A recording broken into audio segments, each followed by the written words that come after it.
Hello, good morning and welcome. You are joining us for live pictures of Golden Lake, which is situated just outside Poti in the Republic of Georgia. And we are getting ready for the first action of this weekend, the Europe and Africa Open Water Ski Championships.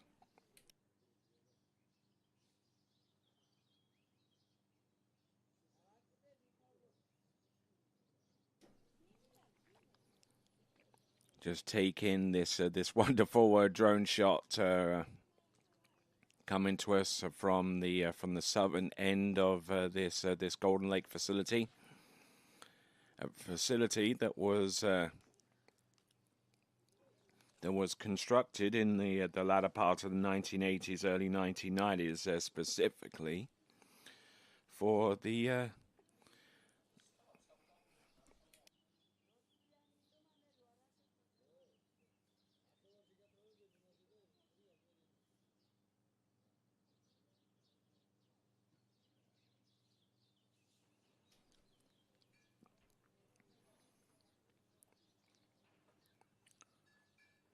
All right, so looking at our Golden Lake facility, you will see right in the foreground of that facility a pedestrian bridge that was constructed alongside the lake for the 1991 Europe and Africa Water Ski Championships, and 35 years later, we are back with those same championships. Couple of days ago, we had the Poti Pro competition featuring some of the world's top professional skiers, and now we turn our attention to crowning the champions of Europe in the Open European Championships right here in the Republic of Georgia.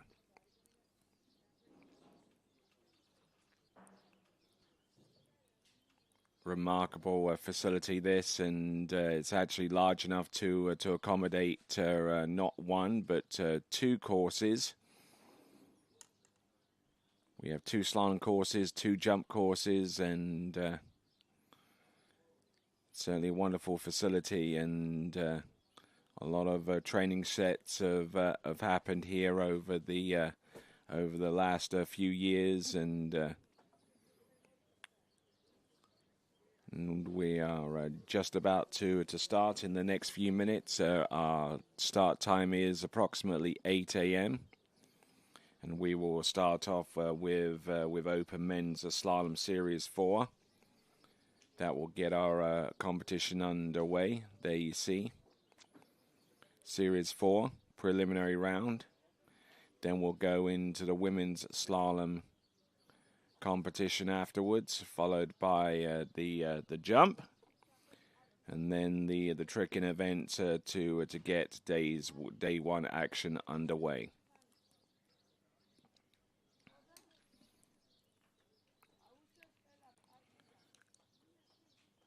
Working away all the way to the end of this artificial lake facility. It's part of the Kolkheti National Park, and one of the jewels in the crown of the Georgian protected areas across the country. And we continue to work our way across this land and head on out towards the Black Sea. Hopefully our drone will probably make its way back very, very soon. And then if you look up towards the top half of your screen, there you will see the city of Poti. It's a city that was founded on top of ancient Greek antiquity, but nowadays it is a vital city for trade and commerce in the Republic of Georgia.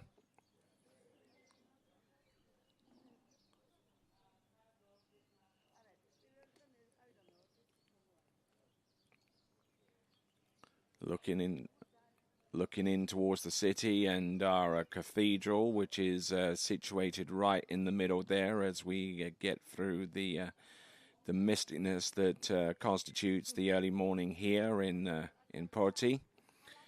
And that cathedral, built in 1906, created to imitate the Hagia Sophia in Istanbul, which is on the other side of the Black Sea, just a little ways down the Bosphorus. And catching glimpses of the various sights and sounds here at Golden Lake. We see Vince with the 1s and 2s there. And there is the Golden Lake, viewing it from north to south. And while we wait for our competitors to get ready, I urge you to get ready yourselves, to grab your favorite chair and grab your favorite beverage as we get ready to rock and roll. We've got a whole day's worth of skiing on this Friday, and we'll get that underway very, very soon. You are tuned in to the IWWF Europe and Africa Open Championships, coming to you live from the Golden Lake in Poti. And when we return, the first event will take to the water, Men's Series 4, right after this.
All right, the boat making its trip up and down prior to sending our first skier out.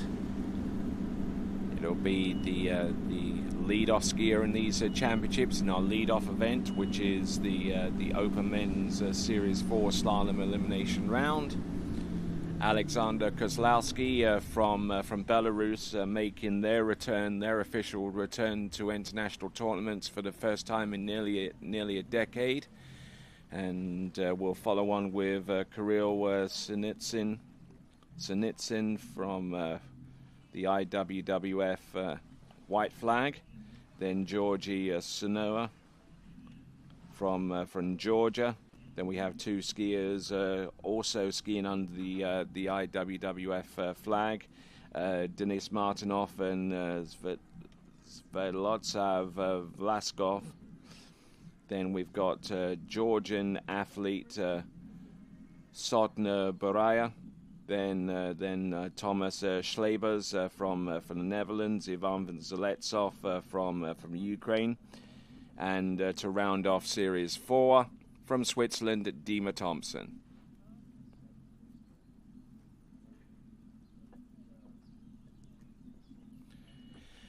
All right, and our first driver of these championships is going to be Nathan McGarry, who's done a fantastic job so far here in Poti, especially in the slalom event, the men's slalom event that took place as part of the Poti Pro. And if you want to watch that again, it is archived on TWBC's YouTube channel. And if you're not already subscribed to the TWBC YouTube channel, I would suggest you do so. You'll be informed as to when we go to a live event. And also you'll be able to be involved with the live chat.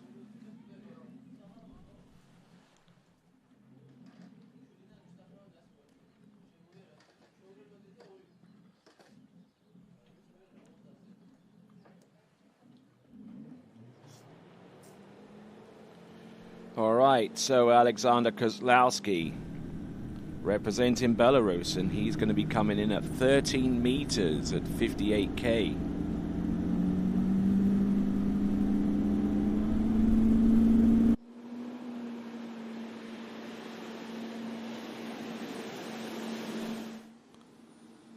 Here we go, folks. Coming in. Opening run. 13 meters. Pass that we've been quite accustomed to seeing in the pro ranks, but this early on in Series 4 it's rather unusual. But he manages to make his way through that pass. No worries at all there for Alexander Kozlowski from Belarus.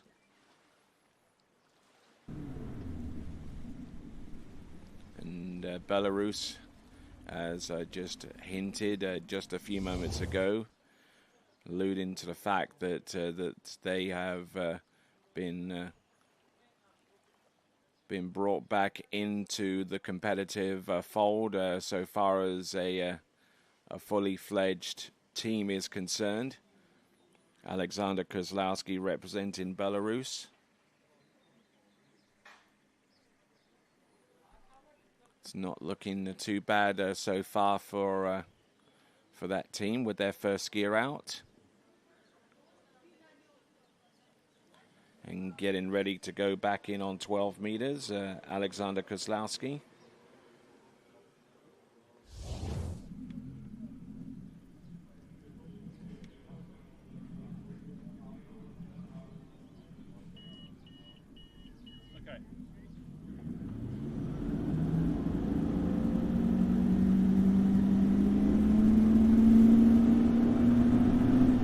Then, folks, just a little after 8 a.m. here, Georgian summertime. Skiing underneath the bridge prior to him getting a good start on 12 meters. Driving it home there off number 4 and getting the job done off number 5. And now our first skier out, remarkably.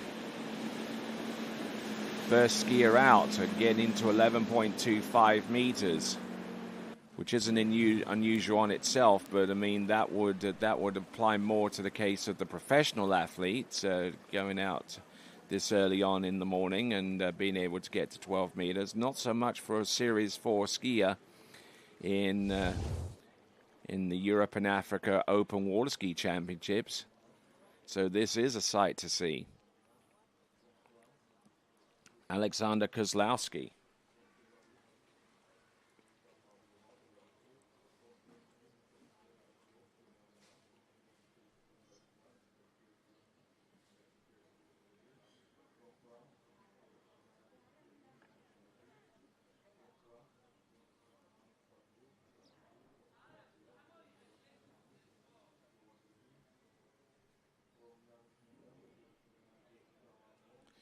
So looking at this,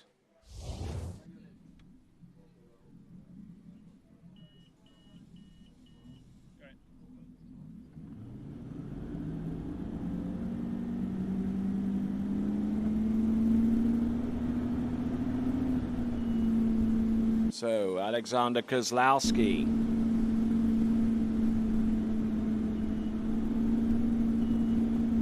On 11.25 meters, getting the job done on number one. And he's continuing to roll round number two and number three. Look at him go, our first skier out.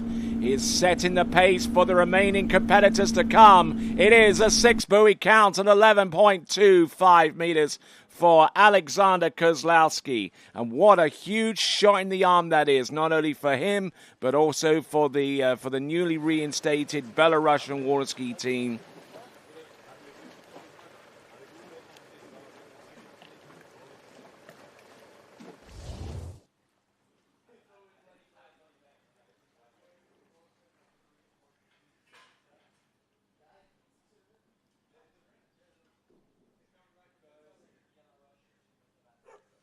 So Alexander Kozlowski, let's take a look at the tail of the tape. This is going to be extremely interesting for him. I mean, he got 4 and 10.75 meters last year at the Poti Pro. As far back as 2021, where he skied in the IWWF World Water Ski Championships in the United States, he scored 3.5 at 10.75 meters.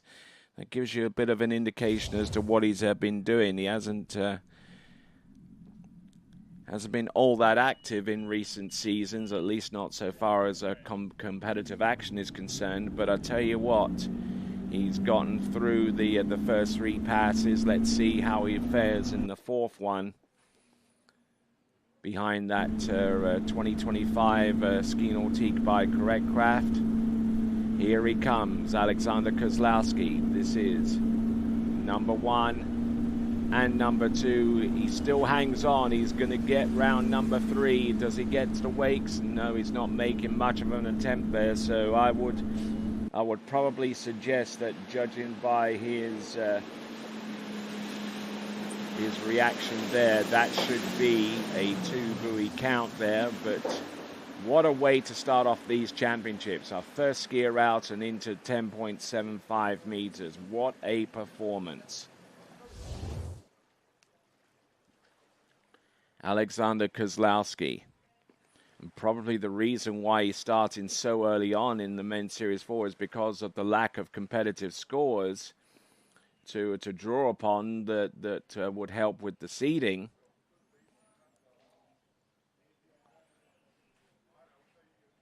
But just to kind of give you an indication of where that could potentially put him, when it comes down to to qualifying for the next round of the competition, there was actually a 3-way tie for 12th between Francisco Calderola, Luca Rockenwald, and Victor Schultz Sorensen.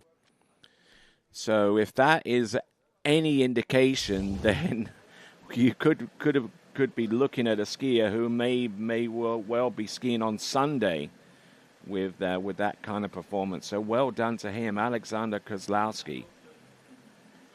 All right, Kirill Sinetsin skiing under the IWWF white flag.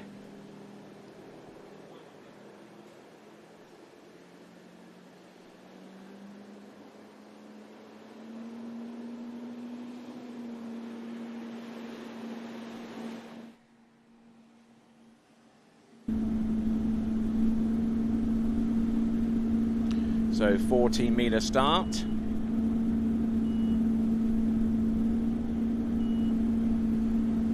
Wonder what this skier was thinking around about. Getting in a little bit deep there off number 3 into 4, but managing to load up on 5. And by the sheer fact that line length was 14.25 meters, probably saved him a little bit there.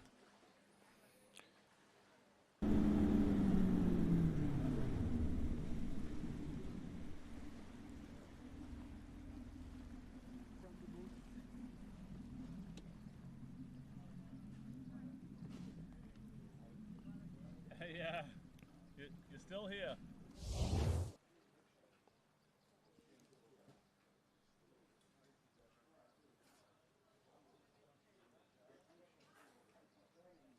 So don't have much of a read upon him, I'm afraid, so far as his previous scores were concerned. But I'll try and get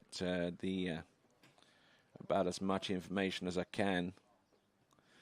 So 14.25 meters, and no information on him from the two sources that I have at my disposal to find out his potential capability out there on the water. That's Kirill Sinetsin. And probably the reason why is because he hasn't skied that many tournaments in recent times, so no real information to draw upon there. But we continue to monitor his situation right here at the Europe and Africa Open Water Ski Championships for 2026, right here at Golden Lake in Poti. Whoa! And a slow roll over the front of the ski on 13 meters, and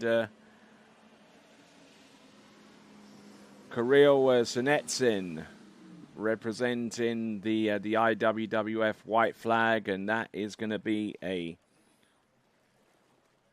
3-buoy count on 13 meters for him.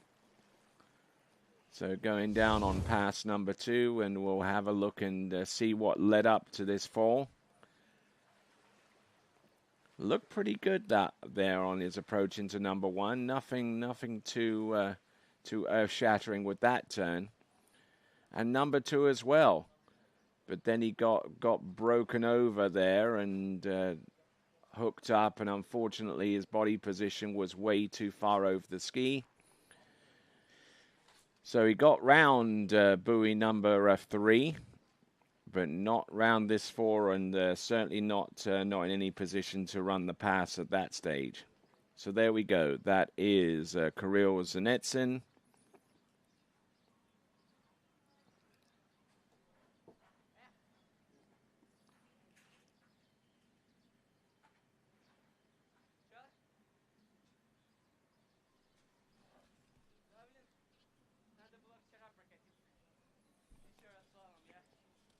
All right, and almost getting a little close to the ramp there.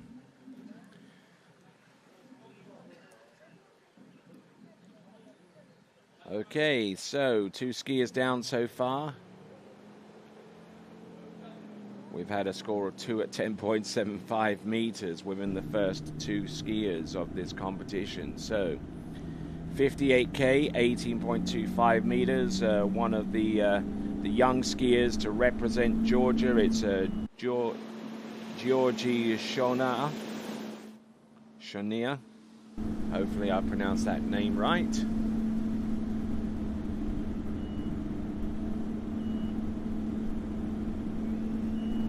.58K, and just trying to get the ski angled across the wake. Whoa, getting in a little bit deep there, going into number 5, but managing to sort himself out there in time. So there we go. That is Georgi Shonia. Hopefully I haven't butchered his name too much within the last few instances of mentioning it, but he's...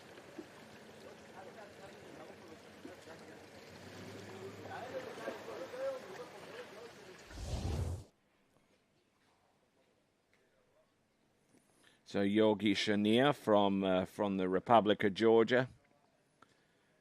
It's been a while since the Republic of Georgia have fielded a team that has consisted of anything other than Gennady Gorelia.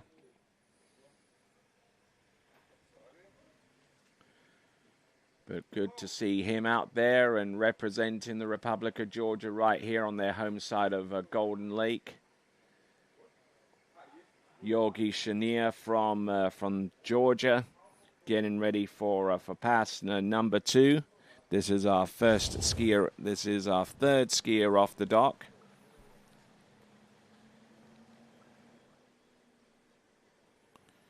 So here we go. Georgi Shonia.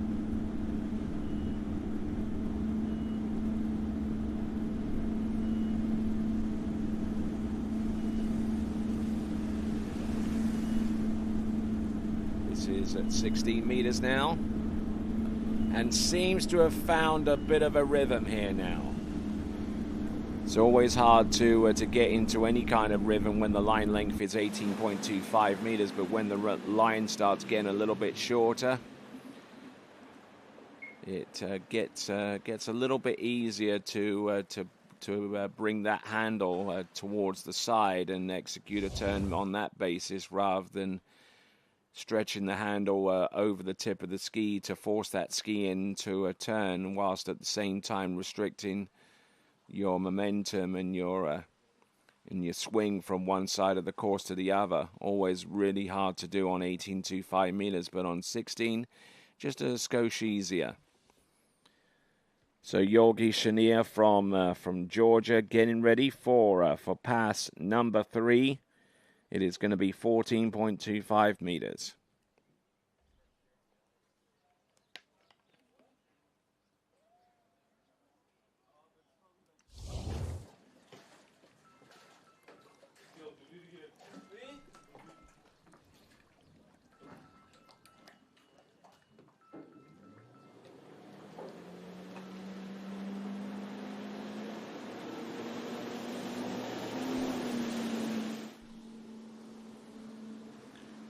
Here we go, folks. This is Georgi Chenier. There's 1 and 2. Not bad so far, so good for 14.25 meters. Certainly looks fit enough to be able to run these early passes, that being his third one. And 13 meters will come up next, and looking to try and put his nose ahead of our second place skier, Kirill Zenitsin from the IWWF. Now it is probably asking just a little bit too much for him to get anywhere close to our top score, which is 2 at 10.75 meters. Yes, you heard me right. If you've just tuned in and have started to watch, we are on skier number 3 right now. This is series 4. We have already had a skier who's come off the dock and has scored 2 at 10.75 meters.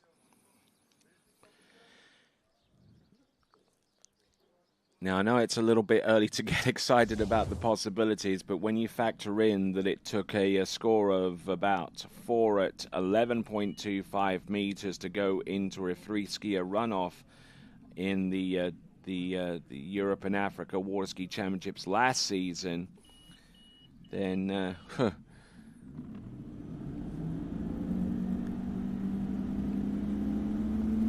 Georgi Chenier. Now, this is going to be 13 meters. I'm not too sure what his personal best is, and getting broken over off number 1, and unfortunately unable to get on the gas quick enough and early enough to attempt to turn on number 2.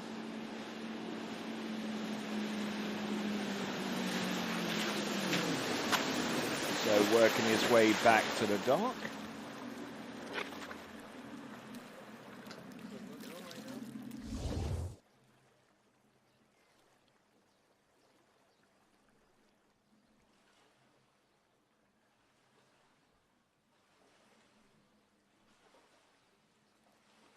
So Georgi Chenier, not looking too bad at all, managing to get 1 at 13 meters. And if I'm looking at this correctly,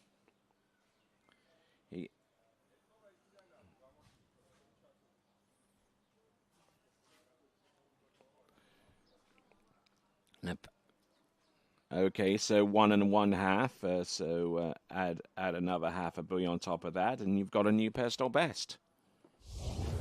So fantastic skiing there for our young skier from the Republic of Georgia. But I'm pretty sure it's exponential on the side.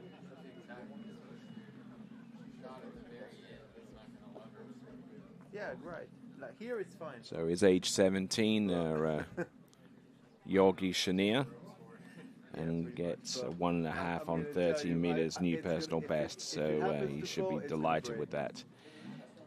Denis Martinov. No, because this is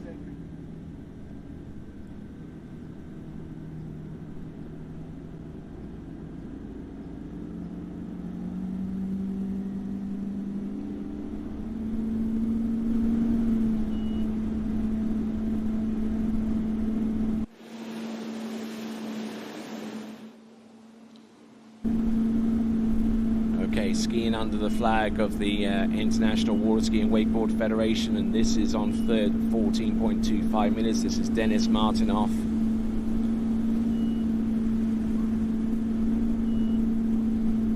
And Denis Martinov doing a fine bit of work there out on the course.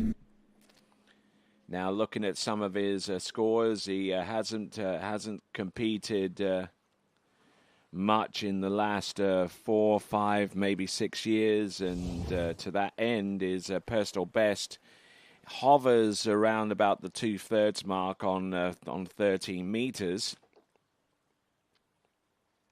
In fact, the very last tournament in which we have a score for him dates back 5 years to the Sentosa Open tournament, scoring 4.5 on 13 meters in 2 out of the 3 rounds.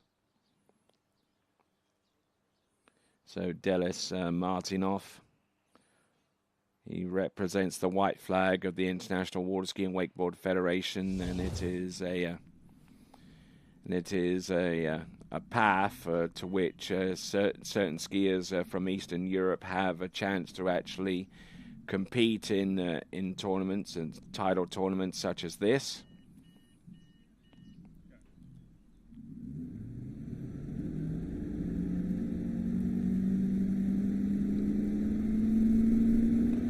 Okay, Denis Martinov now. He's gotten through 14.25 meters. Now this is 13.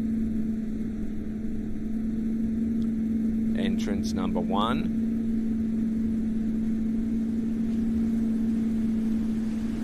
Looking good here for Denis.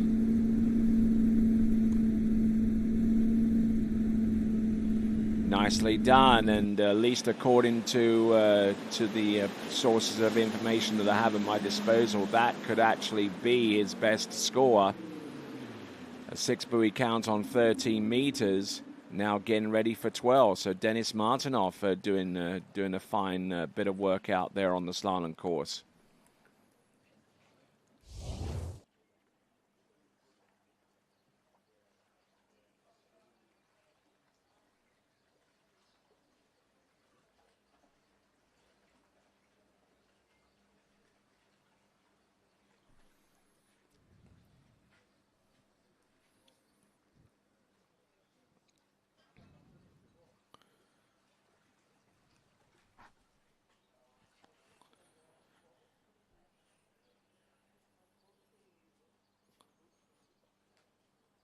So Denis Martinov in good shape so far. He's gotten through the opening 2 passes of 14 and 13.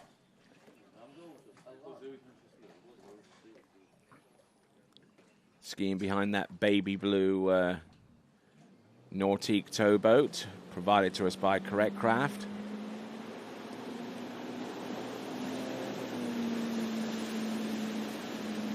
Here we go. This is Denis Martinov. Looking good here. 12 meters. Just by getting to 12 meters, he's already set a new personal best, and he gets through 12 meters to keep on piling on the buoys. It's a 6 buoy count on 12 meters for Denis Martinov. And while he hasn't been skiing that many tournaments, he certainly appears to have been practicing quite a bit and training up for when the opportunity comes around to ski in a tournament such as the Europe and Africa Open Championship here at the Golden Lake in Poti. So now he's gotten through 12. He's now going to have a crack at 11.25 meters. Now, bear this score in mind, 4 on 11.25 meters. That was the score that created a three-way tie for 12th spot and forced a runoff in last year's Europe and Africa Open Championship. And at this early stage, it would probably be, may not be too far out the realms of possibility of maybe suggesting that it's going to take a little bit more than 4 and 11.25 meters in this year's championships to get in the frame of making it through to the men's slalom final. We're at the early stage, the real early stage is Series 4. Still got plenty more slaloming to come over the next day or so. Oh, and Denis Martinov, a little late into number 2 and being forced to ski down course. So there we go. That is Denis Martinov.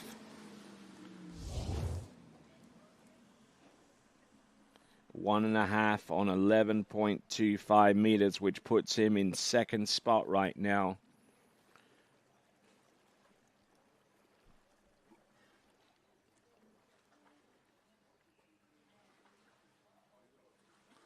So there you go, Denis Martinov.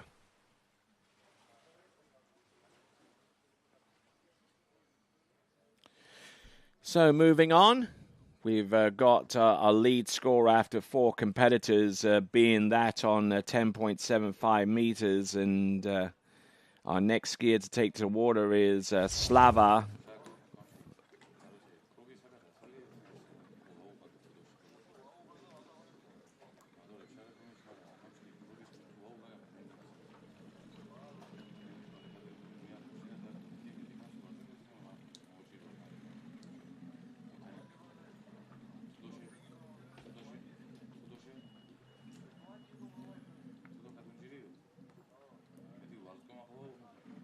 All right.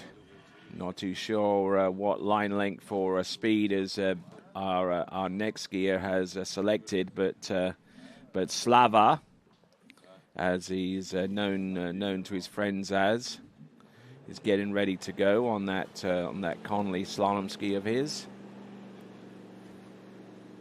So Sviatoslav Slava. Skiing under the white flag of the International Water Ski and Wakeboard Federation.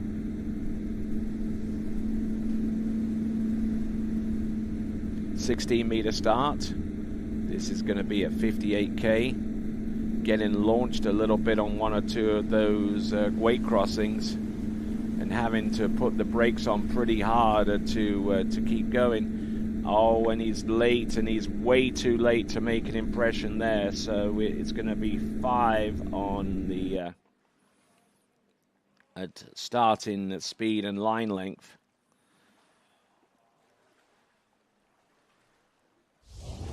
So 5 on 16, but that score will be relegated to 5 on 18.25 meters at 58K. Minimum starting speed and line length for each of these competitors. And Slava, who isn't well used to slaloming on this particular speed,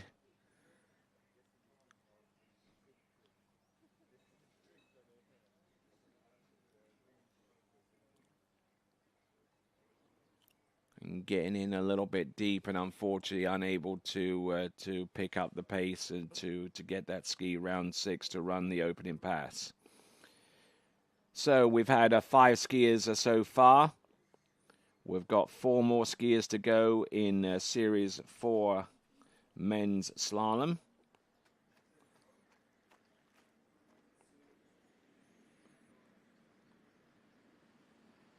So Sviatoslav Vlasov, otherwise known as Slava to his friends and associates. Slava gets 5 buoys on the opening pass to constitute his score in this competition. Right, next competitor coming to us from the Republic of Georgia. It's Zotny Beraya. Zotny Beraya. Hopefully I've pronounced that right. It's a bit of a challenge with some of these names. Trust me on this one.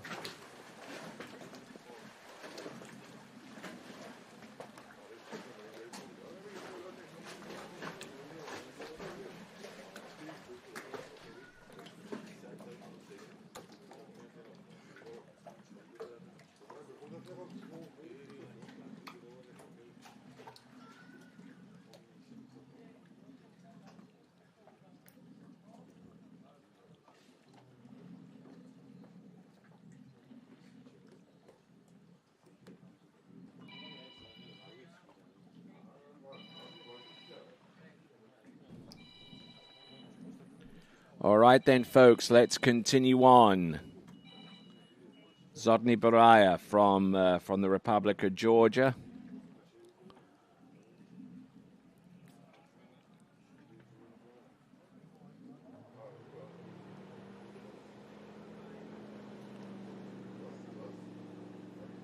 Okay, let's see what he has in store for us. We certainly have had one or two surprises down the pipe, including Alex Kozlowski, representing Belarus, and getting a two-buoy count at 10.75 meters, which could, if things play out right for him, that could put him through to the next round of the competition, the men's slalom final. But in the meantime, this is Zotny Beraya from the Republic of Georgia. It's not looking bad out there. He gets through the opening pass, which I believe was at 16 meters. Zotny Beraya from Georgia. And there we see at the starting dock Ivan Zaletsov.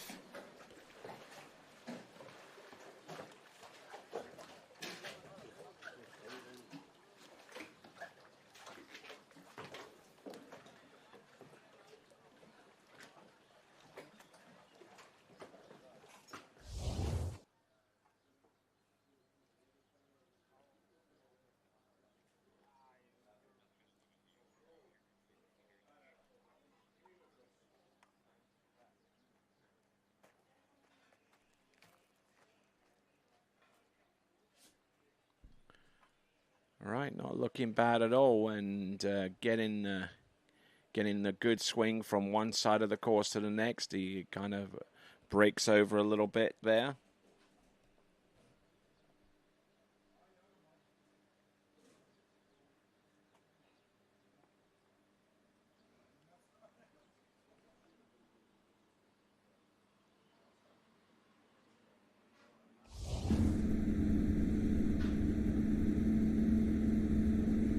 Here we go, folks, coming on in. This is 18.25 meters.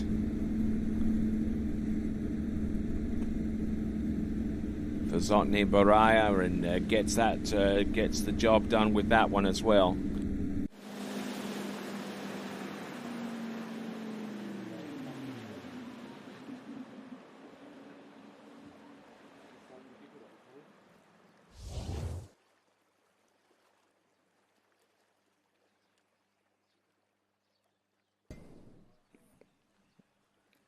Okay, so evidently he had gotten through 55k on the opening pass, a pass which he should not have been able to run.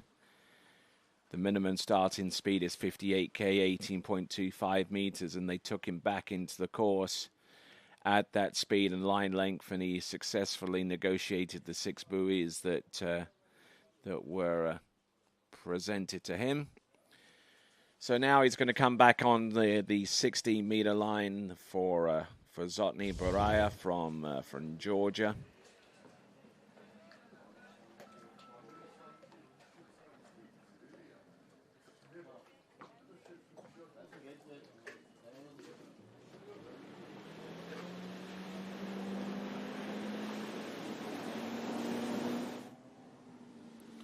Okay, here comes Zotny.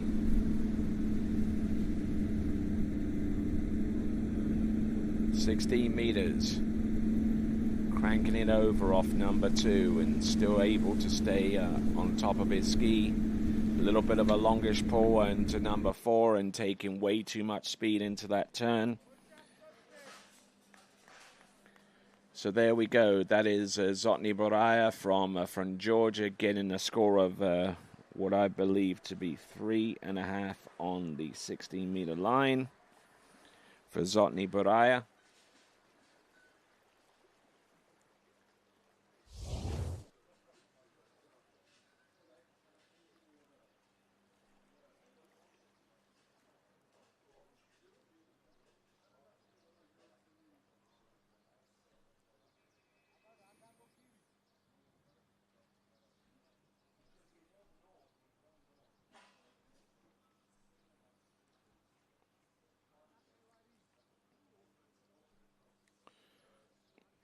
And Zotny Boraya coming to a halt.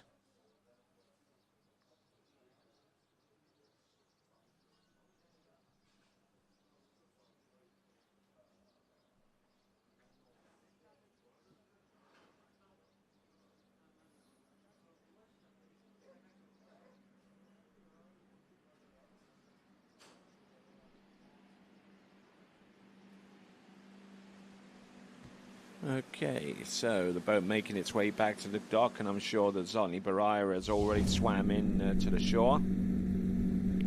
He scored 5 on 16 meters at the Poti Pro amateur event just a couple of days ago in the Poti Masters last season. He got 2 on 16, so obviously needing to work on his slalom a little bit. And he has slalomed into 16 meters in the Europe and Africa Youth Championships about 2 seasons ago, which took place in Richeto.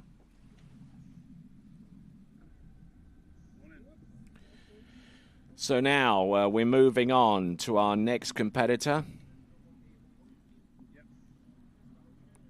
It should be Thomas Slavers.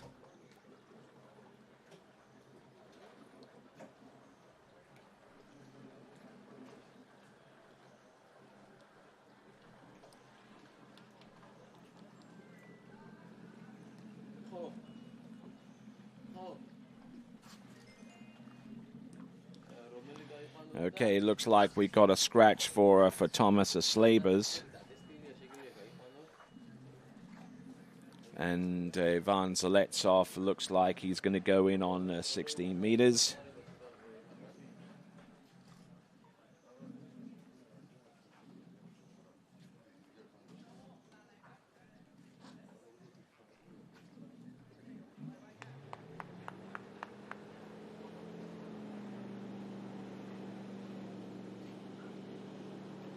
All right, so a student coming to us out of Ukraine, would ordinarily train at the Sentosa Water Ski Club, likes to code.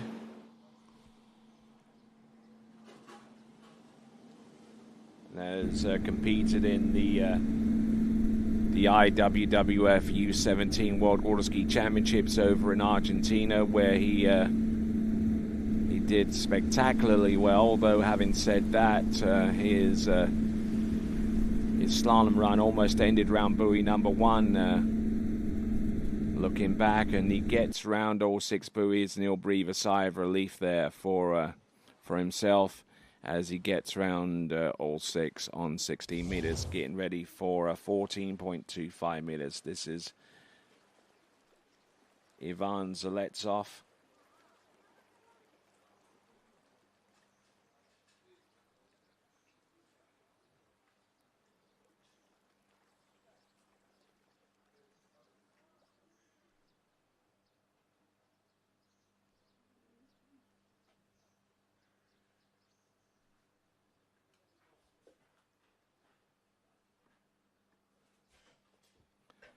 All right, so Ivan Zaletsov successful in running his opener. Let's see what he does for by way of an encore with 14.25 meters.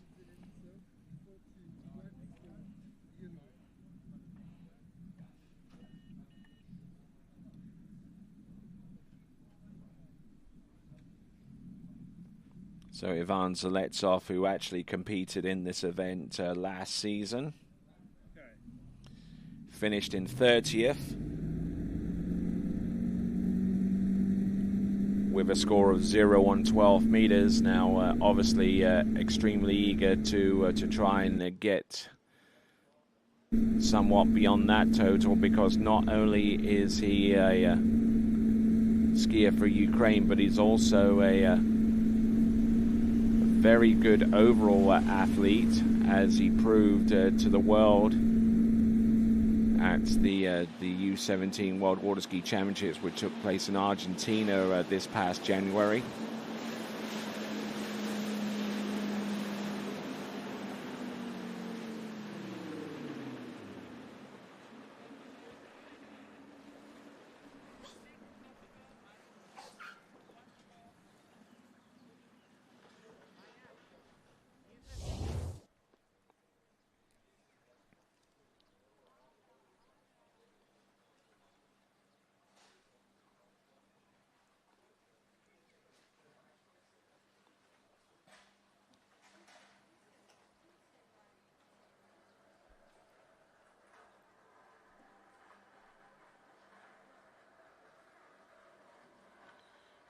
So Ivan Zaletsov, his 2 passes to the good right now.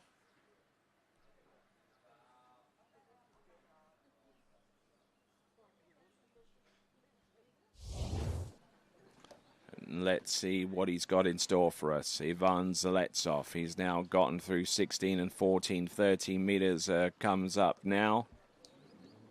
Probably fair to say that that tricking is probably more his speed.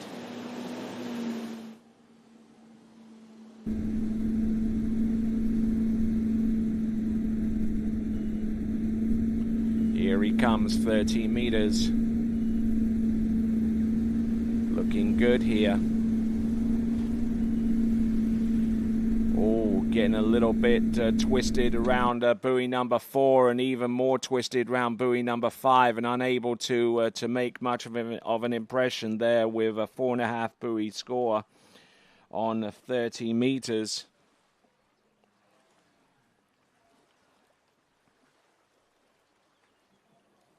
So there we go, unfortunately there for Ivan Zaletsov.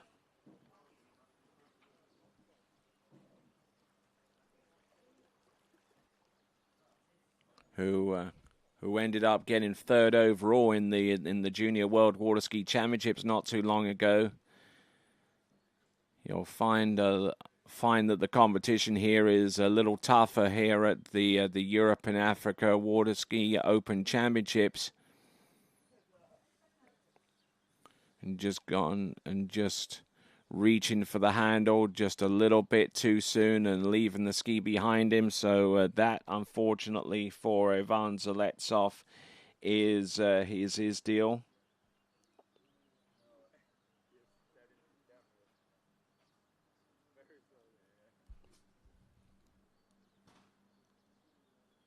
But we look forward to seeing him ski a little bit more in the competition as it gradually progresses.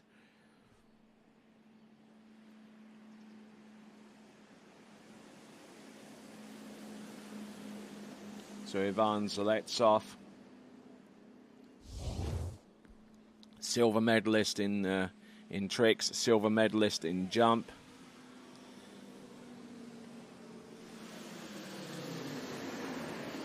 And bronze medalist in the overall competition in the U17 World Water Ski Championship. So there's plenty to look forward to where it pertains to Ivan Zaletsov from Ukraine.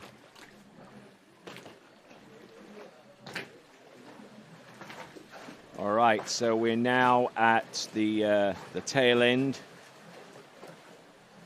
We're now at the tail end of the men's slalom Series 4.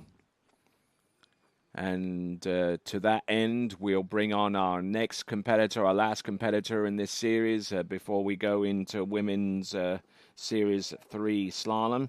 It's going to be Dima Thompson of Switzerland.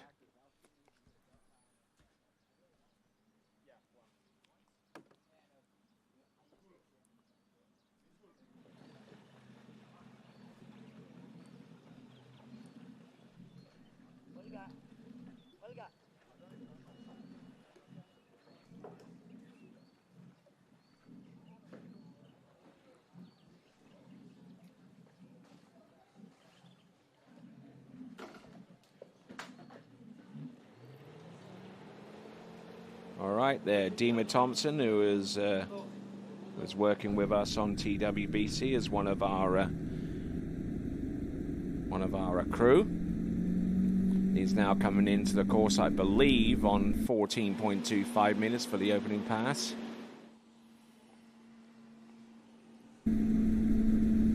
Skied in the amateur portion of the Potty Pro-Am not too long ago.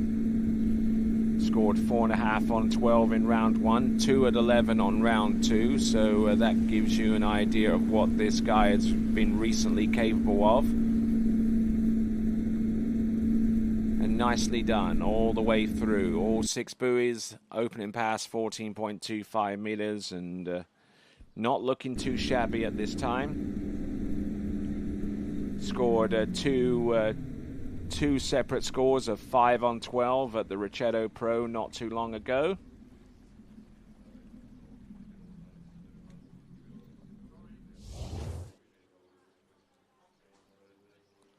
And he competed at the World Water Ski Championships last season at that same side of Ricetto and scored 3 halfway down the pass of 12 meters for a 75th position finish.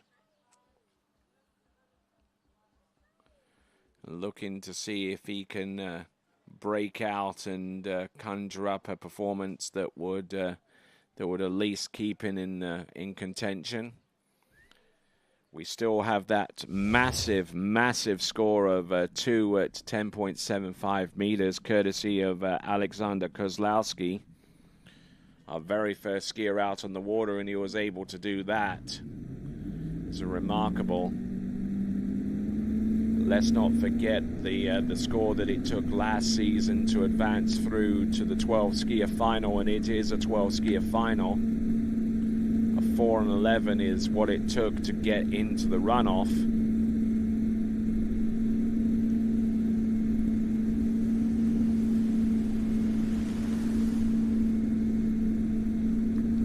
Dima on 13 meters. Yes, not a bad encore pass as he makes his way towards the starting dock. He is our final skier in the men's slalom series 4 prelims.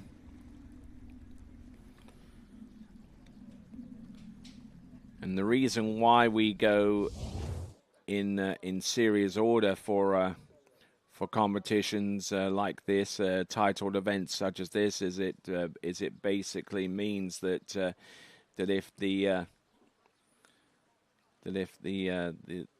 the series were to come to an abrupt end due to weather or inclement conditions, then we would only have to rerun the series of just a small bunch of skiers rather than rerunning the entire event, as it were.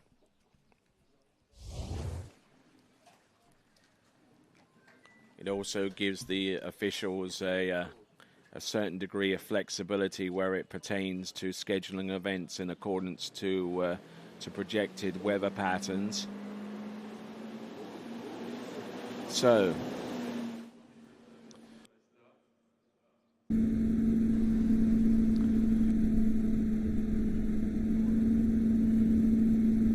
this is 12 meters for Dima Thompson.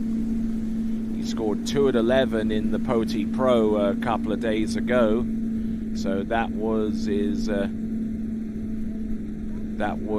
escapade there, and he manages to get through the exit gate, so he gets through 6 on 12 meters, and he continues to pile it on here, Dima Thompson. So he's certainly enjoying this venue of the Golden Lake in the Potty. A 2 buoy count on 11.25 meters he was able to produce a few days ago.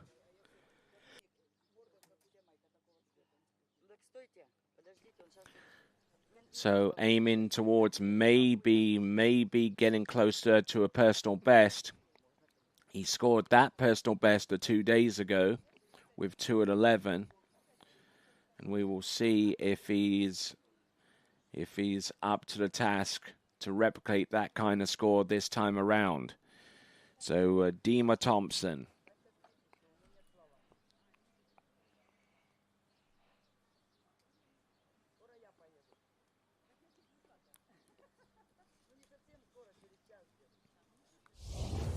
So for those of you that are watching wherever you have to be around the world, you are most certainly welcome.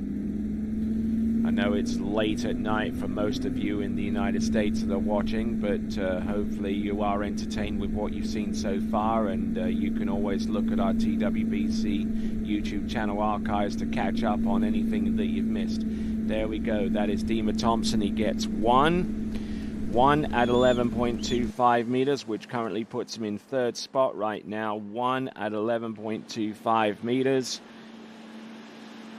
But the skier of the series is Alexander Kozlowski with 2 at 10.75 meters. And he will take the lead into the remaining 3 series of slalom, and we'll see if he is able to hold on to that lead, or at least be able to hold on to as much of it as he can, as he sees if he's able to make it through to the slalom final. But for Dima Thompson, he gets 1. Pointing the ski almost at the buoy through the entrance gates, and unfortunately not able to allow that ski to whip round underneath the line. And gets 1. And let's and before we go into the women's slalom series 3, let's have a look at that leaderboard. Alexander Kozlowski with 2 at 10.75 meters. Dennis Martinov with 1.5. Dima Thompson rounding off the top 3 with 1. And all of these scores are on the IWWF scoring service, as we now turn our attention to women's slalom series 3. Angeliki Andreopoulou of Greece making a return to these championships. Then Mila Balashova from the IWWF white flag. Then Maria Balaskaya from Belarus. Following her is Maria Kazovskaya from Belarus, as well as Kirsi Wolfersberg and Marta Olsen.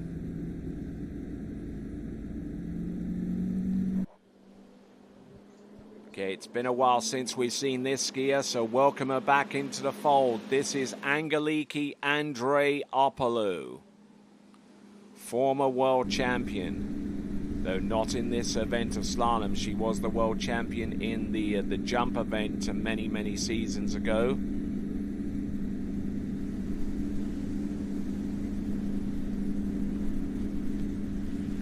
Oh, and Angeliki Andreopoulou at 55K, and I believe that was on 16 meters, so tripping up a little bit, but she still has a little bit of room for a smile there as she swims into shore.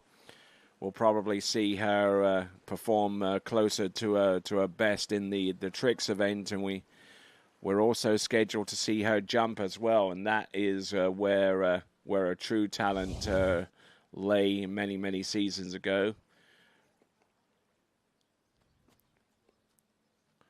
So Angeliki Andreopoulou, that was a score of, I believe, a 4.5. We'll double check on that with the instant replay. So it looks like it's going to be 3 buoys there for her.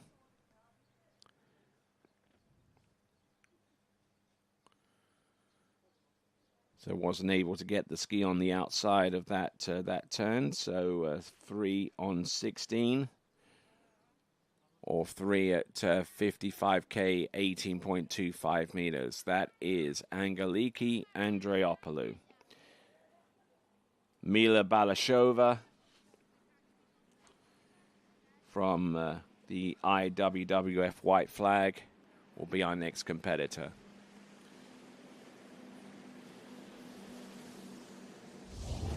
Now let's have a quick look at the schedule to see what's coming up next. Women's Slalom Series 3 to 1. And then after that, men's jump Series 2, men's jump Series 1. And then we go into women's Series 2 tricks and women's Series 1 tricks. So that's the order of events for today. Got a whole slew of competitors coming your way.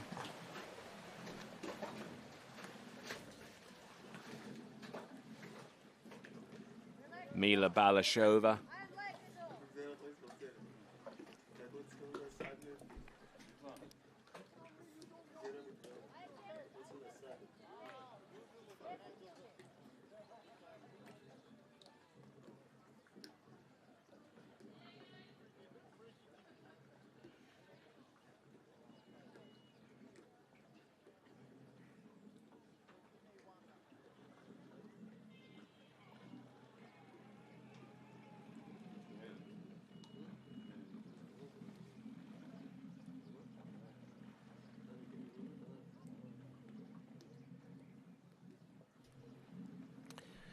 All right, so the time almost 9 o'clock in the morning here in on the Georgian coast, right outside the city of Poti.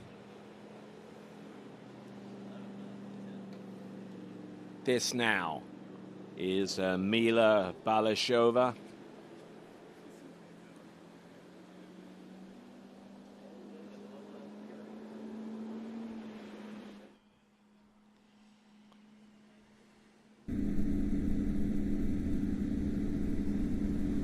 So, 13-meter start. Now, this could be as much of a surprise as we saw with our first competitor in this competition,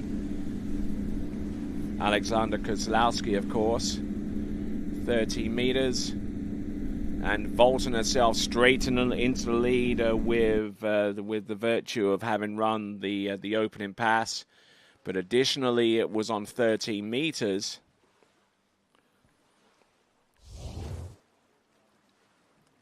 Mila Balashova.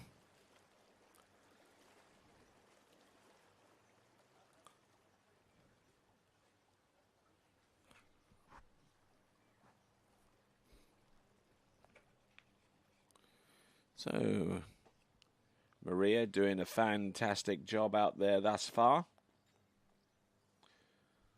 Notwithstanding the fact that she went in on 13 meters, so obviously comes in with a bunch of confidence.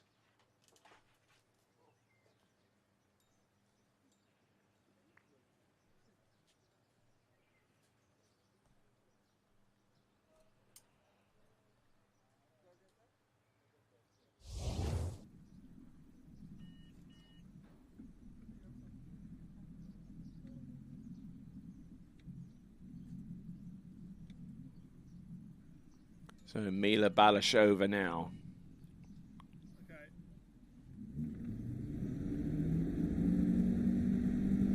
Experienced competitor. She scored a 1.5 on 12 meters in the European Open Championships, which took place 2 seasons ago in France.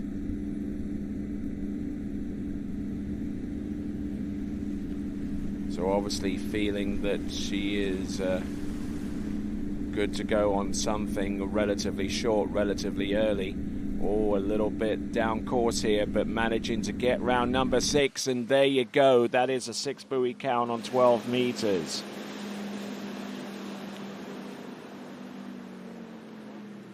And looking at some of her performances in the not too recent past, she scored a 1.5 on 11.25 meters at the European Championships in 2013. So a good 13 years ago, she was able to get into 11.25 meters. Mila Balashova.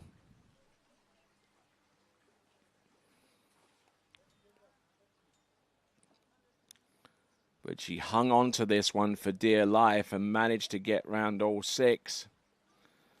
And taking some decent hits there. round number 4 and just rode up on the back of the ski and was just about able to get that ski round number 6.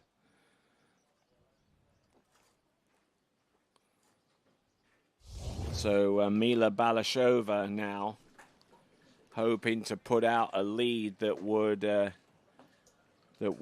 withstand some harsh challenges going forward.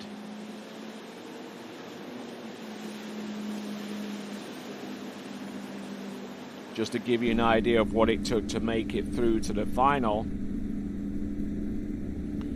it required a score of 4.5 on 12 meters, which is already superseded, and getting round number 1 and on 11.25 meters for Mila Balashova. So she's in good shape in that regard. We'll see how things turn out for her going forwards.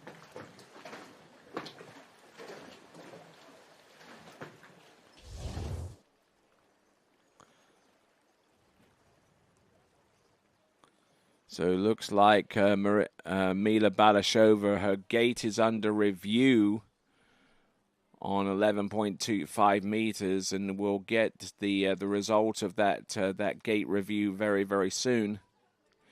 0 gate, unfortunately, there. So Mila Balashova sees a score of 1 at 11.25 meters being reduced to 6 at 12 meters, or otherwise known as 0 at 11.25 meters. So 0 at 11.25 meters there for her. And it is 0 at 11.25 meters because she attempted that 11.25 meter run and scored 0, as opposed to scoring 6 on 12 meters with no continuation beyond that point.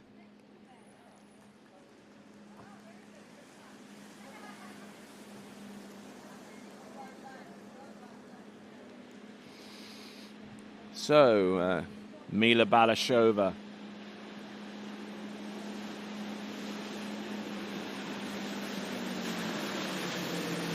So back to the dock.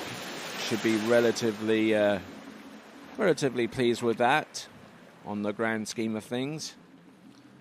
And Maria Balaskaya from Belarus, an individual skier from Belarus, will be taken to order very, very soon.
All right, here we go.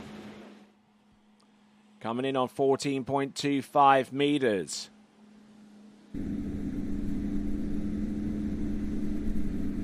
A skier that's more in tune with the cable ski than boat tournament. This is Maria Belaskaya, representing skiing for Belarus as an individual athlete and managing to make it through 14.25 minutes without too much trouble whatsoever.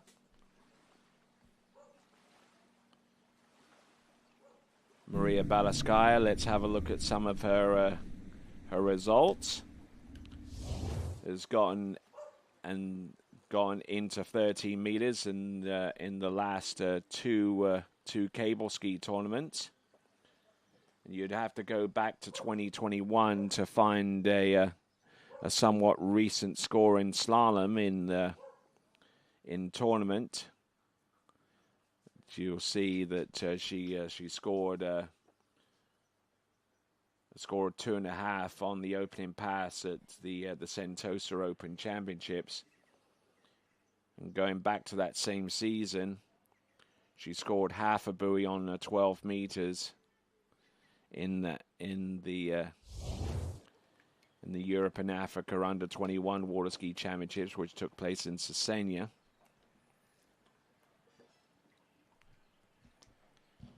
But having said all of that, Maria Belaskaya has gotten through the opening pass of 14.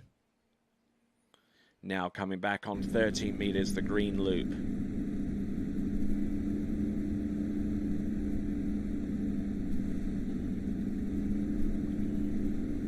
Very quick turn there on buoy number 1. It's still able to hold a good cross course pattern here. Round number 4 and number 5, and gets it to go round number 6. So she's going to have a crack on 12 meters coming up soon.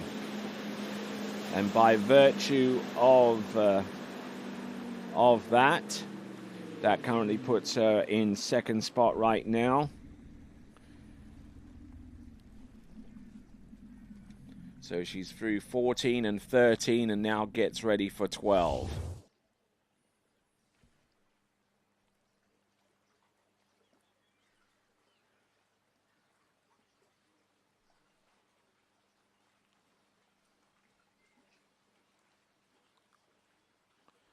So just to give you an idea of what it took to get through to the women's the 12 skier women's slalom final, it took a runoff, as a matter of fact, and needed a score of 4.5 on 12 meters to get to that two skier runoff.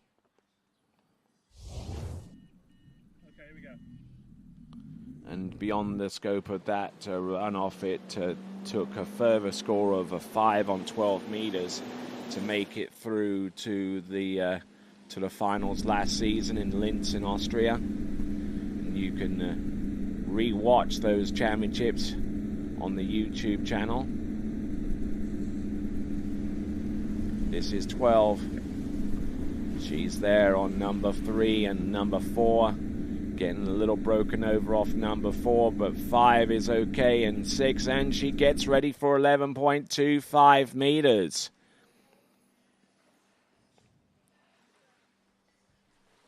Fantastic skiing there.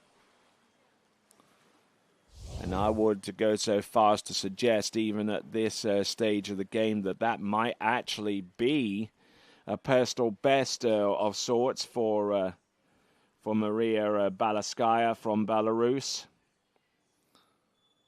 Certainly hasn't produced anything like this in the tournament boat environment, and I think she outstrips that when you compare it to the cable skiing version of this sport as well. So she gets round all 6 buoys on 12 meters and is looking in extremely good shape right now.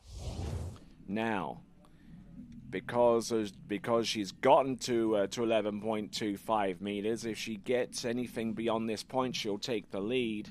Remember, our lead scorer is Mila Balashova from the IWWF with 0 at 11.25 meters. So all she needs to do is get a piece of 1 and she'll take the lead. But she obviously harbors greater ambitions than that. 11.25 meters, the purple loop. Entrance round buoy number 1. A little bit of a slide down course and gets 1.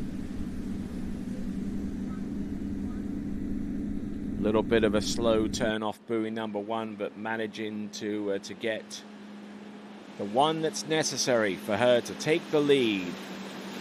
Coming to us out of Belarus, it is Maria Balaskaya. Maria Balaskaya from Belarus, individual competitor there, as we now cross the halfway point of the women's Series 3 slalom elimination round. Maria Kazalskaya is going to be coming up next, a team skier for Belarus.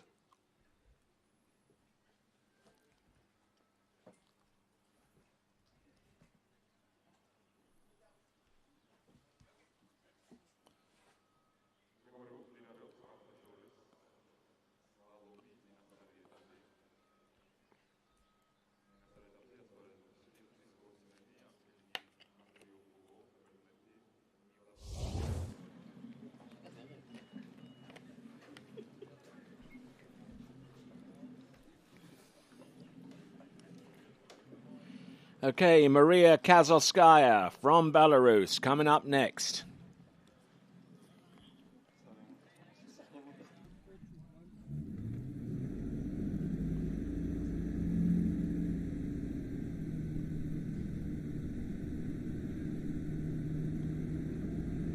Je reprends le dockside, donc je voulais juste une pause histoire d'aller pisser et tout.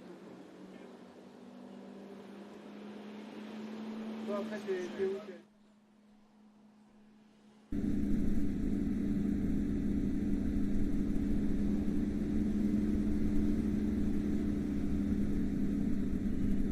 All right, here we go. Maria Kazalskaya from getting in a little bit deep off number one, but still able to hold enough of that angle to get across course. Maria Kazalskaya just managing to scrape away round buoy number 6. A 20-year-old from Belarus, that is Maria Kazalskaya, and let's have a look and see what she's done recently. So far as a slalom score is concerned, her best slalom score, and this is on cable by the way, she scored 4 on 13 meters. When you go back to 2024, that's when she competed in the Europe and Africa Under 21 Championships, where she scored 4 on 12 meters in that version of the sport.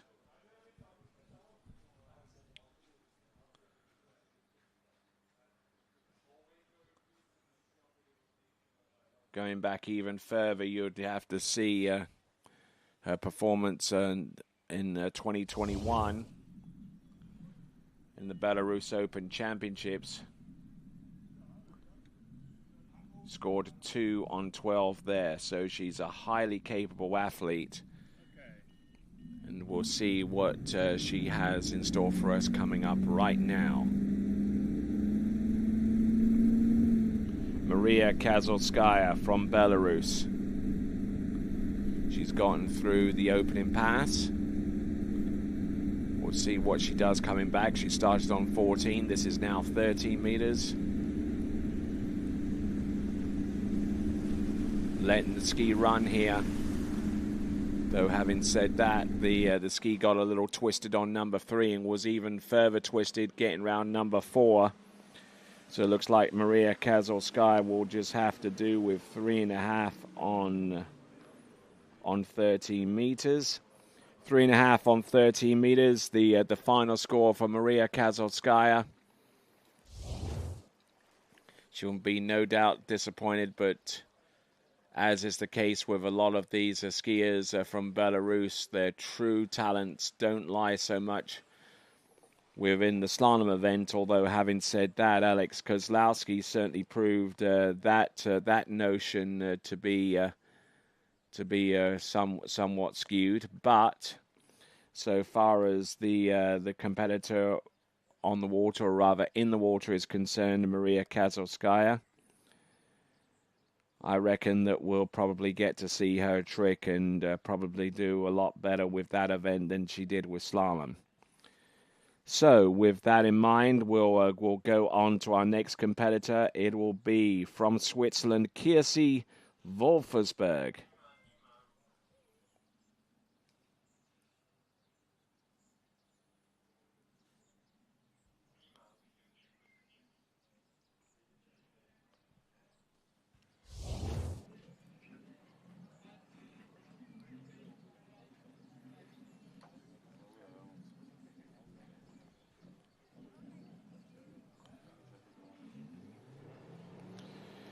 So 16 meters at 52K, which is a rather unusual start.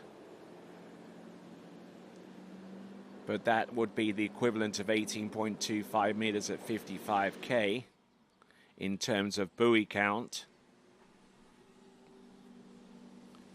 That would be her version of doing zero-based scoring, which I'm sure that you folks that are watching in on the United States are quite familiar with.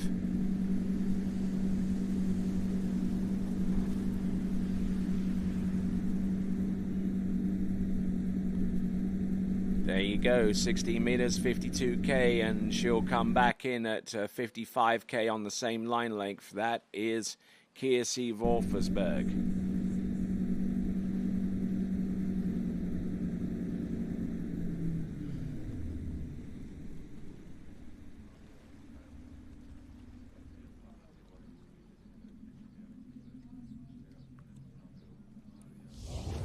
Okay, so far so good for Kiersey.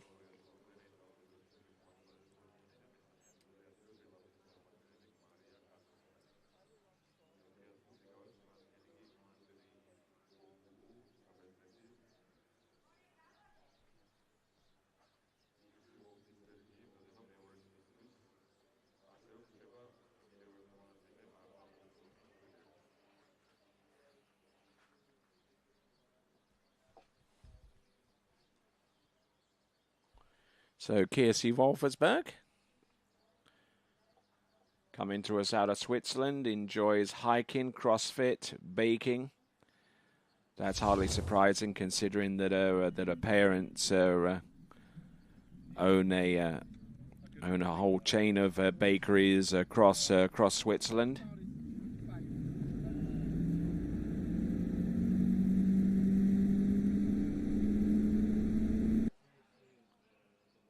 Started skiing in 2008, which means that she's been doing this for nearly 2 decades now. 16 meters, trying to get to grips with this one.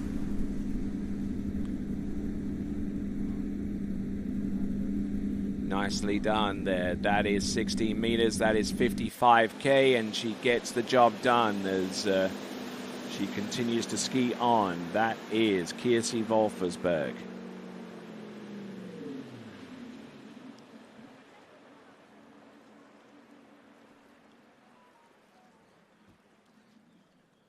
So looking at some of the scores that she's been able to post up, 4.5 at 14.25 meters, which is the next pass for her. That was at the Austrian Open this season. And looking at the international tournament in San Gervasio, which took place at the tail end of June, she was able to get to 2 on 13 meters in successive rounds. So she's good for a score on either 14 or 13 meters. I'm not too sure what a PB is, but I would surmise it will probably be in the latter portion of 13 meters.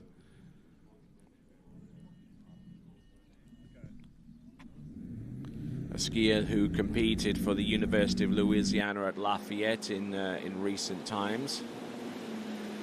Since graduated, and to the best of my memory, she actually graduated as the outstanding graduate of the year for her college within that university. There you go. Look at this, 14.25 meters, and she is on it. Getting ready for 13 meters. That is Kiersey Wolfersberg. Kiersey Wolfersberg out of Switzerland. Is in good shape so far, and we'll see how far she can get down 13 meters for Kiersey. We only have one more skier left to go in this series, and that is Marta Olsen. And then we'll go into 2 more series. Now in Series 2, we've had a couple of scratches here. Maisa Jakobsen and Katrine Andersen, who were both slated to compete in that series, Series 2, have scratched. So instead of having 10 competitors there, we will have 8.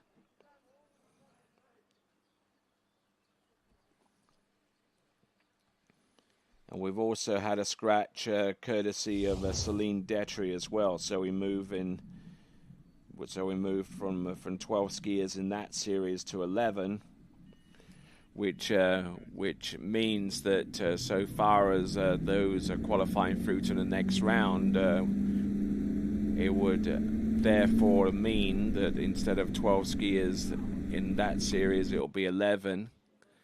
With a space open for the highest score up to that point. Kirsi Wolfersberg, there's 1, there's number 2, slides down course and is inside buoy number 3, but it was close to her personal best anyway, so shouldn't be too unhappy with what she produced there.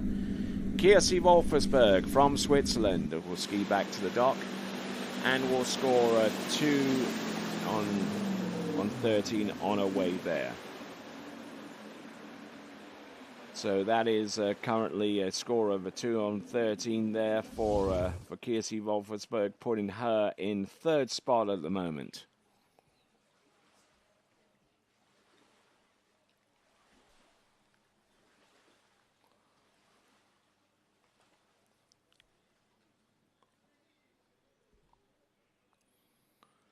Little flat-footed into number 2, just trying to force that ski round and get into decent shape.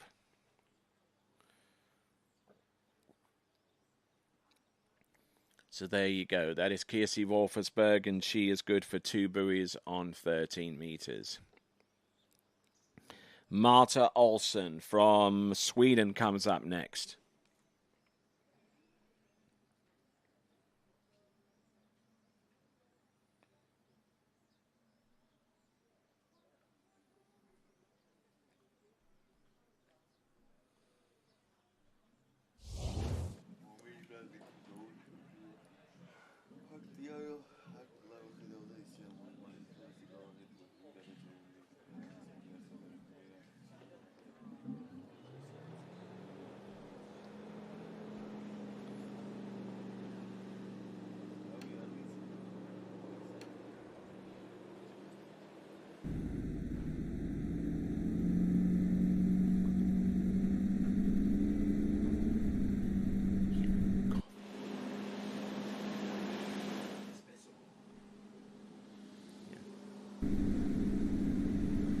All right, here we go. This is Marta Olsson, and this is 18.25 meters.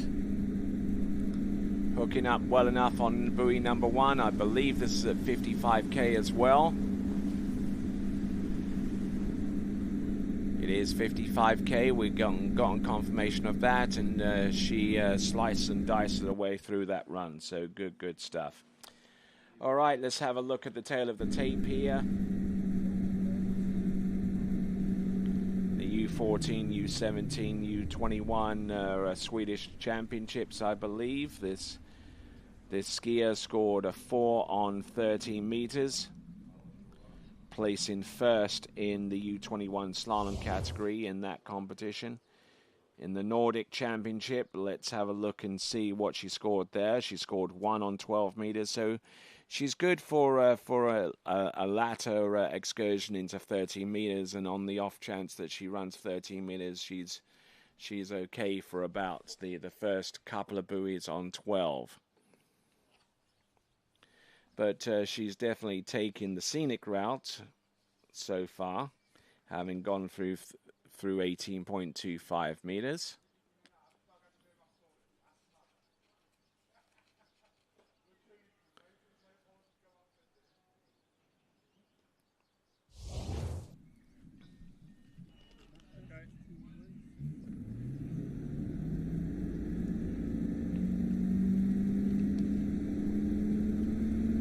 All right, then, here we go. This is our skier on the water, Marta Olsson.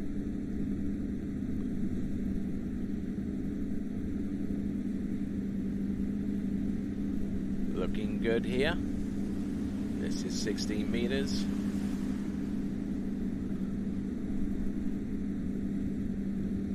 In decent shape here, just allowing for that ski to run nice and wide and get through 16 meters. 16 meters. Looking good on that run, and we'll look to see what she does on 14.25 meters.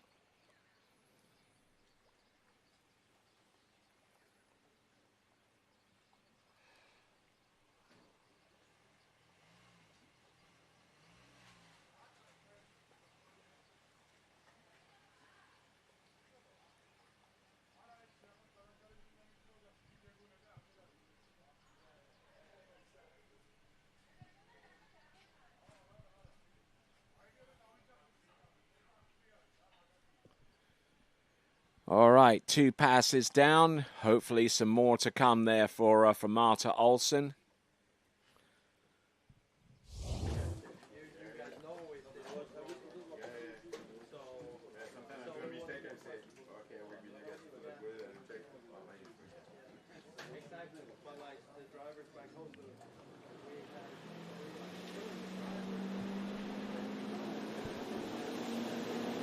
All right. Coming in, boat speed accelerating up to 55k. Marta Olsen, 18 and 16 under a belt. This is now 14.25 meters. Getting into a good attacking posture off the first third of the course. Now halfway through with number 3. Good to go on number 4, and she is in great shape here. And is now looking for 13 meters coming up right away. This is Marta Olsen from Sweden.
All right, looking at the dock and seeing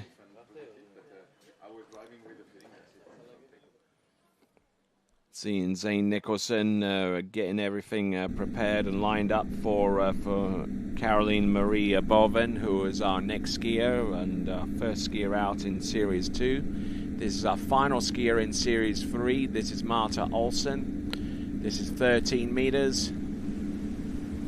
Not looking too bad here.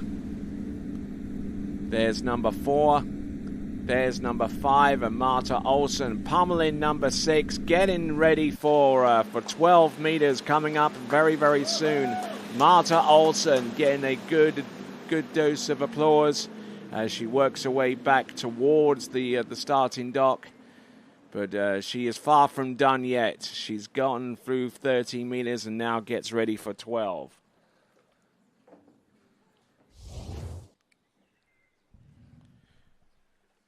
So, best so far this year, and looking at the scores, 1 on 12 meters.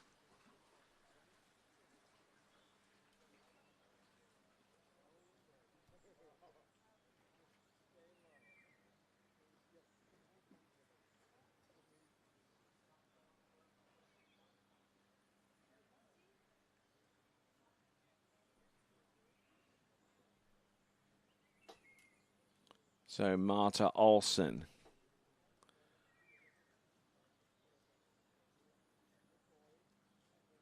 Didn't ski in the European Open Championships last year.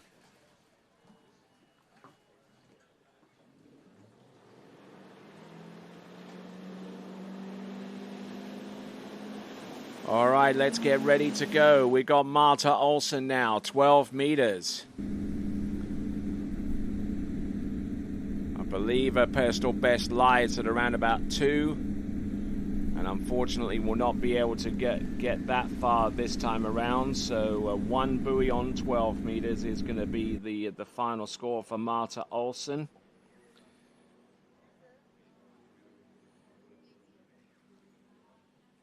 So with Series 3 out of the way, we'll get to see the leaderboard in the women's slalom competition at this early stage. Just rocks up on the back of the ski and doesn't make much of a way of a concerted effort to get round number 2.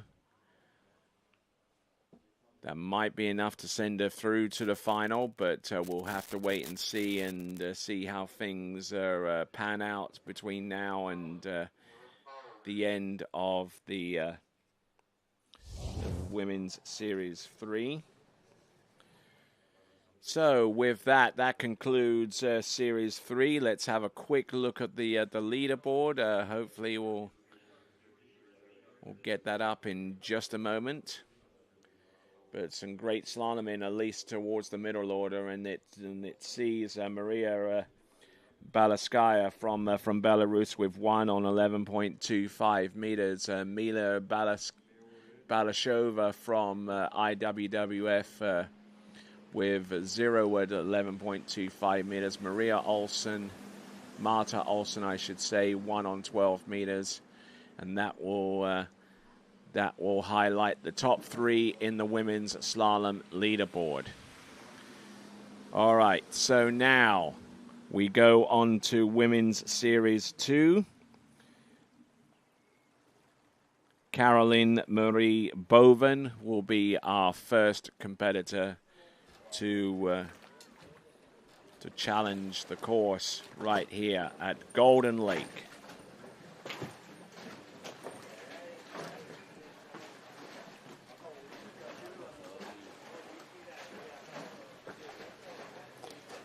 Okay, so before we go into Women's Series 2, we're going to take a fuel break, and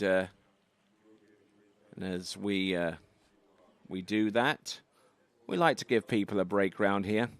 So here's yours.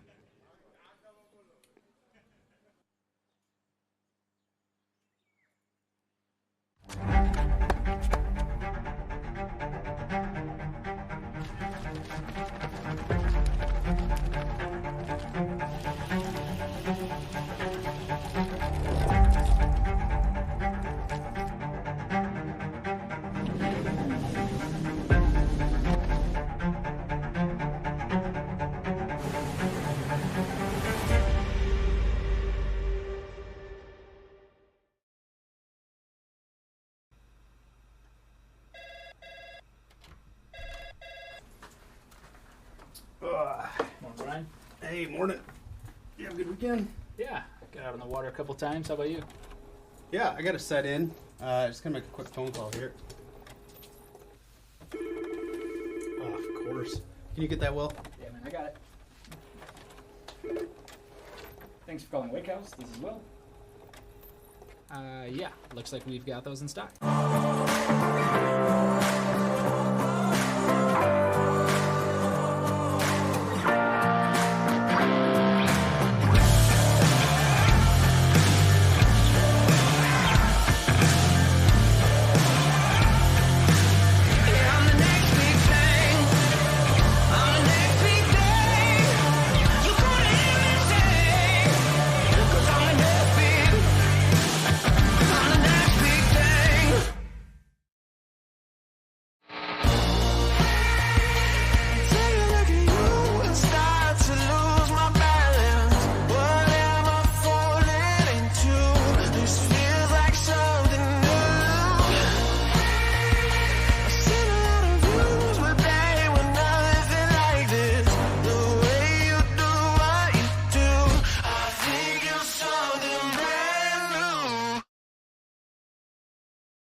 What if I told you there was a place place where the sounds of nature are only broken by the roar of a boat.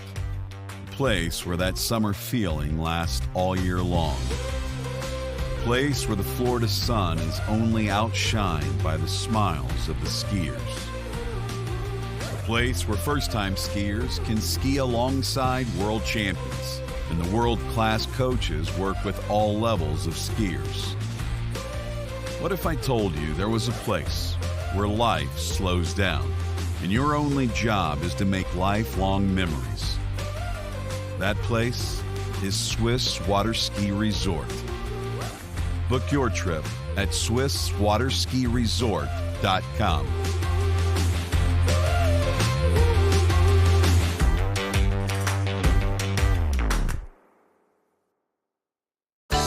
For 30 years now, Canada's #1 water sports pro shop, Shuswap Ski and Board, has been supporting the sport they love through extensive athlete and event sponsorship, donations, and prizes. Having watched the best water ski action on the planet for years, the crew at Shuswap Ski and Board is now helping TWBC bring that amazing action to you. To discover more about one of the world's top pro shops, visit Shuswap Ski and Board online at shushwapsnb.com. Old logic says success is determined by wins. It says you can't be a mother and a professional athlete, that you can't take on giants. New logic says watch me. Watch me become the most decorated track and field athlete in the world. Watch me start a brand designed by women, for women. When old logic holds us back, it's up to us to defy it. At Houston Cadillac, at the moment you arrive, you will notice dedication to excellence. We deliver an unparalleled customer experience, and we're elevating our commitment with a new state-of-the-art facility. Explore our selection of new Cadillac cars, crossovers, and SUVs designed to meet your needs. We are redefining the luxury experience and investing in the future. Visit Houston Cadillac and begin your journey towards luxury. At Dillinger Insurance, we have over 50 different carriers to shop your home, auto, and recreational vehicle insurance needs. We would love the opportunity to save you money. We insure $1 million mansions, condos, mobile homes, rental homes, and everything in between. We know all about wind inspections, 4-point inspections, and how to get you the right coverage for your particular home. You've got questions, we've got answers. Can you remember the last time you had a rate decrease with your auto insurance? Let's take a look and see what we can do. We know all the ins and outs of getting our customers the best rates, coverages, and discounts, so put us to the test. Don't monkey around with your insurance. Call Dillinger Insurance today. We've got tons of companies to help find you the best prices and the best coverage for your particular needs on home and auto insurance. Go Knights!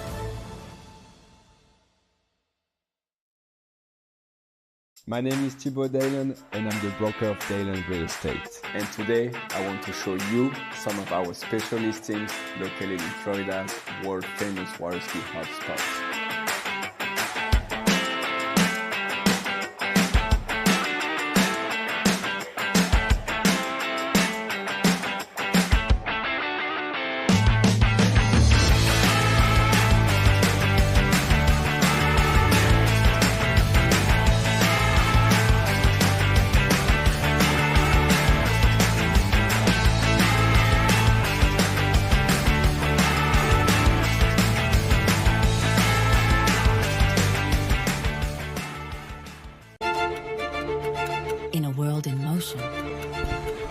DNCA Finance has grown through crises and transformations.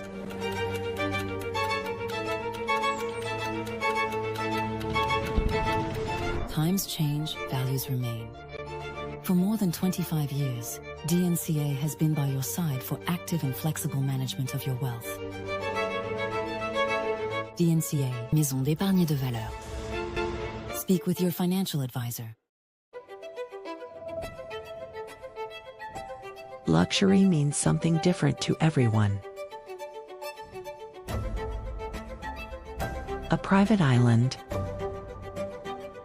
a hidden villa, a journey designed around you. At Marola Travel, we take the time to listen to how you want to travel, how you want to feel, and what luxury truly means to you. Marola Travel. Wherever you're going, we'll make it easy.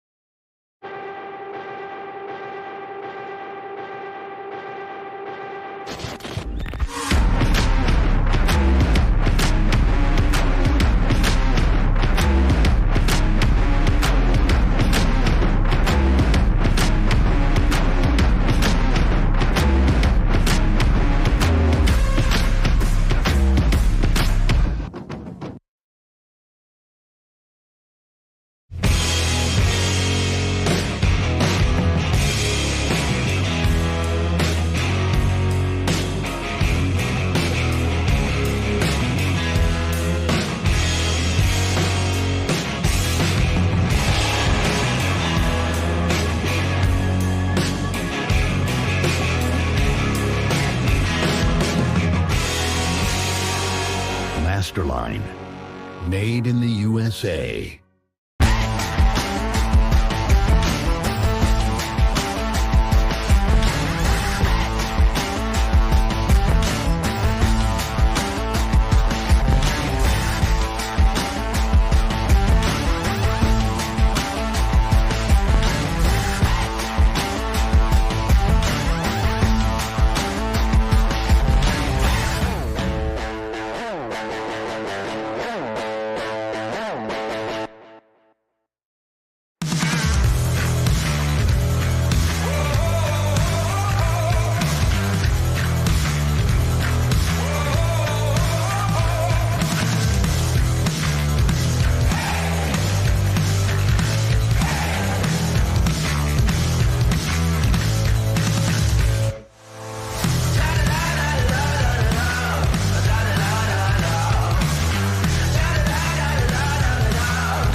All right, then, welcome back, and you're joining us live here at the Golden Lake in Poti in the Republic of Georgia for the Europe and Africa Water Ski Open Championships. I'm Tony Lightfoot, and glad to have the pleasure of your company. All right, so we now take a look at the women's slalom leaderboard after one complete series. We've got Maria Balashkaya with one on 11.25 meters. Then we got Mila Balashova from the IWWF white flag with 0 at 11.25 meters. Marta Olsen on 1 at 12. Maria Kazovskaya from Belarus with 3.5 on 13. Kirsi Wolfersberg with 2 on 13. And with 3 on the opening passes, Angeliki Andreopoulou. So, we go on to Women's Slalom Series 2, and we'll take a quick look at the running order. We got Caroline Marie Boven will be our lead-off skier in Series 2, then Katharina Hafner from Austria, Aline Wang of Norway, then Elena Thompson, then Medina Yoga, then Anna Sespivova, then Dora Varga and Sandra Botas. And those are all in Series 2. 12 skiers will actually make it through to the final. And we've got a Series 1 to come as well after we get done with Series 2.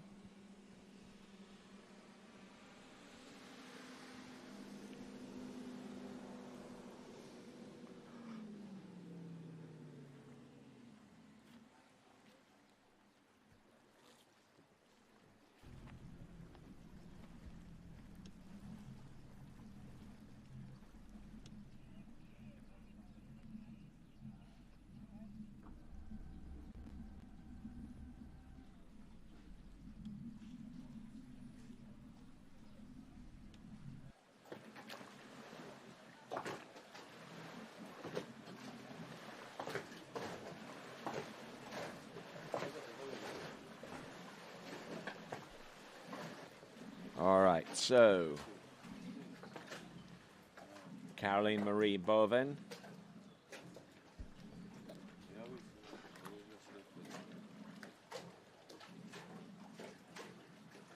In the Poti Pro, in the amateur section of that event, she scored 5 on 13 meters. Backed it up with 2 on 12. Actually, 2 on 12 is a better score with that. So she's her average is somewhere towards the 1 buoy count on 12 meters. In the Nordic Championship, she scored 3.5 on 13 meters.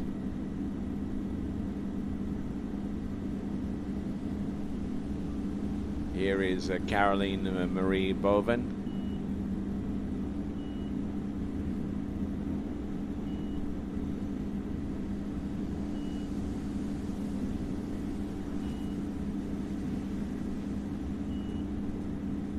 Not doing too badly on the opening pass. That was on 16 meters.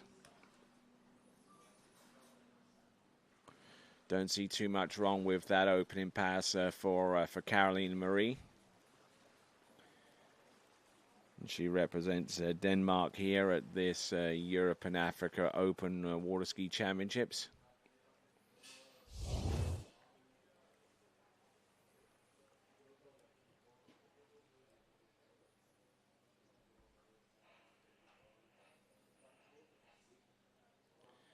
Almost getting a little bit overloaded off number 1, but managing to keep the ski running in the right direction on her approach into number 2.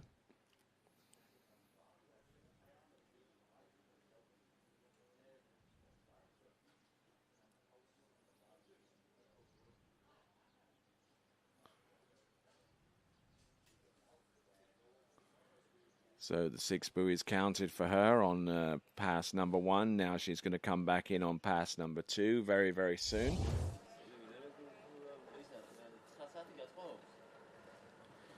Katarina Hafner getting ready for her turn out on the water, and Carlo Bashik, the Austrian team coach, not too far away from her on the dock side.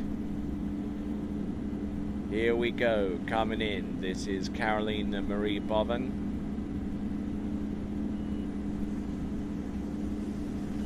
Getting in a little bit deep on number 2, but managing to still hold on to much of that angle that she generated.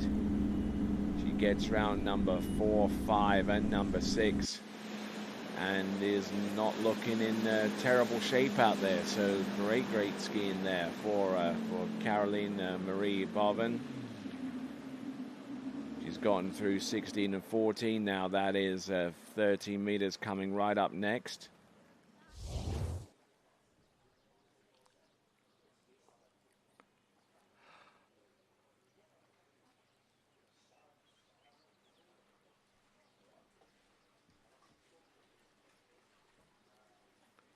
Not overly stretching too much there into number 2, but just managing to guide the ski round and to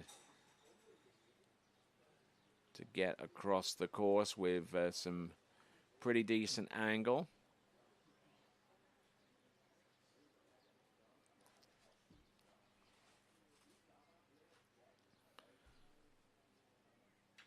So not looking bad for the majority of that pass, getting through the 14.25 meter line length. And now getting ready for 13 now. She scored a 5 on 13 in round 1 and 2 on 12 in round 2 here not too long ago at the Poti Pro-Am. So here we go. Let's see what she's got. This is Caroline Marie Boven from Denmark. There's number 1. She gets a good hookup. She's good to go for number 2. What does she have in store for us for number 3? Taking a hit off number 3. She's good for 4, for 5, and just getting a little bit stretched out into number 6, but managing to perform that one and do the job that's required of her to get round all 6 buoys on 13 meters. Now getting ready for 12, Caroline Marie Boven.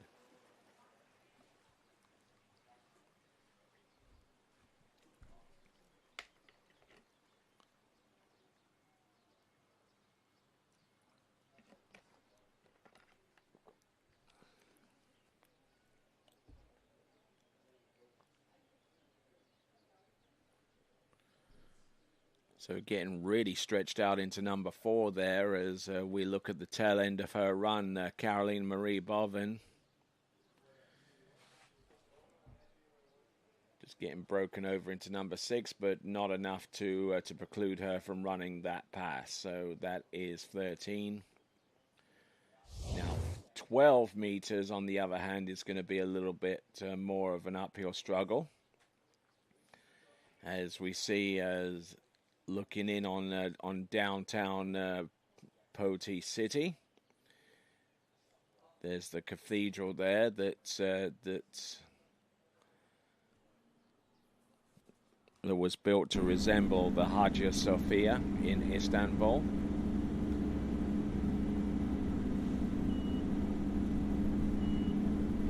There's number 1 for Anne-Marie Boven. Oh, look at this. She's not looking too bad. She gets round number 3, but unfortunately unable to S-bend her way out of it, to S-turn her way out of it. But she's good. Anne-Marie Boven, she's somewhat happy there. So a 2 buoy count on 12 at least. We'll find out if she got anything more beyond that, by way of a fraction of number 3 to add to that.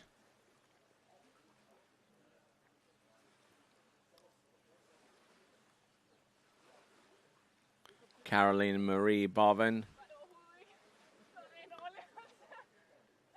Looks like she got that ski outside of number 3.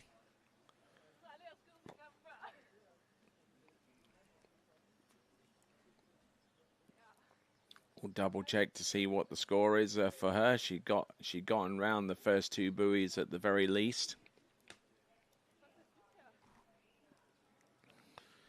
Loading up in the angle and then just gotten. Okay, so it looks like for Anne-Marie Boven, it's going to be 2.5 on 12 meters, 2.5 on 12 meters, which puts her in 2nd place right now. Actually puts her in 3rd at this time. Katharina Hafner.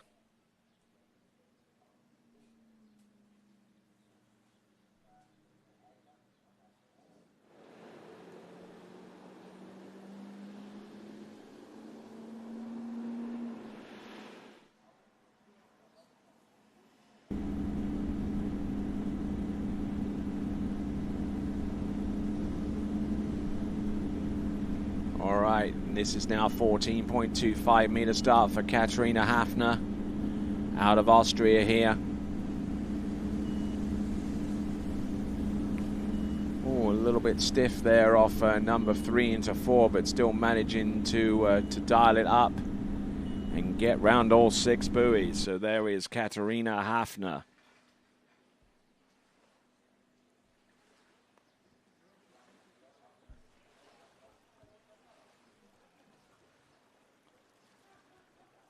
So Katarina Hafner,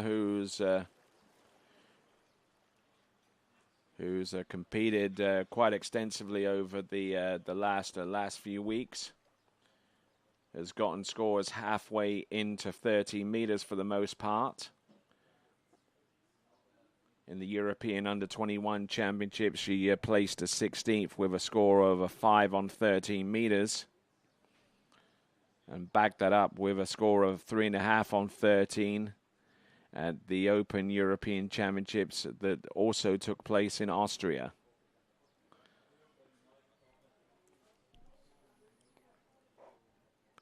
So there we just looked down there with the boat passing up underneath the bridge. Nicolas Delange from France.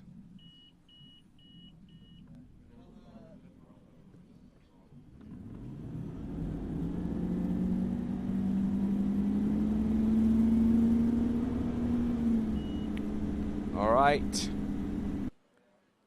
let's get down to business here. We've got Katarina Hafner from Austria. She's gotten through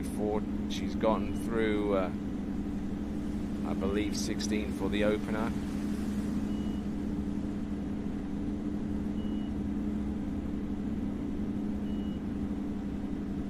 Seems to have a pretty good handle with that one, so she's 2 passes to the good right now. 16 and 14 back to back. Yeah, she went out at 14, I beg your pardon, so 14.25 minutes and came back on I believe the same line length.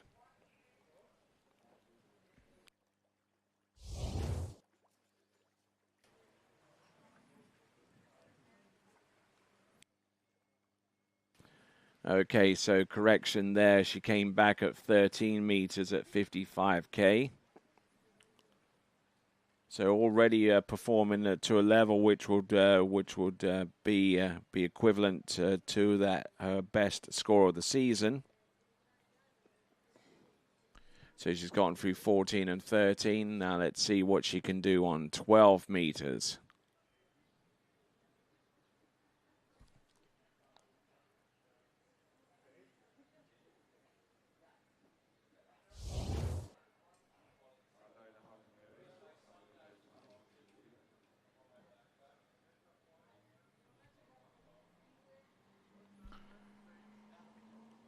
All right, looking out towards the Black Sea and now looking back to Golden Lake. Here we go now. This is Katarina Hafner. 12 meters. There's 1. There's number 2, a little bit down course here, and unfortunately not able to get outside the number 2. The number 3, I should say. But it is good enough for 2. And that would put her right now in about 4th place at this time. Katarina Hafner out of Austria.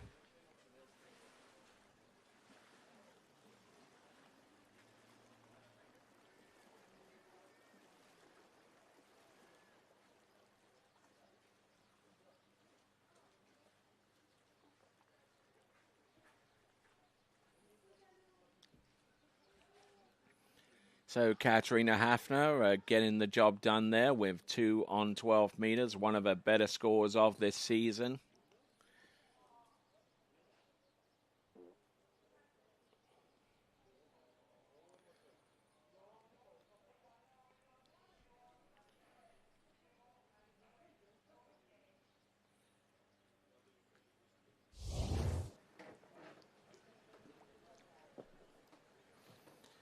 All right, so Katarina Hafner with 2 on 12 meters. We've already seen a score from Caroline Marie Bobbin with 2.5. Oh, and no gate on that pass. That's going to mean that the score for her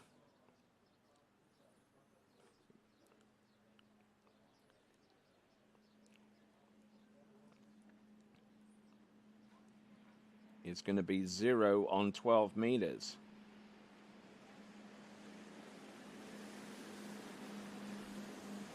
So 0 on 12 meters there for Katerina Hafner. Still our best scorer of the day so far among our women is Maria Balaskaya from Belarus with 1 at 11.25 meters.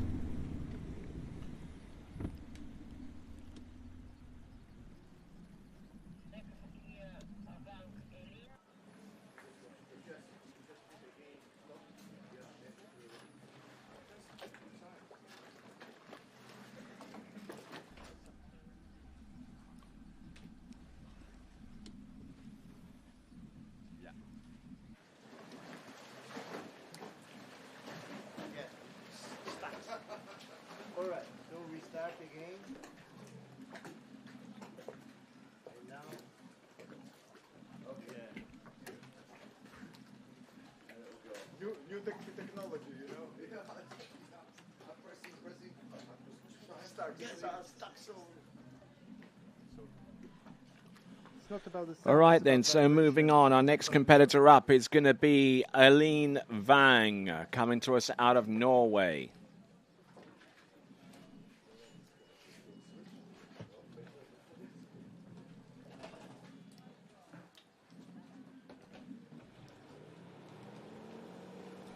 All right, Eileen Wang coming to us from the Scandinavian nation that is Norway, and getting ready for the opening pass. I believe this pass is going to be 16 meters for her. I wouldn't imagine that it would be anything like a 14.25 meter run. Entrance, Eileen Wang. 16 meters it is. And looking good out there and getting the job done and getting through the opening pass. And with that, let me introduce you to my good friend here, Mr. Zane Nicholson. So how are you doing this fine morning? Good morning, Tony. I am doing great. We just had our one of our Danish skiers out on the water, got a PB of 2.5 at 12. So the Danish team is pretty stoked right now. Super happy that the skiing's going well. It's been some awesome skiing this morning. With we saw a couple big scores out of the men and some big scores out of the women. So conditions are skiing great, and we're moving through this event. And I do have to give you a little bit of a hard time to start off because I am one of the Scandinavian guys. And so this is Alina. That would be how they would pronounce it there in the Scandinavian country. So Alina Wang. She was. I've had the opportunity to get to ski with her quite a bit, and she's been skiing really strong this season. So looking forward to some big scores out of Alina.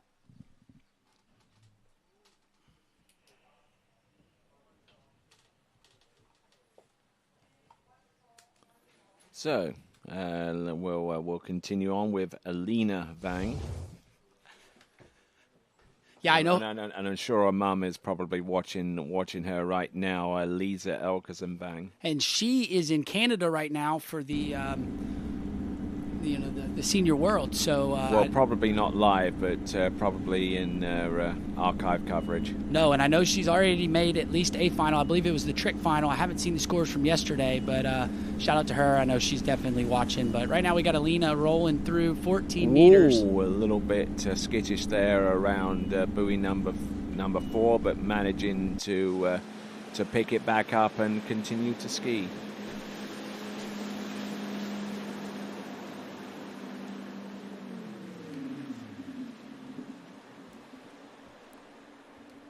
So Alina Wang, 14.25 meters, successfully run.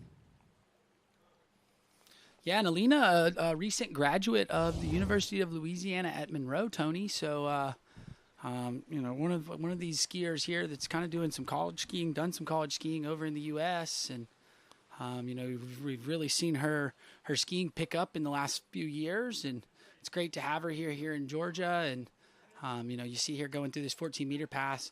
She's looking really strong. You said she had a little bit of a bobble towards the end of this pass. Let's see if we can see it. I believe it might have been right there. You see how she brought that handle a little bit in and high and just kind of had the ski not quite finish on her. But These first couple passes for these ladies this morning will be, a little bit of a warm-up pass, shaking off the nerves of this huge championship that we've got going on. So, Alina getting through that 14-meter pass, and now, we'll shorten it back up to the mean green rope and see what she's got at 13. All right, let's see what she's got. Alina Wang from Norway.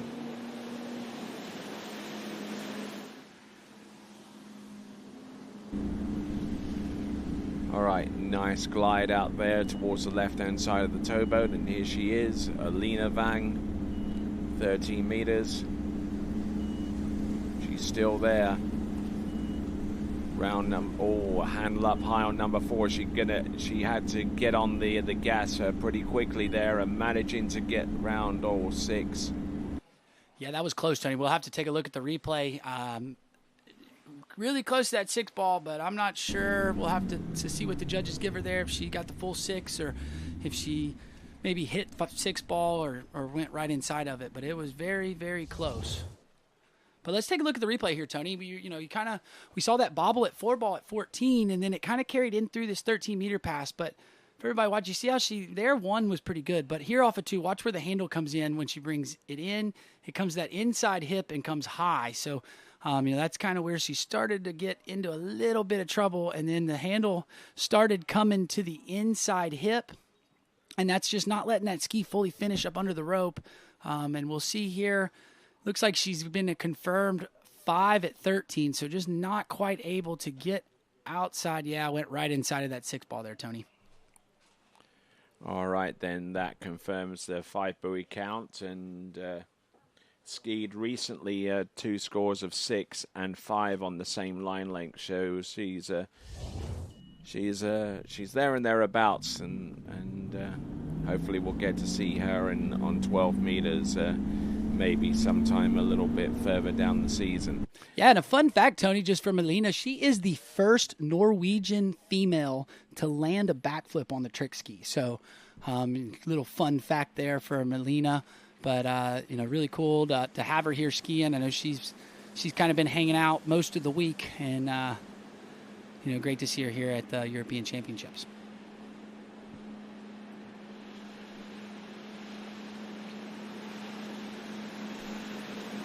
All right, so Alina coming back into the dock. Shouldn't be too displeased with what she's done out there. Although an attempt at 12 meters would have been nice. All right, so now we're moving along. Our next skier coming up representing Switzerland is going to be Elena Thompson. Yeah, and we saw her son Dima ski a little earlier today, Tony, and was super fired up with his score of 1 at 11. So let's see if maybe we can get that momentum to keep rolling here with Elena and maybe get a huge score out of her for this weekend. Indeed, that's right. As our time is just a little after 10 a.m. here in Georgia. And it's just a little after midnight on the eastern seaboard of the United States, where a good portion of our audience resides. And don't forget that if you're unable for whatever reason to watch us live, then you can go to our archive and watch it as live. When the time is more convenient to you. Yeah, and I bet, Tony, there are going to be a lot of water skiers tomorrow at work that are not going to get a whole lot of work done because they'll be watching this coverage. Well, tomorrow's Saturday. Well, yeah, but it's going to be Friday. It's tomorrow for them. I guess if it's midnight, it's today. But it'll be Friday. They'll be at work, so they'll get to watch this slalom event. And then we're going to have some jump and some trick later, but they'll be able to watch that at work on the computer. Yes, indeed. All part of the service here at TWBC with the YouTube channel. And if you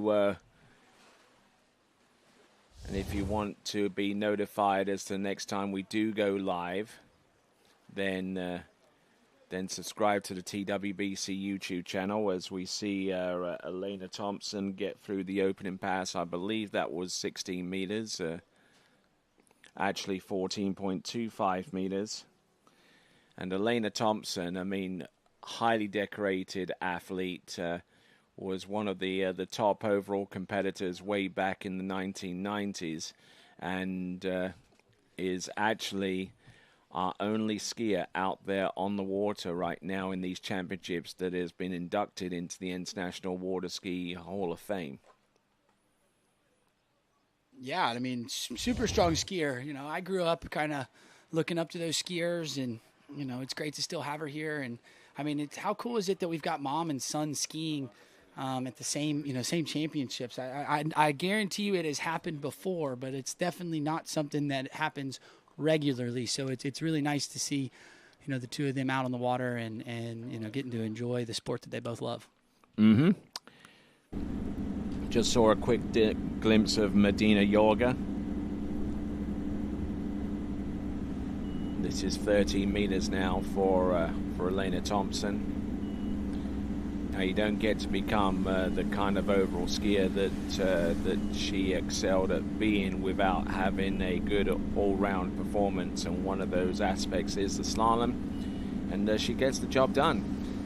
Yeah, no, that was good skiing, Tony, and, you know, based off of the Pati Pro this weekend, I know she skied in it and you know, was unable to get through that 13-meter pass, so that's good. You know, we've improved as the week has gone on, and you know, that's what she's wanting to do to start her overall campaign here for this championships. And, you know, really strong skier.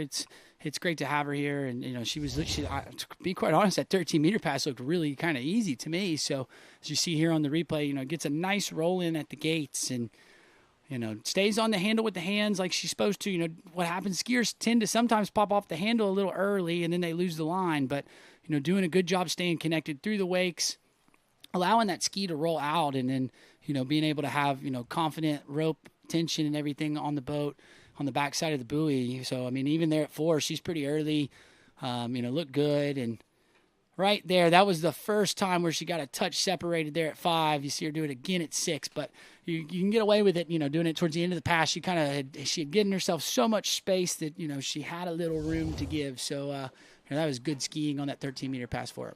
And Elena Thompson's skiing at 30 meters, obviously grabbing the attention of another skier that has been highly decorated in the sport, that is making a bit of a comeback, Angeliki Andreopoulou, who I believe is also inducted into the International Water Ski Hall of Fame. And this is Elena Thompson, just really struggling a little bit with the start on 12 meters, and it was just completely out of control by the time she got from 1 into number 2. But she's happy with that, I believe. Oh, no, she should definitely be happy. You know, that's, again, an improvement on her score from earlier in the week, and able to come out here and get through that 13-meter pass. I know that was giving her a little bit of troubles earlier in the week. So great to see her get through that and get a look at the 12-meter pass.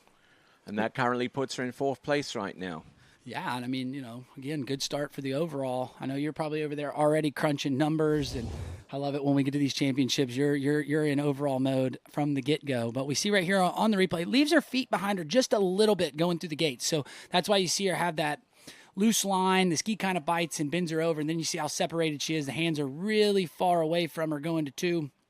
And it looks like she kind of clipped the outside of the buoy. You know, I mean, the ski just kind of bit and went underwater, but watch right here, Tony. See, she lost a little speed, and then her feet just don't go under the rope until right before the buoy. So that's what kind of causes that slack line here. But then right there, you see how separated she gets. So she just nicks the buoy, and that kind of gets that ski to bounce, and the nose bites in on her, and unable to get the full 2. But like you said, she was happy. She should be happy with that score, and you know, great job out of her today. All right, so that is Elena Thompson with 1.5, I believe, unless I hear any different. So now Medina Yorga comes up next.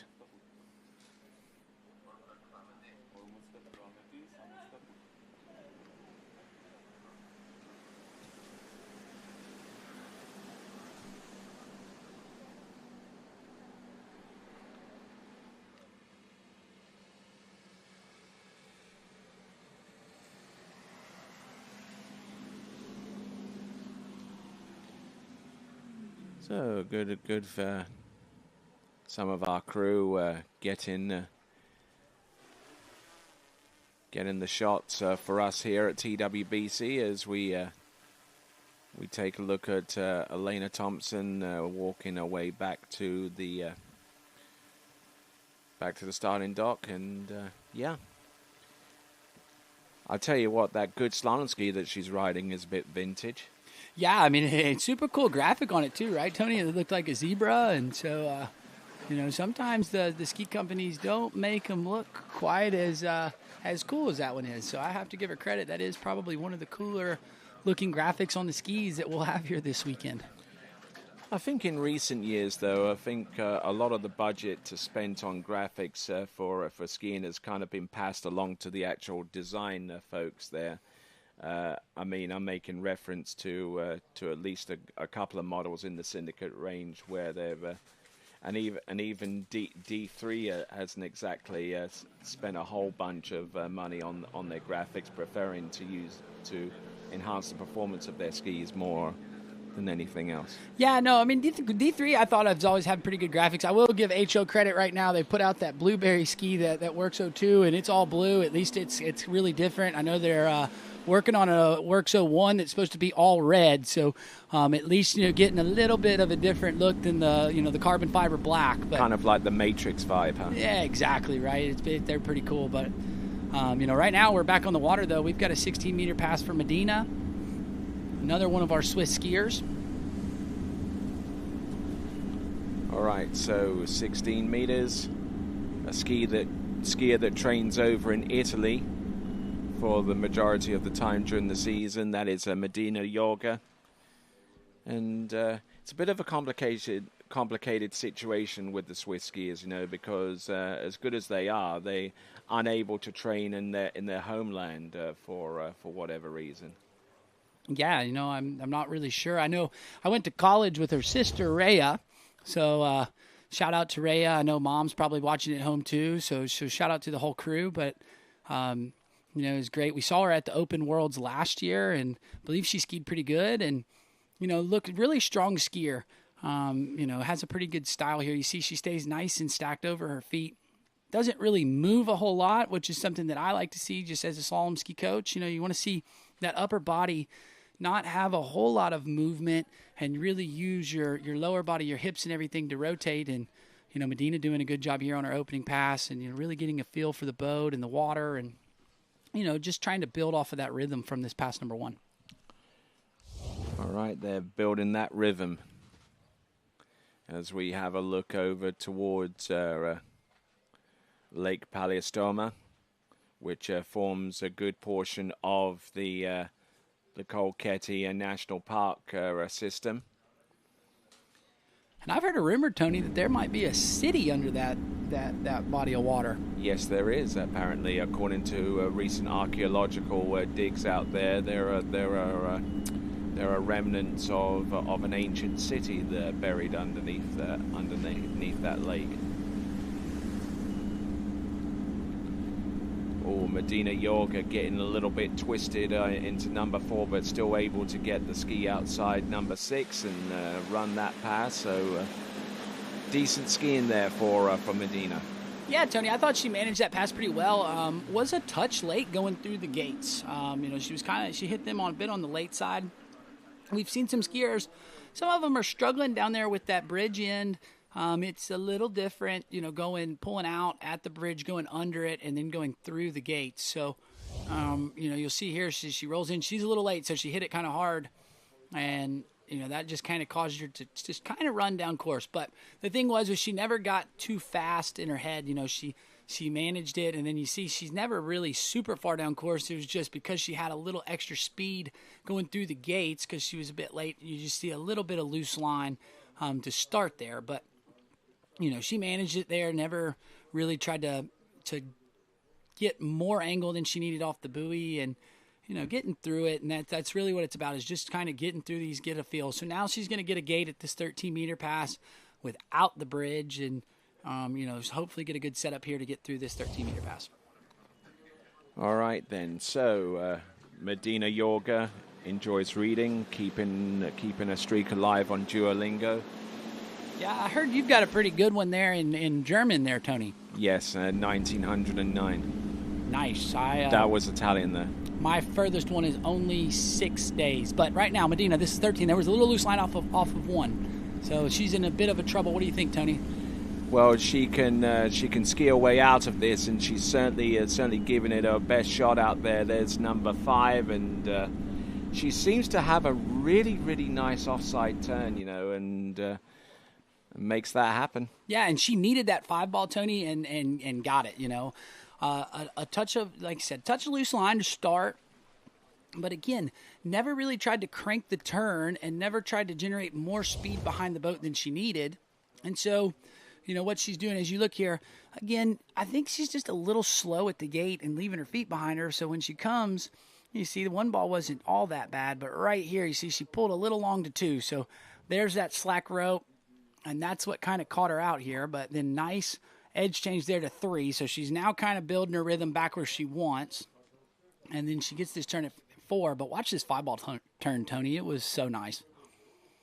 Yep, and she definitely needed it. Just plant the ski, just wait for it to come round. And if it does, you're in good shape. Yeah, the one thing I really like that she did at 5 ball, Tony, and what she does a little bit better on the 135 side than the 246 is where she brings the handle at the finish of the turn. She brings it to, more to that outside hip, which allows the ski to turn and your feet to go under the rope. A lot of times when you see skiers, they bring it more to the inside hip.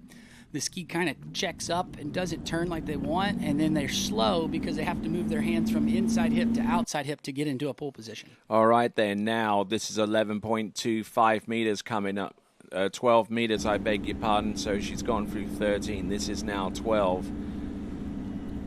Let's have a look. There's number 1. Brings it in. Looking good on number 2. A little down course, though, but she's still there. She's still battling hard. Look at her go. Round 5. Does she make it? Round number 6. Oh, and she was that close. It looked like it. That ski looked like it made its way round, but so it looks like it's going to be, I believe, 5.5 or.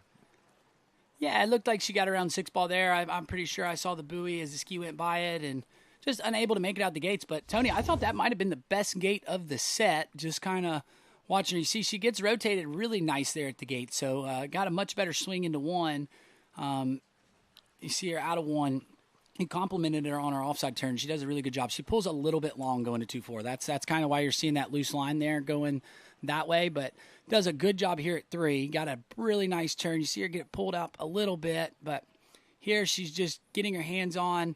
I kind of thought maybe she would stop there, but the thing is, as a skier, as soon as you get your hands on the handle, if you'll start trying to move, don't wait on the boat to pull on you, but you kind of get in position, you'll get the ski to move. And just there, you see her, she's down course. She took that second yank to 6 ball, and that's why she didn't have the rope there, was unable to get out of the gates. But that's still a pretty good score. If my memory serves me correct, Tony, I believe last year at the Open Europeans, they had a runoff for, it was either 4.5 at 12 or 5 at 12 to get into the finals. So she's kind of there in that bubble range of, we'll get to see her ski on Sunday. All right, and just looking at the scores from last season, it was a runoff at 4.5 on 12 meters, and Kim Helen Niederbaumer was the beneficiary of that tiebreak situation against her and Pernilla Grobe. But that was last season. We're on with this season. This is Anna Sespivova. 14.25 meters.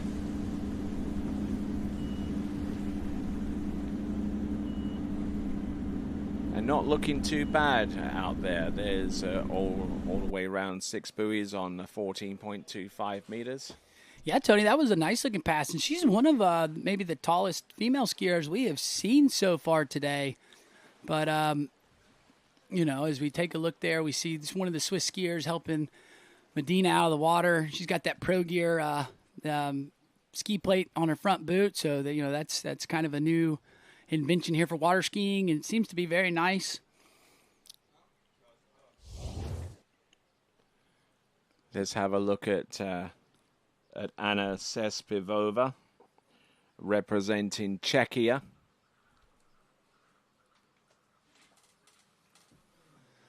Yeah, and the Czech skier has been doing well this week, Tony. We've got a first kind of pro win in women's jump with Linda, who we'll see jumping later, I believe tomorrow. And, then we had Katarina. She got, second place in the Pati Pro in women's slalom. So let's see if Anna can put it together. But one thing I really like about her skiing, Tony, is she's, very, at the finish of the turn, she just kind of uses her height to leverage the boat. You don't ever see her try to generate more angle, which then kind of correlates to more speed, where you'll see kind of a shorter skier kind of has to turn the ski a little bit more because it's harder to leverage the boat. But, Anna using that height to her advantage.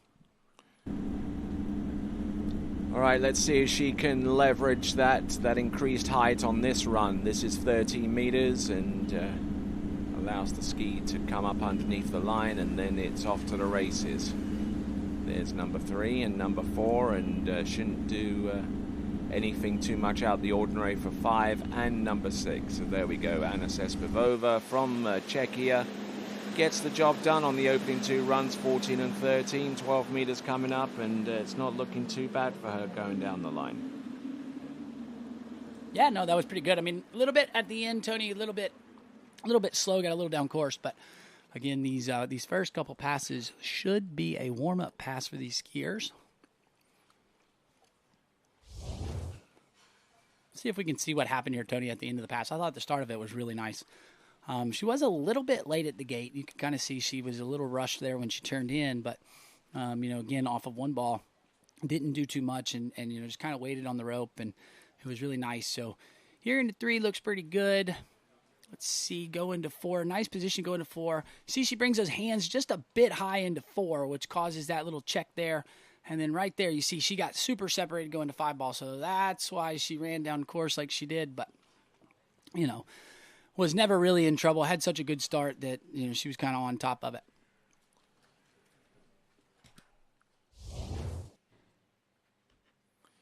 So looking strong for the most part as we have a look at dockside and see Maria Popova getting ready to go. It's going to be about 3 skiers to go before she takes to the water. Anna Sespivova included.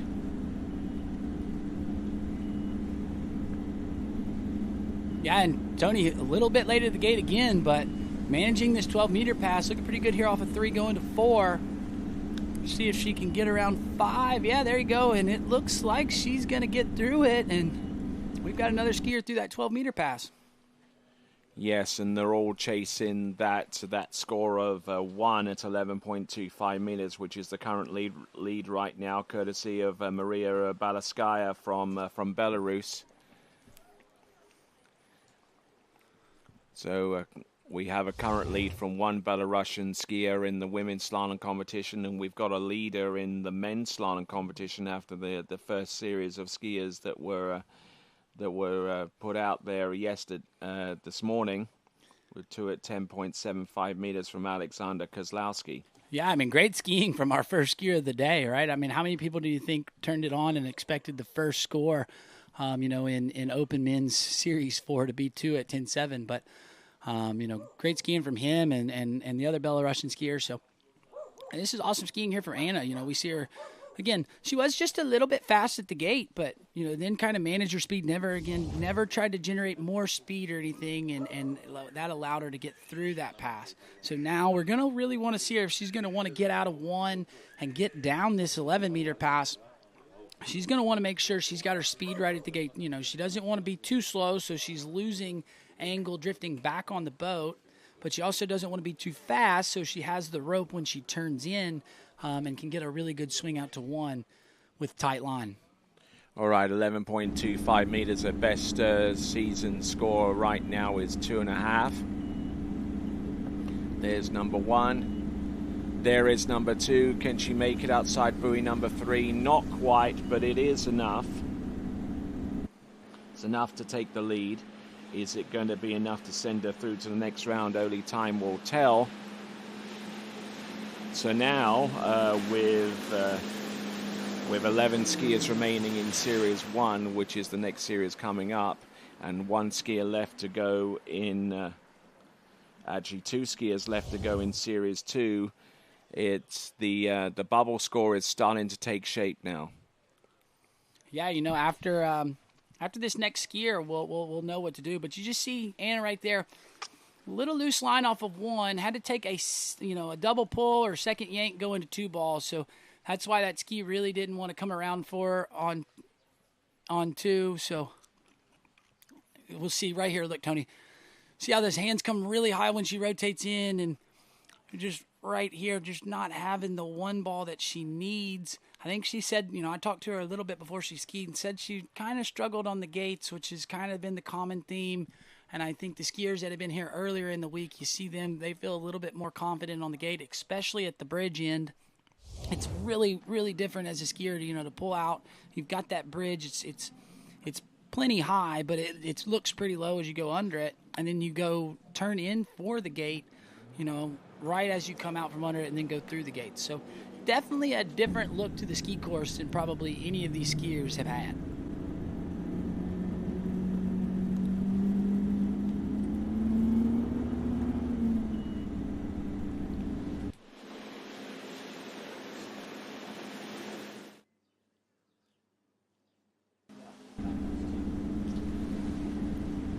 Okay, so Sandra Botas from the Toledo area of Spain. Yeah, Tony, so I believe we're down to our last 12 skiers, so we know that if you get 2 1/4, you are guaranteed a spot into the final. Anything less than that, you're going to have to sit on the bank and wait to see how it shapes up. All right, then, and with that, Sandra Botas gets to work there with the opening pass. Now I believe that Sandra last season competed in the Europe and Africa Open Championships, and I believe actually made it into the slalom final, or got very close to making it through to the slalom final, if memory serves me correctly. No, Tony, I believe she's coming off of a back injury. I believe this season is her first time back after injuring her back. And, she's been building. Yeah, you're right. And so, we saw her ski earlier this week in the Pontypridd. I believe her best score was a 3 at 11. So, she's, I believe this season maybe has a score of 4 at 11 at least one time. So, fully capable of getting over there, getting that quarter of a buoy she needs to punch her ticket in. But again, you got to get through these first couple passes, and that 11-meter pass is a bit of a tough pass to go. Nothing is a given. So she's going to need to get out here and get through these, and then get a really good start at the 11 if she's going to want to punch her ticket in. All right, let's see what Sandra Botas has in store for us. She's gotten through 14 now. This is 13 meters, so she's still a little ways away from getting to the area that she needs to get to in order to punch her ticket through to the next round. This is 13 meters, and Sandra Botas instrumental in the organization of the Botas Pro-Am event that takes place each summer at their Botas ski facility and nearby to Toledo in Spain. And a big shout out to Ricardo and the crew over there. Yeah, no, I mean facility over there is pretty nice setup. Definitely really hot there. I don't know, Tony, when the last time you've been there, but it is a scorcher kind of out there in the desert. But, Sandra's been training good, skiing strong, and, I guarantee you the Botas family is watching at home. Nice approach there into buoy number 3. Yeah, I mean, Tony, I think she's been skiing really strong. We kind of, she made a post this weekend on social media, just kind of talking that I think maybe she's feeling more confident, but still just needing to get more tournaments under her belt. So I think, as she builds and builds, we're seeing her ski better and better. And, I've been really happy to see her back. She had that huge back injury, and that could have been something that could have, ended her water ski career totally. But to see her, go through the rehab, do all the hard work to get back on the water, it's just great to have her here and skiing at such a high level. All right, here we go. Let's see what Sandra Botas can do. This is 12 meters. This performance here is going to determine who will be our first competitor to be in that 12 skier final. Will it be her, or will it be our current leader from Belarus, Maria Balaskaya? Well, actually, we got Anna that just skied with the 2, so yeah. Right now she's on the she's the bubble score. So if Sandra doesn't get more than 2, they're gonna she guarantees her spot in. All right, we'll see what happens as Anna Sespevova waits along the shore side to see what her fate is going to be in relation to making it through to the next round of the competition, the women's slalom final, which I believe will take place on Sunday. Yeah, and Sandra looking strong here today, Tony. You're seeing the confidence there. I didn't like where the handle came on the backside of 3 ball, came to the inside, so you saw that little bit of a ski check. But, she had gotten a good gate, good 1 and 2, so had plenty of space. So now you see at 5 ball, she's back early, has created the space back, and, really not a lot to scream at home about the 12 meters. So now going to get that 11-meter pass. Like I said, best score of the week, I believe, was 3.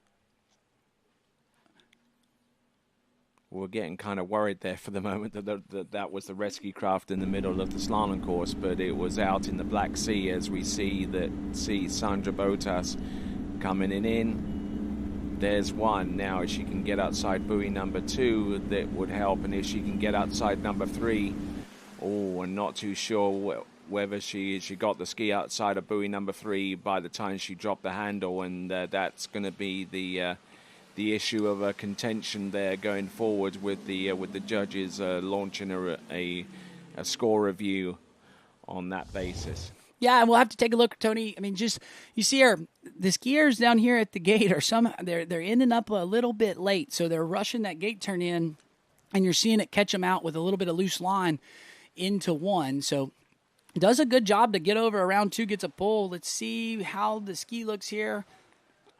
It looked it looked like she, I was saying it looked pretty close. Looked like she let go a little bit too soon. You'll see, but watch right here. She's just really fast and turns in and not quite able to get the ski up under her, so it's causing her to have a little loose line. So we've got a tie, right now. One spot shared between 2 skiers. Exactly, but if anybody gets less than 2, then that means both of them are in, if my math is correct, Tony. And your math typically is. Yeah, but still, I'm super stoked for Sandra just to see her, back on the water and she's running 12 regularly. I know she's been knocking on the door of running 11 in tournaments. Guarantee you she's been running it at home. So we'd like to see, we'd like seeing that confidence kind of come back. Maybe a little bit of an adjustment on the gate. We'll really kind of get that confidence going into the course at 11. But so far, really strong skiing out of her. All right then, moving on from Series 2 to Series 1. Our first skier out is going to be Maria Popova. Now, Maria Popova, who's had a good stay here, right at Golden Lake, where she's competed in the all 3 disciplines in slalom, tricks, and jump, and actually won the tricks title here at the Poti Pro just a couple of days ago. Yeah, Tony, and that was the first pro win for this young Ukrainian skier. So having a pretty good week so far. A little bit unsettled there on that opening pass. You'll kind of see she's letting that ski release really fast, so it kind of bounces on her. That I kind of saw that earlier this week when she was doing a little bit of practicing, but maybe we'll see if she, maybe a little bit of nerves here. She is a very young skier. I believe she's either 15 or 16 years old. So, great to see her there. But kind of watch this replay. I thought the gate wasn't too bad. One was pretty good. But as she starts going further down the line, you'll start seeing the ski, jump on her from pulling edge to inside edge. Right here at 3, she did it. You see how it went, and it only kept just the tail in the water. As the rope gets shorter and we start getting, more load from the boat and more speed, that could be something to watch to catch her out. But right now, gets through that 16-meter pass, and, again, she's opening. She's one of the stronger overall skiers in this event. So, really going to be trying to get a good, good slalom score to make the slalom finals, but also, set herself up pretty well for the overall. All right, looking at the dock side and seeing the second skier about to take to the water in Series 1. It'll be Elena Parkamenka, representing Belarus for the very first time in this event.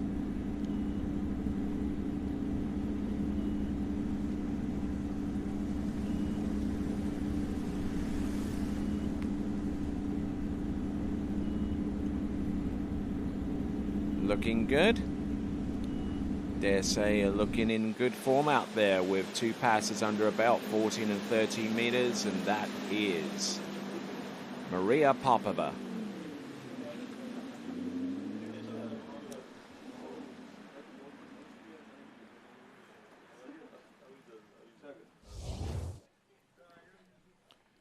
Don't see too much wrong with this one.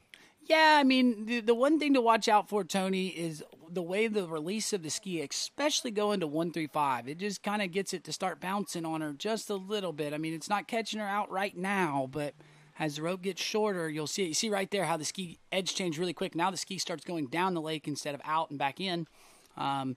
So manages it good. One thing about her, though, is she's, really good in the trick events. And the thing is when you get a slalom skier that's really good in tricks, they're very, very good at rotating their hips. Somebody that, I really think of is Neely Ross, right? She really gets the hips to rotate through the turn and gets the ski to turn. And that's where you see these benefits from the trick skiing, go into slalom skiing.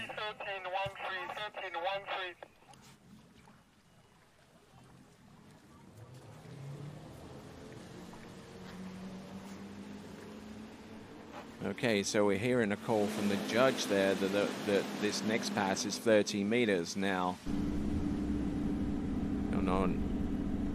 So she went out on 16 meters, I beg your pardon. So this now is 13 meters. Doesn't feel quite confident enough to go in on 14.25 meters in most situations. And there you go. Tony, that was the best pass of this set so far.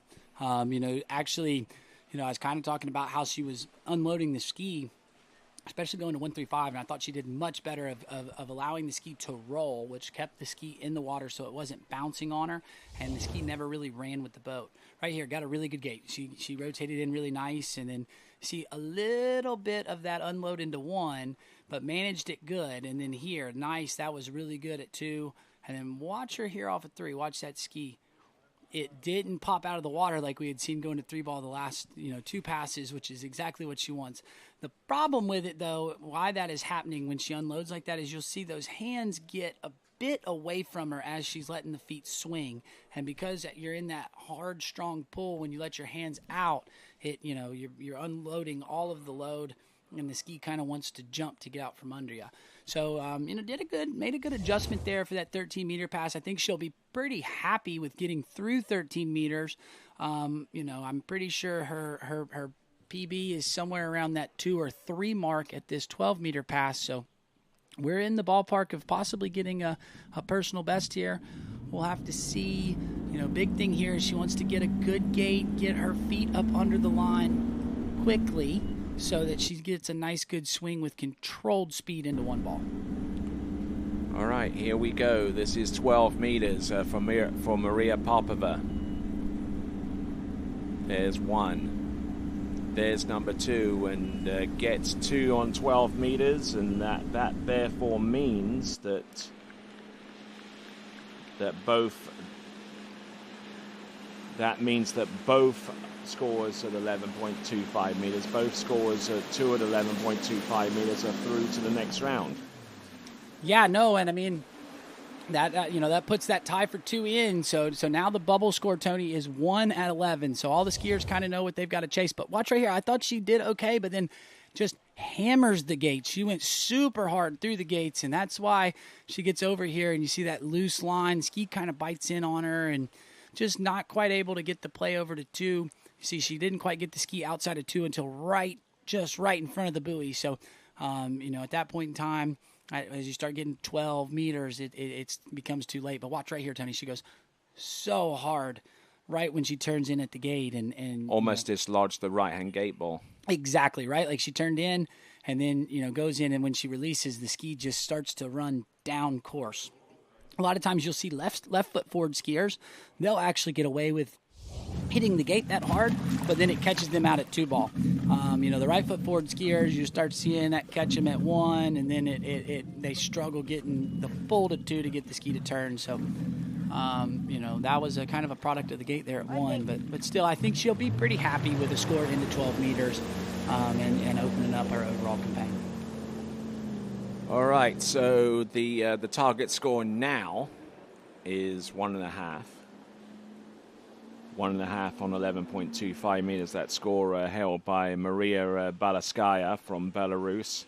And the skier on the water now is Elena Parkamenka from Belarus. Yeah, 1 buoy on 11.25 meters from Maria Balaskaya. I'm just being corrected on that.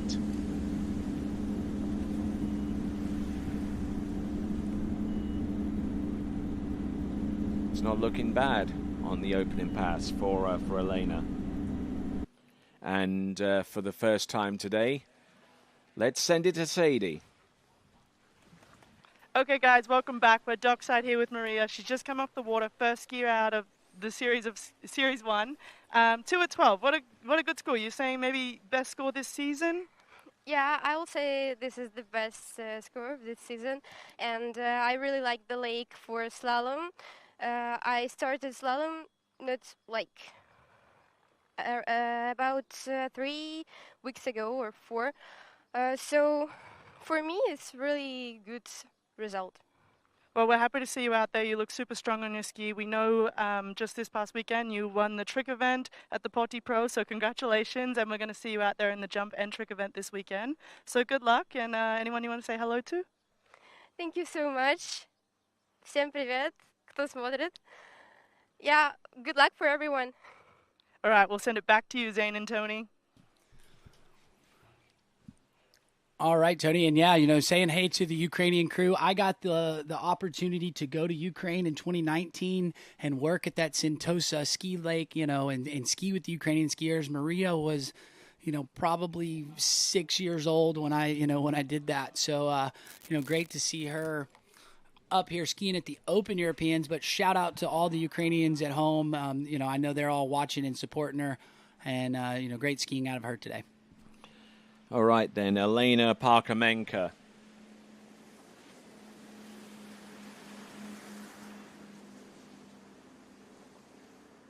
Looking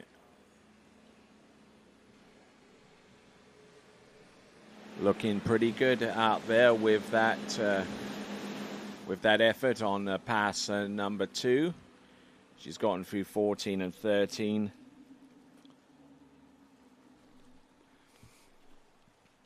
Yeah, Tony, and I believe last year she made the podium at the Potty Pro-Am, the first edition of it. So, definitely has had some sets here at Golden Lake and skied pretty well.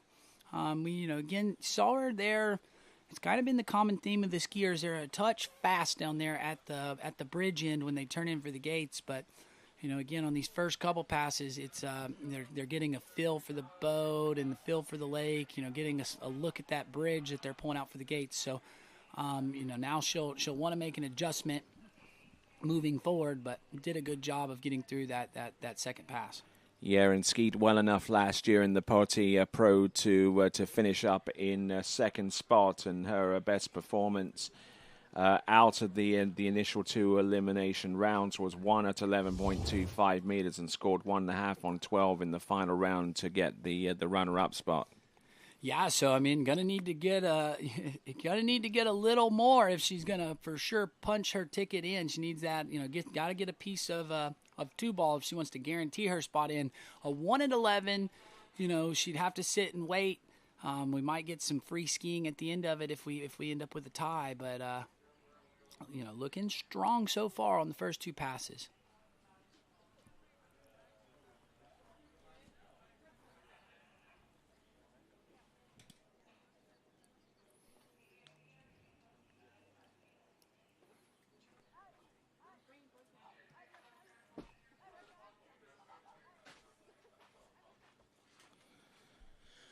All right, just waiting down at the bottom end here, and Elena Parkamenka from Belarus. And it's good to see the Belarusians return to the international fold, starting with this event here at Poti, the home of Golden Lake and the home of the Europe and Africa Water Ski Championships for 2026. Yeah, no, nice to have him out here being able to compete. Oh, and going down early, round buoy number 4. Yeah, so that puts the 1 at 11 in, Tony. And, I mean, I kind of noticed it as we were watching. We'll have to see the replay, but a little bit weird at the gate. It looked like as she started to turn with her body, the ski did not rotate with her quite like she wanted to. And, then it just kind of, as she got further down the course, she was a little out of tune with the boat, and I think that's what caught her out there at 4 ball. We'll have to see maybe if we can see that on the replay, but I believe she's going to be a little bit disappointed with that. Knew that she needs to get through that one for sure to guarantee her spot. But watch right here when she turns in, Tony. See, she turns in, but the nose is in the water and just didn't quite want to turn, so she was really slow when she rotated in and came up kind of narrow at 1, but manages it okay. But then there, you see she swings because of the narrow at 1. The way she goes into 2, doesn't get the ski to go out quite as much, and now she's really running with the boat. And here she needs a big turn, and as she pushes the tail, it just kind of bites on her, and she didn't have the rope on the back side of the buoy and causes her to go down a little early.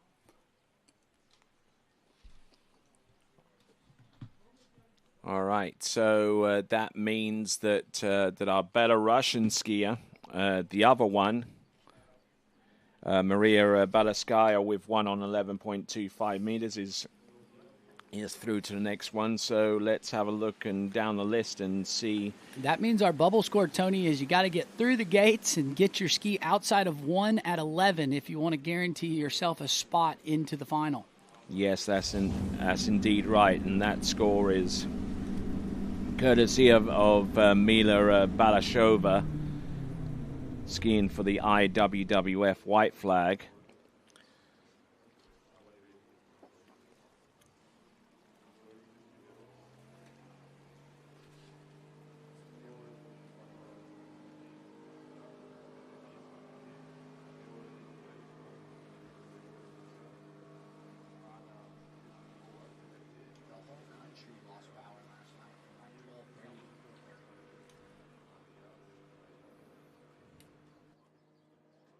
Okay, it looks like we got a little bit of technical difficulties that we're aiming to resolve, as we've got Sofia Hosvedevia from Belarus getting ready to ski. Yeah, Tony, and I mean, we had a little bit of a power outage here in Georgia last night. I know about 12:30, all the electricity in the whole country of Georgia cut out, and they didn't get the power turned back on until about 5 or 4:30 this morning. From what I'd kind of heard talking to some people around the lake, it sounded like something with a cable maybe on the Turkey end. They had a problem with it, and it caused, the whole country of Georgia to lose power for a few hours. So it's great they got it back on, but they're probably trying to reboot the power system, and that's what's kind of causing these little bitty shutdown of energy.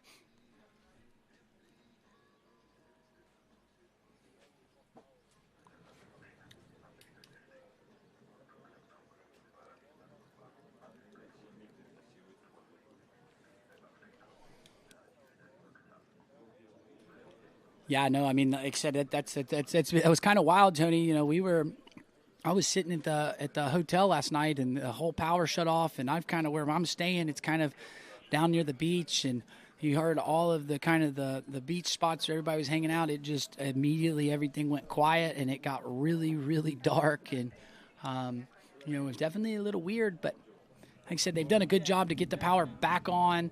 You know, we had power for the rest of the morning after that 4:30, and so you just probably got the government trying to make sure they got all the kinks worked out and get that power up and running perfectly.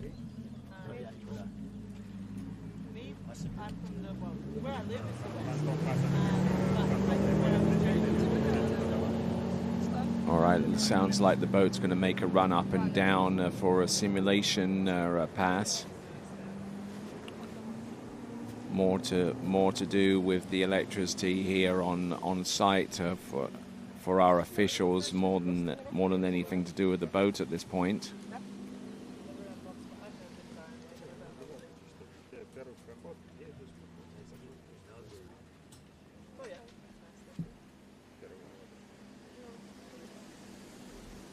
There is Sofia Hosvedavia, who placed in the overall last season in the Europe and Africa Open Championships, which took place last season in Austria.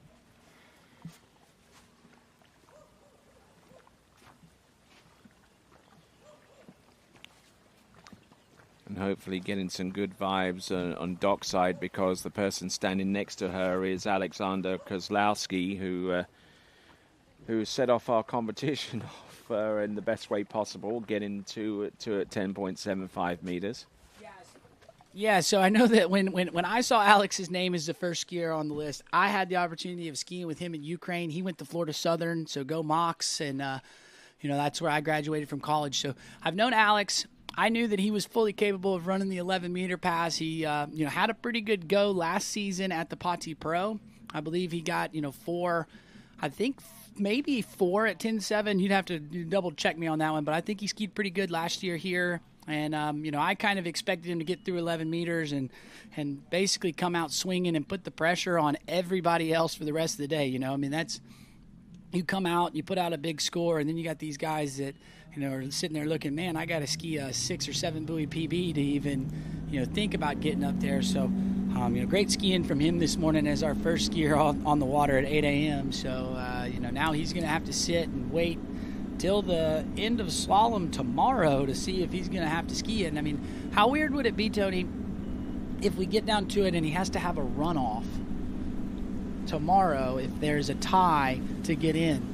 I mean, it's not impossible at all. And then he's going to have to take a super cold 11 off the dock, right? These other guys might ski and wait, you know, 30 minutes, an hour or something, but he's going to have waited over 24 hours and then have to go off the dock cold at 11. I mean, I don't think that many of these skiers would practice just cold off the dock 11s, and wouldn't that be pretty rad if we did have a runoff and he was able to come out and run, you know, a cold 11? Well, it hasn't. It's happened on one or two occasions. I remember back in 2009 where one Javier Julio had to wait. What was it, like 2 or 3 days before he realized he was going to be in a runoff situation by the time they ended off Series 1 in the World Championships that year in Calgary? Yeah, no, I remember watching that, and yeah, he skied, you know, like that first day, and then had to wait, you know, I believe it was 3 days, and then found out, okay, hey, we got to go back out there and have a runoff situation. So you are the walking encyclopedia. It's great that you can pull out that knowledge, but I do remember being a young kid kind of watching that live coverage there from Calgary.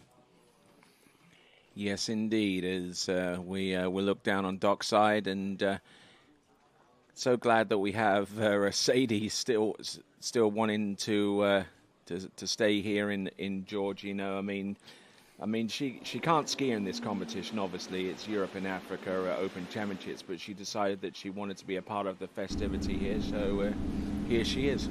Yeah, I believe me and her, Tony, are the two lone people on site that, you know, the kind of ski that aren't able to ski in this event. But, man, it's so much fun being here in Georgia, and the hospitality that they've got, and I don't blame her. I would love to sit here if I didn't have anything going on, and glad that she hung out and to help us out, and glad to have her here.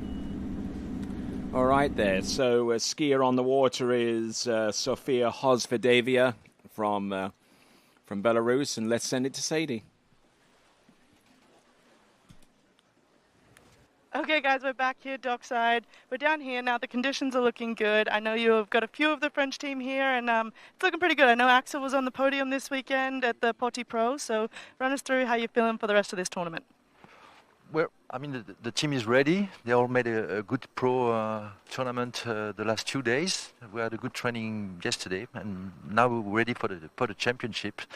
It's like a warm-up on those 2 days, and I hope the best for them on Sunday for the final. Well, I've enjoyed watching them. I'm sure you're excited to see how this all pans out. And with that, we'll send it back to you, Zane and Tony.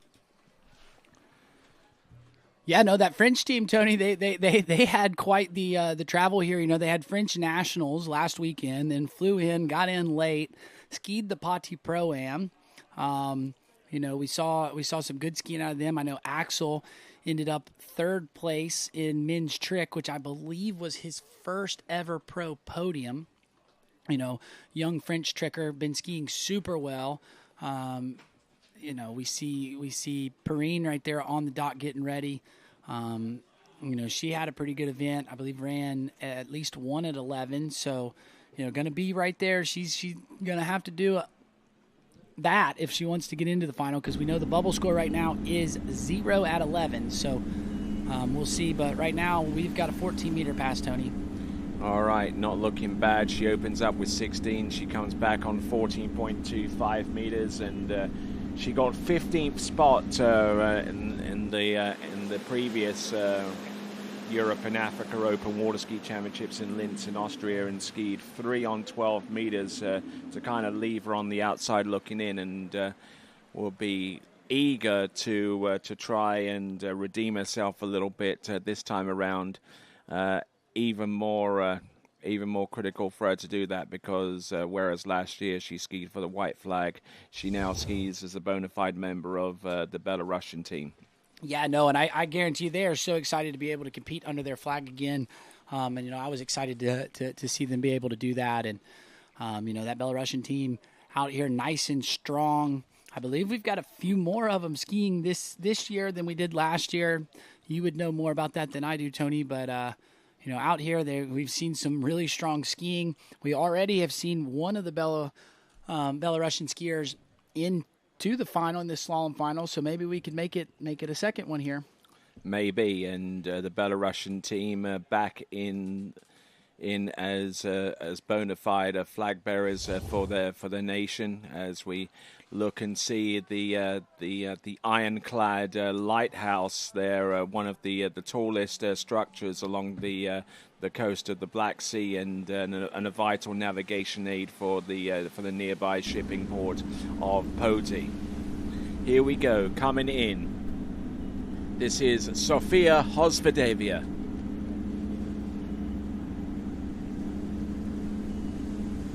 So she started on 16, came back at 14. This is now 13, and she's certainly a well-rounded overall skier. Not much is known about her beyond what you see out there on the water, but looking in pretty darn good shape right now.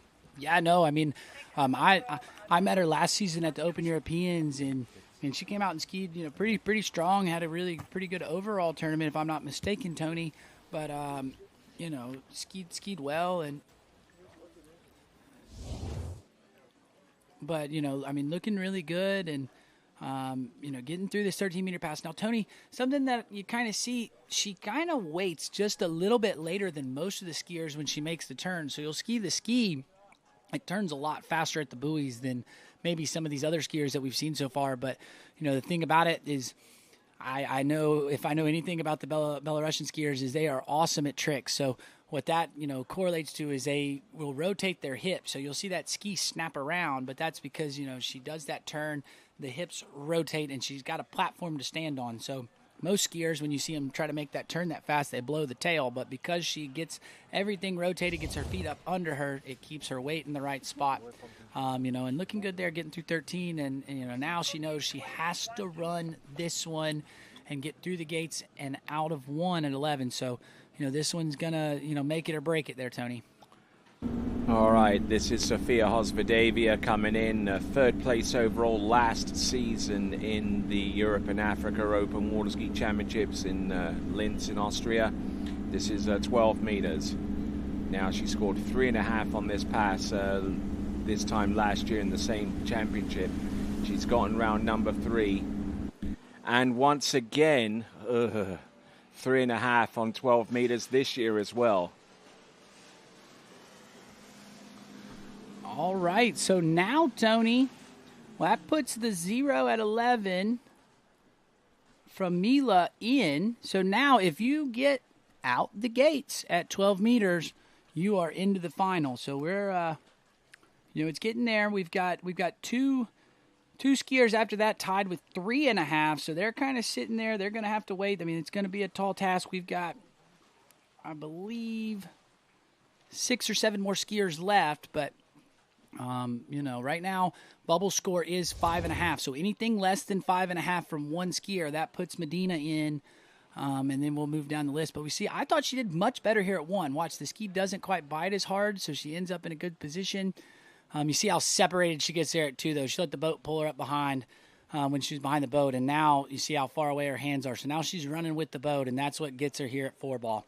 That was kind of a product of what she did at 2, and you see how far away her hands are there. So she's down course, not as wide as she would like to, and kind of dropped her shoulder and unable to hold, that heavy load on the backside of the buoy. But again, I like this view right here. You see how she swings her feet up under the line. Was a little bit hard at a 1, which will then catch her out over here at 2 just a bit, but gets out of 2 good. But right there, she let the boat pull her up, go into 3. That gets her running with the boat, and right there you see she lets the hands get away, and that's why, unable to get out of 4 ball. All right, so skier on the water and nursing a bit of an injury from a practice session jump crash. This is Perrine Saunier. And Tony, that was a tough crash yesterday. I was sitting on the bank, and I was happy to see her get up and moving and walking around yesterday after the jump crash. I kind of figured she'd be a little bit sore, and you do see that tape on that knee. So probably kind of nursing a little bit of some soreness or an injury. I asked her yesterday. She said she was okay, but definitely taping everything up to keep her, feeling nice and strong. All right, looking at dockside and seeing Initangwano getting ready for her performance out there on the water as we have a look at the instant replay for Perrine Saunier, and easy as she does it on the opening pass. Yeah, I mean, it was a nice easy pass, but Tony, she looks a little guarded, so obviously. Definitely got sore overnight after jump practice yesterday, and I'd like to see her this next pass, as long as everything's just not really injured. I'd like to see her be in a little bit more attack mode. She was a little bit cautious on that first pass, but this is her first time on the water since the jump crash. Just trying to get out there. Fill out the body, get it kind of up and moving, and see if we can't build, as we get to the next few passes. And Perrine Saunier, who scored a total of 3 on 12 meters last season for a 15th place tied finish with Sofia Hosvedavia.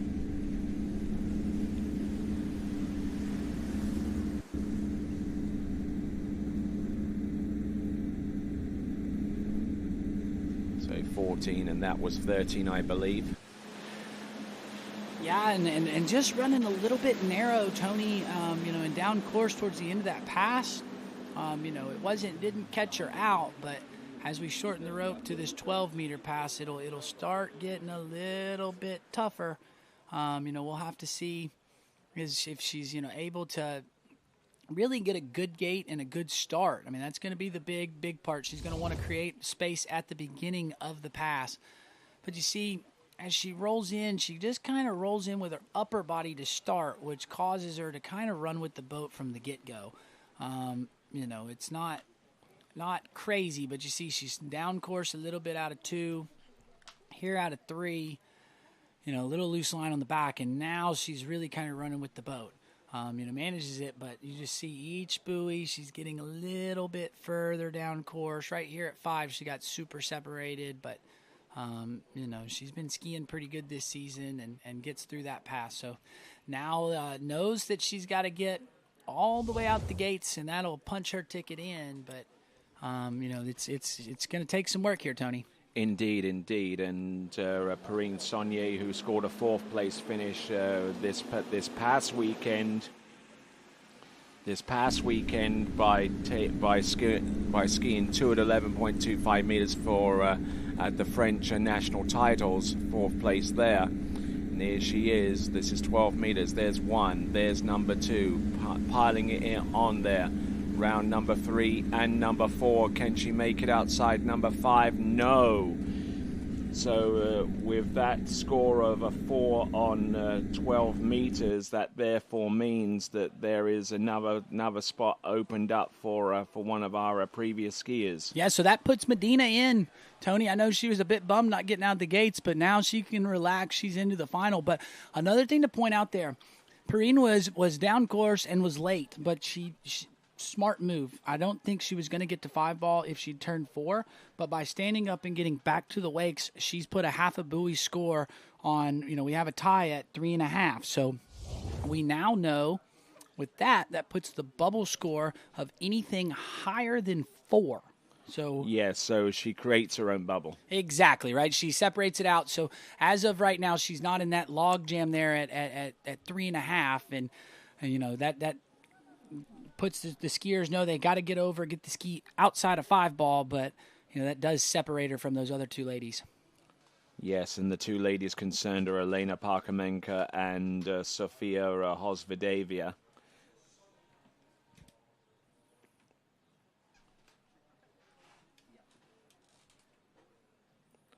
So it's getting a little bit tight up towards the top. Perrine Saunier with 4 is the bubble now. Then the next 2 scores below her, each of them tying on 3.5.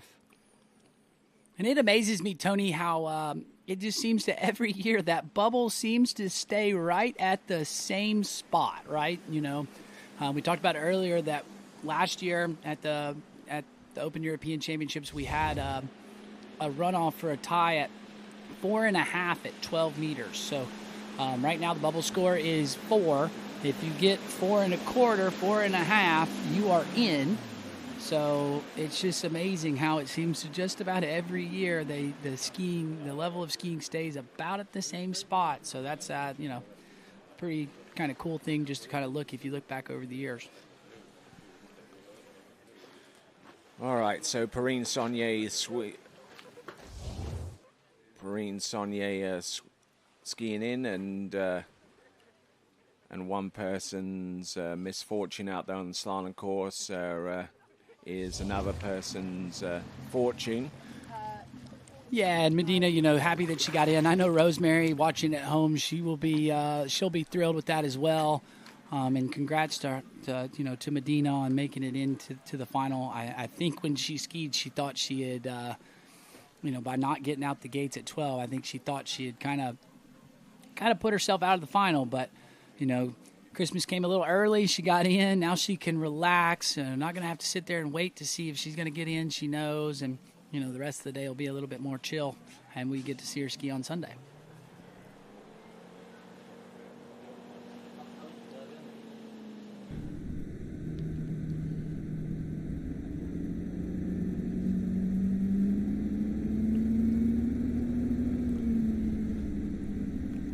All right then, so a bit of a Gallic challenge between our 2 French skiers, Perrine Saunier with 4 for the bubble, and our skier on the water, also from France, looking to try and exceed that to put herself through to the final. This is Enith Angwano. Yeah, and we saw Ines come in and, ran, I believe, 1 at 11 this week at the Pati Pro. So fully capable of getting to that 12-meter pass, has quite a few scores at 11 meters. So, definitely able to take it down. But as we've kind of seen, that 12-meter pass is not an easy task, Tony. Nothing is a given here in water skiing, and so she's going to have to be able to put it together today.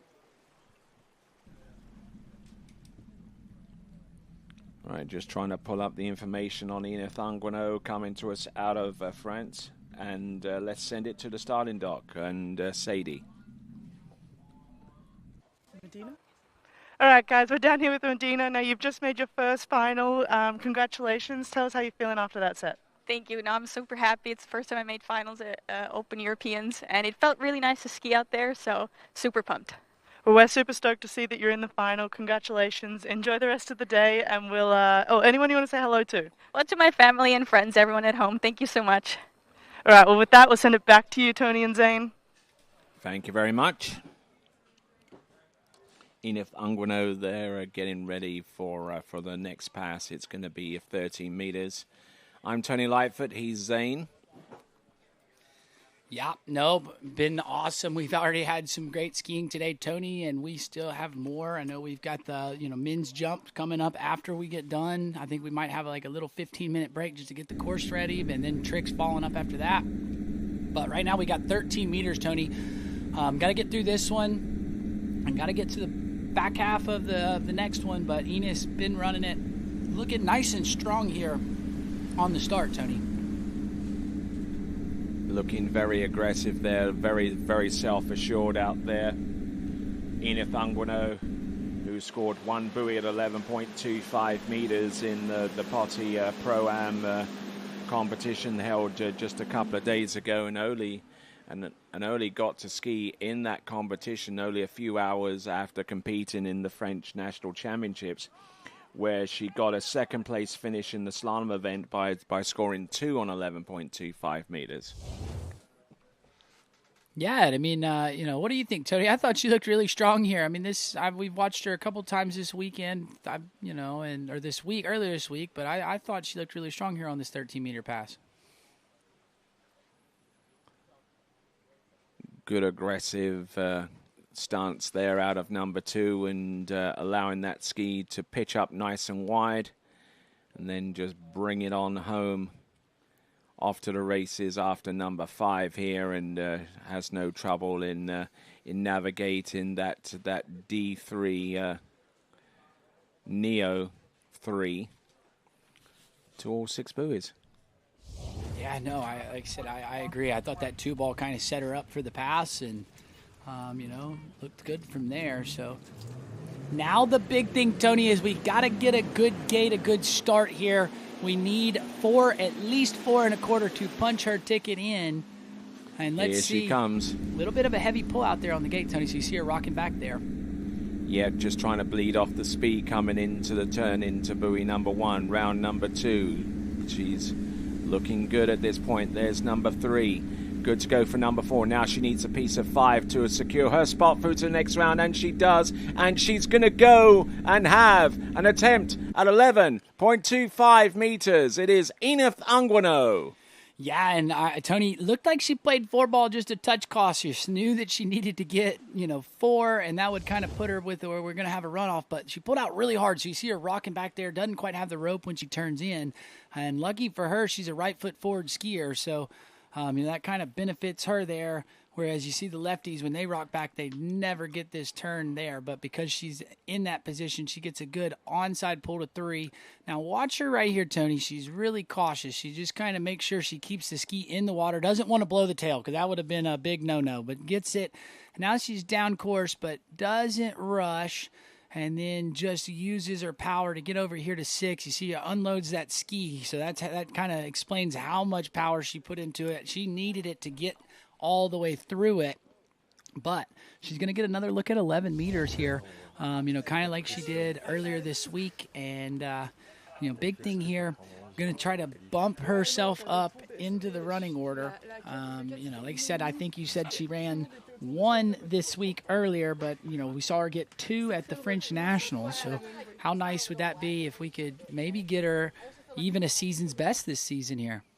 Well, her season's best, I believe, is already at 3 at 11.25 meters at the Ski Caribs Slalom and Tricks competition. So she's been halfway down this pass before. Let's see if she can do it this time. She's round number 1. Does she make it outside buoy number 2? No. So it looks like it's going to be 1, and that ties her with at least one other person that has skied before. Yeah, and I'd have to get correction. Maybe you'll know the answer. I don't know how they do if they have a tie at 1 and 1. Is it a random draw, or are they going off of seeding? I know in the pro events, if we have a straight tie, we go back off of seeding. Okay, so I've got confirmation that it's random. Sorry that I don't have that knowledge on it, but so there we go. We got a tie at 1. That's still a good score. Now, Tony, the one thing that I wanted to point out on her skiing, though, is every time at the gate, she's fast and she rocks backwards. You see, she's always kind of trying to bleed some speed. So maybe we can see her make some adjustments on the finals on Sunday where she's not having to move to the back of the ski when she turns in at the gate. She can stay up over her front foot, move the ski through the turn, and that would help her control the line, control the speed better into 1 ball. And then I'd love to see her get out of 1, get a pull over to 2, because then she's going to get an onside turn and then make a play on 3. So she's right there knocking on the door. Going to need to make a little bit of adjustment there on the gate, but still great skiing from her. Punches her ticket in, and she's another one of those overall skiers and has off to a very good start for her overall campaign.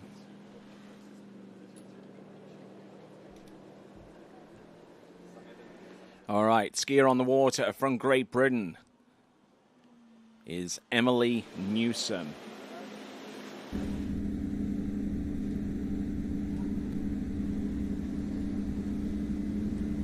Let's see what she has on the opening pass.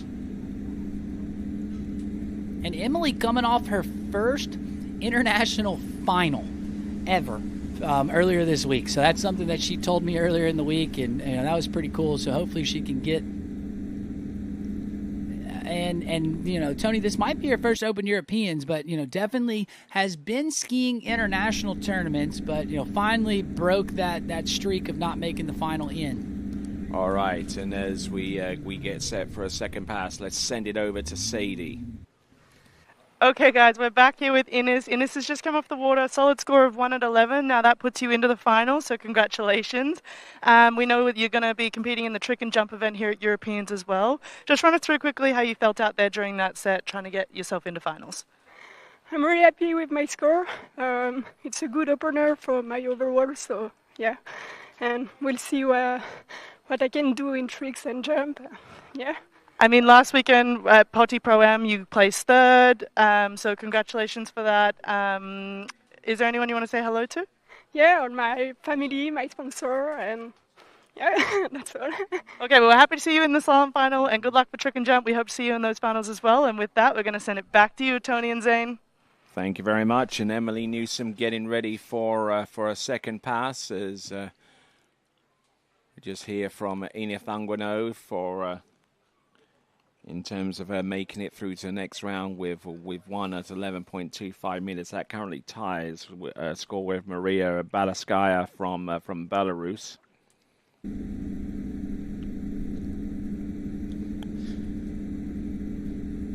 All right, let's see what Emily's got here. 13 meters. She's been, I think, all of her scores earlier this week were into 11. So been skiing strong as of late. Able to get through 12 meters, knows that she's got to get to 5 ball if she wants to punch her ticket in here on this next pass, but, made nice, easy work there, the 13-meter pass for Emily, and, looking strong here. All right, 2 passes to the good. Emily Newsom, who is currently a student and skis over at Matt Reaney's place in Central Florida. And when she's in the United Kingdom, she skis out at Oxford. Resides in Fulham. That one's not as cool as the one you got for Freddie. You always say that, but not sure where that's at. Well, Fulham's a little bit higher in terms of prestige.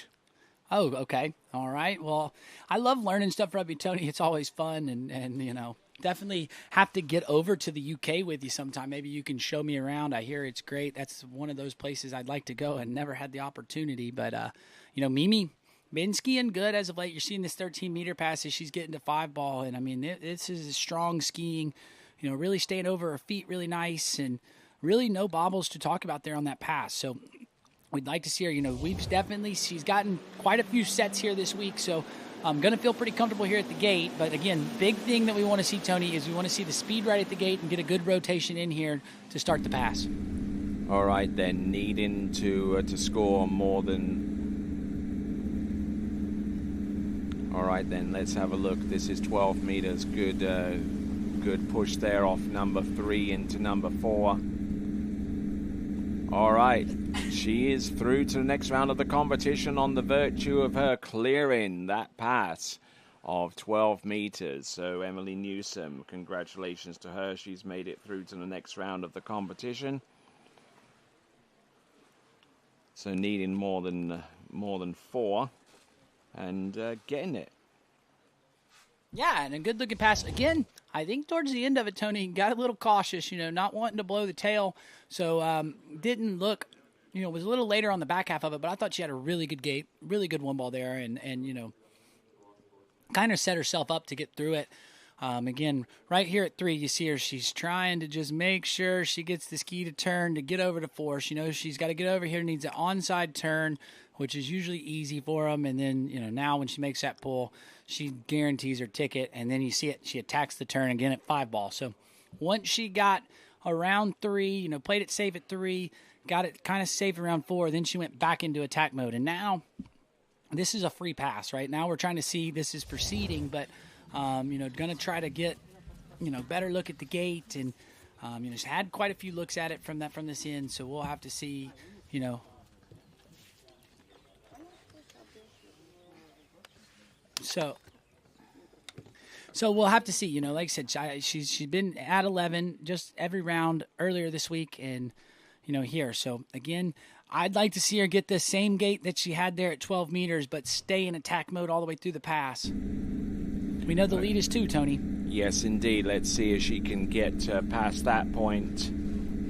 She scored 1.5 at 11.25 meters in the first round of the Pro T Pro, and she's already exceeded upon that score. But look at her go, and you know, that pass was on. Tony, I agree with you. I thought 1 and 2 she was on, and then I believe she just got a little bit excited in 3-ball. You see the smile as she's swimming in, but you know, the other thing, Tony, is we haven't seen anybody, you know, really be, you know, challenging for the lead. We've seen some people run 12 or, you know, getting kind of deep down it, but not really anybody turning 1-ball to go to 2 since we saw, you know, Anna from Czech Republic ski. And I remember that a few weeks ago, Emily Newsom scored a PB with 2.5 at 11.25 meters. So at the very least, even if that's not her PB, she's at least equaled her best score of the season. Yeah, and so right there, you see, as she made that edge change into 3, she gave her hands up, let the shoulders get rolled in from the boat, and that caused her to run at 3-ball instead of the ski going out, wanting to come back in. And she kind of rushed the turn. But right here, I thought she did really good here at the gate. Got a good turn in, and then stayed nice and connected into 1. So the ski gets a good turn, gets a good pull going there to 2. A little down course, but okay. But right there, you see she gave up to the boat, and that causes her to kind of come up short and go down course there and just doesn't have the rope on the backside of the buoy. But she will be very happy with that score and to take the lead. All right, so now we're moving right along to our next skier, individual competitor from France. This is Leah Meermont. Now, her ski never arrived, and she is currently riding on Alice's backup ski. Yeah, and that's super awesome for Alice to, you know, allow Leah to ski on her ski. You know, this will be tough for Leah because, you hopefully they're the same. She's got the setup, but, sometimes those skis aren't all the way the same. You see her, she was a bit fast at the gate and a little shaky there on the start, but as we get further down this pass, Tony, she's looking more and more confident. And you know what? She slaloms with a similar style to Alice. Yeah, no, exactly. I got to ski with her quite a bit while she was at the University of Louisiana Monroe, and super strong skier. We've seen her. I believe she won the under 21 Europeans and Dnipro in Ukraine back in 2019. And, I remember watching her there. That was the first time that I met Leia, and she's been kind of carrying on. She had a couple of years that she took off, but then came back to the sport and has been skiing pretty strong. I believe her first pro final was in Marrakesh in Morocco. So definitely been seeing her at some open events and skiing well, and doing a good job of being able to work on the fly and use another ski and get out there and ski. All right, then. So looking at her previous results, she got 2 at 11.25 meters for a third place finish at the French National Water Ski Championships, the last time that she saw her own slalom ski.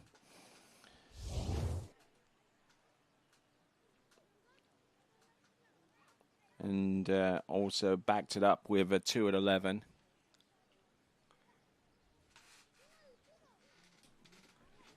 And it's amazing what our drone footage can reveal. All right, here we go. We got Leia coming in. This is 13 meters, Tony. All right, here is Leia. 14.25 meter start, 13.30 meter second pass. She's not really putting that much of her own technique into that ski quite yet. She's just still trying to feel it out for the second run. Yeah, so Tony, one thing to think about is, some skiers, we see some of them, they take the bindings off and travel with the bindings. Some skiers travel, put the bindings in the ski bag. So it could be that she's on a completely different setup. Everything's totally different. And so, again, when it's not your ski, you try to ski on it like normal, but you're still kind of expecting it maybe to do something different. And, we see her here. I thought she looked really good here into 1, but ski just kind of bit on her a little bit here at 2. A little weird. You see it kind of wanted to skip, but Leia didn't push too hard, didn't freak out, and then, got back over her feet. And I thought looked better through the back half of this pass, but you just see right there at 4, she didn't push the ski as much, and it came around a bit smoother. And, then looking good here. You see her creating that space going into 6 ball. So good on Leia. I'm super happy for her. I know that, that's super stressful. You fly all the way here for this event, and then, your ski doesn't show up. That's tough. But Leia out here, working on the fly and doing a good job to, make adjustments. And hopefully we got to see her around 5 ball. Over to 5 is what she needs. She needs a piece of 5 ball, Tony, if she wants to punch her ticket in. All right, let's see if she can do that. This is 12 meters. Look at that. Oh, getting round number 2 and really pushing hard for number 3. Look at her go for number 4. She can get round number 5. Yes, she can. And she is going to have an attempt at 11.25 meters. And I think that if anyone had told Leah Mermar that she would get to that point, I think she would that would have been received with a little bit of a miffed expression. Yeah, Tony, and you saw her; she threw the fist, so she's she's happy to get into the final. But I want to give her credit. That was the first pass that she actually looked like she went in and she skied the ski, like it was her own ski. Right here from the gate, the roll in here was really nice. She really attacked the start. She gets a good 1, but this was the first pass that the 2 ball, when she went on it, she moved through the turn. The ski set in nice, and I really kind of thought there from 2 she had it, and wasn't going to say anything to start. But that's really strong skiing from Leia. Super happy for her. Punching her ticket in, so we get to see her ski on Sunday. Maybe her ski will show up and she, won't have to be skiing on Alice's backup ski on Sunday and feel a little more confident. But, that right there should give her some confidence no matter what. Riding somebody else's water ski and still able to get her way into the final.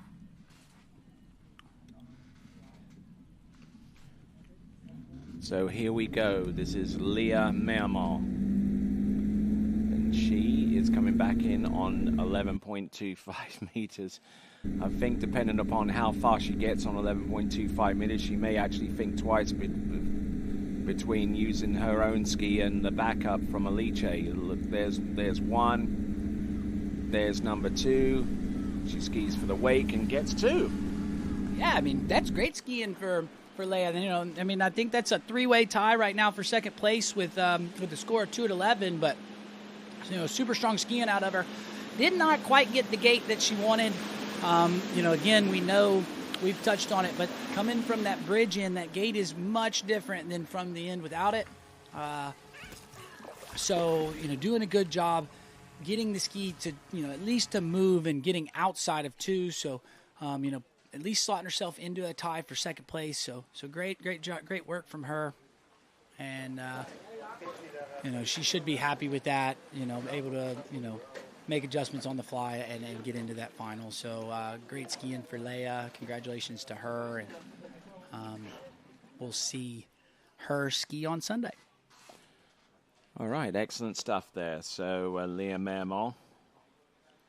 Yep, 2 at 11. Puts her into a 3-way tie for second with Sandra Botas and Anna Sespavova. Emily Newsom still out in the lead with 2.5. And getting ready for our next competitor, the current European Women's Slalom Champion from last season at Linz. It is Katerina Vrabtsova. Yeah, Tony, and coming off of her first pro podium earlier in the week, Katerina is. So, she's been skiing really strong. I remember last year at Open Worlds, I asked her, when are you going to start showing up at the pro events? And she finally showed up, and now here we go. She is defending that championship from last year, Tony. All right. Let's see what she can do first of all. Defending it is one thing, but you've got to be in the position to do so, and making the cut becomes critical. Here we go. This is 14.25 meters. And not a bad effort there. Round all 6 buoys. And flying up underneath the bridge, always a cool shot, that is. Yeah, Tony, and I know you've been stuck in the booth all week, but one of the best places to watch this, watch a good pass is from the bridge straight in the middle of the boat path. All right, then, let's send it to Sadie. Okay, guys, we're back here. We're with Leah now. She's just come off the water. I've heard a little rumor that maybe your ski bag might be still stuck in Italy, which is not very handy when you're about to ski in a prelims trying to make a finals. Nonetheless, I know you just went out. You got 2 at 11 on Alice's spare ski. Are these your boots or are these someone else's? Talk us through this setup. This is my boot, but this is Kiersey's back binding. This is Kiersey's. This is mine. I bought it 2 days ago. This is my friend Alina's. Basically, nothing is mine except the boot. And big thank you to everyone who let me use their stuff, especially Alice. This is real sportsmanship here, and I'm so grateful she let me use her backup ski.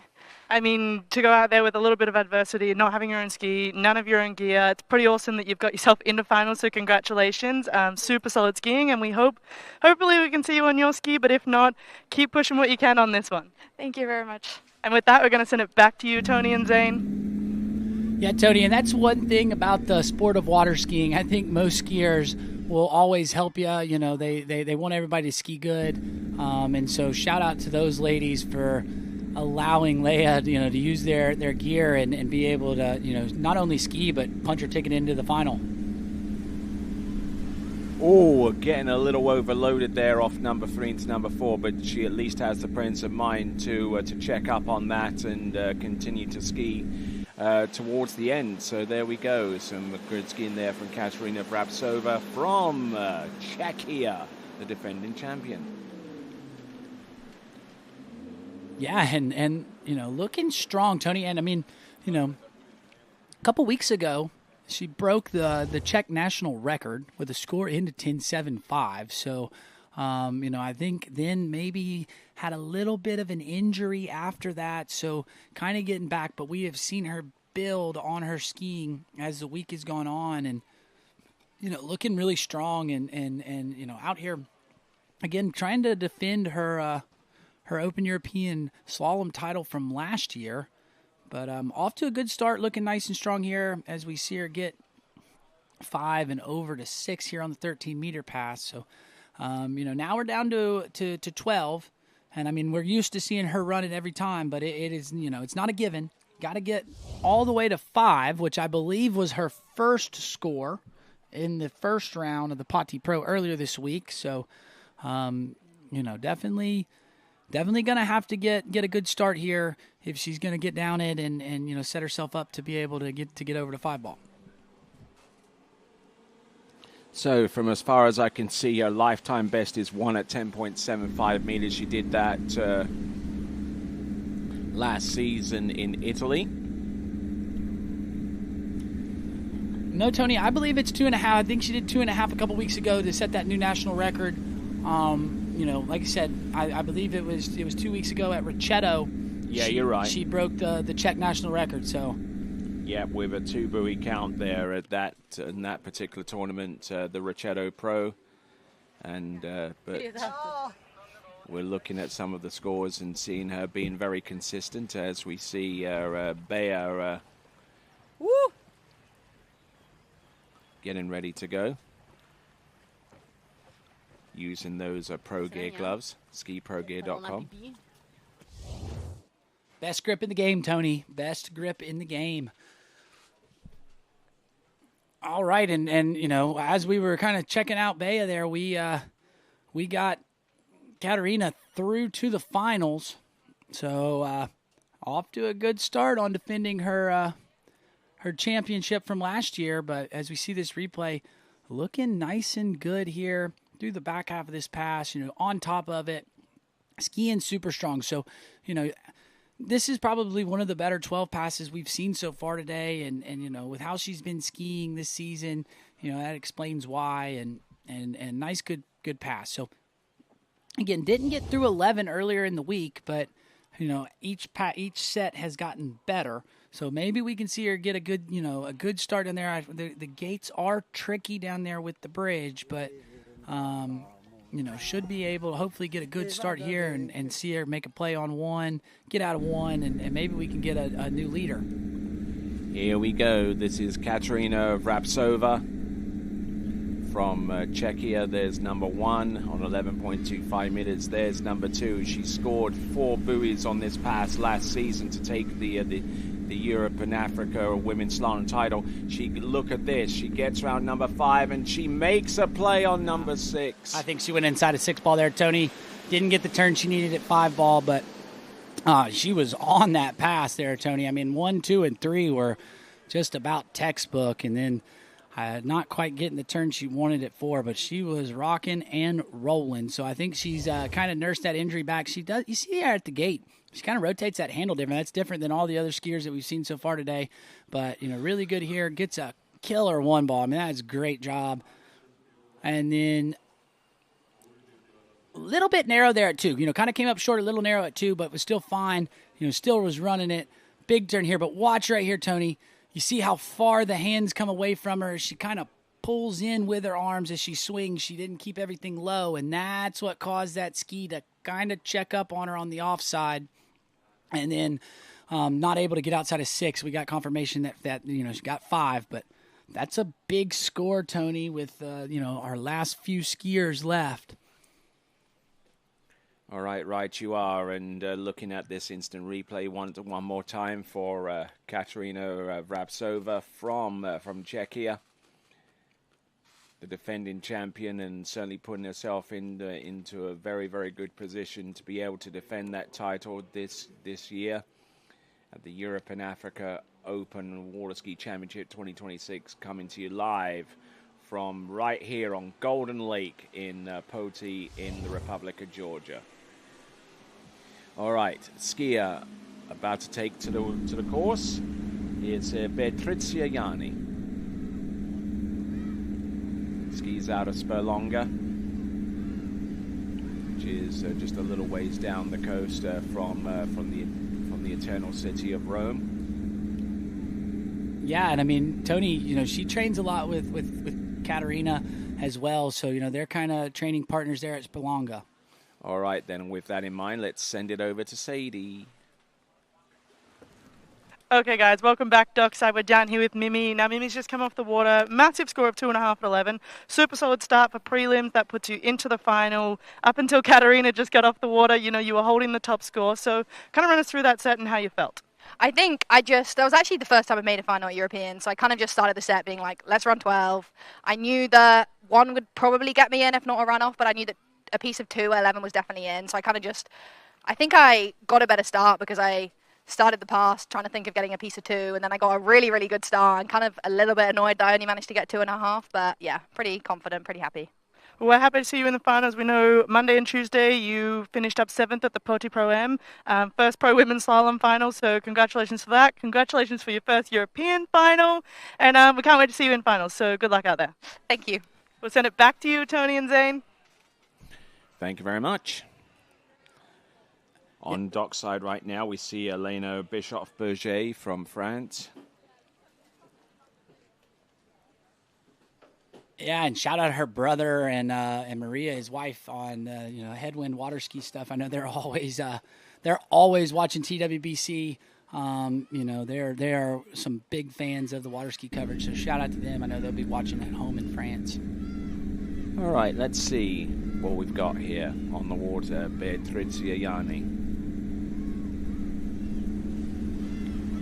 Beatricia Yanni, who runs the Instagram and other social media presences for TWBC, doing a fantastic job there.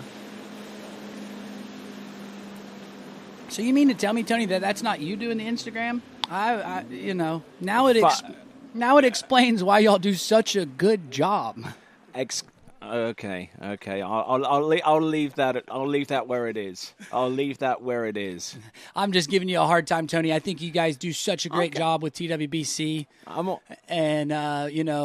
You've got your podcast going on, which I think is awesome. So people ought to check out that TWBC podcast. It's great. You do a great job with it, and the latest episodes feature Matteo Luzzeri, Gennady Gorelia, and our very own Sadie Ferguson. Yeah, I mean, I haven't been able to check those out yet, but I haven't had a car ride where I had a bunch of time, so I'm leaving them. Maybe check them out on the plane flights home, from here. But they're always super interesting. So if you're at home and you're a water ski nerd like me and Tony are, go check it out. It's they're super entertaining and great to listen to. So hats off to you, Tony, for doing those.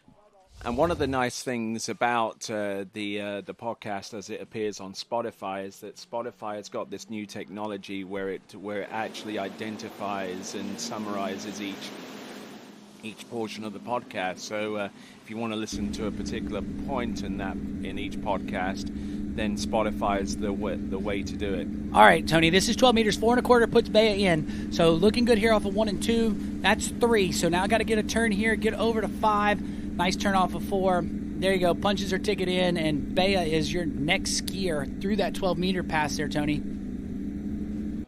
All right, then. Fantastic skiing there from Beatricia Yanni. She competed in the Poti Pro as well. Yeah, and Tony, coming off of a big score a couple weekends ago, I believe she ran at least 2 at 10.7 in Italy. So been skiing really good and really strong. Maybe not quite getting the score she was quite chasing for the Poti Pro, but had a few sets under her belt. And you're seeing right here, she's just looking super strong through this opening or through this 12-meter pass. Nice start there at 1 and 2, and then we see her, right there at 3. So here at 4, you see her check up just a little bit. This is just her making sure she doesn't blow the tail. Then she knows she gets a good pull over here to 5. She's into the final, and now she's going to come in and, have a free pass here. A big thing, we're going to want to see Bea get a really good gate. I mean, that's the ticket if you want to run, 11, you can run it with a bad gate. But if you get, if your speed's right when you turn in, you got the rope, you control your speed into 1, and then the ski will rotate under you. At the Pro-Am earlier this week, we were seeing Bea struggle a little bit with her speed and turning at the gate. But, it sounds like she might have made some adjustments in familiarization, and let's see if she can get it here. All right there. One of her better scores this season has been 2 on 10.75 meters, but she needs to get to that pass first by running this one. There's 1, there's number 2, a little bit down course. She turns out. And not a bad effort there. I believe that she's trying to sell us on 3. Yeah, and that if she gets the full 3 there, Tony, that'll put her into second place right now. We'll have to wait and see if we get a confirmation on the score. I know that's not the score she's chasing, but the one thing about this round, Tony, is you can't win it today. You can only screw it up, and that's something she did not do. She did not screw it up. But you see, right there, she just goes too hard through the gate. So when she unloads, she's got a lot of rope, has to bring the handle to the inside hip, gets a checkup, and then they're going to 2. You see that causes her to run with the boat. Ski doesn't want to turn. So let's see here. Looks like she gets the ski outside of 3, makes the S turn, gets back to the wake. So that'll put her ahead of Emily Newsom with 2.5 at 11. But, not enough to take the lead from Katarina Vraptova.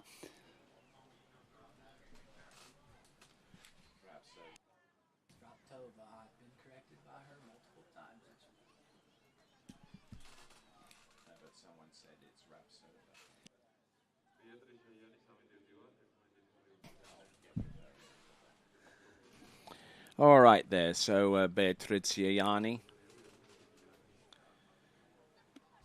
managing to get through and to the next round of the competition, which is the slalom final. We'll get to talk to her in a little bit after we introduce the first pass for our penultimate skier from France. It's Elena Bischoff-Berger.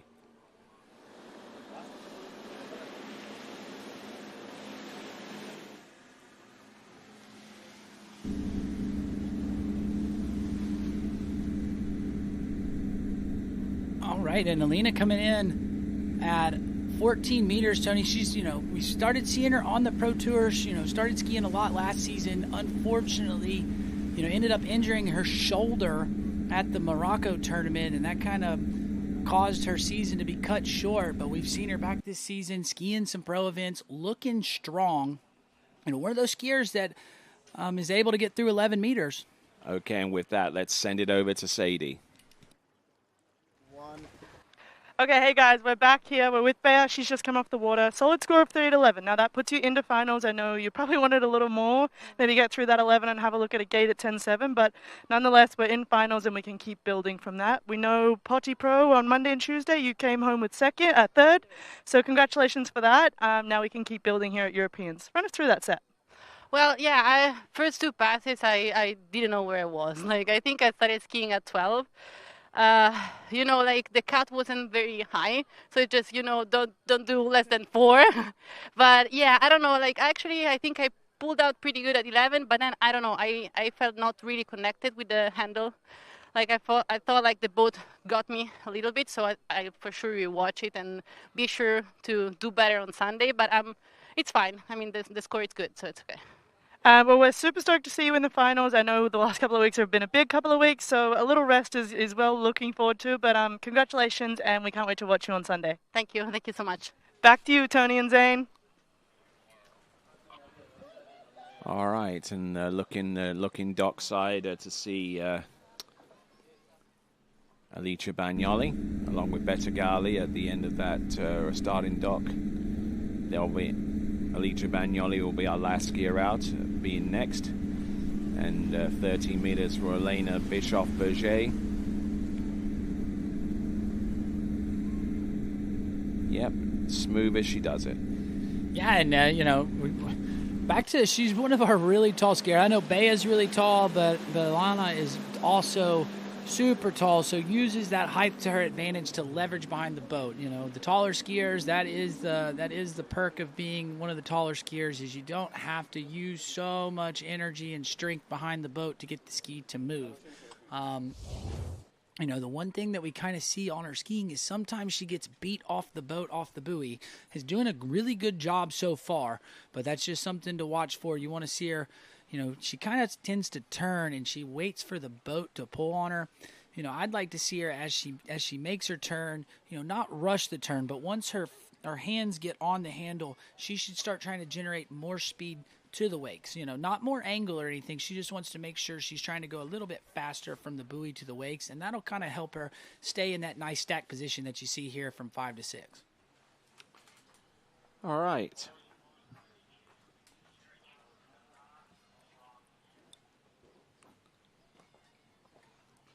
So for Elena Bischoff-Berger, the target is still there. She has to get more than 4 on 12 meters to assure herself a spot through to the next round of the competition. As Licia Bagnoli looks on.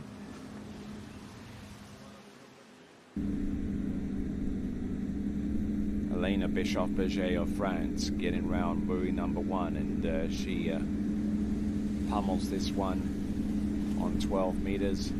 Needs to get a piece of 5, which she does, and she is through to the next round of the competition. Tony, that was good job on her. She did not get the 2 balls she needed. She was in trouble, but she used her height, got the ski to move, got a turn out of 3. Didn't try to do anything too big at the turn, and then used her pull to 4, and then by the time she got around 4, she was back on top of the pass. So, you know, that's very impressive skiing out of her, because, you know, most skiers after that 2 ball would be in trouble. But you see, she rolls in here at the gate, gets out of 1. Let's see if we can see what happens to her at a 2, because, I mean, that was a great gate in 1.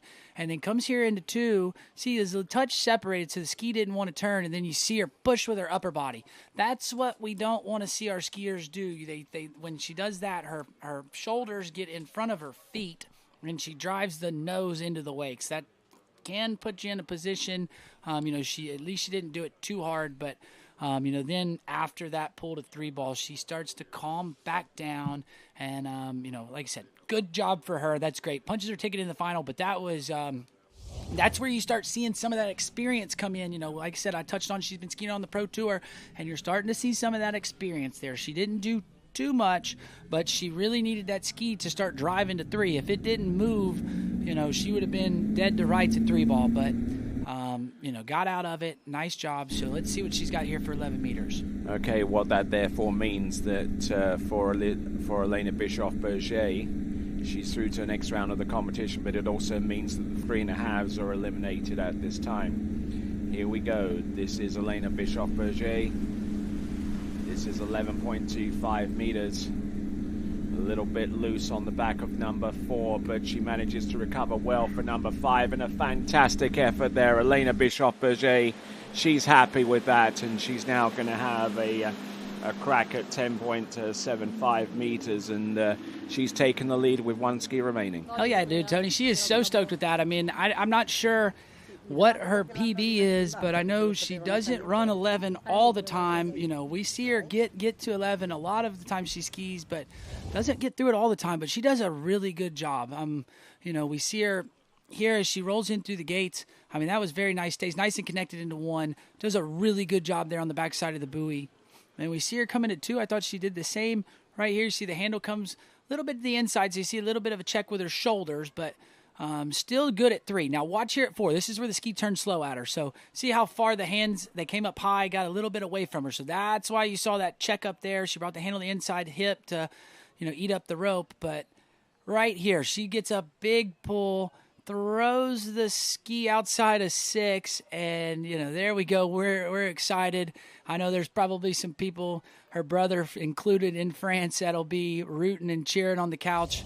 And hats off to her, great job, and you know, new leader, and now going to try to push out a big score for our last skier of the day in this women's slalom event. Her season's best is 2 on this line length. Let's see what she's got. Entrant number 1 She won't get outside buoy number 2, but decent skiing, and that puts her into the lead.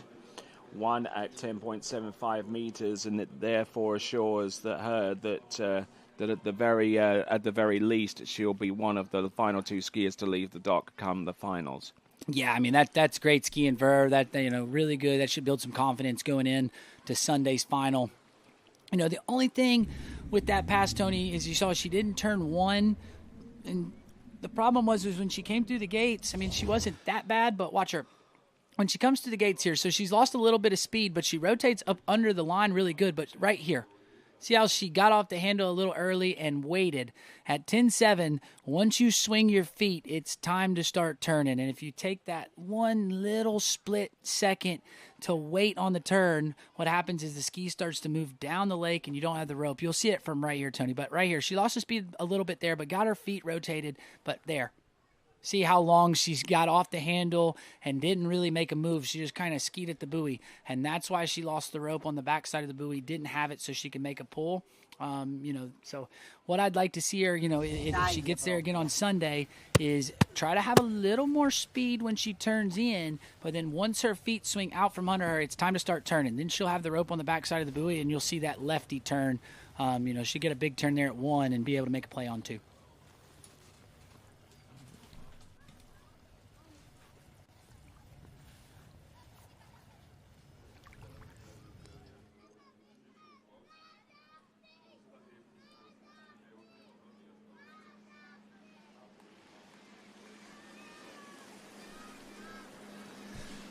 As we bring Alana to the dock. Now, another thing to think about here, Tony, is Leia Mermont's probably sitting on the bank hoping and praying that Alice does not break her water ski this round, because, we saw Leia punch her ticket into the finals, and she was using Alice's backup ski. And so, if things are not going right for Leia, she punched her ticket in, but, man, things would be going even worse if something were to go wrong with her ski. But fingers crossed that doesn't happen. And also shout out to Alice. The sportsmanship is so huge.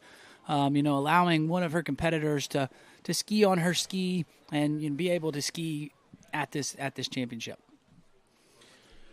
All right, our final skier to take to the water, and this will conclude the elimination round series in the women's slalom competition. This is a skier from Milano in Italia, and trains stateside at Swiss Water Ski Resort, and also when she's back in her native Italia, she trains over at the Parco Nautico di Sesia, the home site of the Italian Water Ski, Surfing and Wakeboard Federation. This is Alice Bagnoli. All right, Tony, and just so everybody that's watching at home, she has to get 4 buoys. We get a runoff, right? Any piece of 5 ball at 12 meters punches her ticket in. So she knows that. Lice's been skiing super strong this season. We've seen her run 11 meters quite a bit. Her skiing has been coming on the last few seasons, and we'll have to get confirmation that that's a 14-meter start. That looks pretty long. I kind of thought maybe she would take a 13-meter start, but we've only had one skier today that started at 13, and that was one of our first skiers. Took a 13. So Alexander Kozlowski in the men's competition. No, Tony. We had one of the ladies at the beginning of the event. I think it might have been the second skier started. Yeah, somebody, either the 0 at 11 or the 1 at 11 started at 13 meters, and that's been the only skier of the day. Okay, so Balashova, she was the one that started at 13. But with that, we'll send it to Sadie. Mm-hmm. Okay, guys, welcome back dockside. We're here with Alana. She's just come off the water. Second last off the dock in this prelims round. So far, you've got the top score of 1 at 10.7. So solid skiing, great way to put yourself into the final. And, we've got Alice on the water at the moment, but so far, you're going to be last off the dock into the finals, depending on Alice.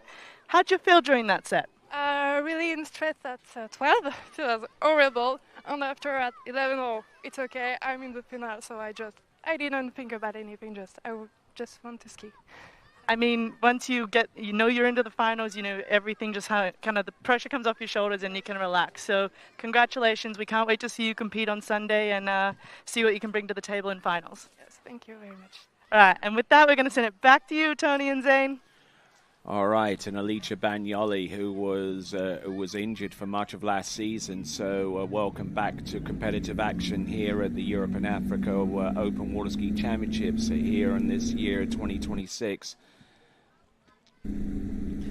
Yeah, Tony, I mean, dealing with a back injury, I know even a little bit this season on the Pro Tour was a little, had some little tweaks and stuff, not nearly as bad as last season, but Alicia was looking strong when she got injured last year, but she has come back, I believe, looking even stronger. She had her best pro finish in Morocco and, skied pretty well in the Poti Pro and, now looking really strong here in the European Championships. And we just saw her get through 13 meters. So, now this is the pass. Got to get to 5 ball if you want to guarantee your spot in. If she gets 4, me, Tony, I love free skiing, but, I'd love to see her get through this and get a good crack at 11, but we'll see. Looking really good there at the gate. Rotates her feet, gets the ski under the line, and you'll see her, she's one of the stronger skiers. She might not be the tallest, but what she lacks in height, she makes up in strength there, Tony. Absolutely, and I mean, she is just an absolute powerhouse behind the boat and looking good there. And to exert that amount of power, you have to have the right type of grip, and that's afforded to her courtesy of the Pro Gear gloves that she currently wears. You can find out more by going to skiprogear.com.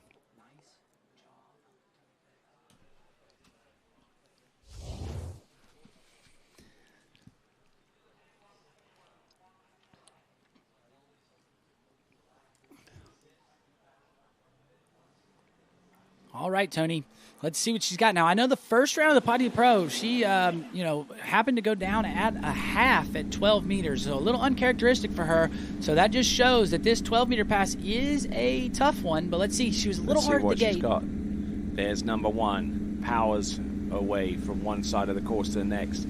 She's already eyeing up number 4 now. Here she comes. Round number 4. She's through to the next round of the competition, and she will run it as well. Yeah, Tony, I mean, she got in, but not looking quite like the Alicia that we, I've come to expect. Just looking a little unsettled there on that 12-meter pass. I don't know if the nerves are getting to her or what.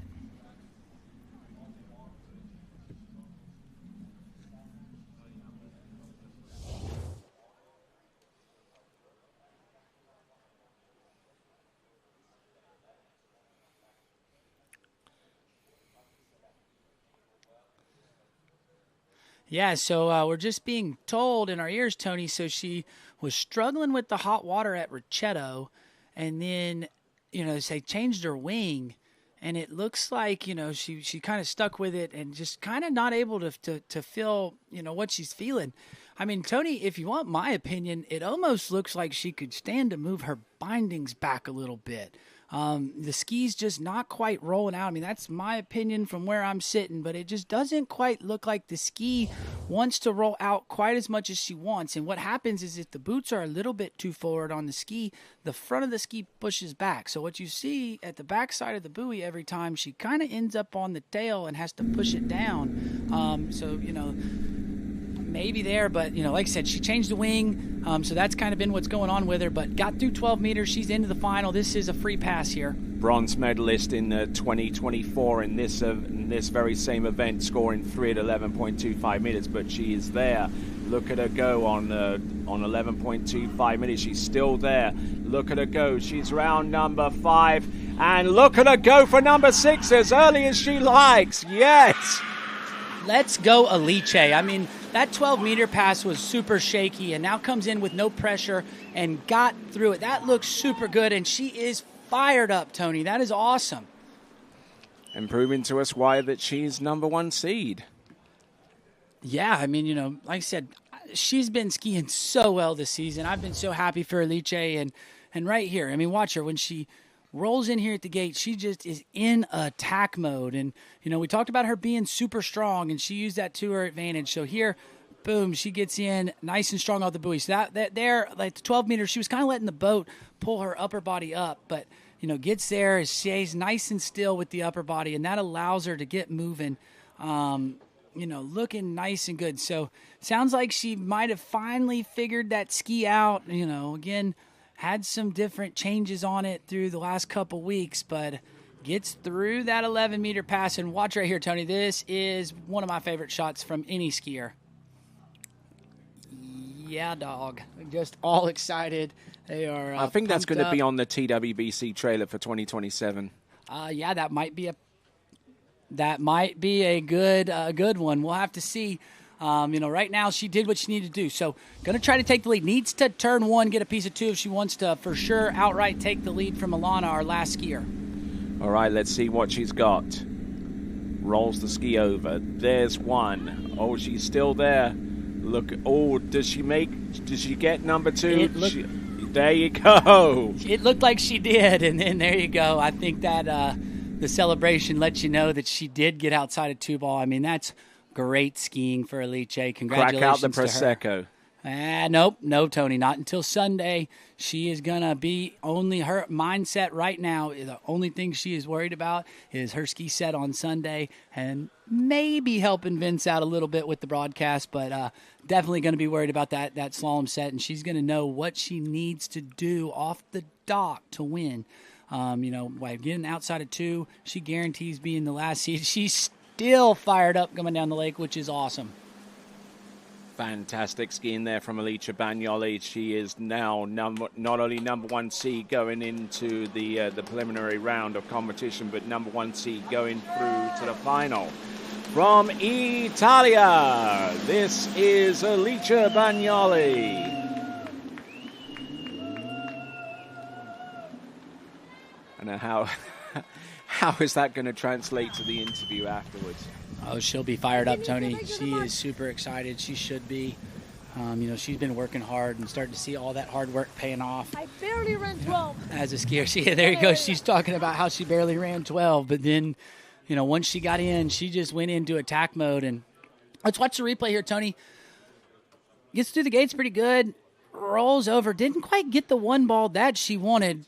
But here is the strength and power going to two and gets outside of two ball, makes the S turn. So great skiing for Alice, and congratulations on punching your ticket into the final. And within one buoy of tying the Italian national women's slalom record, which is still held by Irene Reinstahler to this day. Well, she's close. I'm just going to tell you, Tony, with the way she's been skiing, she is, looking like she'll be able to get there. Super strong. Like I said, using that power to her advantage, and if she could get a bit better gate, I think she'll be able to get to three soon. All right, there. Let's send it to Sadie. Okay, guys, dockside here with Alice. She's just come off the water. Top score heading into finals. Congratulations on being in finals and last off the dock. Super solid, 2 at 10.7. I know I was electric. You made everyone around here feel pretty happy when you got through that 38. So talk us through how you felt out there. Definitely. Obviously, at pro events we usually have 2 rounds in final, but here it was just a straight cut. So I was a bit nervous for the 12. But 11, I knew I just had to go for it, and I had to run it, and it felt pretty nice. I think then I used all my energy screaming after the 11, and I was a bit drained at 10, but I'm super happy about that. Oh, I know I'm stoked to see you in the finals. We know you're more than capable of getting through that 11, and it's just great to see you build some confidence and do that in prelims. Now you can go out there in finals and just absolutely nail it. So good luck in finals, and anyone you want to say thank you to? Definitely my family is watching back home. My dad probably crying right now, but we still have the finals coming up on Sunday, and let's see how it's going to go. Well, we're all proud of you. Hello to your family back home, and back to you, Tony and Zane. All right there. So great skiing there from Alicia Bagnoli. Absolutely fired up there. Alicia Bagnoli with a score of 2 at 10.75 meters puts her one buoy ahead of Elena Bischoff-Berger in second spot, and our defending champion Katrina Rabkova from Czechia with 5 at 11.25 meters with that particular score. And 3 at 11.25 meters with Patrizia Yanni. And Emily Newsom rounding off the top 5 with 2.5 on 11.25 meters. Now, having Patrizia Yanni and Alicia Bagnoli in the top 5, I would probably suggest that the team title has gotten a big shot in the arm for the Italians at this early stage of the game. Yeah, no, for sure, Tony. I mean, that's a huge start for the Italian team, and they're looking super strong. Been here all week, and all of them have been skiing well. I know the men's slalom final was half of them were Italian skiers. So, Tony, you want the first one, or do I get to pick it? Which one you want? You pick it. All right, I want Alice's 11 that we just saw. I'm sorry, I want to see that one again. Yeah, get after it. All right, there. How about this? I'll take Alana running 11. That was pretty big skiing from her. So let's take Alana's 11-meter pass there, Vince. All right, and we see her, had that shaky 12-meter. So the two people that ran through 11 both had a shaky 12-meter pass. But here you go, Alana gets a really good one ball, and you see her. She is on top of this pass as she goes through it, Tony. I mean, what do you think of it?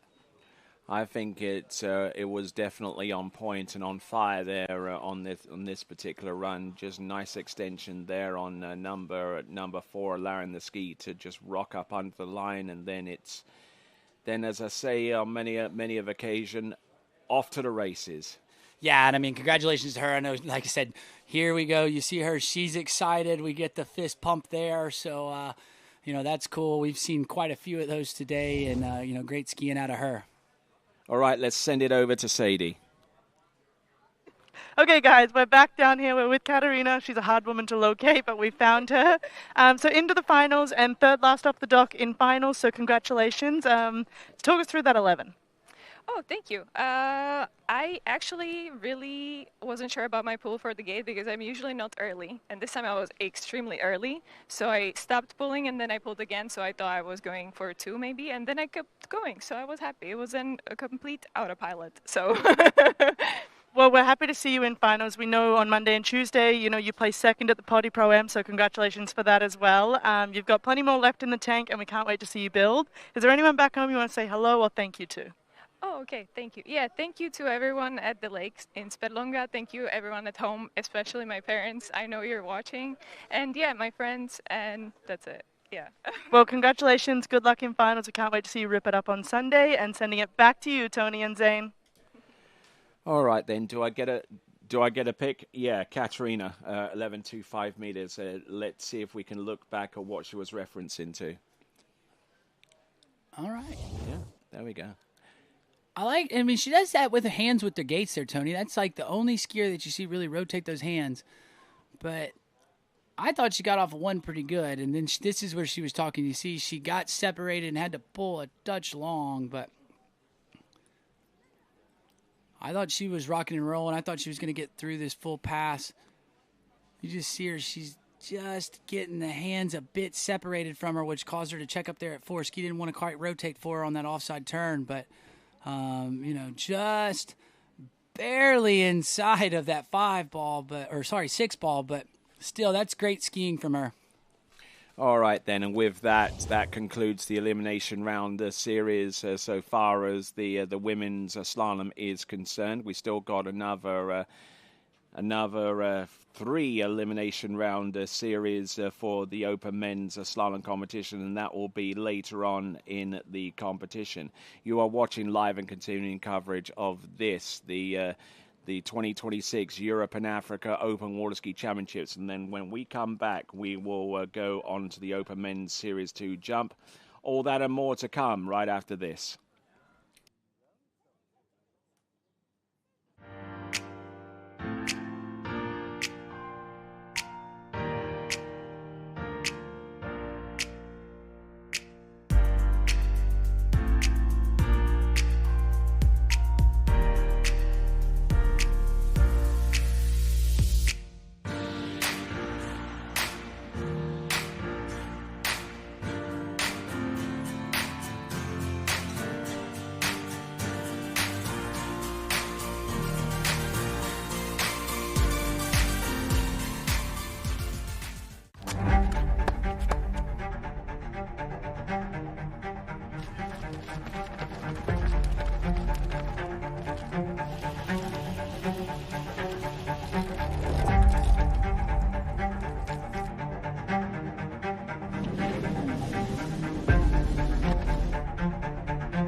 Thanks for calling Wake House. This is Brian. How can I help you?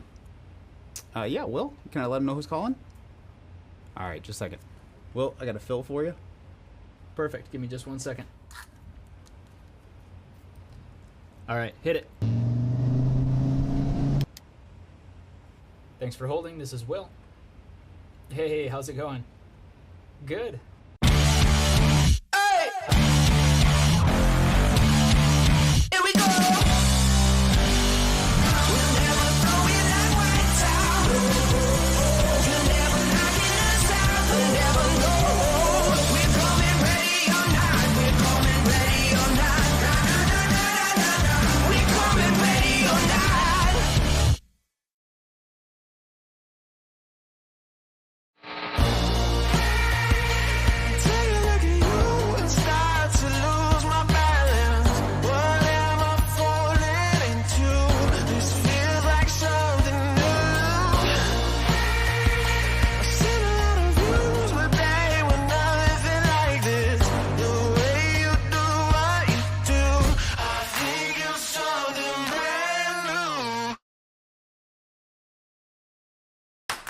What if I told you there was a place where the sounds of nature are only broken by the roar of a boat?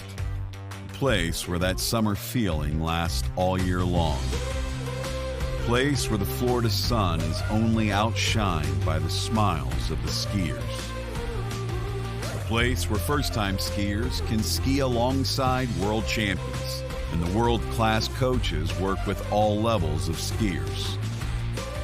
What if I told you there was a place where life slows down and your only job is to make lifelong memories? That place is Swiss Water Ski Resort. Book your trip at SwissWaterSkiResort.com.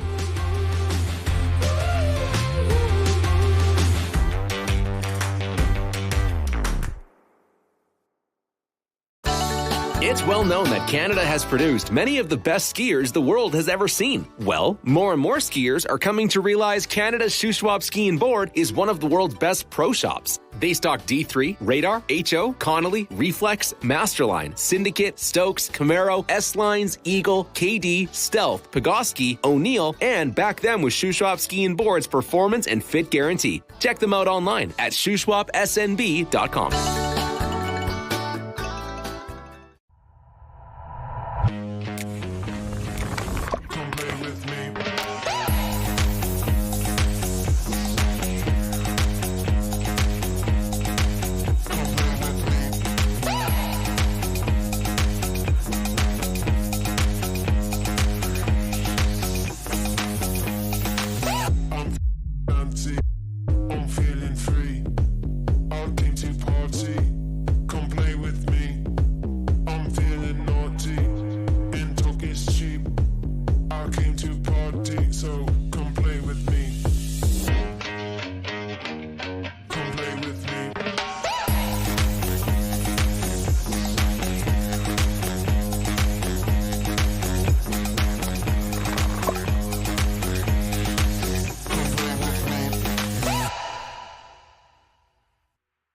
At Houston Cadillac, at the moment you arrive, you will notice dedication to excellence. We deliver an unparalleled customer experience, and we're elevating our commitment with a new state-of-the-art facility. Explore our selection of new Cadillac cars, crossovers, and SUVs designed to meet your needs. We are redefining the luxury experience and investing in the future. Visit Houston Cadillac and begin your journey towards luxury. At Dillinger Insurance, we have over 50 different carriers to shop your home, auto, and recreational vehicle insurance needs. We would love the opportunity to save you money. We insure $1 million mansions, condos, mobile homes, rental homes, and everything in between. We know all about wind inspections, 4-point inspections, and how to get you the right coverage for your particular home. You've got questions, we've got answers. Can you remember the last time you had a rate decrease with your auto insurance? Let's take a look and see what we can do. We know all the ins and outs of getting our customers the best rates, coverages, and discounts, so put us to the test. Don't monkey around with your insurance. Call Dellinger Insurance today. We've got tons of companies to help find you the best prices and the best coverage for your particular needs on home and auto insurance. Go Knights!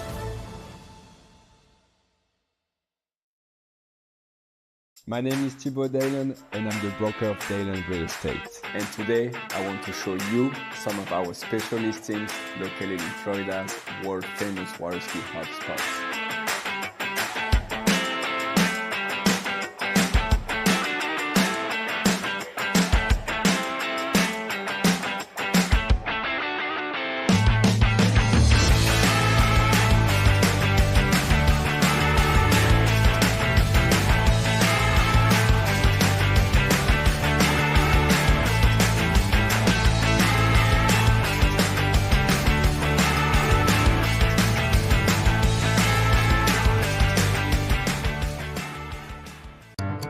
For over 20 years, because times are always changing, the men and women of DNCA have been invested in future-oriented solutions through active and flexible conviction management.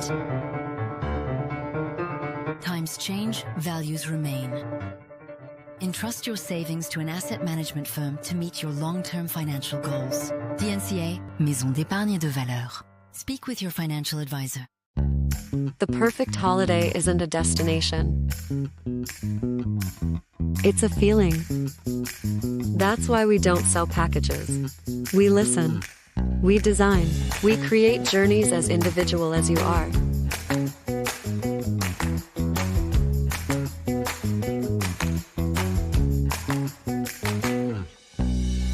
Marola Travel. Wherever you're going, we'll make it easy.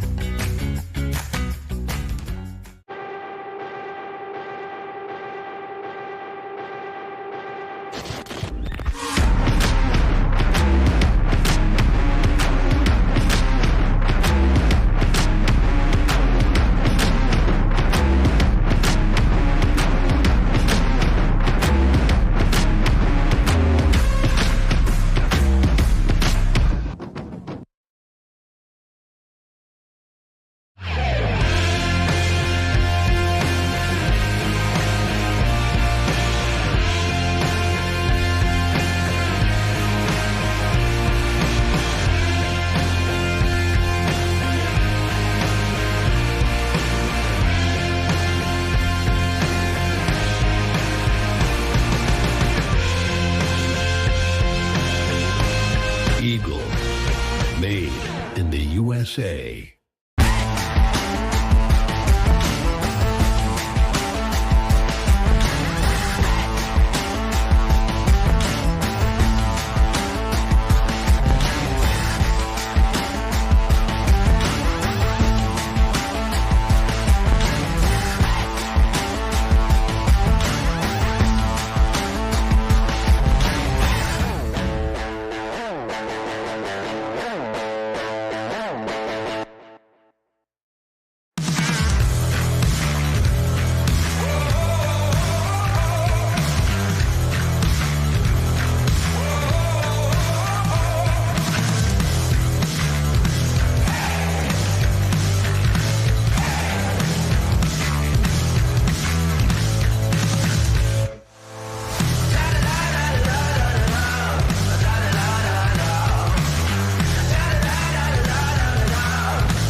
Morning, Brian. Hey, morning. You have a good weekend? Yeah, got out on the water a couple times. How about you? Yeah, I got to set in. Just gonna make a quick phone call here. Oh, of course. Can you get that, Will? Yeah, man, I got it. Thanks for calling Wake House. This is Will. Yeah, looks like we've got those in stock.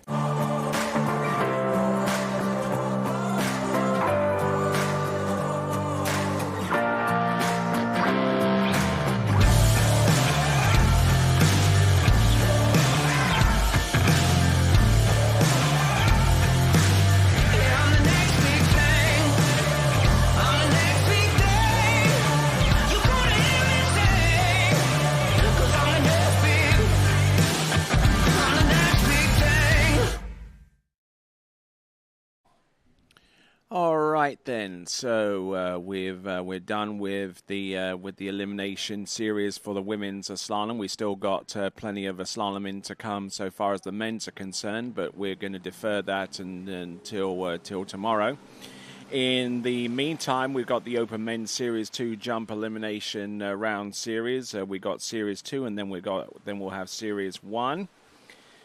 And then after that, then we'll go into the Women's Series 2 tricks and Series 1 tricks. So we've got plenty on offer as we continue on with this competition. And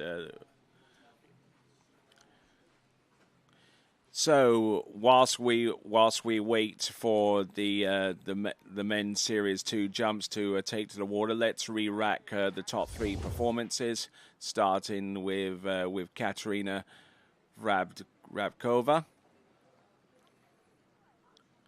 Looking good here for 11.25 meters. She needed just 4 on the previous pass, needed just more than 4 on the previous pass to get through to the next round. The defending slalom champion from Czechia. So Katerina Rabkova. Looking good for the most part, but unfortunately unable to take the turnaround number 6 to allow her to go on to 10.75 meters. So Elena Bischoff-Berger will take a look at her performance, 11.25 meters.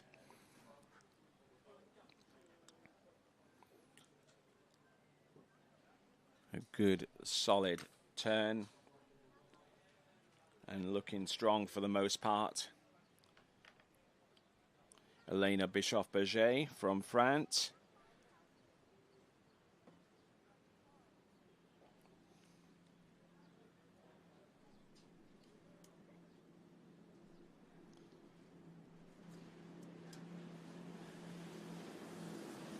So looking in very, very good shape, and against the wind that was starting to pick up a little bit towards the end, but looking good and looking strong there as we get ready for Series 2 and 1 jumping, and then we'll go into Series 2 and 1 women's tricks.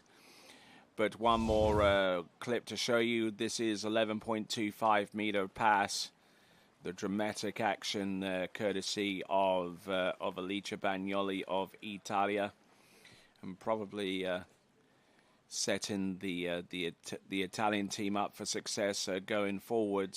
Two of both of their elite level slalomers are through to the final, including Bertriziani, and this performance from Alicia Bagnoli, getting in a little bit deep there off number 4, but still able to grasp onto that line.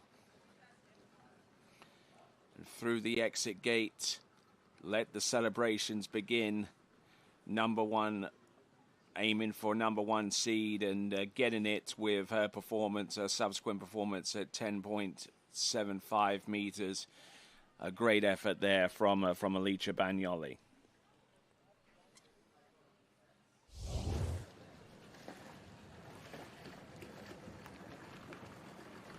So looking over at dockside right now, we're just waiting for our jumpers to assemble. It shouldn't take them too long.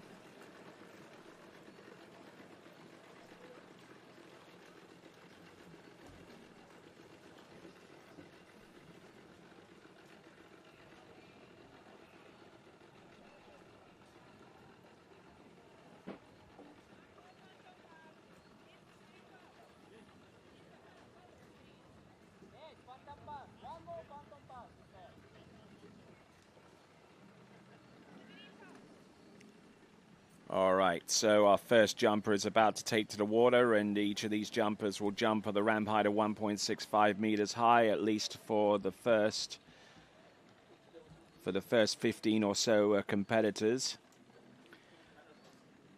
Our first competitor up will be skiing under the white flag of the International Water Ski and Wakeboard Federation. It will be Kirill Sinetsin.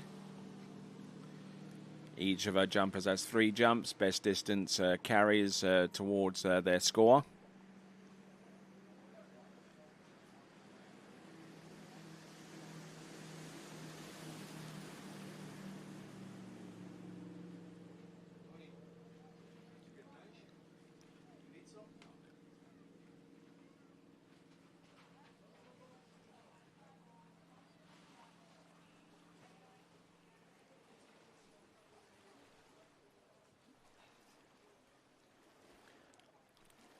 All right, our Correct Craft Nautique towboat making its way towards the end of this Golden Lake facility, all the way down to the southern end. As the boat straightens up, we see the pedestrian bridge, which takes our folks from the right-hand side of the Golden Lake all the way to the left, and just beyond the left-hand side is the Black Sea. Home to a number of hotels and resorts. And driving these jumpers is going to be Franz Oberleitner. There you can see him at the helm.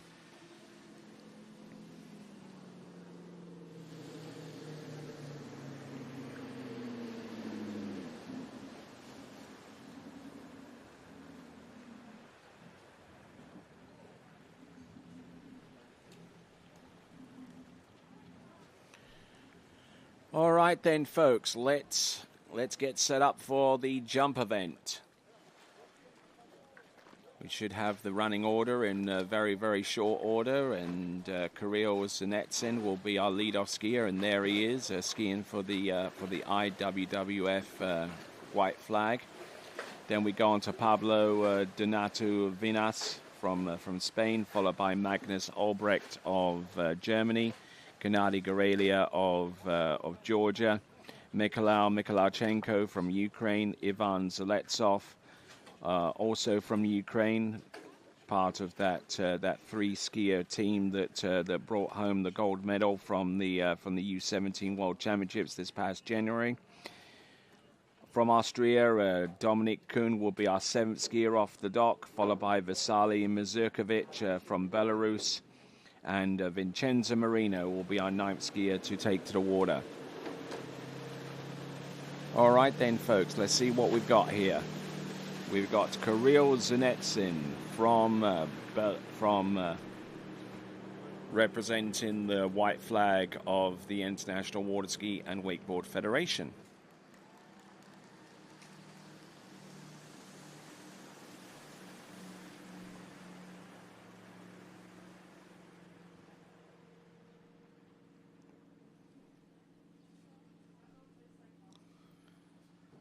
All right. Squaring up underneath the pedestrian bridge, and when that boat turns, it should be positioning itself for the jump course.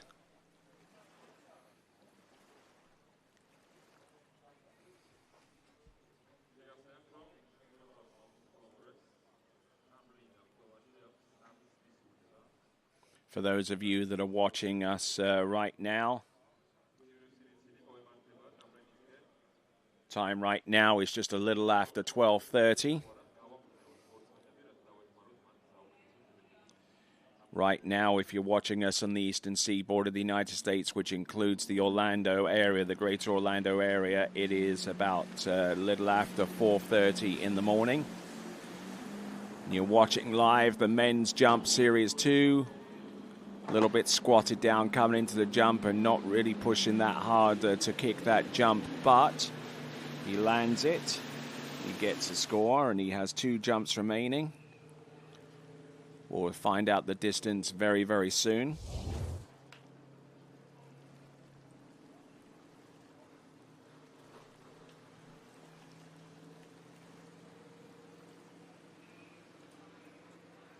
Not a bad opening jump on the face of it there for Kirill Zenetsin.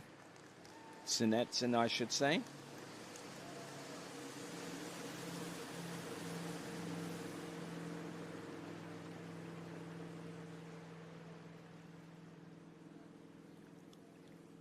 We'll get the distance in any moment now.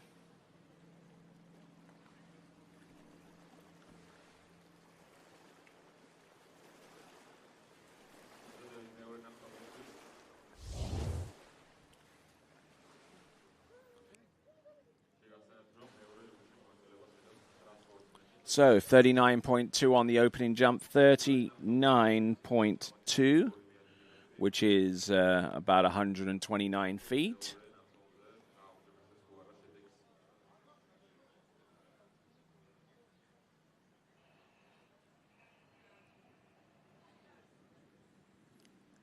Kirill Zenetsin,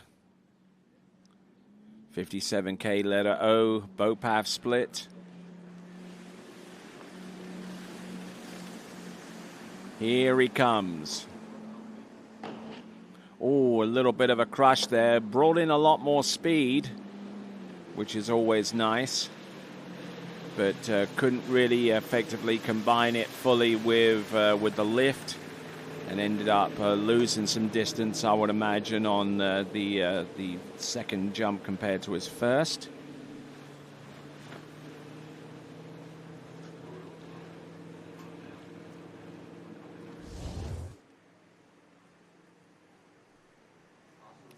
Okay, a little bit more, 40.1, 40.1. About 40 centimeters more than what he did on jump number 1.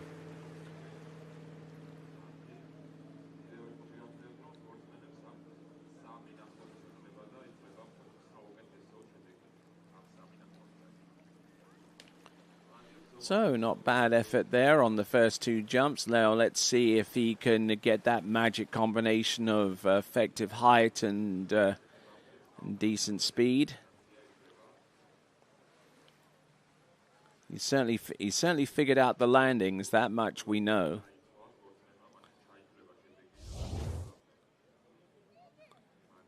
All right, that boat turns in towards the jump course once again. Franz Oberleitner at the helm of that towboat.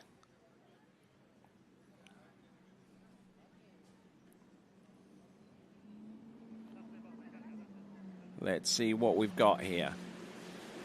Coming in on jump number 3. Let's see if he can post this one out a little bit further into the 40-meter range. And he might have well just done it there with that third and last jump.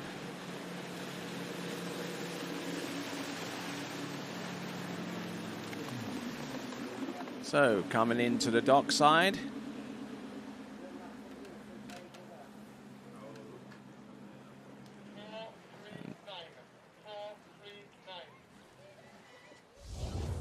Right, we're just waiting on the distance. I reckon it's going to be deeper into the 40-meter range.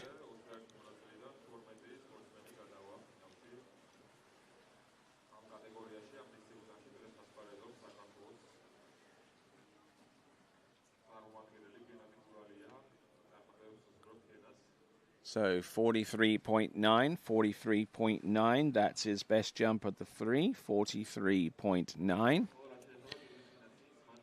He survives his 3 jumps and sets up the lead distance. Now 12 skiers will actually make it through to the jump final. And there are exactly 12 skiers going in Series 1, which is the next series to come after the conclusion of Series 2, which we are about to take our second skier on with. Pablo Donato Vinas, or Vinas, I should say.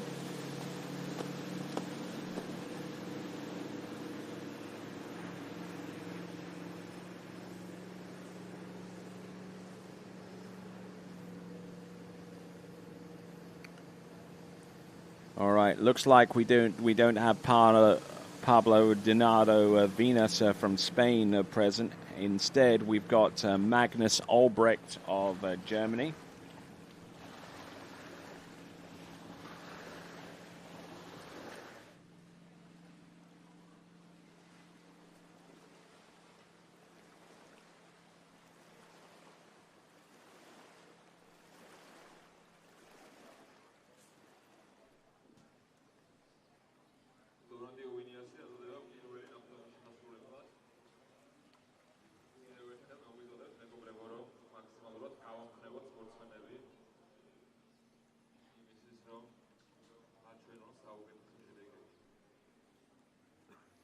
All right, boat making its way into the course.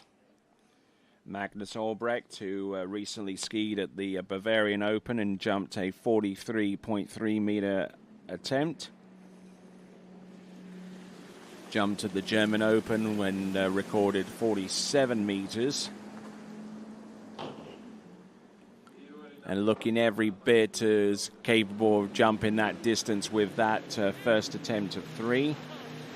That's Magnus Albrecht of Germany. We await the first jump distance, and in the meantime, we'll show you how we got to that distance. Looks like we're flashing up the distance on the screen. Looks like 45.4, if I'm reading that correct.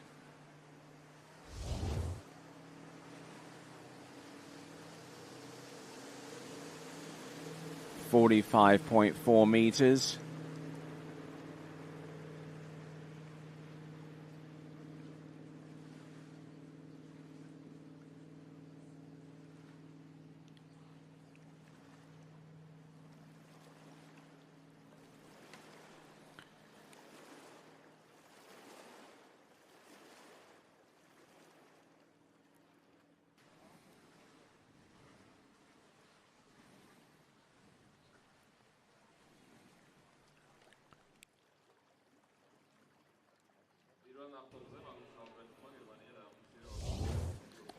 So Magnus Albrecht, a jump of 45.4 meters, therefore taking the lead on his very first jump, and we'll see what he can do by way of an encore.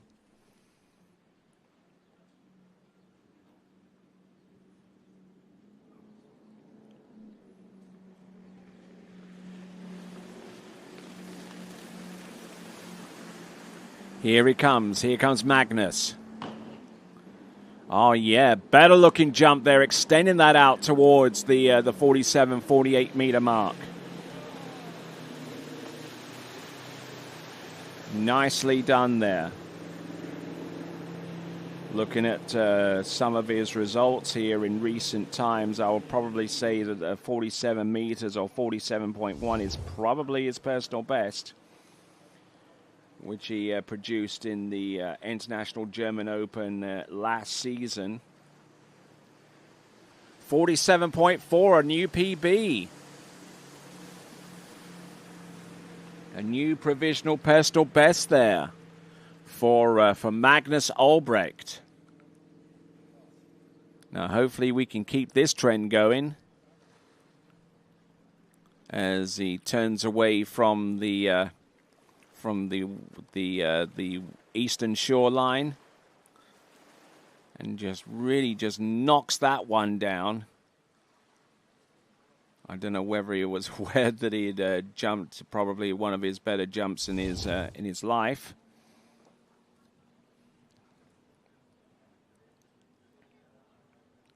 So 47.4 meters, 0.3 of a meter personal best for him.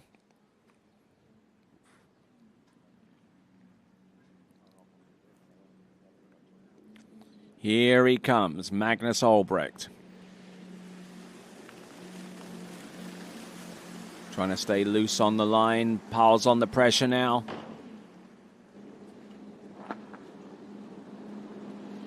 That's a good looking jump as well, although he wasn't pushed nearly as hard to make it onto the surface of the ramp at that time.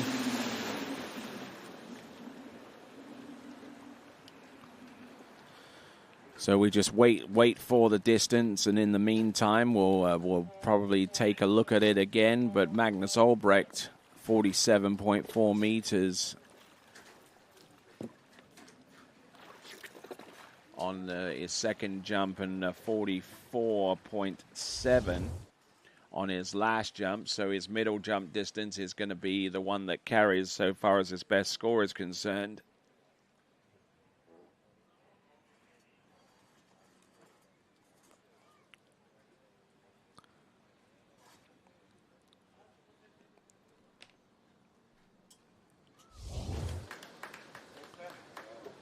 All right, then. So moving on from our German competitor, we move not too far away so far as our alphabet is concerned.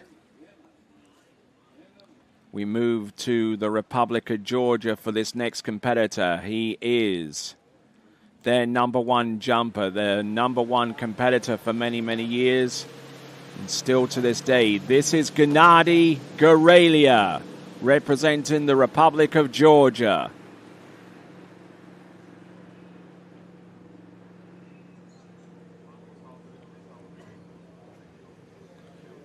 Now let's see what this man has in store for us. He has been multiple-time world champion in the 035s,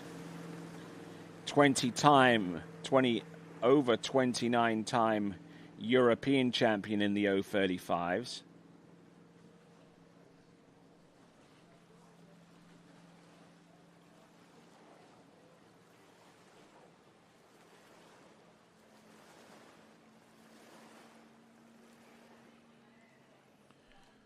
So Gennady Gorelia, who spends much of his summers coaching at Jolly Ski School in Italy.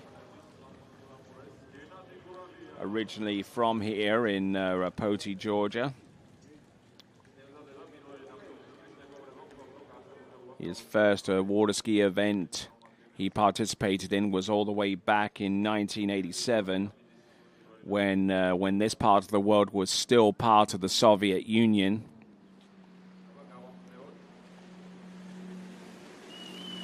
Here we go. Let's see what he has. Here comes Gennady Gorelia. Oh, yeah, really drives hard through the jump there, and that should be enough to take the lead. In the Potty Pro for this year, 2026, he jumped 44.8 meters. And recently jumped 49.9 meters in the San Gervasio International. 45.4. Noted to me just a little while ago that he feels that this boat, with having changed out the prop, is a heck of a lot stronger than the boat that he jumped behind previously. And we will see if he is up to the task of utilizing that boat to its fullest capability there for him. Gennady Gorelia with 45.4 meters. Gennady looking in good shape here, and we will see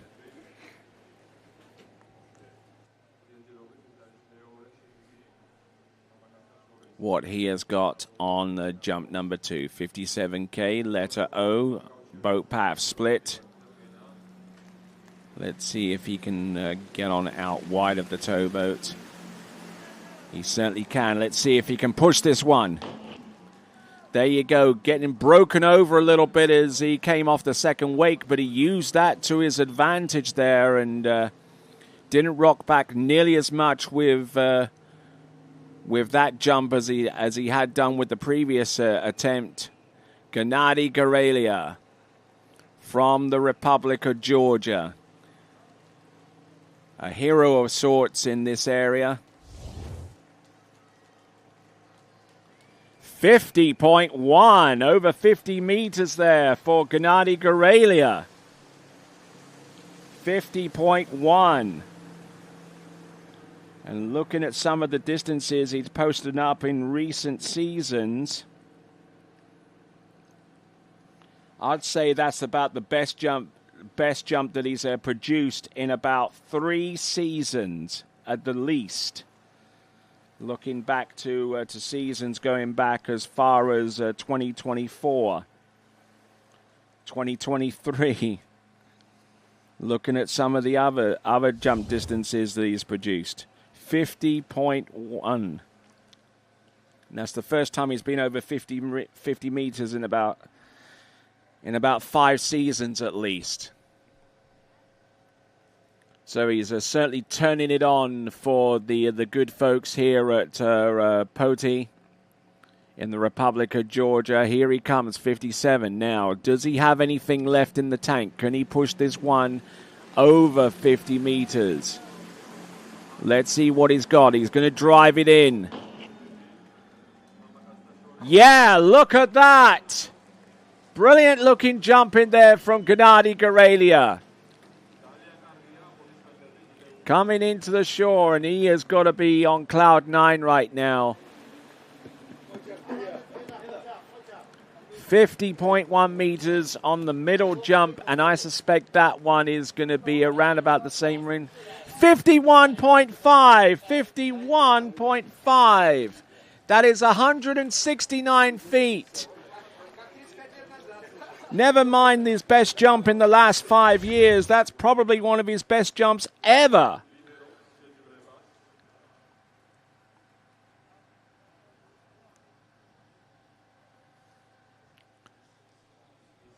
So his season's best coming into this competition was 49.9 meters, and he's already outstripped that to the tune of 51.5 meters.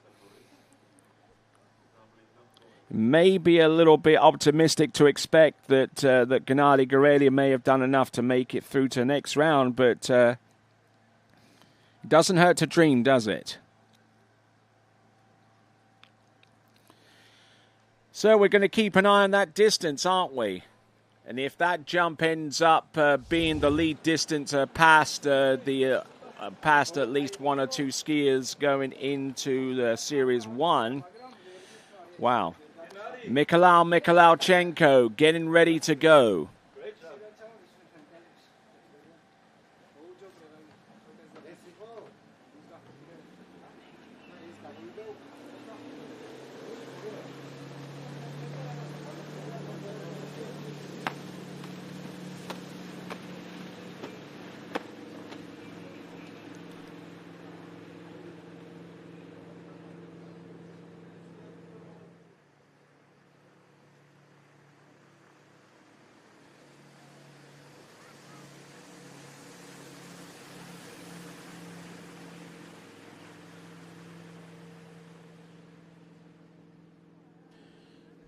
So, having talked to one of my good friends, Matteo Luzzeri, just to put that jump in perspective for Gennady Gorelia, he's quite assured in telling me that Gennady Gorelia hasn't jumped that far in about 15 years.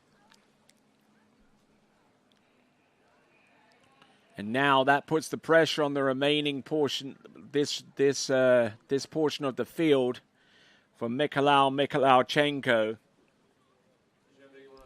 Talk about one extreme to the other.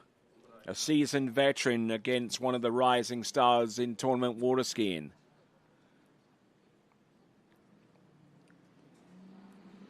Here comes Mikhailovchenko on letter U, 57K.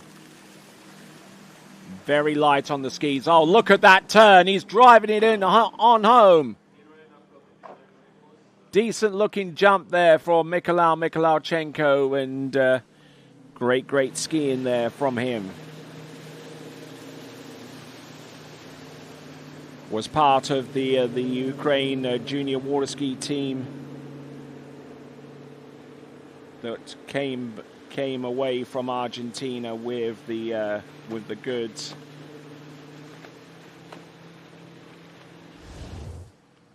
In the team overall competition, only 3 of them were there to represent Ukraine. But that's all it was needed.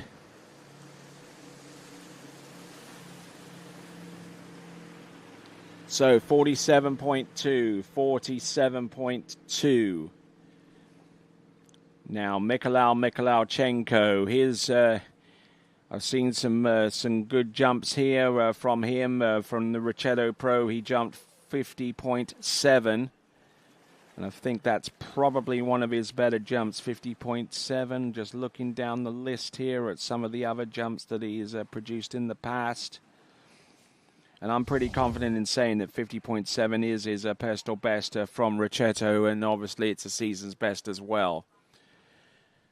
But he's under the cosh a little bit here. He's got 2 more jumps, and if he aspires to be a jumper in the jump final, then he's got to at least get over the 51.5 meter jump distance posted up by Gennady Gorelia, who jumped 51.5 meters. Now let's see what he's got.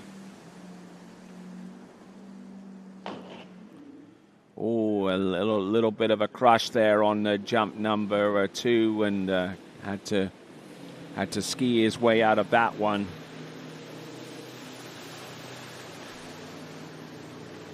So nicknamed Misha to his teammates. With 47.2 on his opener, we'll get the distance coming through with jump number 2 in just a moment. 45.7, and I suspected that jump was going to be less, and indeed it was.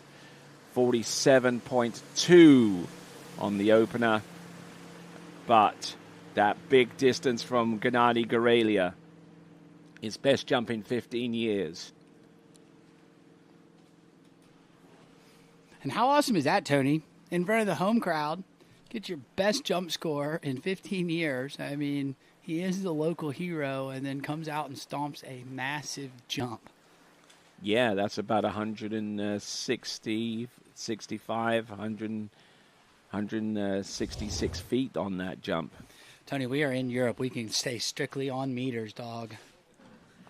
No, but there are some fans across the way that appreciate it when it... No, they can get their phone out and use the conversion. The calculator's got this awesome tool at the top where you just type in the meters and it puts it in feet.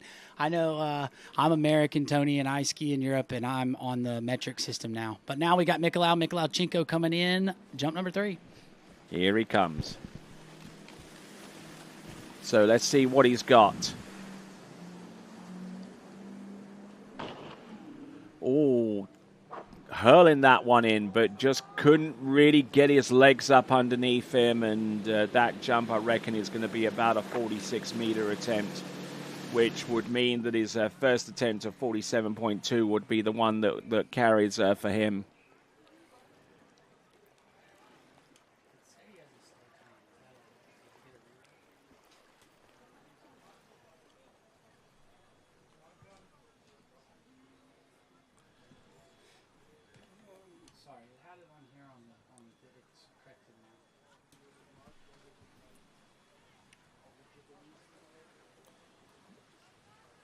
All right there, so we push in the distance, 46.7 meters, which means that Gennady Gorelia is still out in the lead with a 51.5 meter jump, equivalent to 169 feet. Yeah, huge jump from Gennady. Let's see what happened here to Mikolaj. Just see it, he kind of hits the boat a little bit hard out of the turn and not able to get the kick. You see, went too hard at the turn and then unable to keep his feet up under him as he comes off the ramp. He hits a little bit of a crush, and, he knew it. He didn't get the distance that he wanted. So, skier on the water now. Another skier from Ukraine. It will be Ivan Zaletsov.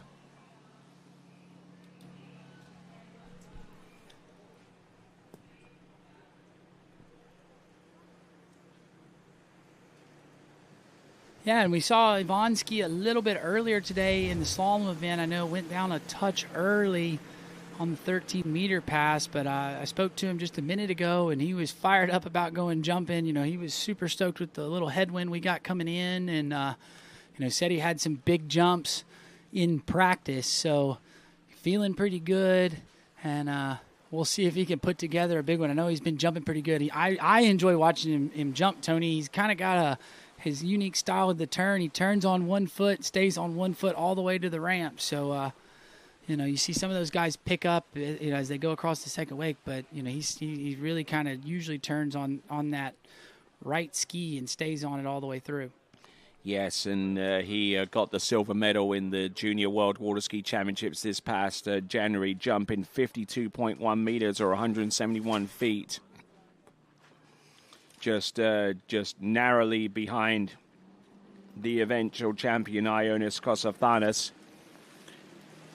So he's jumping at the same boat speed that he used in Argentina. Here he comes. Nicely done there on jump number 1. Yeah, and he was quite early there, Tony. Saw him on the left side of the ramp. Almost had that left ski go off the side. So we definitely are going to want to see him get it a little further down the course and, get maybe a better spot. But still got up and over on jump 1, got a score for Team Ukraine, and then we'll have to see if he can, maximize his distance with these next 2 jumps. All right there, opening jump 47.4 or 156 feet. He was early, though. I mean, he came off the top left-hand corner, and I'm sure that left ski actually went off the side a little bit there.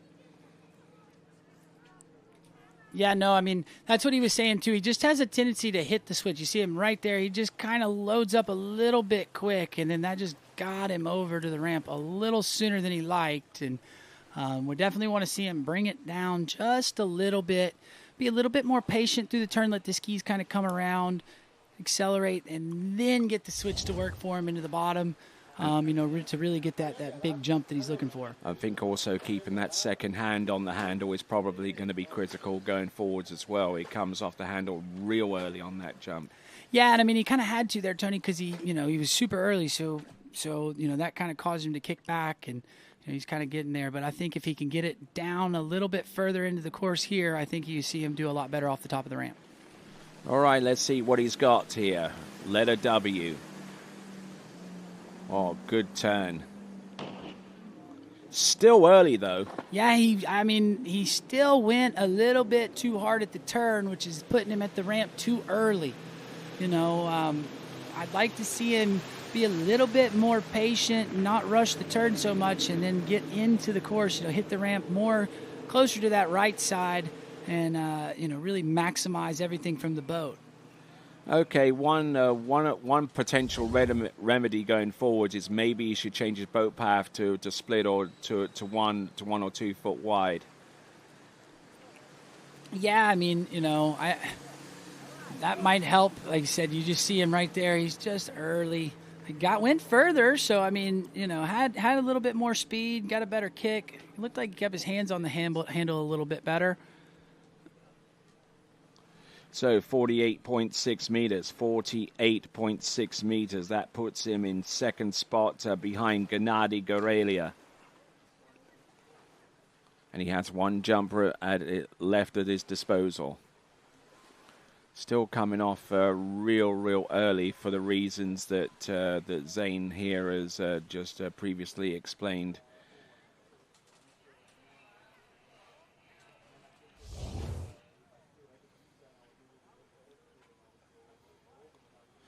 So, taking a look at our views down there, our ironclad lighthouse there, guiding the ships and various aquatic vessels in safely in and out of the Poti port. Here he comes. This is Ivan Zaletsov coming in, jump number 3. It's a little bit of a better spot there, Tony. Yeah, a little bit better, but his positioning on the jump skis left a little bit to be desired of. Yeah, but I mean, big shout out to these last couple Ukrainian skiers. I mean, I know we're skiing at the Open Europeans, but they are both, I believe, still 16 years old. They're quite a young crew. And Yvonne, one of the skiers that I coached when I was there in 2019, but still got better each 3 jumps. That was a 49.6 there, Tony. And 49.6 meters, 49.6 meters. Bearing in mind that Ivan Zaletsov was jumping at 51.2 boat speed. Yeah, you know, I mean, he's like I said, he's young. He's under 17, so still electing to ski at that boat speed for, you know.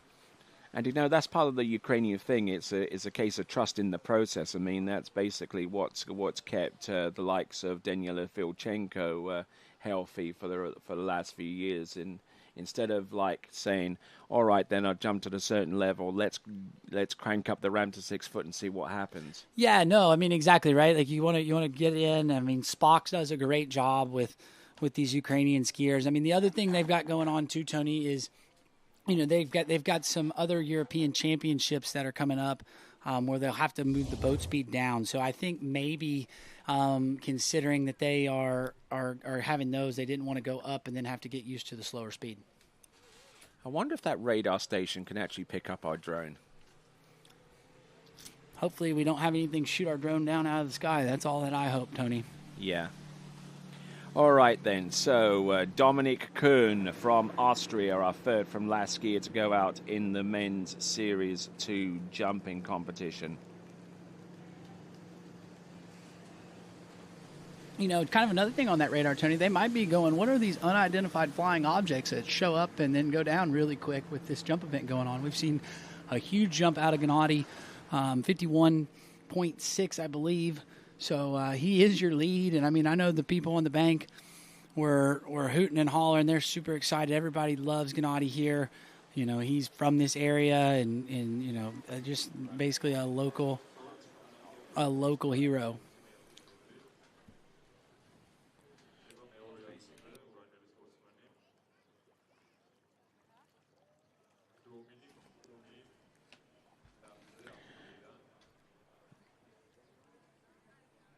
All right there. So just received confirmation that there are two jumpers absent in Series 1, which originally had 12 jumpers, and now it's going to be 10. But we still take 12 skiers through to the next round, which means that the top 2 from this series will advance through to the next round of the competition, and it's looking really good there for Gennady Gorelia at this time.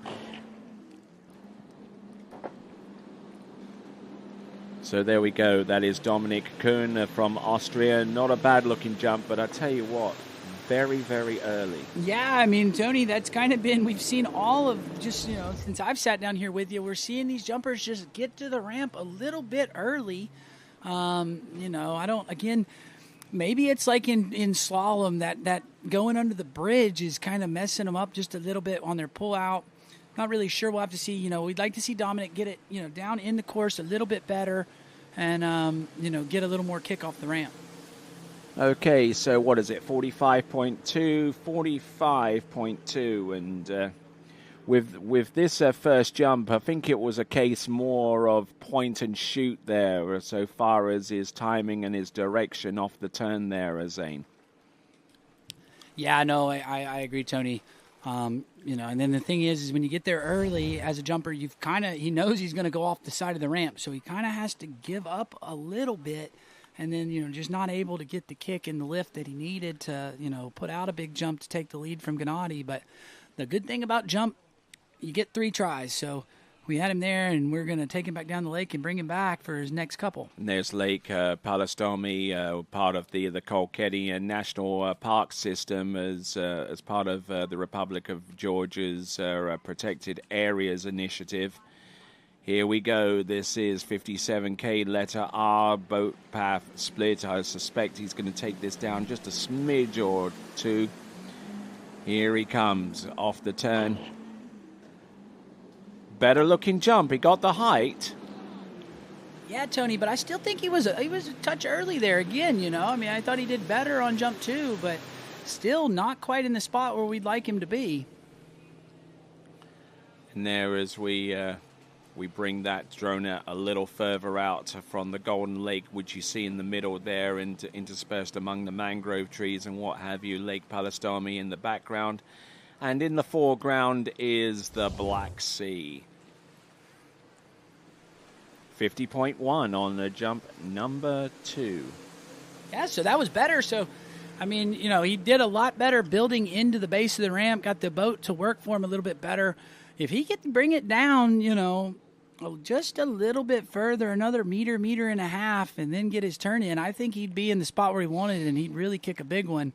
See him, I think he's out there, he kind of losing his speed and just needs to get, be down in the course just a little bit longer, but still got a good kick, got a good lift there, so, good on him. So let's see what he can get. He's got one more jump, knows that he's got to get 51.6, to take the lead from Gennady. Yes, and that 51.6 meter would then be the bubble distance for the remaining 2 jumpers in this series as we get ready to bring on Series 1. Oh, he's brought this one later. He means business. He's trying to keep his water speed up as much as he can to not kick in the jump switch. Oh, and passing up on jump number 3. Which means that the bubble distance is 51.5 now.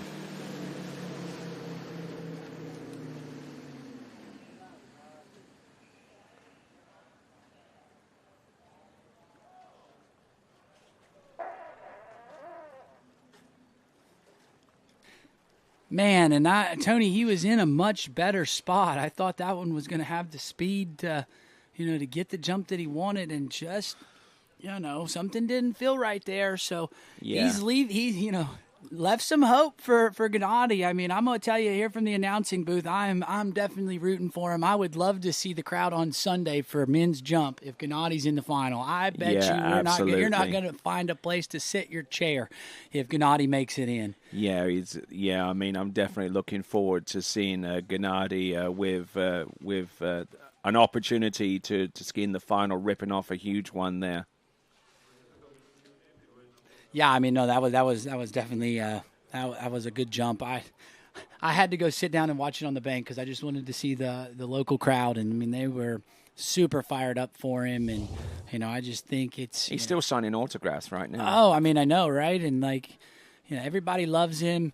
Everybody knows him. I know last year we ended up in town and told him we were at a water ski tournament, and the place that we were at was just fired up that we even knew who Gennady was. They were like, Gennady, it was this big deal. And so it's really cool to see the support that he has from, the local Georgian crowd. And, he's been a huge part in getting this site back up and running and, not only hosting a pro event this week, but then able to host the Open Europeans. And I mean, I've only heard good things from the skiers about the site. They've done a lot of work and for the infrastructure, getting the bank ready. And changing out a transmission as well. Yeah, I mean, and then, not only that, he's getting the boats working and skiing at the high level at which he is. I mean, it's just, hats off to him and hats off to the Georgian Federation. This has been an awesome event. I know everybody's really enjoying their stay in Georgia.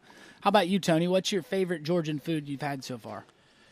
Oh, geez. Now you're asking me. I mean, it is.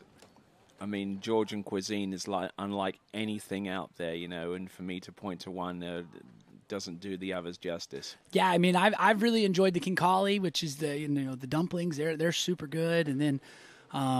There's this one soup that I'm not even going to try to pronunciate, but I know what it is when I see it on the menu. It's got like meat in it. It's red. It's kind of like a brothy tomato soup, and it's super good. So maybe after we get done one of these days, I'll take you to the local spot down here, and we'll get you a bowl of soup. Yeah, and I'd also like to say that I mean, with the culinary delights of Poti and the Republic of Georgia, I mean, if you're a vegetable farmer in this part of the world, you make a pretty darn good living. Yeah, no, exactly. And Tony, just a little fun fact while we're waiting to get this jumper in, do you know what the biggest business is for Georgia? No, but I'm sure you're going to tell me. It's the buying and selling of used cars. Okay. The importing of used cars. So there's all kind of cars. You'll see some from Japan where they got right side driving. It's a little different in some places, but definitely a lot of vegetables here. And what I learned last night at dinner was that they have different territories here in Georgia, and each territory kind of has its own kind of food. It's not like, some of the cuisine that we're getting here in this area would be different if you go, to Tbilisi. It's a bit like comparing Louisiana to everywhere else in the United States. Exactly. But right now we're back on the water. Vasily Mazurkovic representing Belarus. Here he comes. Jump number 1. What has he got here? Oh, yeah, nice. Oh, and he just pulls up his knees just a split second before he lands. Yeah, and that was a much better start from the jump 1. Wasn't super late, but definitely wasn't on that left side of the jump. So, a bit in a good spot there. Nice, safe, good opening-looking jump. We'll have to wait to see what the distance was. That was a pretty big jump number 1 there, Tony. In for Belarus for the first time in a long, long time. 50.1. I've heard that distance before. 50.1, which was actually the middle jump distance from Dominic Kuhn. Yeah, and a good opening jump. So, he's a meter and a half off of taking that lead from Gennady. I know there are a ton of people here that are definitely hoping he doesn't, but Vasily's been skiing really well. I think he had a pretty good jump event last year at the European Championship, so looking to kind of carry that into this season. He jumped 58.3 last season for 191 feet at the European Open Championships and backed that up with a 56.1 at the European Under-21s. Yeah, that's what I seem to remember that he hit a jump PB last year at Open European. So, let's see if we can get a big one out of him here.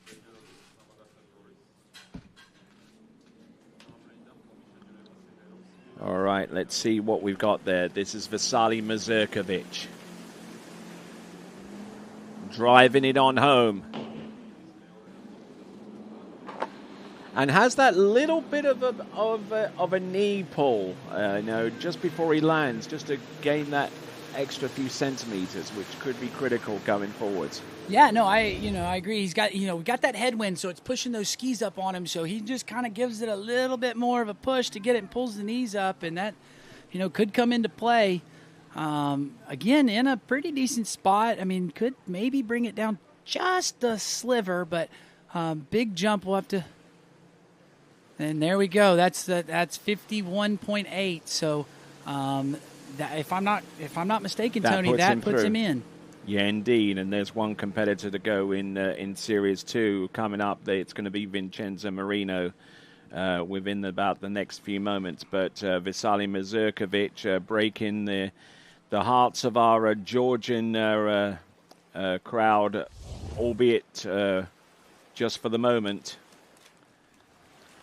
depending upon what happens from here on out. But so far as people that have made it through to the next round, with 10 competitors to go in Men's Series 1 and 2 competitors currently out of Series 2 to go, including Vasily Mazurkovic, it's understandable to make the assertion that as he has the lead, he also has a pathway through to the next round of the competition. Here he comes, 57K, letter Z, and boat path of split. This is Vasily Mazurkovic. Oh, he's all over the back of the skis on that one. Yeah, and a bit frustrated with that one, Tony. He turned and just loaded up a little bit too soon and too hard, which had him on the back of his skis. But, you were pointing out that he pulled those knees up, and I'm going to be honest, Tony, I think that little bitty move that he did gave him just those 20 centimeters that he needed to take the lead. But still, that was a better jump, 52 all right, meters. 52 meters, all right. So he found some form right at the very end there, 52 meters exactly. But he'd already punched his card through to the next round of the competition with a 52-meter jump, and this is that jump.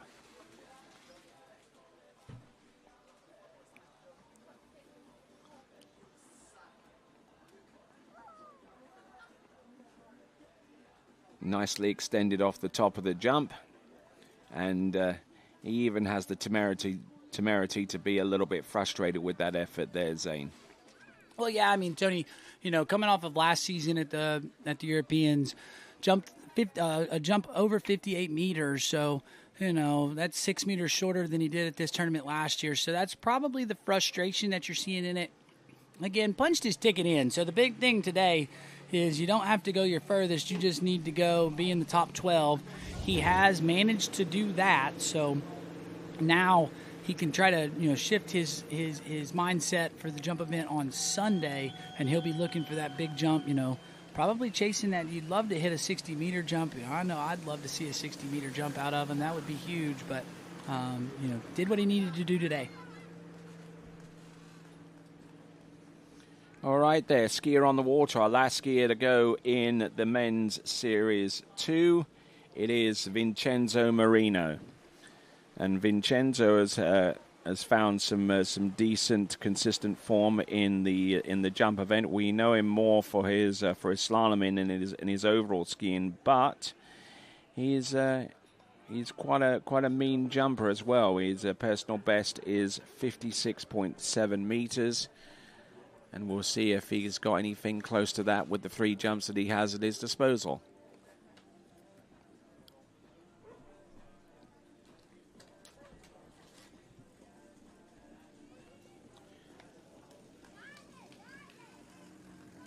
All right, here we go. We got Vincenzo Marino. This is jump number 1. This is 57, letter V, Tony.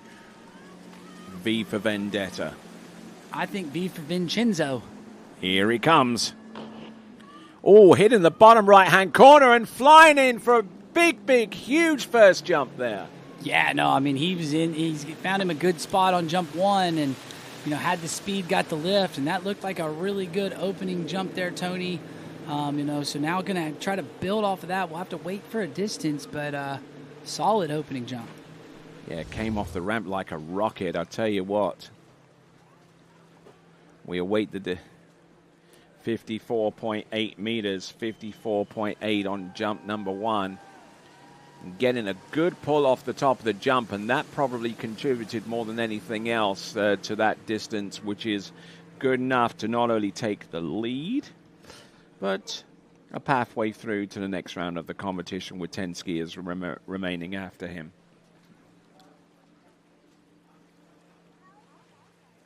There you go. There's the pull.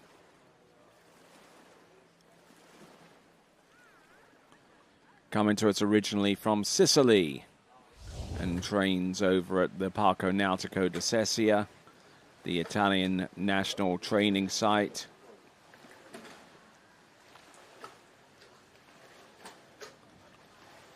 We see Axel Garcia. Still that bubble distance from Gennady Gorelia is still very much in play, with 51.5 meters being the target distance for any of our remaining jumpers to exceed.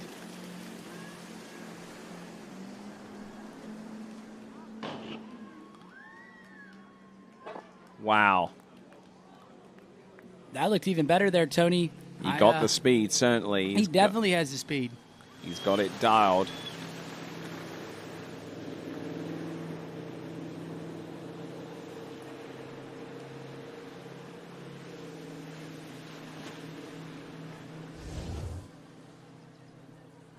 .54 meters, creeping up there. 55.4. Won't affect his positioning in relation to the jumpers that have been before, but it will certainly put the heat and the pressure on the remaining jumpers to come.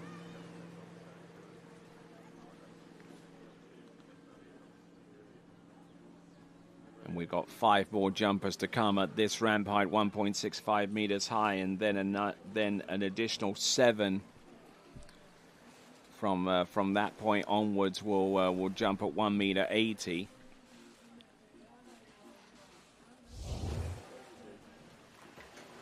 So 55.4 on jump number 2 for Vincenzo Marino.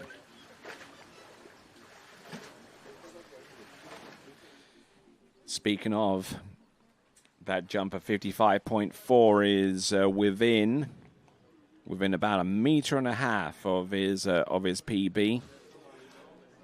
Tony, he had a 60.1 back in 2023, if I'm not mistaken. Yeah, you're probably right on that one. But more recently, he's been jumping around about this kind of distance and taking in a little bit of speed, but the control wasn't quite there.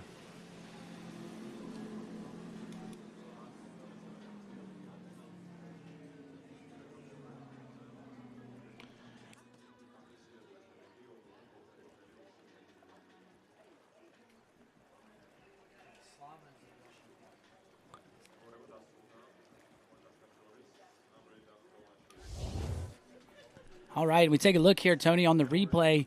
Vincenzo just not liking where he was at, electing to pass. Looked like he might have been a touch early there when he was coming in, I think he maybe wanted to bring it down just a little bit, get a better spot. But and was he thinking of walking from that point onwards to the dock? Well, he knows that he's got to swim, and Dominic Kuhn, he kind of kept staying way over there, kind of on the bank over there, so he had a much further swim. So I think that Vincenzo was trying to keep his speed up so that he had less of a swim across the lake. But there you go. Nonetheless, he still hit a 55.4-meter jump, puts himself into the lead, and punches his ticket into the final. Ahead of Vasily Mazurkovic, ahead of Gennady Gorelia, ahead of Kuhn, Zeletsov, Albrecht, Mikhailichenko, and Zinitsin. So, those are our jumpers so far. We still got another 10 more competitors to go, starting off with Axel Garcia, then following on with two Austrians, Alex Gashil and Vincent Ahama. Two Ukrainians follow, Damir Flaratov and Daniila Filchenko. Then we go on to Vladimir Ryanzin, skiing under the white flag. And then we've got Francisco Calderola, Florian Paf, and Eduardo Morenzi, all from Italy. And then Luca Rackenwald rounds up the men's jumping event elimination round series. All right, skier on the water now, Axel Garcia. And Axel coming off of his first pro podium in the men's trick event at the Pati Pro. So, most people, really recognize Axel as a trick skier. Can trick well over 12,000 points, but, still a very capable jumper. I believe he's got some scores, halfway down the 50-meter mark. So, 52, 53. So, definitely able to punch his ticket in. So, we'll see if he can get it on one of these three jumps.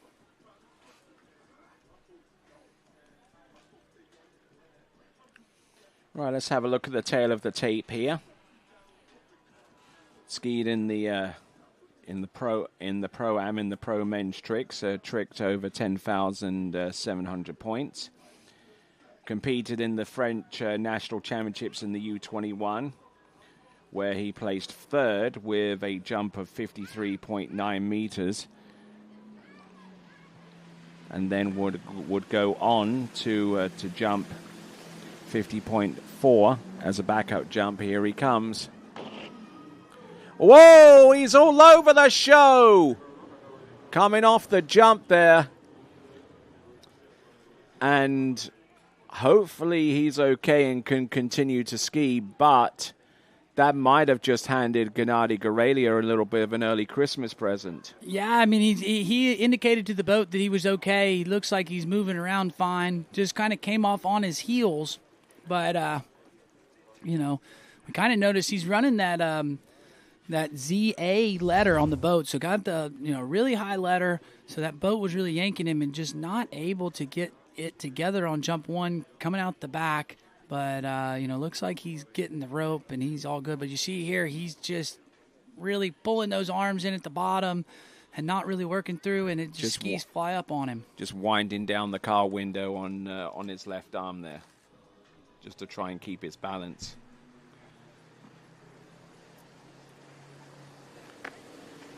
So looking at this once again, Axel Garcia, the position didn't look... Just squatting down and just didn't have much control beyond that point. Let's send it to the dockside. Okay, guys, we're down here with Danielo. Danielo, you're about to head out Series 1 in the men's jump event here at the European Championships. The conditions are looking pretty good out there. Tell us what your setup kind of going into this set is, what your mindset is, and talk us through that. Mindset is good. Conditions are pretty good. I would say a little bit too strong for me, the headwind. Maybe just a little bit, but it should be fine. Just got to bring it down a bit more than in practice, because in practice we had quite similar. And just got to make it into the finals, put the score out there for the overall. So pretty important round. Feeling good, ready. We'll see how it goes. Well, we're all excited to see you out there. Good luck for it. Hopefully we can get you into finals and see you up on that podium again like you were last weekend at the Poti Pro, second. So congratulations for that, but good luck in finals. Yeah, thank you very much. Thank you. With that, we're going to send it back to you, Tony and Zane. Oh, and Axel Garcia lands his first jump, his second jump, and I'm not too sure whether that's going to be anywhere close to Gennadi's 51.5, a distance he needs to exceed in order to make it through to the jump final. Yeah, Tony, and kind of the same thing on jump 1, able to land it, but just looks like he's kind of turning, and he right here when he turns, he goes really hard to start. So, now he's kind of on the heels as he comes in. And the boat's taking him at this point. Exactly. And then as he kind of hits the ramp, you just see him kind of have that split on the ramp and causing him to fly back. So not able to get the distance and carry the speed all the way through the air. But he's got one more. We'll have to wait and see a distance. But I'm with you. I don't think he will. He'll. Oh, and Tony, we just got some confirmation that they did not get the score on this, so he will get a reride here on jump 2. So, that's a bit lucky for Axel because it was going to come down to all on jump number 3, but due to them not being able to record a measurement, we will get a reride on jump 2. And there is Gennadi, who stands to be the beneficiary of any distance that's below 51.5 meters from here on out.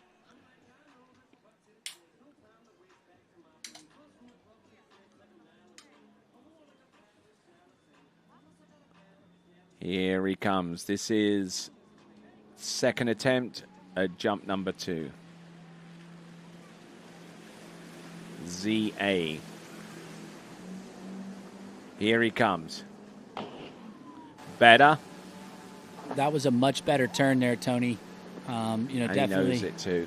You could definitely see when he turned there that he was going to come off the ramp in a much better form, not get rocked back to his heels. So, made an adjustment, and I don't think he knows that he got a reride. So they'll have to tell him, they didn't get a jump score for jump 2. So that was actually jump number 2 there for Axel Garcia. But you see there on the turn, Tony, so much better. Gets the skis moving before he starts to drive. The skis are carrying speed, and now he's got everything working into the bottom of the ramp. But still not getting everything out of that jump. Yeah, no, I think he didn't maximize it, but definitely came off a lot better and had a much better jump than his first couple. But Tony, 51.7, so just squeaking it in there on jump number 2. All right, then. So 51.7, that puts him 20 centimeters further than Gennadi. All right, then. So with that, let's send it over to dockside. All right, guys, we're down here with Gennadi. Now, you've just come off the water, 51.2. So solid jumping out there. Run us through how you felt. I know the wind's getting up a little, so did that affect you at all during your set, or it was pretty nice? It's just short time that I tried 165 actually. The pro-am I jumped, it was a pretty good feeling. It was just not measurement. The video, didn't measure my jump. The training I didn't enjoy really. It was no wind. It was kind of weird, strong boat. And now I just calm down. I go with a letter Q, which is much less than I usually jump. And I just build up slowly. The feeling was good, and the hand wind was just amazing. The last jump, I felt like I fly far away. So I was surprised that it's only 51 meters, but that's what it is. I'm really happy. I mean, usually I jump 150 in different conditions. It's my home here, and I try my best. I mean, it was nice. The feeling was good, and I'm glad to have that score. Well, we were pretty happy to see you out there. I mean, you look super solid score. I know you've just mentioned you changed a few things, so really good job, managing that. It can be quite difficult having to alter a few things to feel comfortable, but seems like you've managed that quite well. Do you have anything coming up after this? Tomorrow is slalom and trick. I don't know. We have to still see how many gonna be in the final jump. I don't know if it will be hard to get in, but if I'm gonna be in, it's gonna be a really good thing. I really enjoy jumping, and tomorrow another day. So slalom trick. I need to be fresh. I need to be strong, and yes. Well, we're excited to see it. Congratulations on those, and we'll send it back to you, Tony and Zane. Yes. All right, then. So that was Axel Garcia on his third and last jump. We await the distance. He's certainly built up to some better technique all the way through from this point onwards.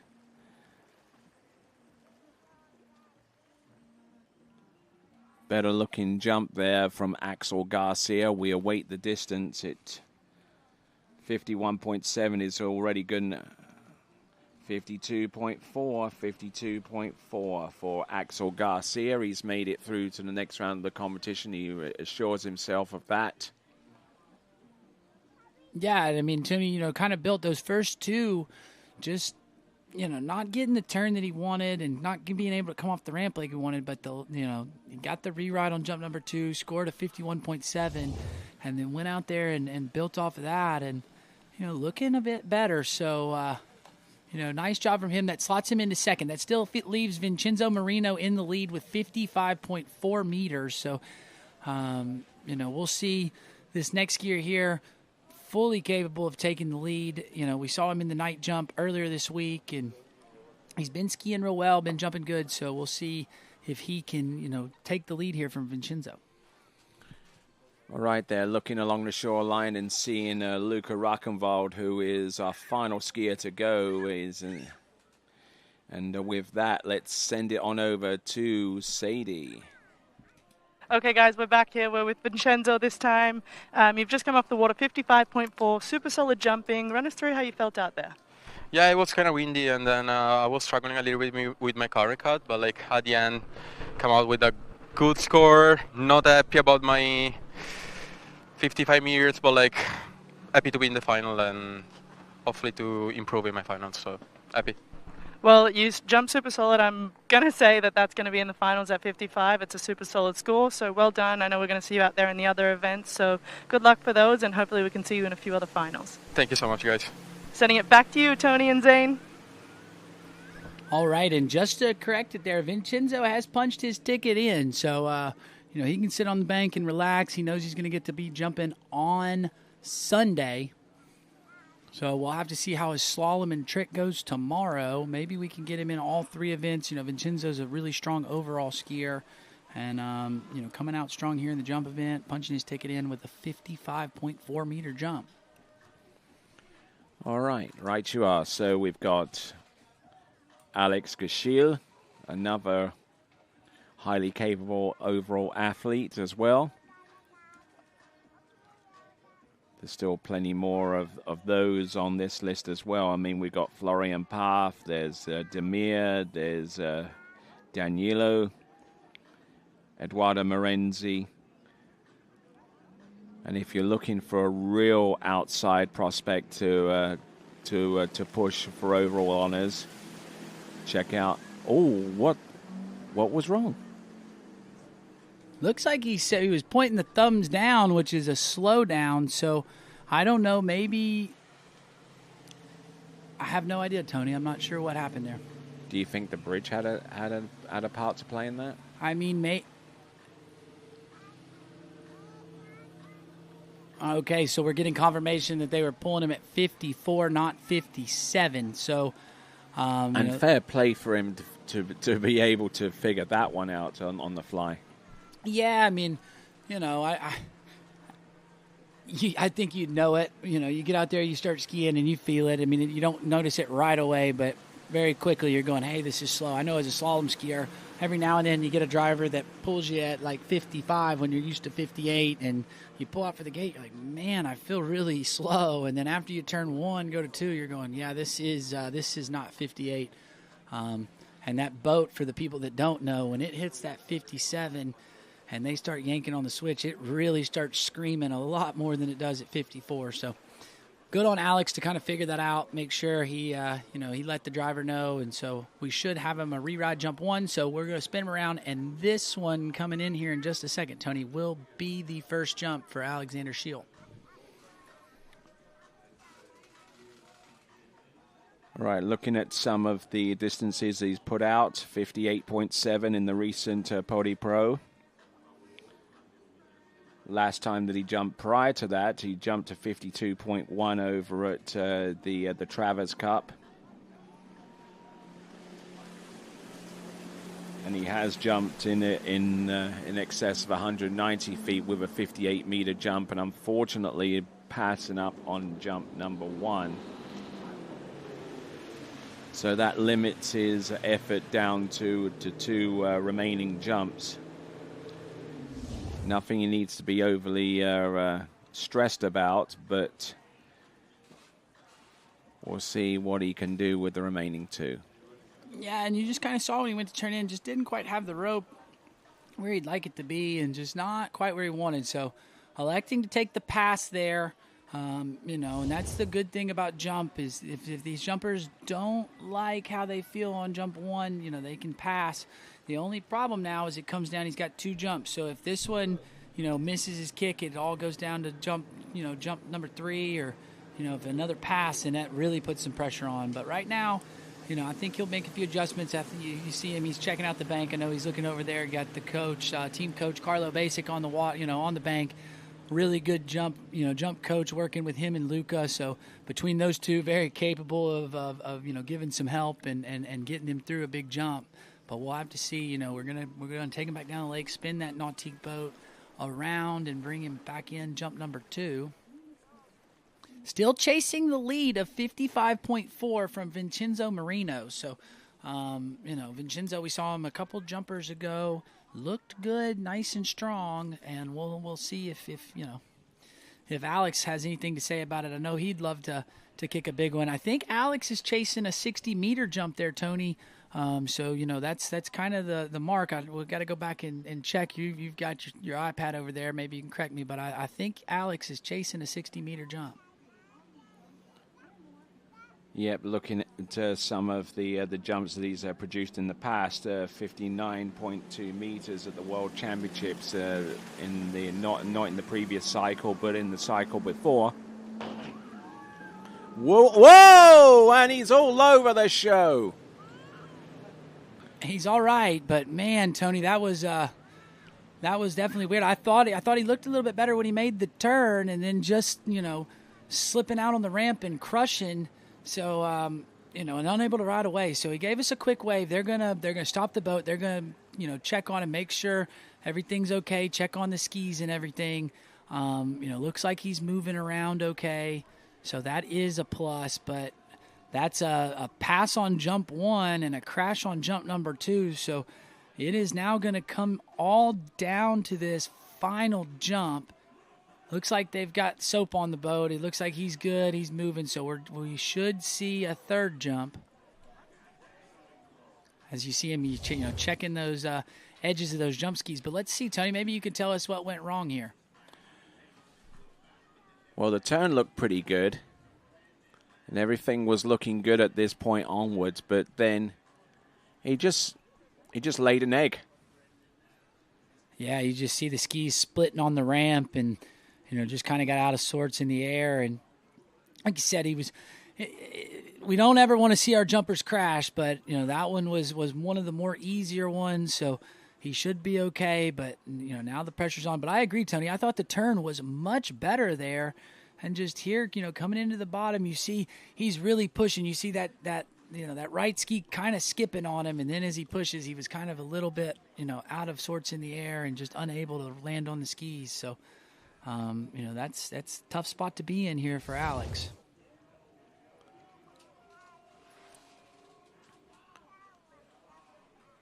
And I know at this point in the proceedings, once the skier has picked up, the boat judge, who in this instance is Olga Pavlova, has probably quickly gone through the initial concussion protocol to determine whether he is in good enough shape to continue on to the third and last jump. Yeah, I mean, it looks like he's moving around good. You know, he very quickly let him know he was okay, and he was swimming around. Never looked like he had any problems, you know, as far as injury. And, you know, it didn't look like it was too hard of a smack. You know, he did go over the skis, but he did land on the skis. I think a lot of that came from, you know, when he split, he kind of got turned in the air. You know, not taking a crash on the back or hitting the head. So I do believe he would be good on the concussion protocol. It's just, you know, like I said, now all the pressure is on him here for jump number 3.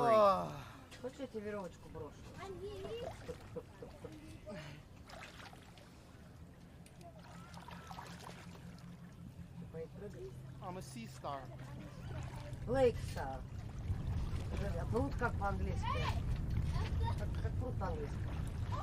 And Daniello there on the start dock as we're waiting for Alex to get in. He is chill as a cucumber, just kind of floating around, trying to stay cool. It's getting pretty warm here, Tony. You know, we've got that little bit of head breeze for these jumpers that feels nice, but the temperature outside is creeping up. It is getting quite warm here on site. And I don't know whether you know this, but Daniello Filchenko, he reliably tells me that he's 1/4 Georgian. I did know that. He is, you know, he's told me that as well. So, you know, he's probably also super excited to be here competing in Georgia. And, you know, we saw him out in the night jump. I know, you know, during the night jump, he wasn't super thrilled with how he jumped, and then ended up, you know, still putting himself in second place on the podium. So, you know, Daniello been skiing well. I know normally we're used to seeing Daniello jump at a 6-foot ramp, but, you know, not been able to practice quite as much jumping on the, you know, the 165, you know, ramp. So we'll see him coming up here in a minute. But right there you see Gennady sitting there waiting to see how this third and final jump goes here for Alex. All right, then. So here we go. Letter Z, 57K split. Turns in. Oh, and does that do the bidding there? Yeah, based on how he was acting when he landed, I do think that would be enough. We'll have to wait for the scores, Tony, but you know, just based on how he was acting, that seemed like he knew he had punched his ticket in. We await the distance. It's got to be over 51.5 meters to assure that he makes it through to the next round.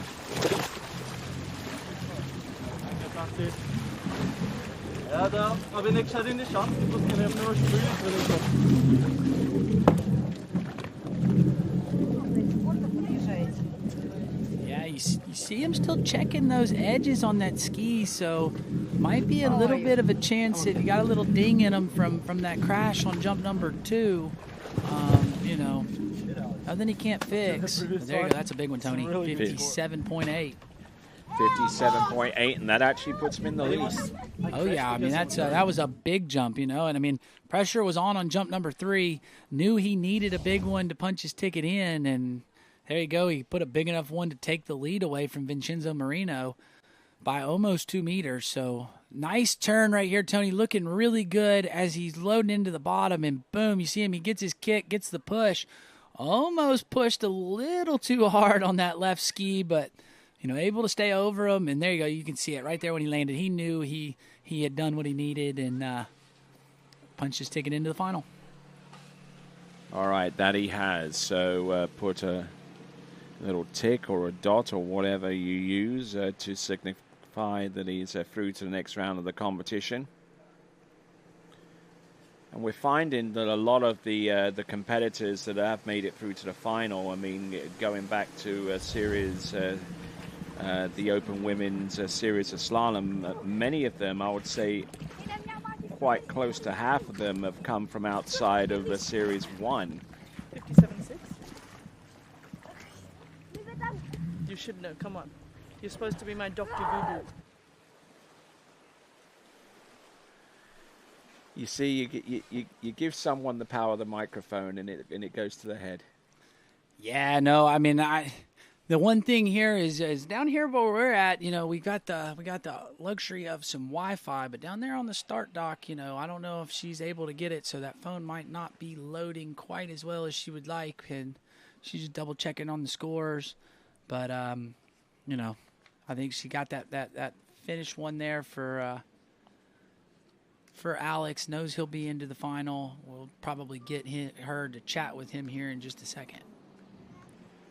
All right, here we go, folks. This now is Vincent Ahama from Austria. There you go.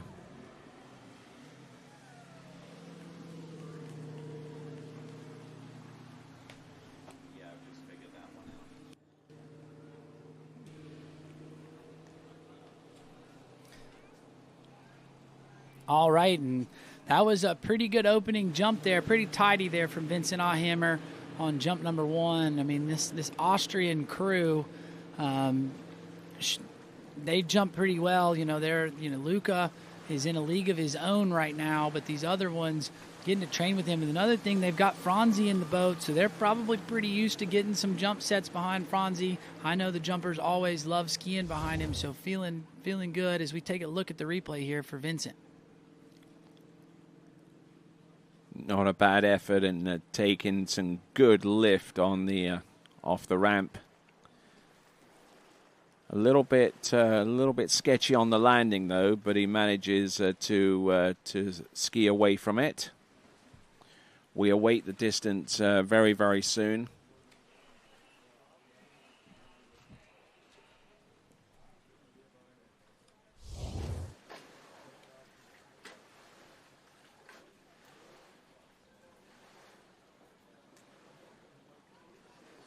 Right after Vincent Ahama, 56.2 for Vincent Ahama on jump number 1.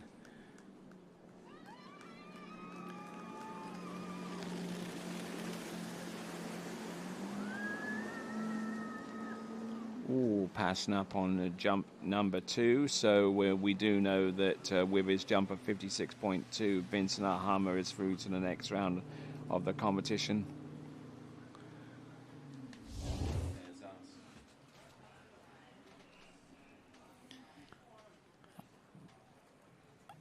All right, and we just saw that pass there on jump number 2 from Vincent Ahama. And with that, Tony, let's go check in with Sadie dockside. Yes. All right, guys, we're back dockside with Alex. He's just come off the water, 57.8. Super solid score considering your set wasn't perfect. Didn't have a great setup. You know, you went out there, the boat had the wrong speed, so, you know, couldn't take the first jump. And then second jump, you had a little bit of an awkward crash, but pulled it out the bag on the third, so well done. Run us through that set and how you felt sort of with that uncertainty. Yeah, I went out on my first jump, felt kind of slow, and then I was about to turn in and I was like, something's off, so I just stopped it.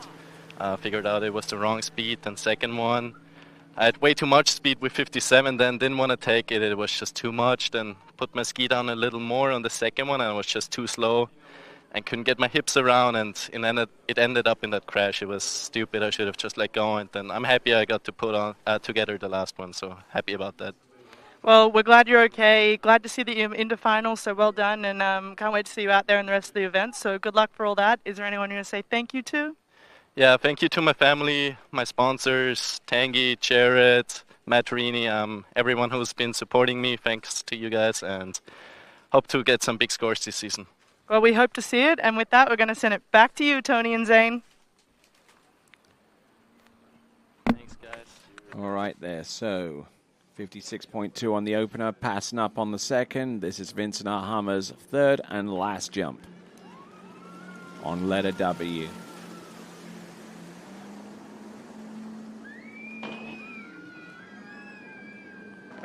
And Vincent Ahama gets the job done with jump number 3. And I don't know whether you've noticed a little bit there, Zane, but as the jumpers actually hit the jump, we're hearing some very, very audible crowd noise back there. Oh, yeah. I mean, Tony, I went down there to check it out. I mean, we've had a Georgian local crowd here since 8 a.m. this morning. And, I mean, I know that there's been lots of advertisement. They've been pushing this European Championship.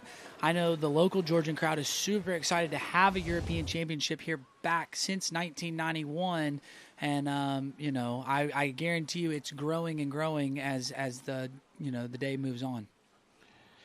All right there, 56.1. 56.1, just a skosh behind his best jumper, 56.2. That's Vincent Ahama, and he has punched his ticket through to the next round. And now we're down to our final two jumpers at the 1.65 meter ramp height. We're going to have Daniela Filchenko take to the water in a few minutes, but before him, it's going to be Damir Filaretov.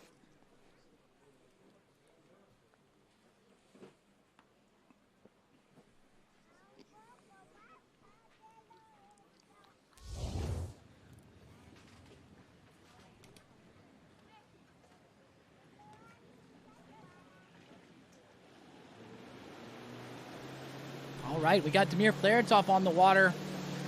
Damir Cat, he is, you know, we saw him in the jump final earlier this week. Tony, we saw him get his first pro podium. He was second place in men's trick, so he's already having quite the week here in Georgia on the Golden Lake. But you hear the crowd; they're you know, you hear them, they're cheering him on. He's giving them a wave, so there's quite the bank. Maybe we can get the drone to kind of show the people at home kind of what the crowd looks like. But I know they've done a lot. They've got, you know, stadium-style seats on the bank.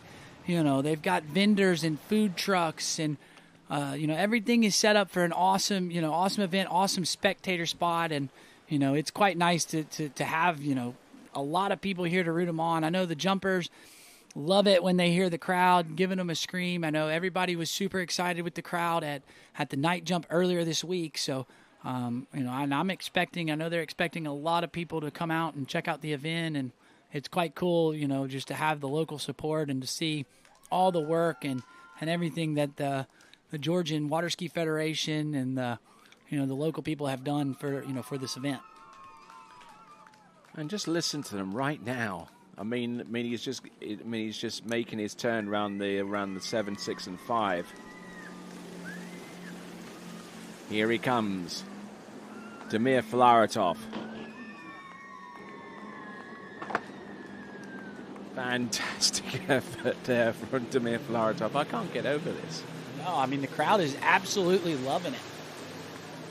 Absolutely loving it. I mean, it's been an awesome day of skiing. You know, we had a super exciting women's slalom final, you know, slalom preliminary round, but this men's jump preliminary round is shaping up to be very, very entertaining, Tony. And, you know, we're still just about halfway through this, you know, Series 1. So quite a bit more skiing. And you know, we see this replay of Damir on his jump number 1. Looking good through the wakes as he comes in. Gets a pretty good kick off the top. And you know, that was a solid, tidy opening jump number 1. I believe that's going to be enough to punch his ticket into the final, but we'll have to wait and get confirmation on the score. All right, then, and while we find out that distance, let's send it over to Sadie. Okay, guys, back dockside. We're here with Vincent. He's just come off the water. Solid score of 56.1. That's going to put you into the finals, so congratulations for a start. I know there's plenty of building to be done. I did hear a little conversation between you and Daniela that maybe the wind was up a little and it's slowing you down right before that turn in towards the ramp. So run us through how that sort of felt out there for you. Yeah, I mean, the conditions are pretty good. Just the headwind is a little bit too strong for me. It kind of pushed me backwards and I lost a lot of speed coming into my turn, but I was a little bit early, so I got to work on that, and let's see what the finals have in store. Well, we're excited to know that you're in the finals. We know we're going to see you in the Slalom and Trick event as well, so good luck for those events, and hopefully we can see you in all 3 finals. Yep, thank you. With that, we're going to send it back to you, Tony and Zane. All right, and we just saw Damir Filaretov hit jump number 2. Still waiting on confirmation on how far jump 1 was, so maybe we can get that here in just a second, but Damir looking nice and strong. Like I said, we touched on that he had a good week so far. So what did you think about his jump in there, Tony? I mean, it's definitely looking on point and very, very consistent, you know, just just as safe as houses right now. Yeah, and I mean, Damir's been skiing well. I know he's been training quite a bit in Germany. I know that's where he's been. That's where he's been staying.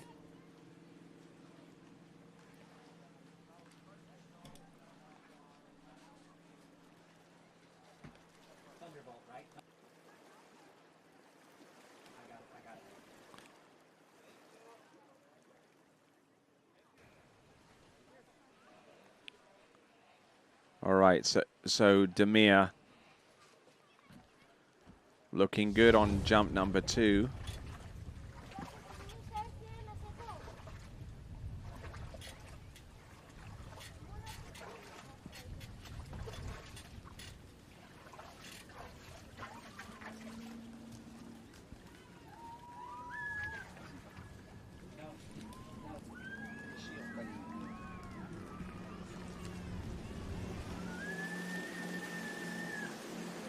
All right, here we go. Jump number 3.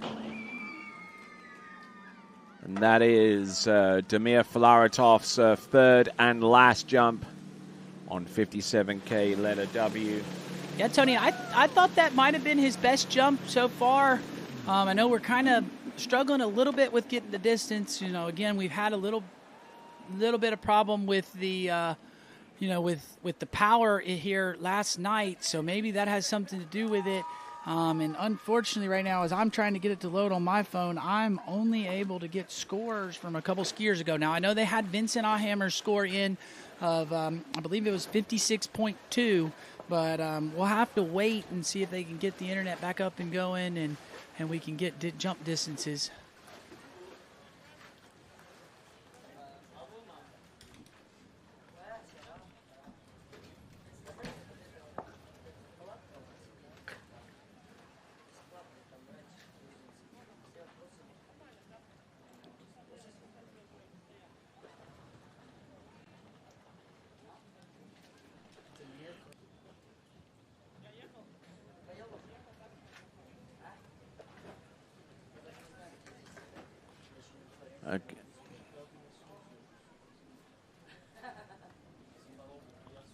Okay, so 59.7 is the best jump there for Damir Filaretov. He's through to the next round of the competition.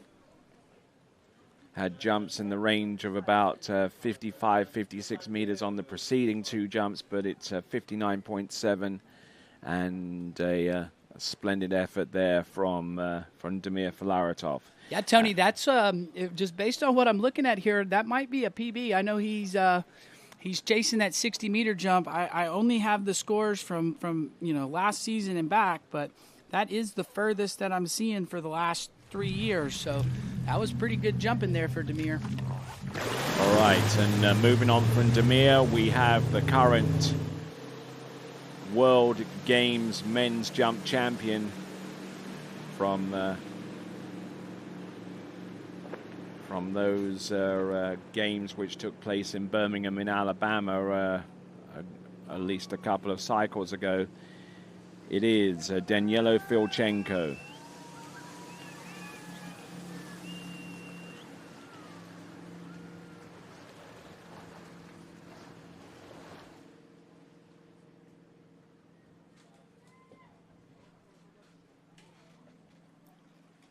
And this is our last jumper, Tony, on that 5.5-foot ramp or 165 ramp. So we'll see what Danielo's got. I know he's fully capable of jumping over 60 meters.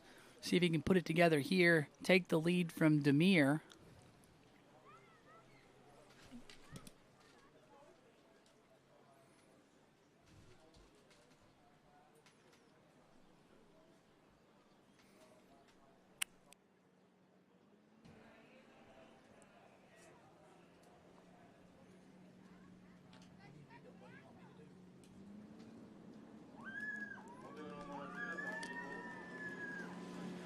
All right, then, here we go. We've got Danielo Filchenko on jump number 1. Let's see what he can do. Whoa, a hug in the bottom right-hand corner there.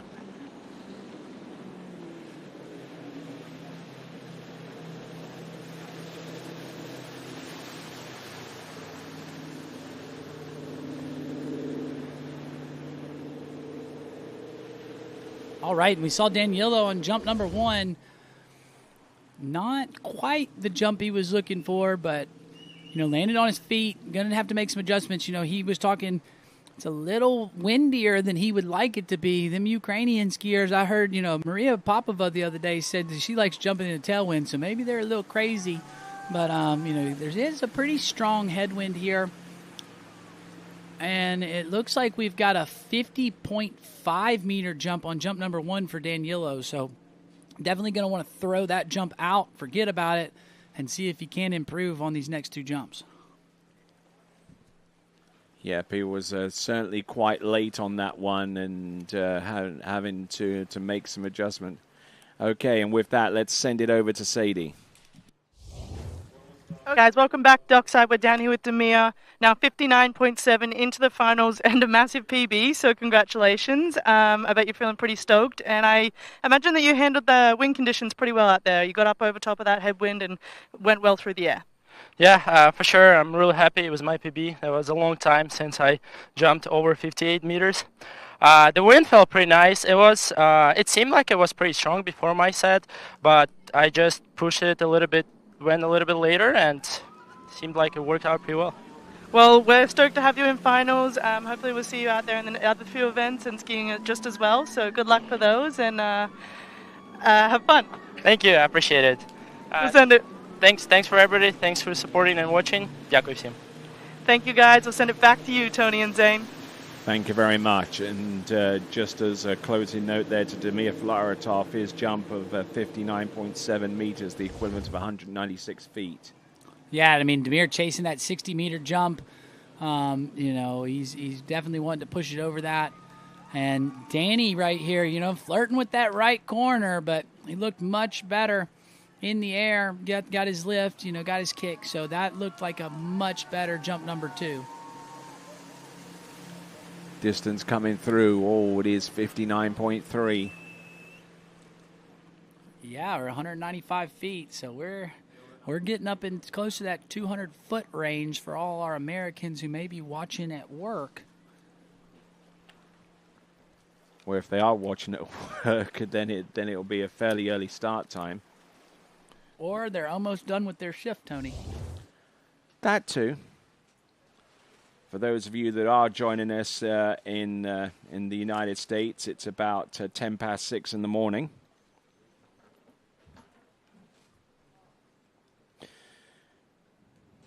And the time right now in this part of the world, in Georgia, is about 10 past 2 in the afternoon. So here we go. This is Danilo Filchenko. He's already punched his card through to the next round of the competition. Let's see if he can knock this one over 60 meters. He's going to have to connect with everything here to do it. And having said that, I think he might just have done it. Yeah, that one looked even better than jump number 2, Tony. I will have to wait on a distance, but I believe that one is our first jumper over 60 meters today.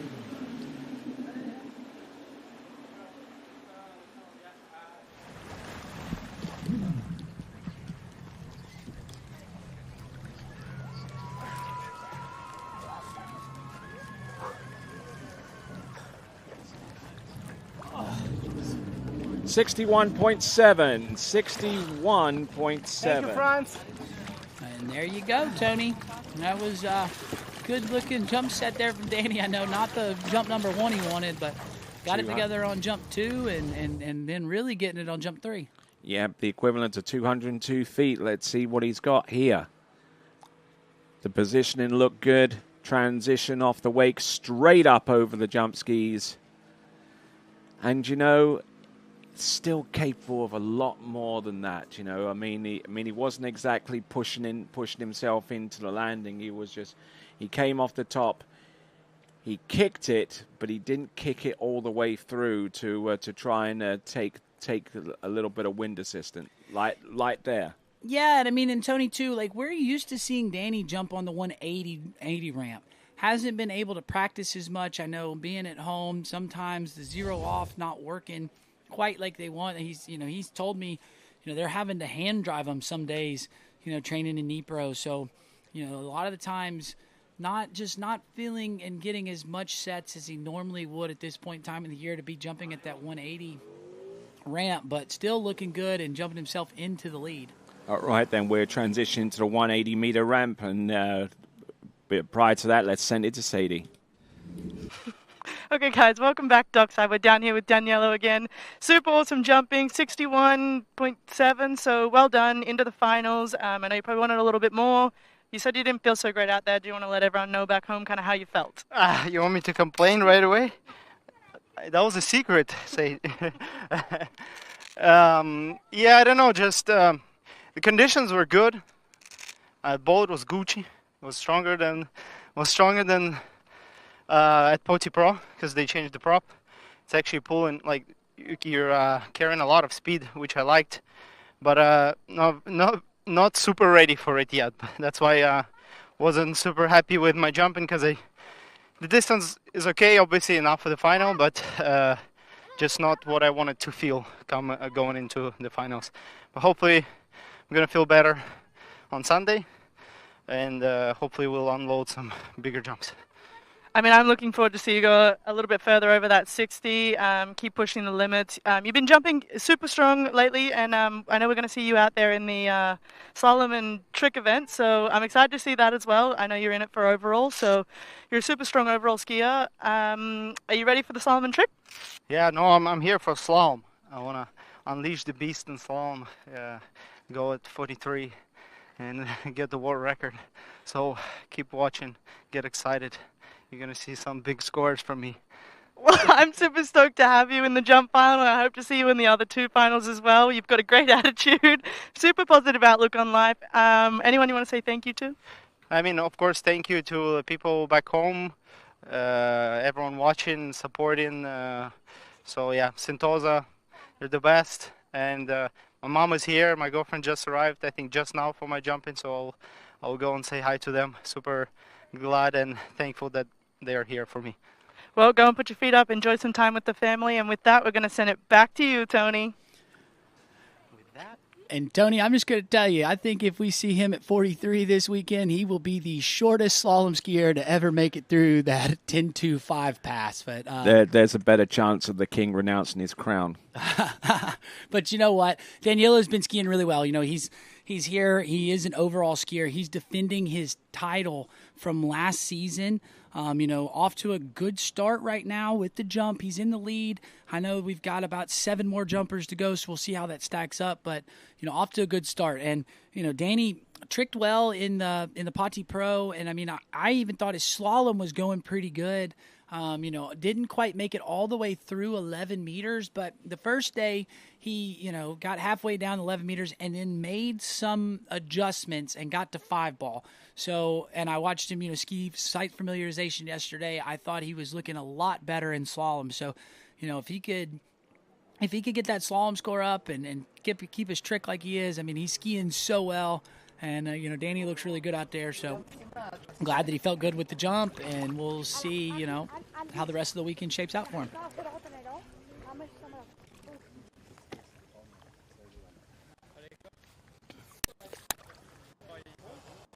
Okay, so 7 jumpers remain. We've already got... Actually, 5 jumpers remain, I beg your pardon.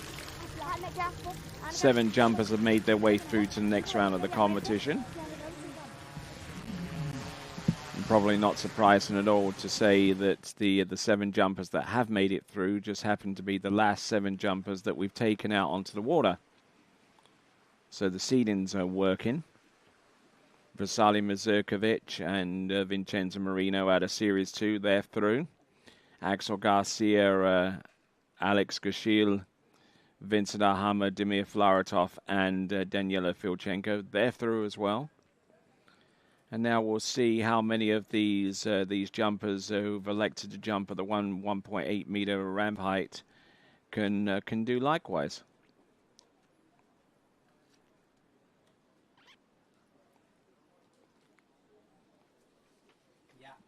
Yeah, Tony, I mean, shaping up to be a really good jump event. You know, we now got to the big ramp here, so we'll see what these guys have got.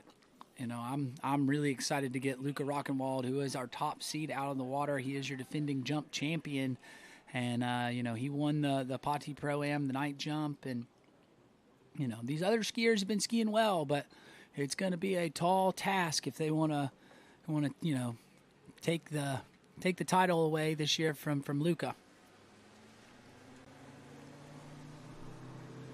All right.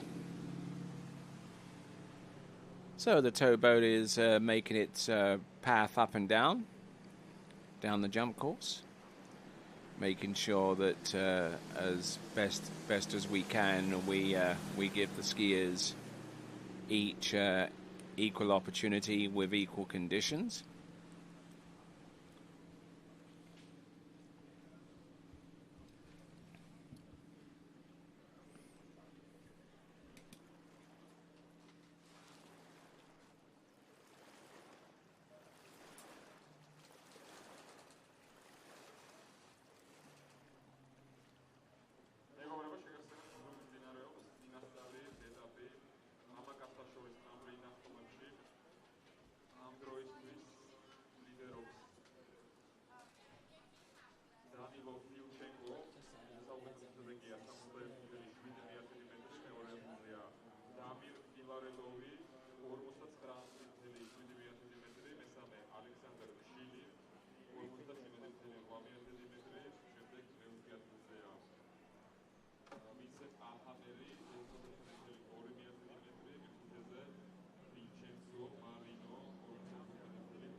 All right, Tony, we've got that ramp raised. Looks like we've run a phantom pass and got the boat back to pick up our first jumper at the 180 ramp height.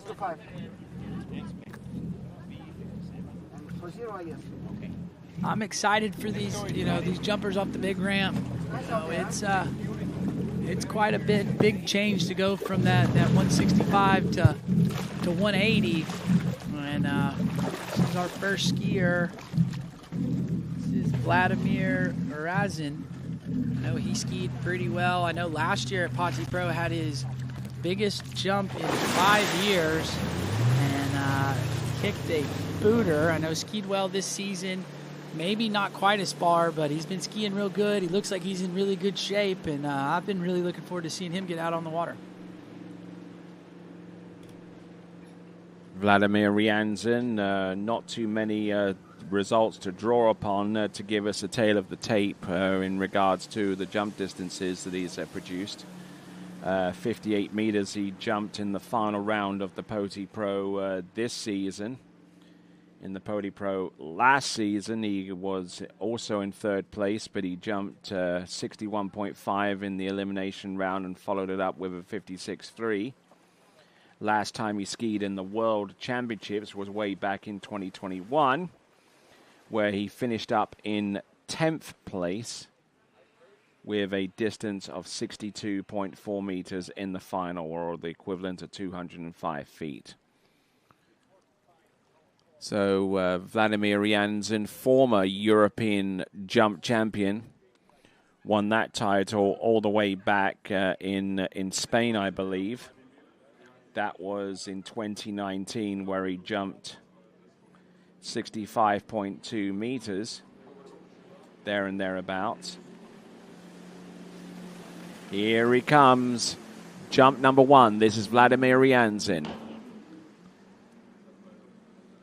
Oh, man alive. He got some float on the end of that one there, Zane. Yeah, that was a big jump there for the first jump, Tony. Looking really good. So we'll have to wait a distance But I mean, that was the way you want to open your jump campaign, with a big one on jump 1 that takes the pressure down, and you can build off of it. But I mean, he was in a good spot. You see him; he got the kick he wanted, and then used that headwind to his advantage to get the lift. 60.1, that punches his ticket. 60.1. Yeah, and I mean, slots him into, I believe, second place there, Tony, right behind Danilo. And that's actually the furthest first attempt that we've seen out of all the skiers so far. Yeah, for sure. And, you know, that's the thing. You will see him kind of build on it. But that was a big one. And, you know, he's one of these, as we like to call him here in the announcing booth, seasoned veterans in this jump event. And you know, kind of putting some of these young guys to shame, and looking really good there, jump number 1. And I'm expecting him to build off of it. I want to see a huge jump out of him today. The wind is blowing absolutely perfect to get the lift. It's just now, can you get into the right spot and get the kick? All right, then. So seasoned veteran is putting it mildly, because he won the European Men's Jump Championship in Spain with a jump of 64.8 meters, and he did that 10 years ago. Yeah, been around, but looking good. Nice turn here. Oh, look at that! Getting a little twisted with his right ski coming into land, but he makes the necessary adjustment. Yeah, Tony, I thought he had a really good turn, and I mean, that looked like a pretty good jump. I think that was a little bit further. We'll wait for a distance, but man, he's looking really good here today.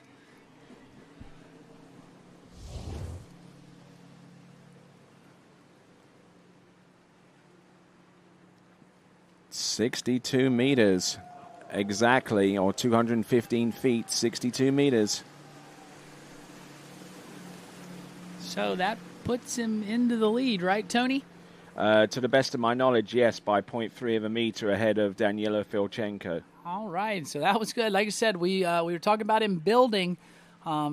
Sure built there, almost 2 meter build. So for our people watching back home, that's a little over 6 feet. But yeah, you see the extension off the top. He's really pushing on those skis and, you know, looking nice. And there's been intense rivalry still exists to this day, if we're being honest, between himself and Igor Morozov, who continues to pound the ramp as well. But always been a bit of a to and fro battle between those two competitors. But here is Vladimir Ryanzin, 57K letter W, boat path split. Oh, and took a late approach on that one. Had to jump over the bottom left corner there. Yeah, Tony, and you could kind of see when he made that turn, as he started to load up, I kind of thought he wasn't going to take it, and sure enough, he did not like where he was at and electing to pass. So, you know, the one thing, he punched his ticket in. The last thing you want to do is have a big mistake on jump number 3 and then not be able to ski on Sunday. So, did what he needed. Got into the final. Not only did he get in the final, he took the lead. So he's now the score to chase if you want to be, you know, take the lead from Vladimir. So 62 meters. Great jumping out of him, and I look forward to getting him out on the water on Sunday. Split, letter R, right? Letter R. R. Like robot. Yeah. Hydrogate 3, pass.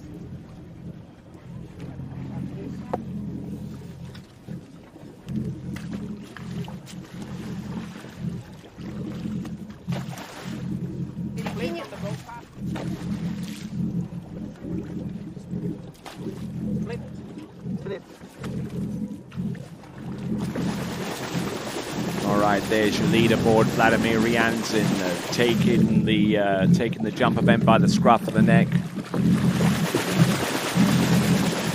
with a 62-meter lead distance there. And now we got Francisco Calderola. They named him El Gato, the cat.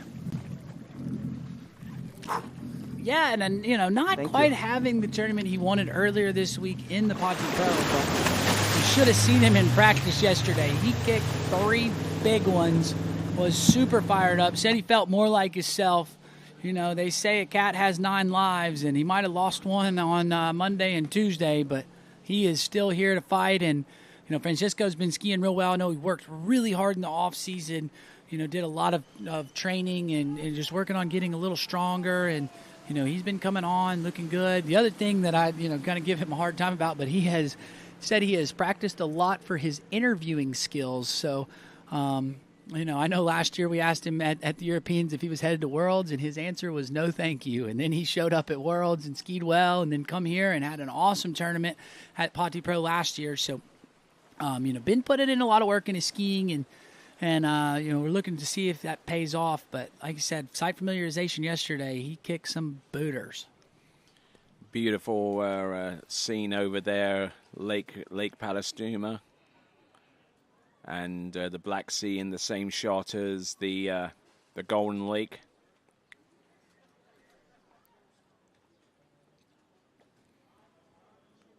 All right, here he comes into the jump course. Now, this is Francisco Calderola coming to us out of Roma. Letter R. R for Roma. Coming in, jump number 1. Losing a bit of whip prior to the turn, but he boots one out there. Knocking it down. Yeah, that's more like it from Francisco. I mean, like I said, I don't know what happened with him earlier this week, if it was, a little bit of nerves with the night jump or pressure from, trying to back up how he skied last year, but just unable to get it done there. But, man, something that he's done has got him feeling more confident. And, I mean, that's a pretty good opening jump there, Tony, of 59 meters. So already punched his ticket in with jump number 1. Now going to try to build off of that. And, that's what we want to see our skiers do. They get a good first jump and then build off of it. We don't want to see them, mess up the first 1 or 2 jumps and then put all the pressure on jump number 3. So Francisco doing what he needed to do. Now going to take these next 2 to see if he can't find his spot for, to make sure he's got it right and set himself up good for the finals. Just looking at this instant replay here behind the skier shot there from up high. This gives you a really, really strong indication of how late these jumpers are sending it towards the ramp there. Not giving themselves an awful lot of room to hit the ramp.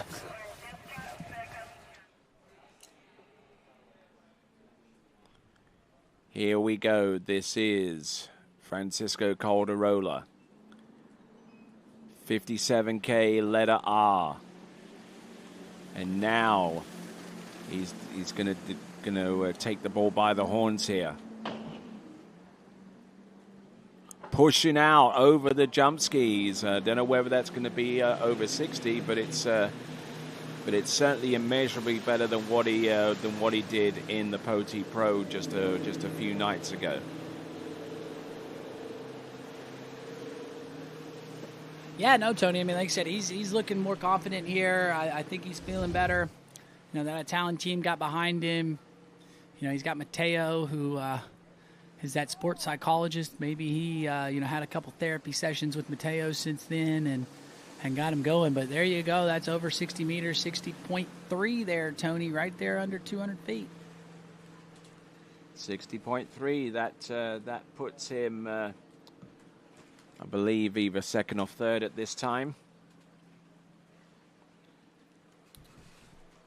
Vladimir Ryanzin in the lead with 62 meters. Right behind him with 61.7 is Daniela Filchenko. And right behind him with 60.3 is Francisco Calderola. Yeah.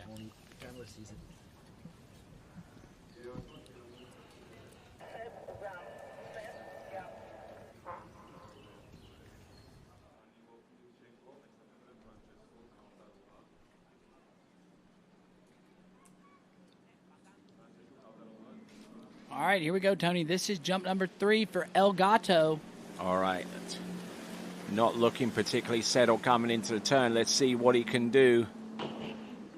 Oh, Tony, that looked pretty far. Yeah, that wasn't too bad.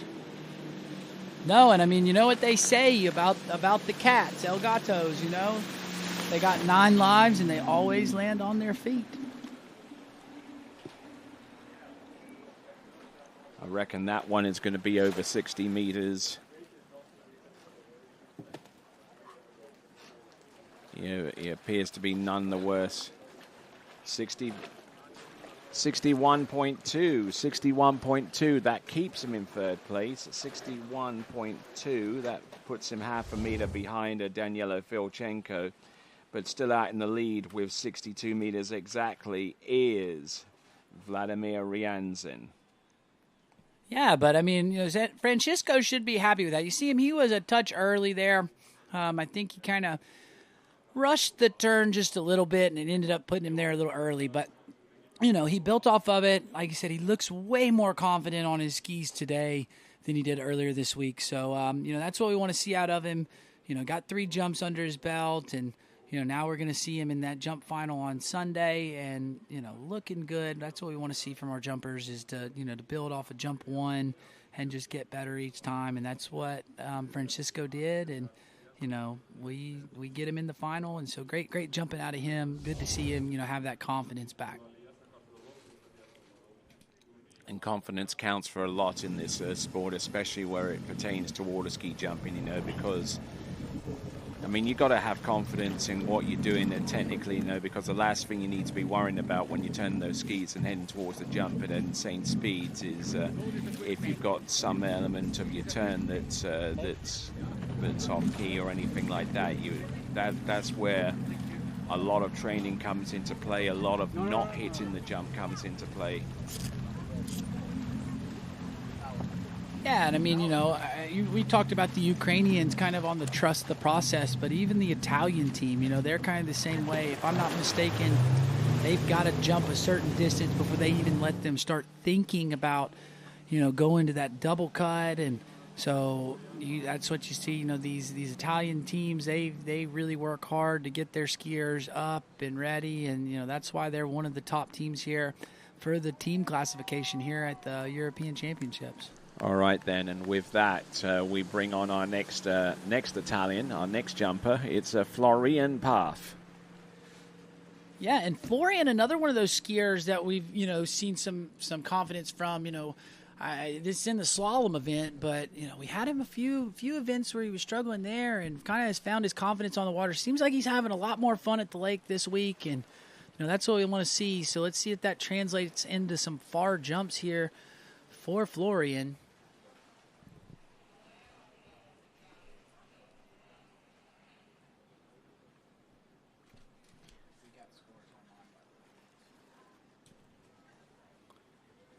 All right, let's bring him on.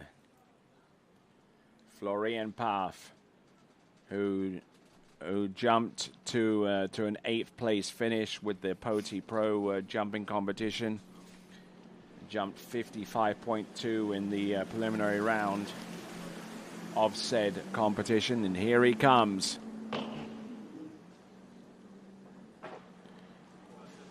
Definitely got his jumping head on today. Yeah, I mean, that right there should punch his ticket into the final. See Eduardo on the dock rooting him on. So this Italian team, they're always rooting each other on. It's super cool to see the camaraderie that, you know, that they bring to the lake. And you know, like I said, Eduardo's pretty fired up there for Florian, and I know Florian will be fired up for Eduardo if he puts a big one. But there you go. Following the jumper all the way through. Wonderful action there, and it's going to be 59 meters on jump number 1 as we have a look and see what we've got here from Flo Paff. Coming in on letter P, 2 foot wide, or actually as they call it now, +2. Now, before anyone figures that they should try going with 1 foot, +1 or +2 on the jump course, what should they be doing first of all before they even contemplate that, Zane? I mean, they want to make sure that they're getting their skis all the way turned at the turn. Because if you don't get the skis, they're super long. So once you kind of load them and start pushing on them, they are not going to keep turning. So that, like, watch Florian right here. You see, he gets the skis all the way around and he starts loading about there. So he's got the skis moving, but they're coming around. And so what happens is as they start getting those skis around, they start moving that boat a little bit wider so they can start getting more to the right corner and come off.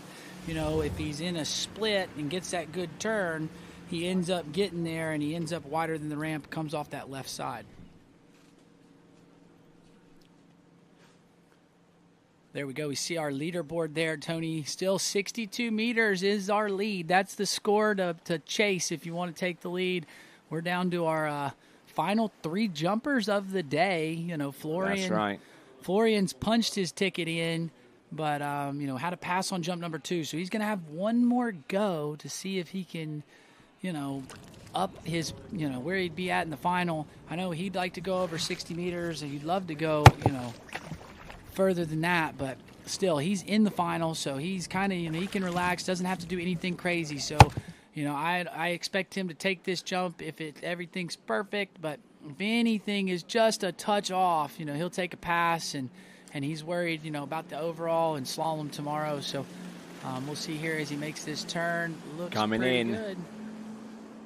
Ooh, and speed balls that one as well, but I think that he's basically auditioning the conditions for tomorrow, and is set up and probably wait until Sunday, and then he can unleash the beast. Yeah, and I mean, Tony, the other thing, he's super strong slalom skier. We saw him slalom at the Poti Pro, and got his ski dialed in and was skiing good. So right here, you just don't want to make any mistake today and then mess up the rest of your weekend. Now, I think if it's into the finals, maybe we see a little bit different. They'll take a little bit more risks, but he'd already punched his ticket in. There was really no need to hit that if he didn't, if everything wasn't perfect. So he felt a little off there and electing to pass. And, we, again, see him Sunday, but we're also going to see him skiing tomorrow in the slalom event, and I believe in the trick event. So, definitely wanting to make sure he's around to be able to add a score for the Italian water ski team.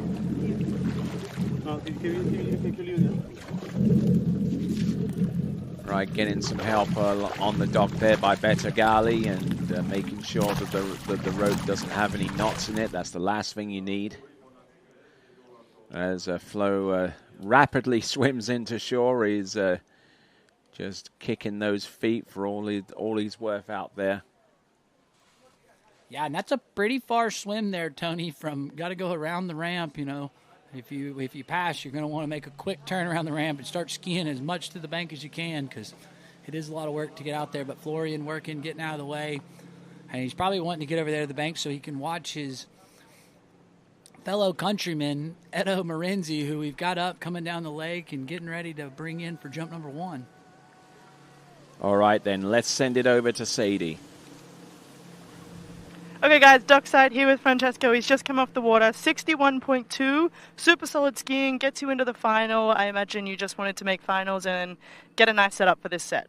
Yes, of course. I'm so happy to start as well my European this year after I missed the possibility to do the good results in the other Poti Pro, just also for the final night. So I'm so happy, and I'm good. So we will see for the final, and stay tuned. Well, good luck for jump finals, and I know we're going to see you out there in the slalom prelim, so good luck for that as well. Anyone you want to say a quick thank you to? Thank you for my family, for my coach, and for the people that support me.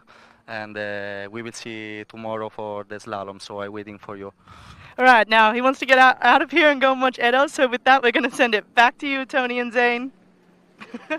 Yeah, he's definitely been working on that, hasn't he? Yeah, his interview skills have vastly improved, but And also his jumping today vastly improved from earlier this week, so good on him. Oh, and there you go, big jump. old wing gust there. Yeah, but I mean, that was good looking jump, opening jump for Eduardo as well. You know, he had that gust, kind of kept him, stalled him in the air. You know, still, I believe that'll punch his ticket in, so we'll wait on the distance. But I mean, again, these Italian skiers coming in, they're opening up really nice, looking strong on jump one, but leaving themselves some room to build on, which is, again, you know, really what we want to see. As you see that turn, pretty good looking turn, gets a good kick, and the wind just pushes him and keeps him up. So big gust. You know, we had some skiers saying that it was a little too strong. I think it's kind of gone down. It comes down and up, so it looks pretty good as we see the turn one more time here from Edo. Looks pretty good there as he starts to load in and drive into the base of the ramp, and then you can watch the float here. It was pretty nice. We await the distance to come through very, very soon, and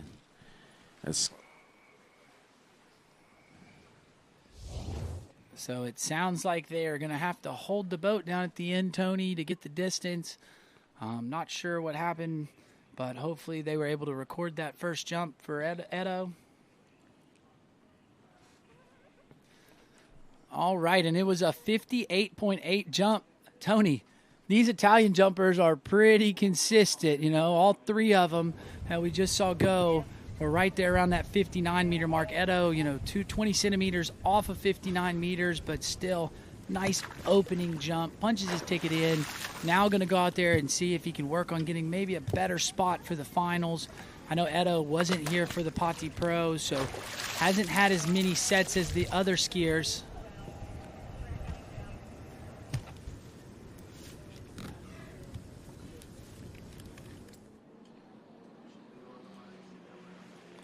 All right, here we go. This is Edo Morenzi. Letter W, +2 on the width. Oh, and Franz pulled up on the throttle.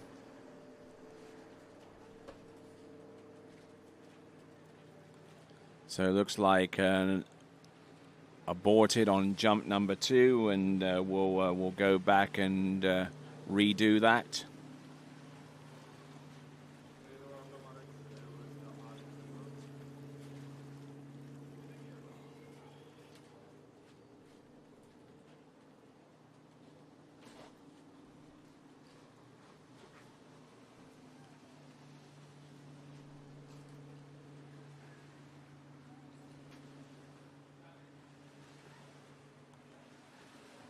So just taking Edo very slowly back towards the end of the lake. And Edo's recent results have been quite impressive, especially in the jump event. In the Ricciotto Pro, he put out a distance of 65.9 meters. He backed that up with a 65.3 meter jump over at the Granite Pro event.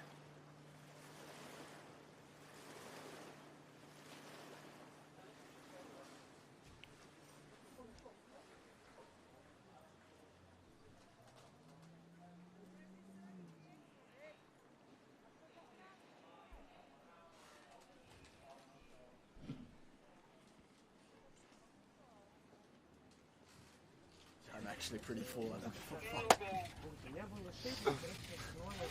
I like that.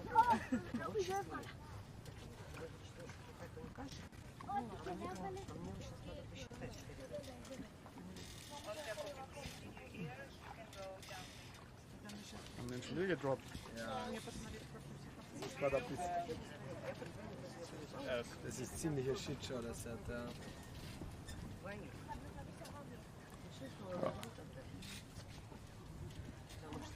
All right there, so Luca Rockenwald just trying to stay chill for the moment.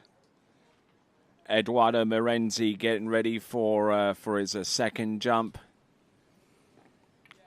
So 58.8 meters on the opener, good enough to send Eduardo Morenzi through to the next round of the competition. It also means that Luca Rockenwald only has to jump a little over 51.5 meters to make his path to the final reality, and here he comes, Eduardo Morenzi. Nicely done. He's certainly found a good rhythm out there in regards to jumping there, Zane.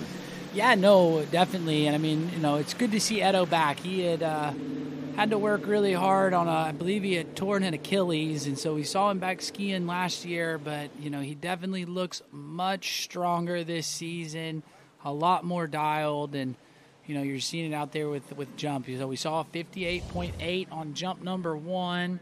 So we take a look at the replay here for jump number 2 as we wait a distance, but the turn looks really nice, and sure enough, that is a further jump there, Tony. That was a 61.7 meter jump, so Edo's finding his form, looking good.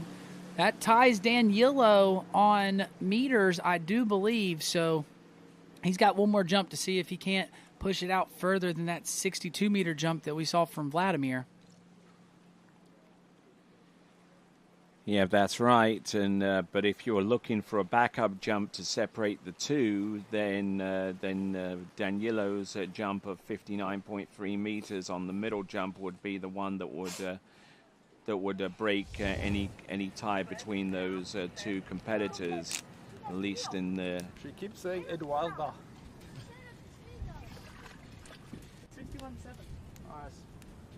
61.7, and Eduardo has a final jump to come. 57K, letter W, +2 on the width. Here he comes.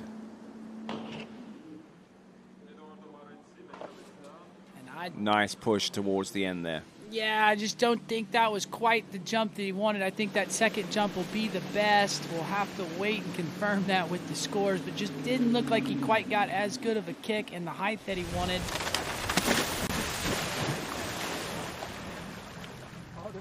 Oh, my feet are dying, man. And you hear him saying his feet are dying. Those jump bindings they got, they double wrapped him with those rubber wraps, and they are quite tight. So usually you put them in, you get 3 or 4 jumps, and that's all you got. And there you go. I was right there, Tony. That was the shortest of the set. So 57.6 meters on jump number 3. So his 61.7 will be his furthest of his 3 jumps. Which brings us down to our final jumper. It will be Luca Rockenwald coming out next as we look at this view here.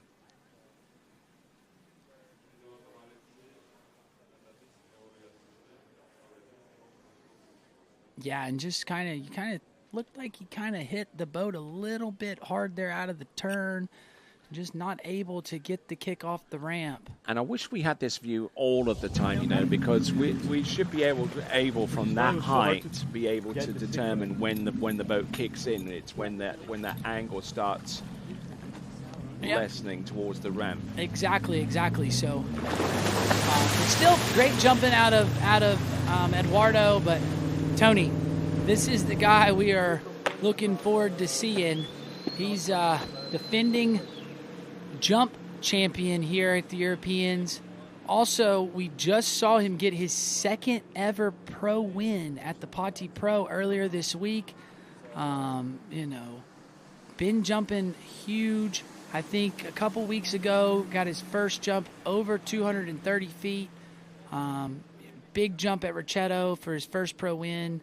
So Luca has been jumping lights out. I mean, he was skiing really well last season, but you've seen even a more improvement coming into here. Super consistent.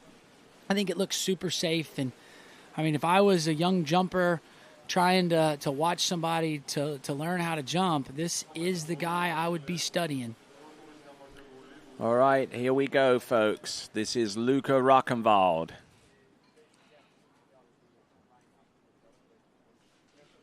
Jumped 64.7 meters in the preliminary round of the Poti Pro, followed up with 64.2. Jumped 70.1 meters in Ricciotto. +2, letter Z, 57K, all of the elements that he needs. He turns in, he drives hard. And that should be enough to take him through. Yeah, Tony, that definitely will punch his ticket into the final. That is, that's a heartbreak there for Gennady. He's going to be the first skier out of the jump final. But, still great skiing from him. I know the Georgian crowd will be, very pleased with how he skied. But, man, Luka just looks so good, gets that pull off the top of the ramp. And, that was a big one. We'll have to wait and see. But I think that would be enough to – and it is 66.2, so that takes the lead by a little over 4 meters, Tony.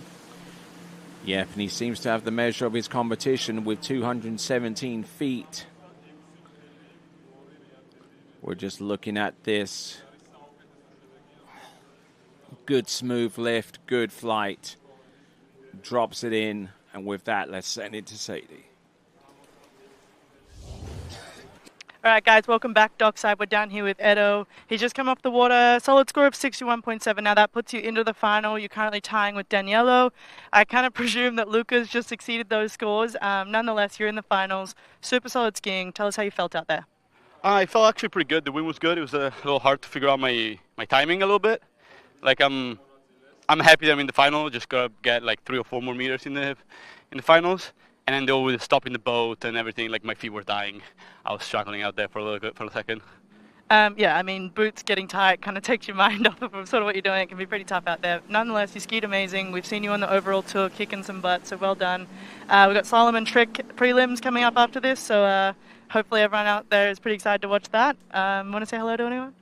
To my family, to my coaches at home. No, I'm happy to be here. Happy to be back at Europeans. I missed it last year, so I'm stoked. Well, we're happy to see you here. Congrats, and we'll send it back to you, Tony and Zane.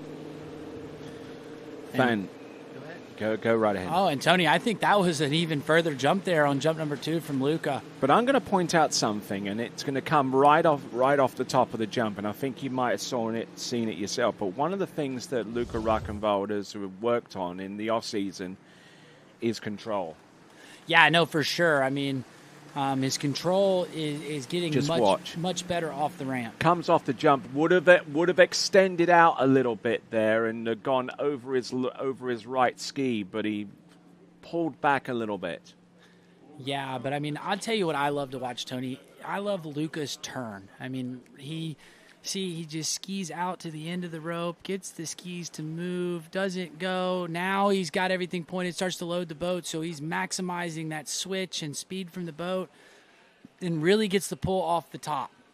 And the other thing, if you look, all the other skiers tend to let go of the rope at some point in time. Luca keeps his hands on all the way until he's getting ready to start to land, and then he lets go of the rope, which that also helps with his control and everything, making that jump. So, he's going to be our top seed in the jump final. I know he's wanting to go over 70 meters for this crowd. We've been hearing them scream all day for the jumpers. Let's see what he's got here. Jump number 3, Tony. Here he comes. Jump number 3. What has he got? And got a lot more pull off the boat on that one. But I suspected he knew that jump was probably going to be less than the other, so that's why the handle, the left hand came off the handle. Yeah, and you got the head shake. I think where Luca's at right now is he's kind of a 70-meter bust guy. He's going to be happy he's in the lead, but he is wanting to jump 70 meters every set. And 66.7. Yeah, so that's not as far as jump number 2, but still in the ballpark. And the thing about it is, just to me, this is why I say people want to watch Luca. He is super consistent, and it's super safe, right? Like you don't ever really see Luca end up in positions where it's kind of sketchy. And he's right there. He puts 3 of them together where a lot of times you'll see these jumpers, they'll hit one and they'll build, but Luca consistently hits 3 jumps in a row that are all relatively the same. So that's something why I think he's a great jumper to watch. You want to study that, and if you're a young kid at home that's watching this event, this is one of the guys I would be trying to ski like. All right, then just looking at this once again, solid position. Doesn't force the issue. All right, so, and with that jump, let's send it over to Sadie. Okay, guys, we're dockside. We're down here with Luca. Luca, you've just come off the water. Massive score of 67. Now, this whole season... Thank you, someone that gets it. Now, this whole season, you know, you've been kicking some butt jumping. You're looking super strong, super solid. Top seed into the finals. I know the wind's pretty strong out there. Talk us through that, Seth. Yeah, it's a pretty strong wind. I watched some of the boys, like they did a really good job, and I know I can always do it, but it's always a little bit of pressure on you when the boys jump like 62, 63 meters. You still need a good jump. So I was really glad I did that on the first one, and then just trying to find my timing and my setup.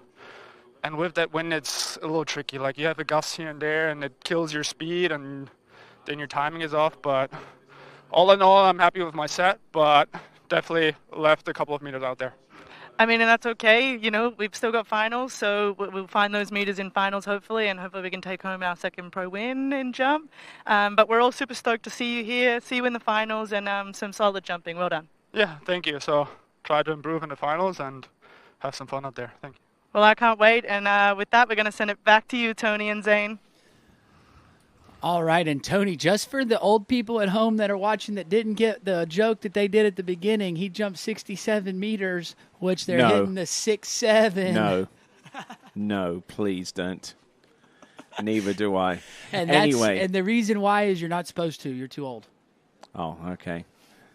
All right, then I'll just walk off set back here, and you can deal with the remainder. Anyway, I jest. Luca Rock'n'Vold, 67 meters. That puts him ahead of Vladimir Ryazin and Eduardo Morenzi, Daniela Filchenko, Francisco Calderola, Demir Flaratov, Florian Paf, Alex Gashil, Vincent Ahama, Vincenzo Marino, Axel Garcia, and Vasily Mazurkovic. Those are your 12 that will be part of the men's jump final.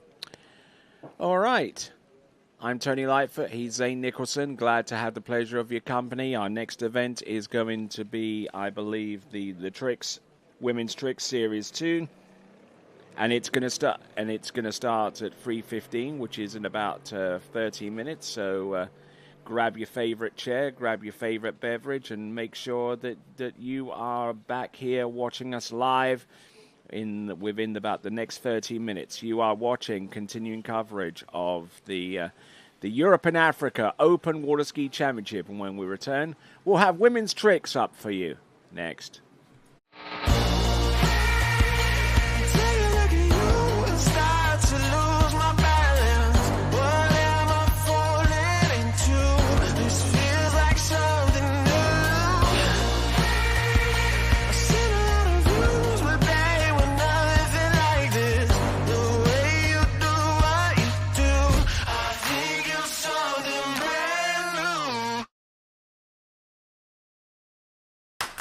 What if I told you there was a place where the sounds of nature are only broken by the roar of a boat, a place where that summer feeling lasts all year long, a place where the Florida sun is only outshined by the smiles of the skiers, a place where first-time skiers can ski alongside world champions and the world-class coaches work with all levels of skiers.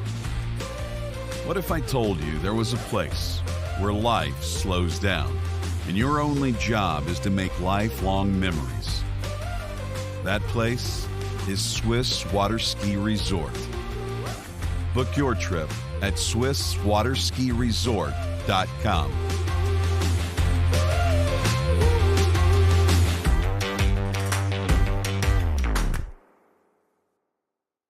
It's always summer at Shoestrop Ski and Board isn't just a slogan. It's been a way of doing business for 30 years. Shoestrop Ski and Board keeps more summer gear on hand than any other shop in Canada. More wake surfers, water skis and wakeboards, more wetsuits, ski and board vests, water toys, and tons of pickleball gear too. Not only Canada's best selection, but the guaranteed lowest prices as well. To discover more about one of the world's top pro shops, visit Shoestrop Ski and Board online at shoeswapsnb.com. Old logic says success is determined by wins. It says you can't be a mother and a professional athlete, that you can't take on giants. New Logic says, watch me. Watch me become the most decorated track and field athlete in the world. Watch me start a brand designed by women, for women. When old logic holds us back, it's up to us to defy it. At Houston Cadillac, at the moment you arrive, you will notice dedication to excellence. We deliver an unparalleled customer experience, and we're elevating our commitment with a new state-of-the-art facility. Explore our selection of new Cadillac cars, crossovers, and SUVs designed to meet your needs. We are redefining the luxury experience and investing in the future. Visit Houston Cadillac and begin your journey towards luxury. At Dillinger Insurance, we have over 50 different carriers to shop your home, auto, and recreational vehicle insurance needs. We would love the opportunity to save you money. We insure million-dollar mansions, condos, mobile homes, rental homes, and everything in between. We know all about wind inspections, 4-point inspections, and how to get you the right coverage for your particular home. You've got questions, we've got answers. Can you remember the last time you had a rate decrease with your auto insurance? Let's take a look and see what we can do. We know all the ins and outs of getting our customers the best rates, coverages, and discounts, so put us to the test. Don't monkey around with your insurance. Call Dillinger Insurance today. We've got tons of companies to help find you the best prices and the best coverage for your particular needs on home and auto insurance.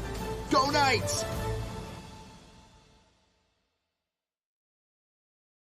My name is Thibaut Dalen and I'm the broker of Dalen Real Estate. And today I want to show you some of our special listings located in Florida's world famous water ski hotspots.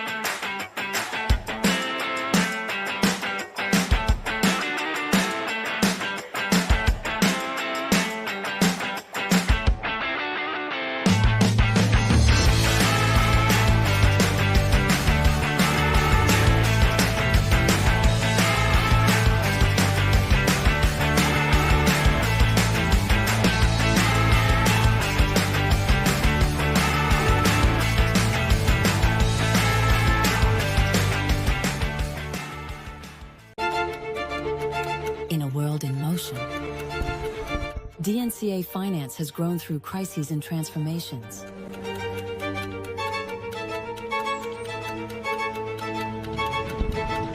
Times change, values remain. For more than 25 years, DNCA has been by your side for active and flexible management of your wealth. DNCA, Maison d'épargne de valeur. Speak with your financial advisor. Luxury means something different to everyone. A private island, a hidden villa, a journey designed around you. At Marola Travel, we take the time to listen to how you want to travel, how you want to feel, and what luxury truly means to you. Marola Travel. Wherever you're going, we'll make it easy.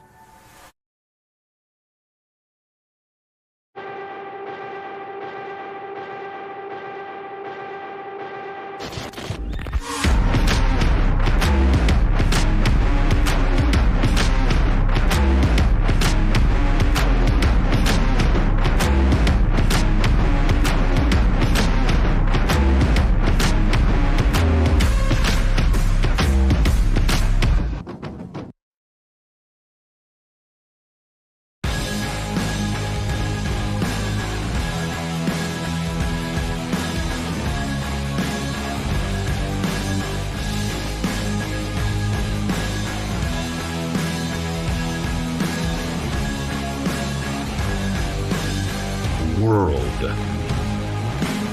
record ropes masterline.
Come on, Brian. Hey, morning. You have a good weekend? Yeah, got out on the water a couple times. How about you? Yeah, I got to set in. Just gonna make a quick phone call here. Oh, of course. Can you get that, Will? Yeah, man, I got it. Thanks for calling Wakehouse. This is Will. Yeah, looks like we've got those in stock.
What if I told you there was a place where the sounds of nature are only broken by the roar of a boat?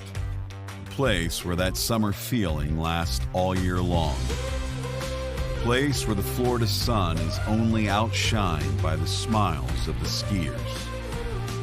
A place where first-time skiers can ski alongside world champions, and the world-class coaches work with all levels of skiers.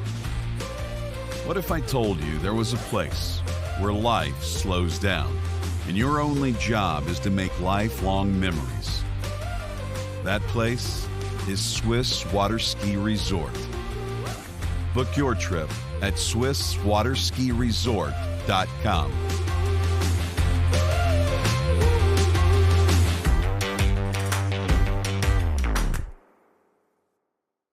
All right, then we're getting ready for two series of women's trick in the Europe and Africa Water Ski Championships. We're just a few seconds away from starting our tricks event at the Europe and Africa Water Ski Championships, coming to you live from Poti in the Republic of Georgia. And there's the men's jump leaderboard of our previously broadcast event. Luca Rockenwald with 67 meters. Then we got Vladimir Jansen in second with 62 meters, and running off the top three with 61.7 is a two-way tie existing between Eduardo Morenzi and Daniela Filchenko. All right, so we've got some great trick skiing action to come, and joining me here in the announcing booth here is Sadie Ferguson. How are you doing? I'm doing good, thanks, Tony. I'm happy to be in the booth with you. I'm pretty excited to go through this trick with you. Indeed. And we've got two sets of series. We've got one series of 5 competitors, and then we've got a series of 9 competitors. Now, instead of taking 12 through to the final, we're going to take 8 through to the next round, because we have relatively few competitors in this event compared to some of the others. Is there anyone on this list here that kind of jumps out at you a little bit? I'm actually not too familiar with a whole lot of these girls. It's my first time getting to know a whole lot of them, and I am excited to see a lot of them ski. I've seen them ski in past time, but I'm excited to see what they can all bring to the table this weekend. Most certainly. One of the trickers that jumps out at me is a former world champion, Angeliki Andreopoulou, certainly a legend within the sport, trying to make a little bit of a comeback here.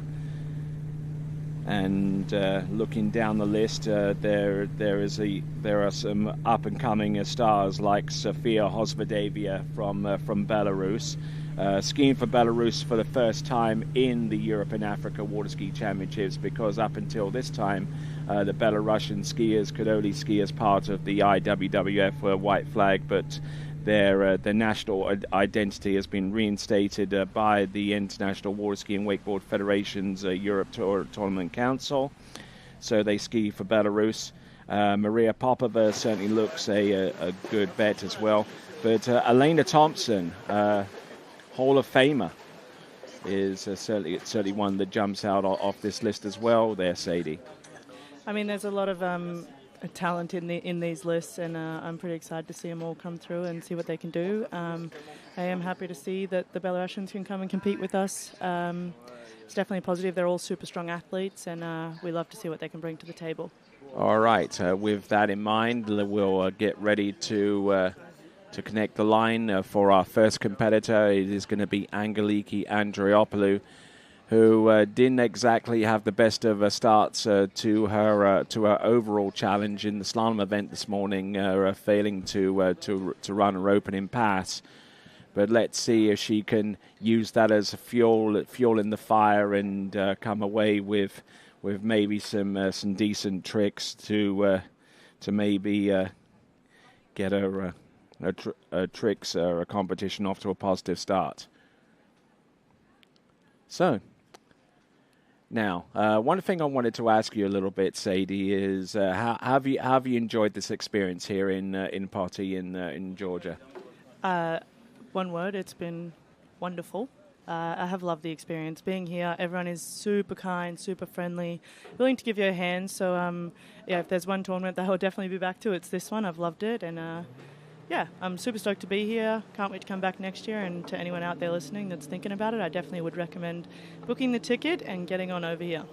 Yes, and they also have off-season training in this part of the world as well. That's why you see so many Eastern European athletes gravitating to this area of Georgia. It's a great place to ski, and they surely are very, very appreciative. Here we go. This is Angeliki Andreopoulou, and looks like she's going to get set up for a toe 7. 27.6 kilometers, Alpha 2, no ballast to speak of. Let's see what we've got here. Toe 7 front. And almost turns into the toe 5 back and kind of checked her swing a little bit there.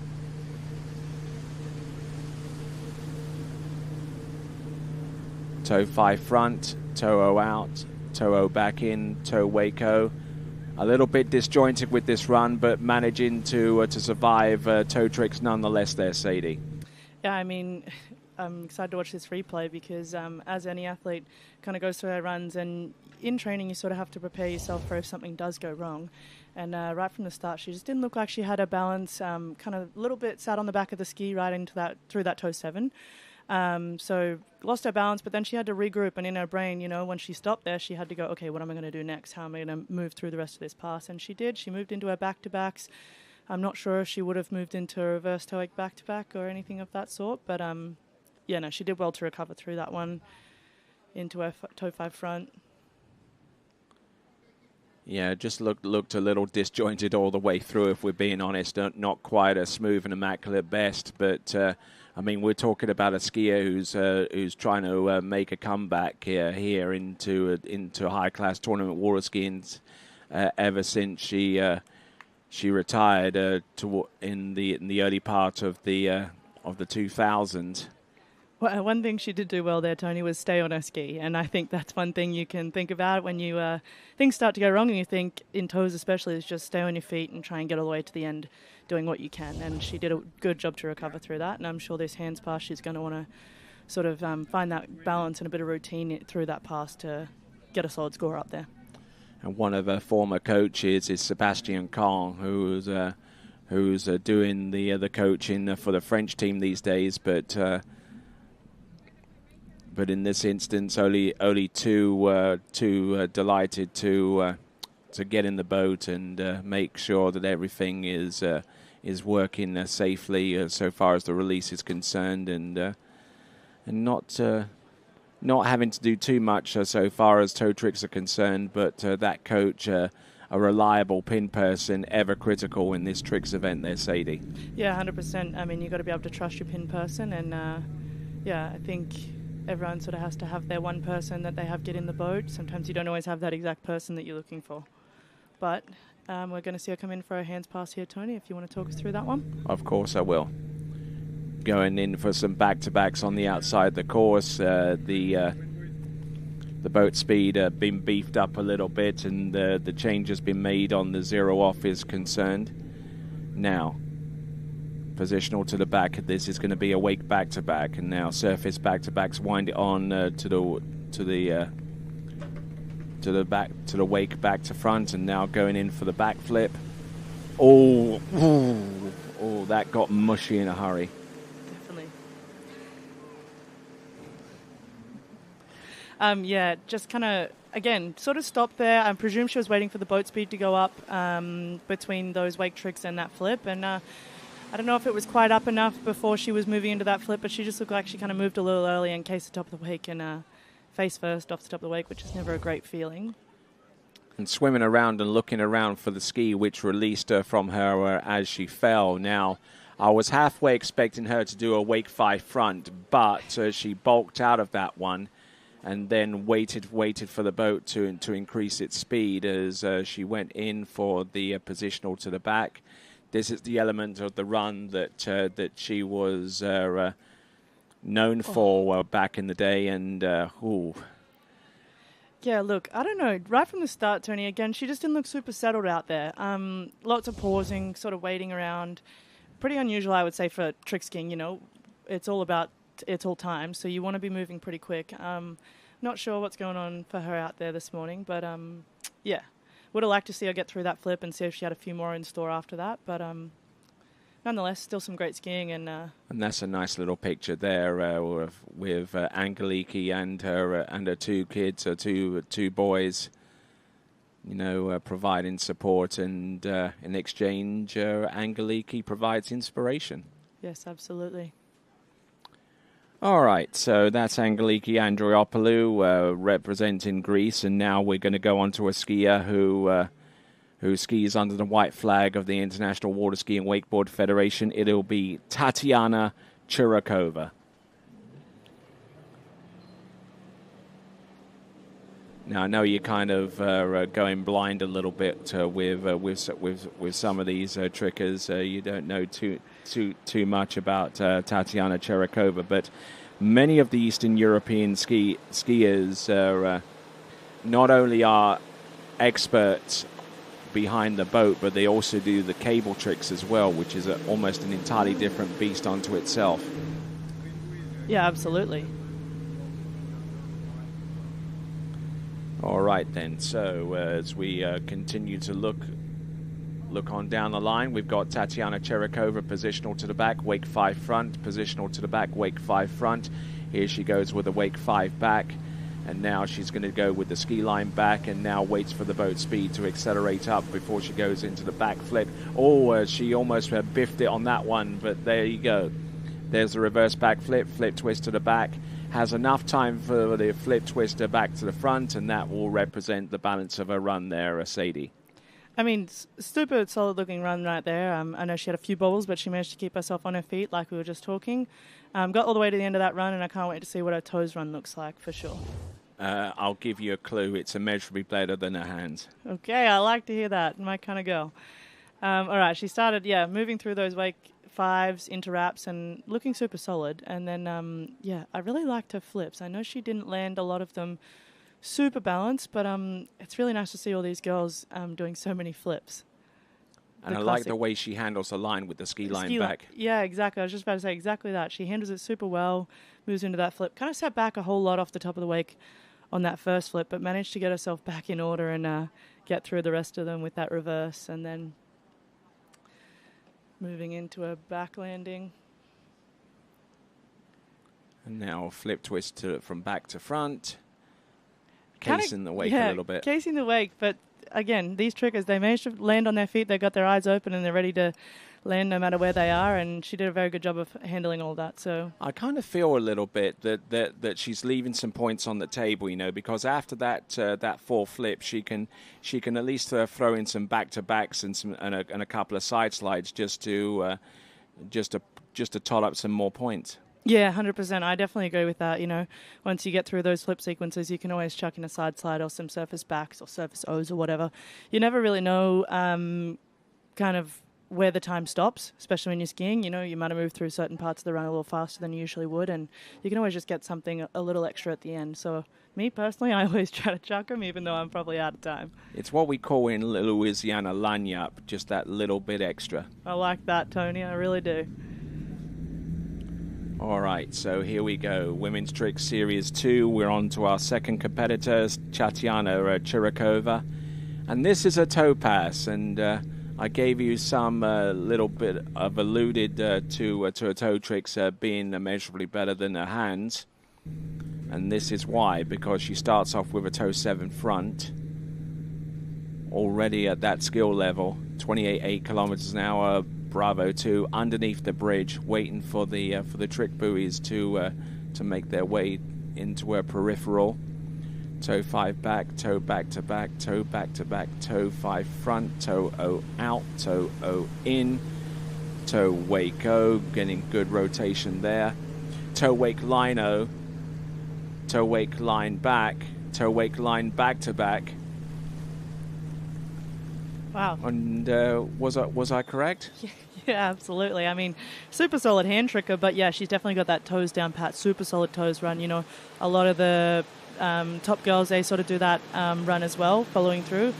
Maybe a few extra toe line back-to-backs, but nonetheless, she's got the majority of the big tricks in her run, which is really awesome to see. Now the skiers in Eastern Europe, wherever they happen to train, whether it be in Belarus or whether it be in Ukraine or elsewhere, you know, they prioritize doing the toe tricks far more than they do the hands, and you can definitely see that they practice in the swimming pools, and they gotta get a lot of close quarter in instruction, and you can definitely see that here.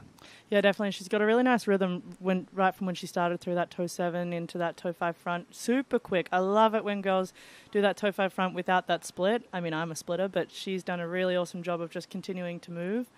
And then through this toe 8 go, and then even into a toe line O, you see she lands and she's got that tight rope right there ready for her to move into that toe 8 line O, and again for that toe line back and toe line back to back. So she does a very good job of controlling her line tension, which is kind of the biggest thing I think you have to have when you're a toe tricker. If you can have that line tension, that's where you save a whole lot of time. All right, and looks like we got our first point score coming through. Angeliki Andropoulou, 2,700 points.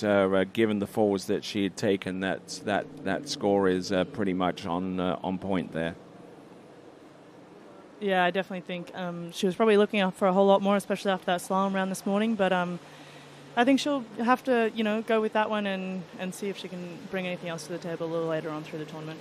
All right, then. Good vision of what's to come. We see Medina Yorga, who made her way into the women's slalom final. You had an opportunity to talk with her, albeit briefly, and kind of what was the vibe that she gave off as she got ready for tricks. Super kind girl, lovely to speak to, but yeah, no, she was pretty stoked to get out there and have a go at this trick event. But yeah, she slalom like a trooper this morning, was one of the first ones in the final, so super good to see. All right, then, looking good with the first few tricks, going very, very slowly and just trying to be deliberate here. Wake line back, wake line front, a little bit of old school style towards the end, and around about the time the 20-second clock should have expired. Yeah, definitely. It's not often that we see the line tricks, Tony. We don't see a whole lot of those. Usually, people start out with those and then they migrate into flips, but again, she obviously didn't have a flip. I'm not sure if she does have a flip, and it's just not in her run at this tournament, but yeah, line tricks, super cool to see them actually. Yes, and I've been known to do some line tricks so far as my trick skiing is concerned. I actually started off my run with a wake line 5 front. Wow, that's a tricky one, Tony. Yeah. Well done to you. Well. Yeah, so she has one of those more basic hand runs, a lot of surface tricks, and then into those line sequences, but a solid stand-up first pass, so it's good to see. We're going to get the point score any moment now for Tatiana Chirikova. I am excited to see that score, Tony. But let's have a look and see with the instant replay with these tricks, and just holding that handle close to the body in order to allow that stepping leg to come through and ski away from. Looking good there. So that's Medina Yorga. Now we have 8 skiers, 8 spots available for our women's tricking final. So we're still a little ways away from determining that deal right there. On the tricks dock, we have Maria Kazalskaya from Belarus, and then Alina Wang from Norway. That will represent the balance of Series 2, and then we'll have 9 skiers to go in Series 1. So it looks like the towboat is up and running for pass number 2 for Medina Yorga. 26 Ks. That's pretty high clip for tows. Yeah. Looks like she's going to either do a tow O or a tow 5 back.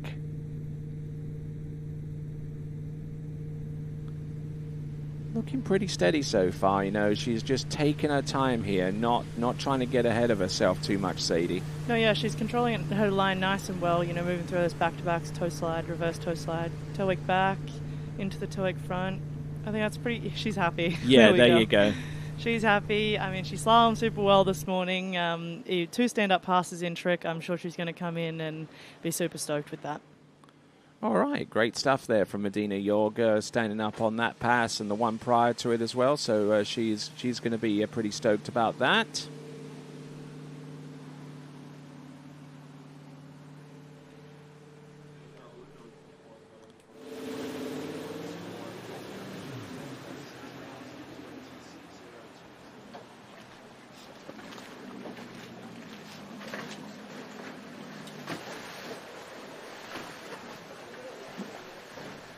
Okay, so the point score for Tatiana Cherikova. Now, this is going to light a fire. It's 6,026.020 for Tatiana Cherikova. Next up, we have Maria Kazalskaya from Belarus. And I'll see if I can pull some information on the EMS for her. I think that even that 6,000 points it's a pretty solid score. Like, you know, there's only 8 going through to finals. I'm actually not too sure how many are coming up in Series 1 of this women's prelims 9 round. So there's 9 coming through, okay. So, you know, it's a pretty solid score. It's the kind of score that I think a lot of girls have to go out and they have to stand up and get most of their tricks paid. So, you know, she's got her foot in the door there to make that trick final, which I think is pretty awesome, and it's a pretty early start. So I like that. Mm-hmm.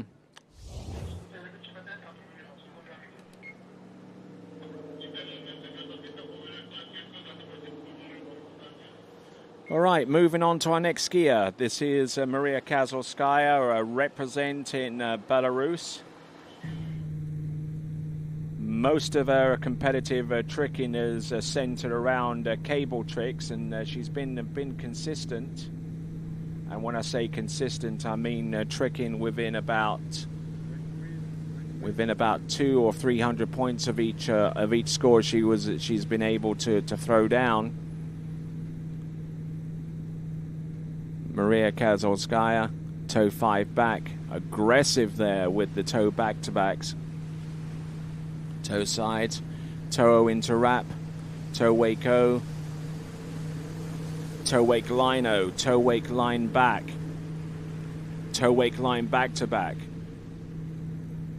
And that toe wake line back-to-back may be a little bit suspect towards the end, because I think the foot went down just before the ski. Before the ski fully rotated. Yes. Yeah, you got to be super cautious. You know, it's not only about time, it's also about making sure that, you know, your ski touches the water first before that foot does. There's a lot of little rules that you've got to sort of follow in this trick event to get paid for the trick, that is. But so, yeah, we'll leave that one up to the judges to make that decision. But overall, super solid run. Starting here, super fast with this toe 5 back into those back-to-backs. I think has great balance, and moving into that toe slide, reverse toe slide, It's funny that people put those in the middle. I think it's awesome. Great way to chuck in some extra points right in the middle there. Toe go into that toe lino, and again, you know, she just had to wait there for a second for that line control to pull tight before she could move into the next trick. But yeah, toe line back and toe line back to back. Super solid first pass, I think, you know. Yeah, it's going to be a tough one. I think that the judges will have to, you know, have a closer look on that toe line back to back. Yeah, it's going to be interesting to look at the trick sheet afterwards. Now, in a titled event such as this, the skiers and coaches have 30 minutes to review their trick sheets once they become once they are published, and only then after the scrutiny period. And whatever the point scorers are from there will be made official. Yeah, and you know, I think losing a trick of that caliber it can be make or break for a trick final as well. So she's really going to want to hope that one gets paid, I know, but hopefully she can come out with a super solid hand run and not have to stress too much about it. Now, our skier on the water, Maria Kazalskaya from Belarus. Now, the reason why a lot of these Eastern European trickers tend to excel better with toe tricks is because whenever they train in the winter in the swimming pool and what have you, toe tricks tends to be a lot easier to accomplish more with in the swimming pool than it would be than trying to do hand tricks in the swimming pool, especially where it comes to actually getting elevations for flips and what have you in ski lines. Yeah, 100%. Wake 5 front, wake 5 back, surface back to back, well constructed run this, the ski line back to back. Let's see what we've got here. Flip twist back to front, flip twist front to back. Oh, and tripping up over the wake there. Wow, what a solid, I mean, that was awesome to watch. I love watching that. Right from the start, you know, she's a super aggressive tricker, and I think that's where you got to be. You got to be super aggressive from the start. You can't be tentative, you know. Make sure you get paid for those tricks. But right from the start, I just love those wake fives that she did, moving into that ski line back, reverse ski line back. So super cool. We'll wait for that replay. But yeah, like the pool we were just talking about, I think that is an incredible way for these guys to start skiing. There's that wake 5 back. Those surface back-to-backs on the outside of the wake. It's not often that you see that. And then moving into that wake back and into those flips. Starting with a back to front there. I really like the look of this one. You know, I think a lot of the girls are sort of just casing the top of the wake right there. And here, you know, just the tail of that ski kind of just grabs a little and she gets rolled over. Yeah, getting the height and the momentum are critical towards the success of those flips there. We're still waiting on we're waiting on a score for Medina Yorga, and that score has just been published. We'll get that to you shortly. But let's in the meantime bring on, looks like Medina Yorga with, what is that, 2,600 points, and that is 100 points less than Angeliki Andriopoulou. Maria Kazalskaya, obviously too soon for her point score to come through. Skier on the water, Alina Wang from Norway.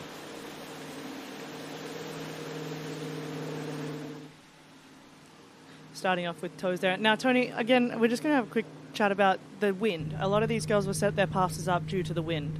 And right now, she's starting with toes. There's a little tailwind pushing her down that way of the lake.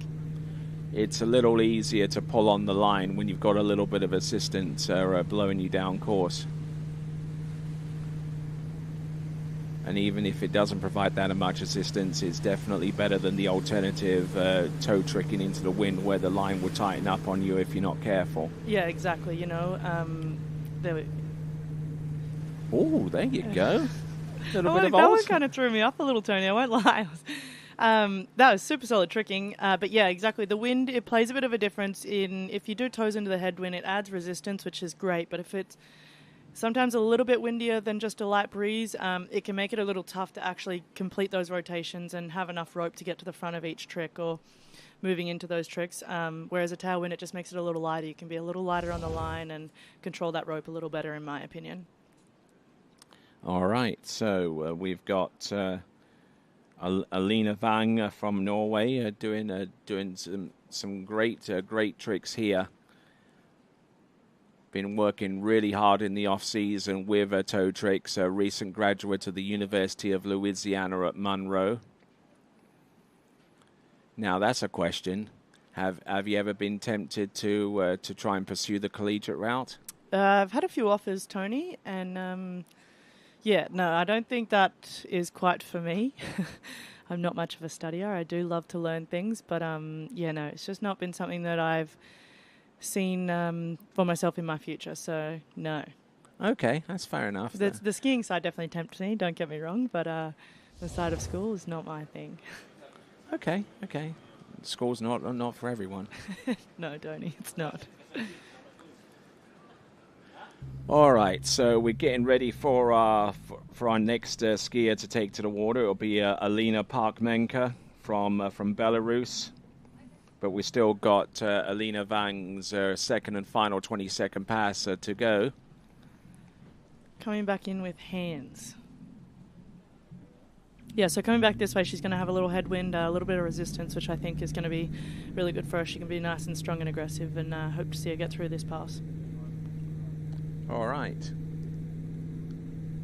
Nicholas, the helm of that Nautique towboat 2025 edition Carven model. Bravo 2, 29.5K, a pretty decent clip there, and looks like she's going to do a wake line O. Nice, well executed. Now step sequence on the outside of the wake, working away from one trick to the next, a side slide and going in for the surface back-to-backs, wake back-to-back, wake back-to-back there, wake O, a little bit bounce there off the top of the wake. No flips to speak of on this run, but a steady stream of tricks there on that 20-second pass. Wouldn't you agree there, Sadie? Yeah, definitely some solid tricks in there, and those line tricks we were talking about, they actually do have quite a hefty score. Like, you know, they got some points in them. So if you can do them well and fast, they can be worth doing it. You know, it's just, you know, the downside of doing them is you got to do a few of them, and getting your back foot back in the kicker can take a bit of time, which can take up some of that 20 seconds that you're looking to save. But yeah, so some beautiful line tricks she started with, that wake line O into that wake line back, and then the line front line back outside the wake, and she looks good. I feel like she's done these for quite a few years, Tony. Mm-hmm.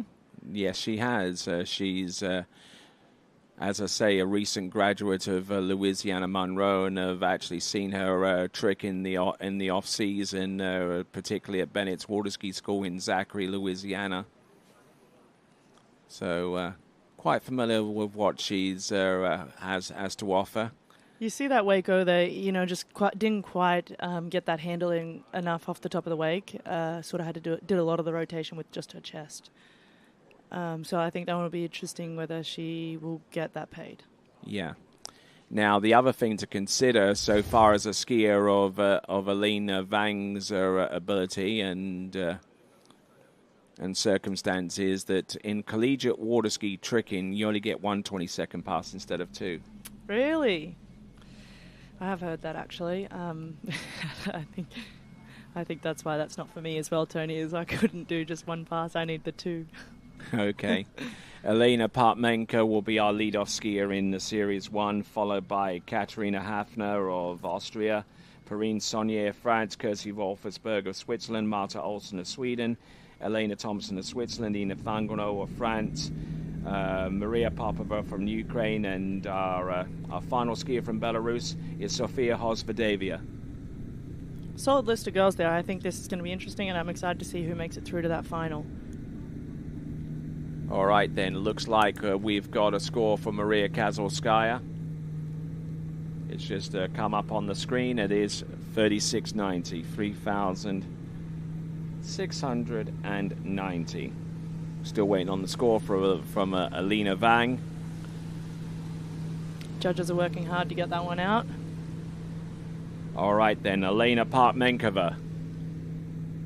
Parkmenka, I should say. Skiing for Belarus. Oh, look at that, those ski lines there. Back flip. Here's the reverse. Here comes the flip twist to the back. Flip twist to the front. Reverse. Mobe. There we go. There you go, and a throwaway trick at the end there. So good stuff there from Elena Parkamenka from Belarus. Yeah, I think we're going to start stepping into a different caliber of girls now. You know, we just seen a couple of ski lines and a fair few flips in that run. So I think that this is where the scores are going to start to really ramp up for us, Tony. All right, not bad. Not a bad effort here, especially with the opening fives. I mean, if you just look at the connection from those fives into that ski line, the handle never left her body. It was super close. She was super connected, super aggressive skier. And, handled all of that super well. A nice load on the edge of that trick ski to accelerate her path towards the wake and get as much elevation as she needs to get a trick of that caliber situated. The flip twist to the back and then the flip twist to the front. And then this is her final flip, the Mo back-to-back 800-point trick there. Yeah. Mm-hmm. Super solid. I mean, I aspire to be that kind of tricker, Tony. You do? Yeah, absolutely. Did you see that? That was awesome. No, solid tricking. Super glad to see that she's got through that run. I'm sure she's going to come out with a fair few points off that from that first pass, and I'm excited to see what she can bring to the table in toes. If the Belarusian tricking talent is anything to go by, the tricks will be just as spectacular. Yeah, I'm excited to watch it. It is just awesome to see these girls. They're all excelling. They're all excelling in this trick event, and it's amazing to see the level of skiing that we're moving into with this female athletes. All right. So on the dock, getting warmed up, Katarina Hafner from Austria, where apparently they don't have any kangaroos. It's pretty unfortunate for them, actually, Tony. I mean, I wouldn't mind some kangaroos at Schönbrunn. No, they're a beautiful species. Yes. All right, so we're coming back in toes. Looks like she's wrapping up for a toe 5 back. Here we go. This is Anna Parkamenka. 31K with toe tricks, which is a pretty high clip. Toe 5 front, toe O out, toe O straight back in, toe wake O. Now here she goes, toe wake line O, good elevation there, toe wake line back. Does she go for the toe wake line back to back? Oh, look at that! Toe wake line back to back and the reverse, and she delays the ski landing and riding out so much. It's a tremendously exciting stuff there. I mean, that toes pass goes hands in hand with her hand pass there, Tony. You know, 2 solid passes. Awesome to see. All right, so great trick in there.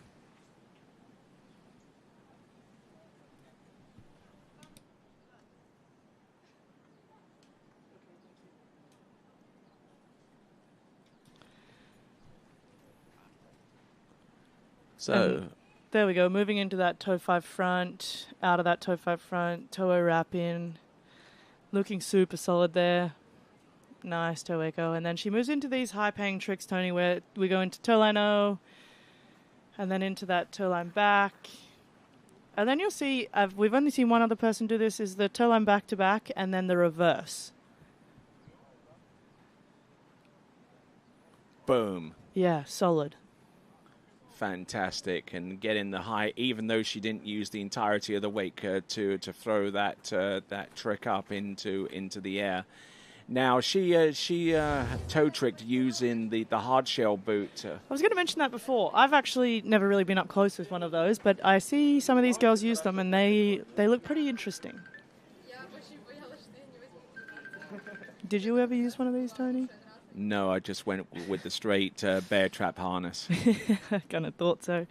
No, yeah, I'm not actually entirely sure how they do work. You might have a bit more knowledge on those than I do. I mean, it's just basically a hard shell boot with just like a metal clip on the bottom.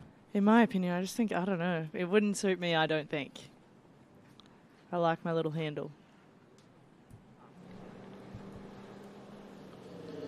So that was Elena Parkhomenko from Belarus skiing under that flag for the first time in her journey at the Europe and Africa Open Water Ski Championships, and it is the first time for nearly a decade for the Belarusian athletes to have the opportunity to represent the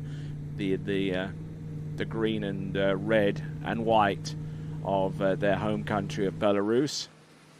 All right, Katarina Hafner from Austria.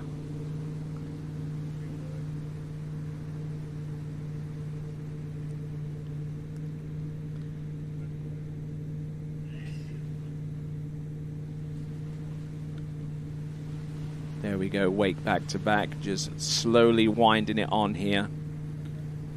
So, and just starting that rotation way too early and didn't clear the wake in time before she went into the bulk of that wake 5 front.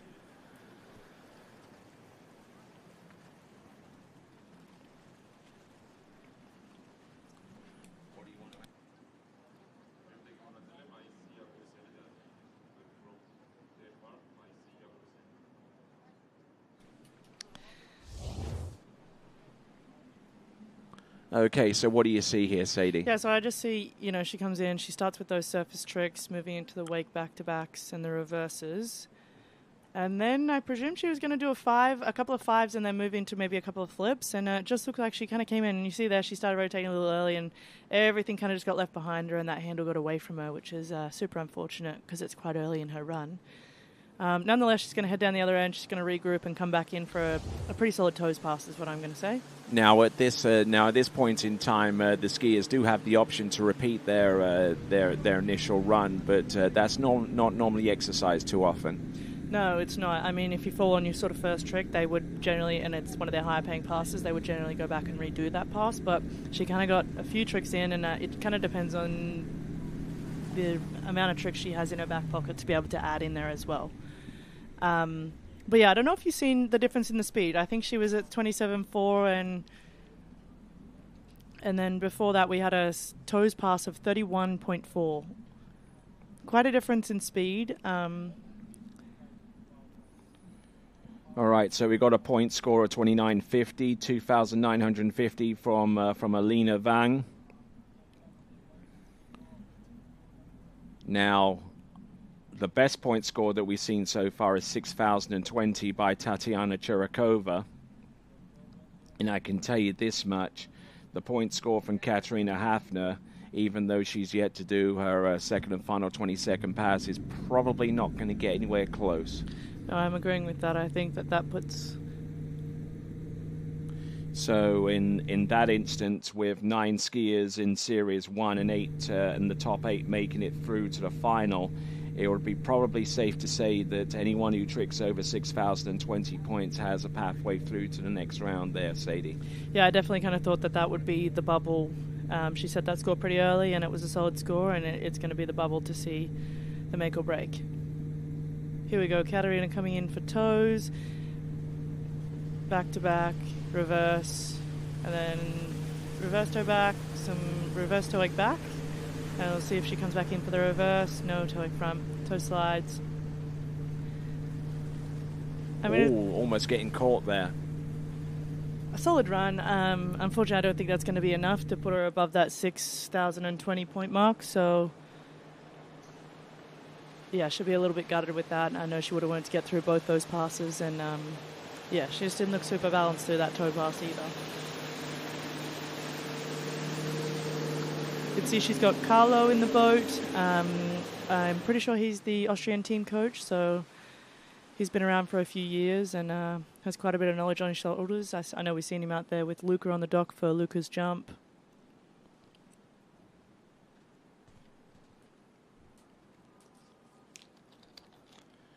All right, one of our camera crew. That's Dima Thompson, and I think we've got another member of our camera crew around about the starting dock area, about to redo those interviews. Only this time it will be with Zane. No, we wish we could have you everywhere. I do love doing the interviews down there, and I'm excited to hear some interviews from the girls with Zane. Mm-hmm. Okay, our next skier about to take to the water is Perrine Saunier, as we look at the tail end of this effort here for Katarina Hafner.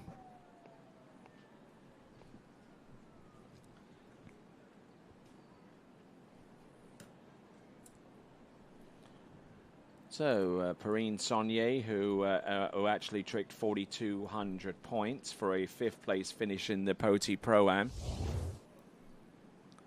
As we see our photographic museum of talent that has emerged here at Poti Lake Water Ski Club.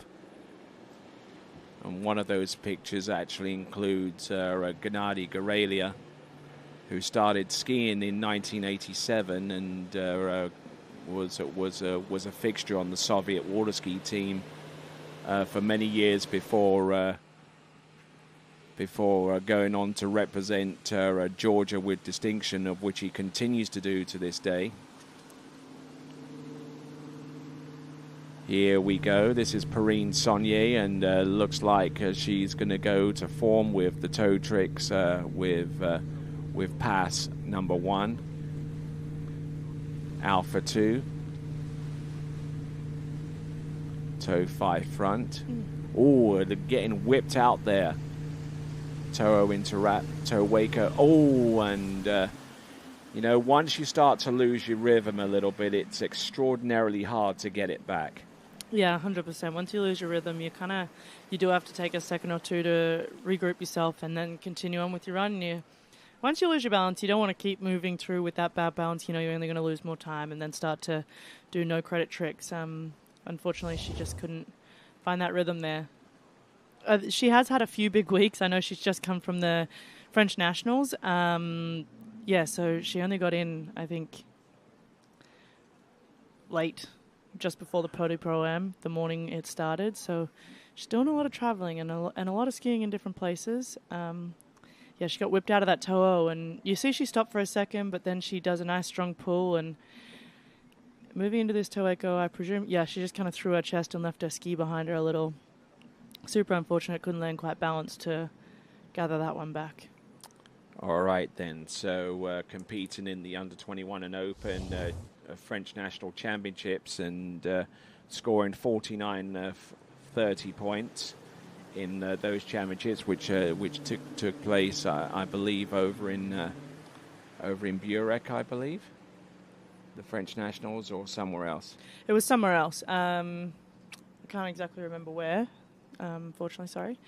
But yeah, in France, obviously. Not at Burek. I think she skied pretty well. Yeah, for a third place finish, I would say so. Yeah. Okay, so as we continue on, have you had an awful lot of opportunity to explore the Gallic charm of France?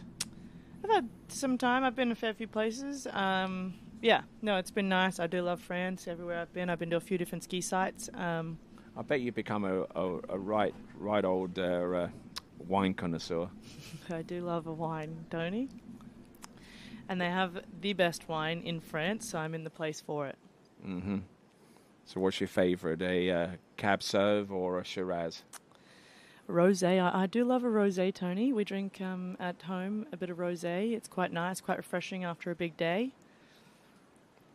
And it's and we're talking a little bit about viniculture, but I mean, winemaking was actually pioneered in the Caucasus Mountains in Georgia. Yes, I have. I've done a bit of research about Georgia because I'm pretty interested about this country, and I did. That was one of the first things I read, and I was pleasantly surprised. Mm-hmm. Yep, and all the way back in ancient antiquity, as it were. Yeah.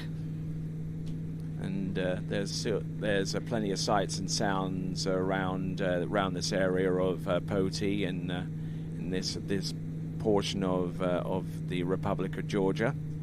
Perrine Saunier getting a little bit bogged down with the toe tricks. Now let's see if she can accelerate things up to something close to her best.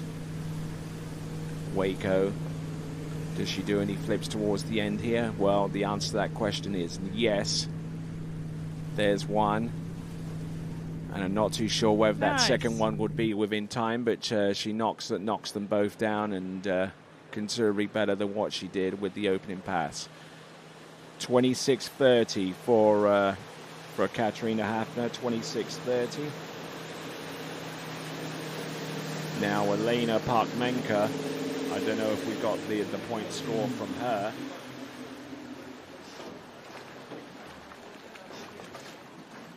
We don't quite have that point score yet.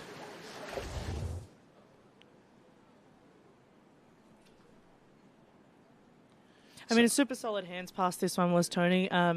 Moving through those surface tricks and into that surface 5. Really nice. Reverse 5 into wrap. She kind of just struggled to grab the rope there on that into wrap, and I don't know if she was going to do a second 5 there or just do the original wake O, but then she came back in, some wake backs and fronts, and then into those 2 flips. And those 2 flips look super solid, so I'm really happy that she got through that stand-up pass, and hopefully she can get a pretty good score out of it. I know she would have wanted a bit more with that toes pass, but nonetheless a beautiful hands pass. Okay, and we're probably agreeing between us that the point score for Perrine Saunier is going to be less than 6,020, wouldn't you say? Yeah, I definitely I think that she's just going to unfortunately miss that. Okay, so agreeing to that means that the 75-80 score provisionally for Elena Parkmenka, as well as that score from Tatiana Chirikova, are probably enough to get those respective competitors through to the final with 6 gears remaining. I definitely think that they're in the final. I think right from the start that 6,000 point was always going to be either the bubble or it was going to be in. It's a solid score. If you kind of hit that 5-8, that's where you can kind of be like, oh, maybe not. But, yeah, I think that 6,000 is going to be it. All right, then. Let me ask you a question. Do you like baked goods? I do, Tony. I love some baked goods. Well, Kirsty Wolfersberg right here is just the person you need to reach out to because her family owns a chain of bakeries across Switzerland. Right. There we go. All right, then. So here we go. That is Kirsty.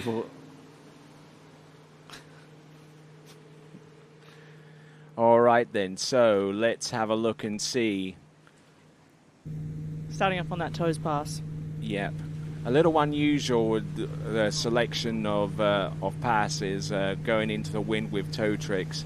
Toe into wrap, toe wake O, and a skier who skied collegiately for the Raging Cajuns of Louisiana Lafayette and was awarded the outstanding graduate in her particular college at that university. So pretty smart head on those shoulders and pretty smart tricking so far. Yeah, definitely. I think, she had a bubble there coming on that toe wake front, but stayed balanced and stayed on her ski, which is positive.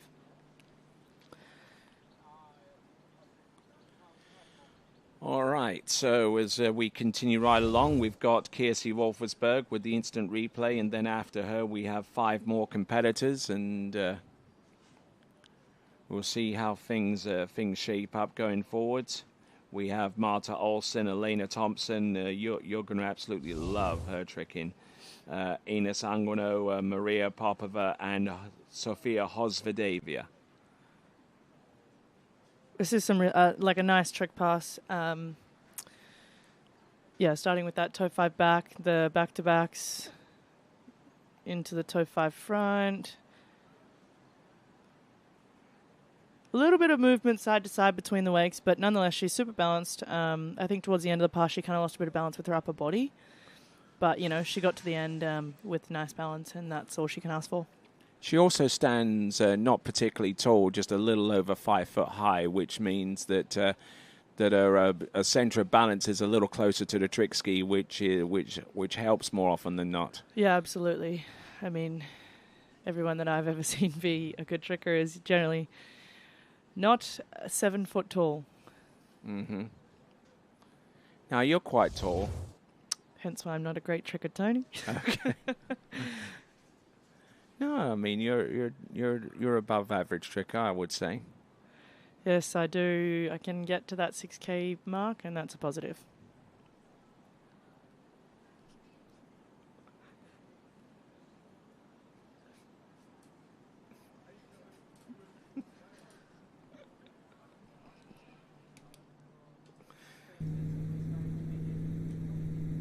All right, here we go. Coming back in for that the hands pass, starting with some line tricks into those wake back-to-backs.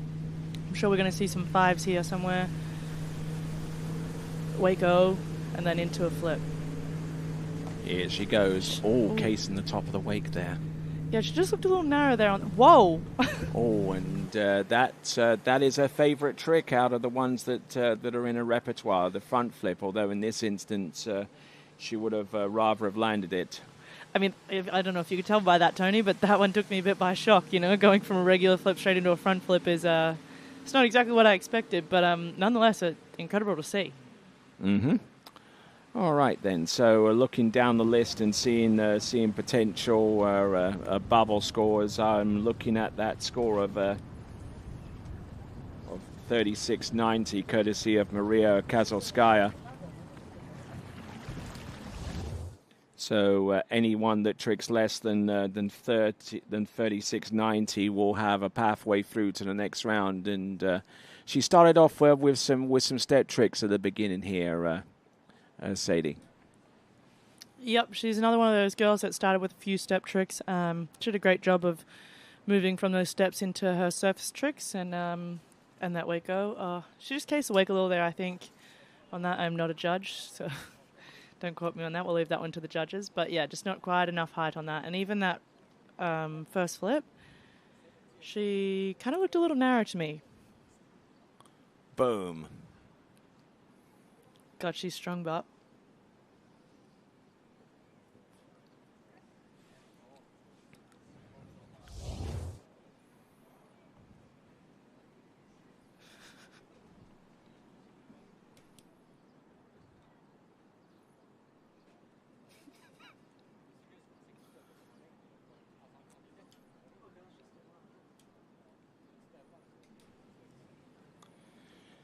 All right then, so we'll continue right along with our next tricker. Our next tricker is going to be Marta Olsen.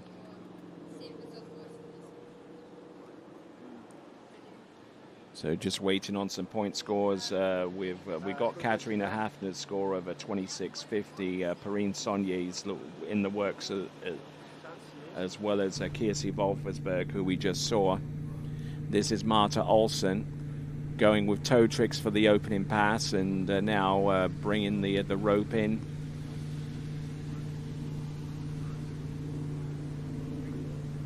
Now, not doing much with the rope at this point, and she's running out of time before the trick course. Whipping the line behind her body and getting set for the toe 7 front. Toe 7 front, toe 5 back, toe back to backs.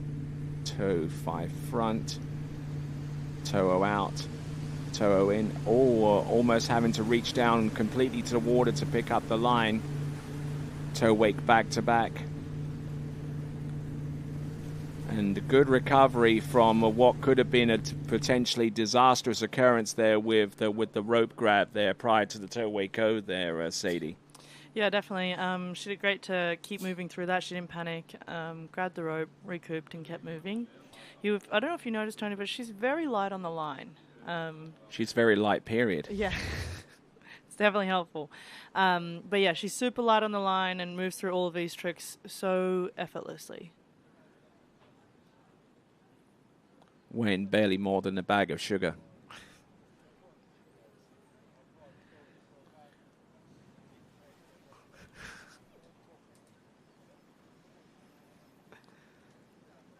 So Yeah. looking good and keeping that toe foot very close to the standing leg, and that minimizes the amount of lateral movement that you give up towards the boat every time that you try to pull and get an advance up towards the boat. Yeah, definitely. You see on that toe wrap in there where she just kind of dropped her foot a little and the rope went down with it. Managed to grab it just in time and keep moving through that run. So she didn't really lose any points there, which is good for her. Which was nice. You see Tim. He must be a bit of a golfer on the side. Probably not that good of a golfer if he's having to search that high and low for the ball. I would agree with that, Tony. We should stick to that slalom skiing. All right, there on the starting dock, getting ready to go is going to be Elena Thompson, former world overall champion from the late 1990s, and an inductee into the International Water Ski Hall of Fame, which has seen some distinguished inductees. I mean, just from Australia alone, you've got the likes of Bruce Coburn and Emma Haberman. Yeah, we got a few in there, which is super cool. Ryan Green, they've all, been inducted, which is super cool. It's good to see her in this trick event, Bart. I'm pretty stoked about that. Here we go. This is Marta Olsen, second and final 20-second pass. Another line trick. So we're starting with the wake line O into the wake line back, line front, line back. Kind of dropping our chest there a little bit, but continues moving through the pass. Surface back-to-backs. All right, not looking too bad there with the wake back-to-backs working their way in. There's the 5 front. Actually, that was an O, and then she countered with the reverse, and not much by way of anything of excitement like flips and what have you, but it's a solid effort there, and solid and complete is definitely what you need in this competition as it stands right now. Yeah, definitely. Just staying on your ski, I think, at this point is kind of all you need to do, and get yourself through to that final.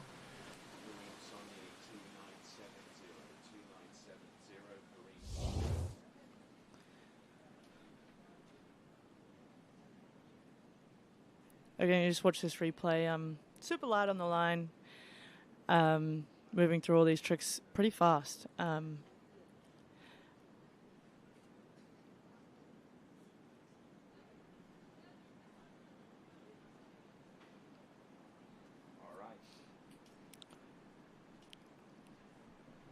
If you watch here on this, when she does this inter-wrap, she kind of bobbles a little, almost getting pulled over the tip of her ski, but she recovers that well. I think in that regard, she was, I'm not sure if she was planning to do a wake 5 back, but the inter-wrap, she kind of just looked like she didn't quite get enough rope on her wrap in, so if she was to do a wake 5 back, it would have been a bit of a tricky movement, but moving into that wake O was a nice choice. And that's where the hours and weeks and days, of practice come into play, because, I mean, it's one thing to be able to do the tricks when you can do them perfectly, but when you're having to recover from some of those tricks, you need to have something in your back pocket that will allow you to continue on to the next trick and beyond. 100%. Being a tricker involves a lot of quick thinking, and something she just did really well there. So. All right, then. Looks like we got some point scores coming through any moment now.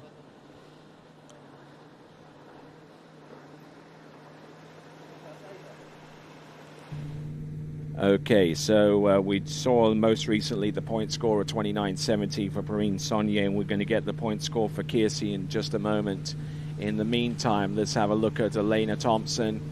Toe 7 front will be her opening trick. Now, her tricks haven't always been on point, especially within the last couple of rounds of tricking in the Poti Pro.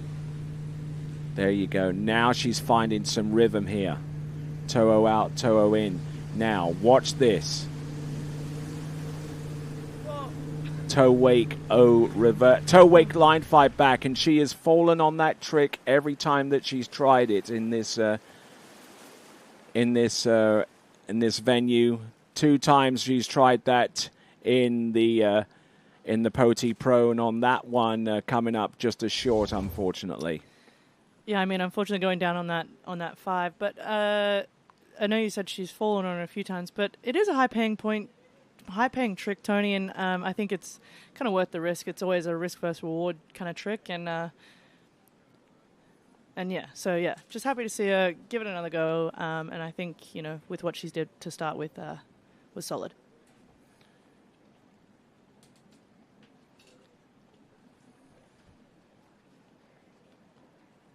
I really liked that Towako interrupt. That was cool.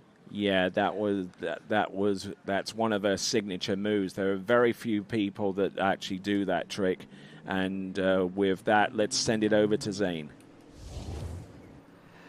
Hey guys, I'm here with Swedish skier Marta Olsson. Just saw you get off the water. 2 stand-up runs in the trick event. Looked pretty nice out there. Yeah, it felt pretty good. Almost like my whole turnaround felt pretty good, and also my hand run, but maybe I had spent a little bit too much time between my wakos, but other than that, everything felt really nice. Well, it seems like you're having a pretty good first Open Europeans. We saw you tie your personal best in slalom, 2 stand-up runs in trick. What else could you ask for? Yeah, no, everything so far has felt pretty good, so I'm just waiting for my trick score now. Hopefully it will be enough to get me through to the final. Well, we'll have to wait and see. Hopefully we see you ski on Sunday, but congratulations on your skiing today, and big shout out to everybody at home that's watching you. Yeah, thank you. All right, with that, we'll send it back to you guys.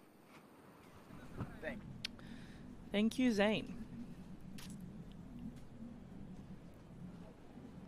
Yeah, no, so she slalom well this morning. I know she tied her PB. Again, like Zane just said, 2 stand-up trick passes. I think that's pretty solid. She should be happy. Yeah. All right, so we're already taking 8 through to the next round. We just saw that point scored being released for Kirsi Wolfersberg of 35.60. So how many trickers we have left? We've got...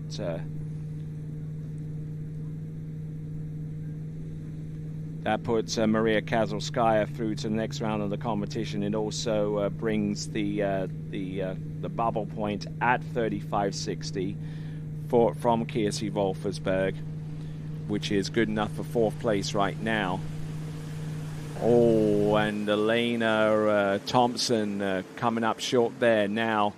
Now Elena Thompson has what is known as a compound run, which actually blends in with toe tricks with hand tricks, which she had towards the end. And unfortunately for Elena Thompson, coming up short. All right, then we've got 46.80 for Marta Olsson, 46.90, I should say. That emphatically puts her through to the next round of the competition. And now we're going to wait on the next score to see if Kirsi Wolfersberg has made it through to the next round of the competition with a score of 35.60.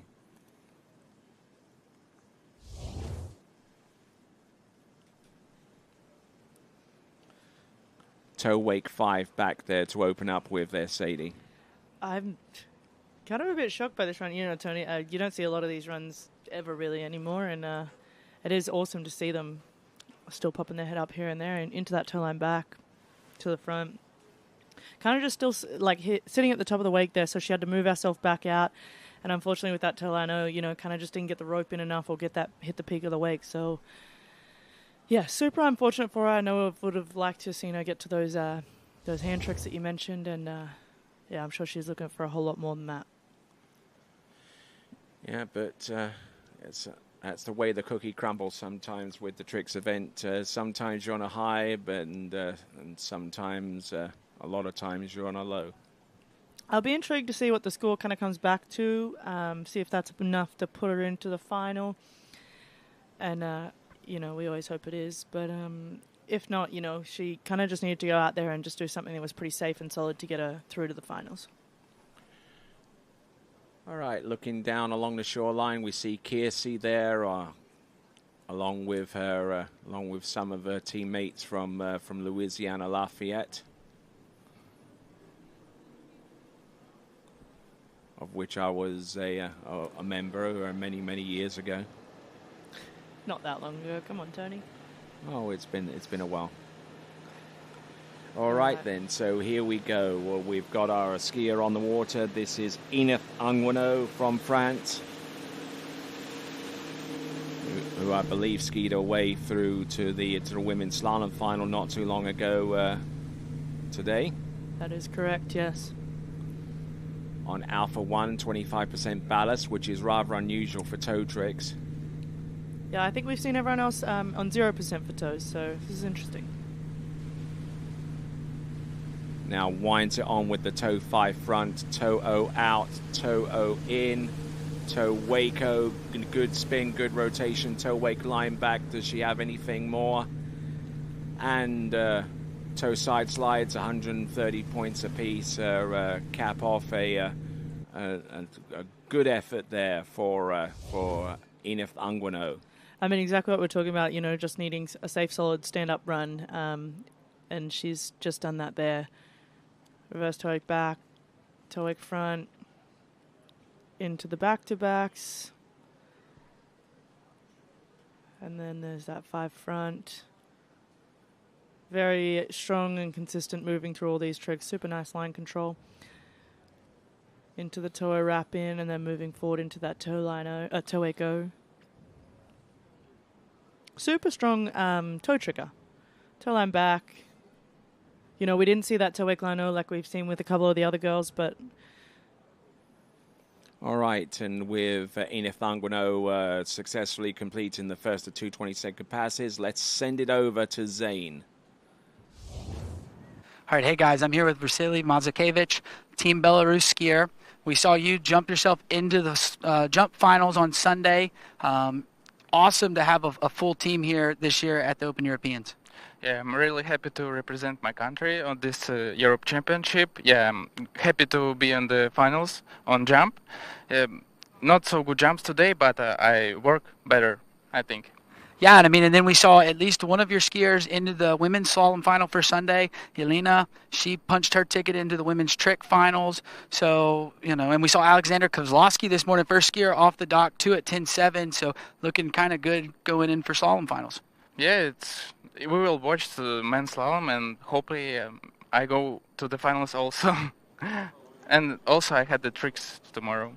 Well, perfect. Well, we're looking forward to getting you. I know you guys got one more skier left today, so we'll let you kind of go and root her on and get to watching. But great job on making the jump finals, and congrats on the team for having a full team and skiing well. Yeah, thank you so much. All right, perfect. With that, we'll send it back to you guys. Thank you, Zane.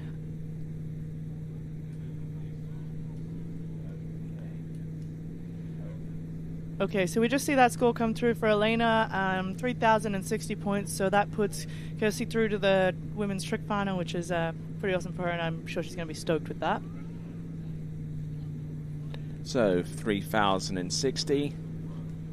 And that means that Elena Thompson's score becomes the bubble now. Oh no, Ines has just gone down on that wake 5 back, unfortunately. She did put the ballast up to 50%. I think it's very interesting, Tony, because I don't think we've really seen too much ballast being thrown around out there this morning. No, certainly not. And Enith Anguino with that early fall might have gifted Elena Thompson a pathway to the final.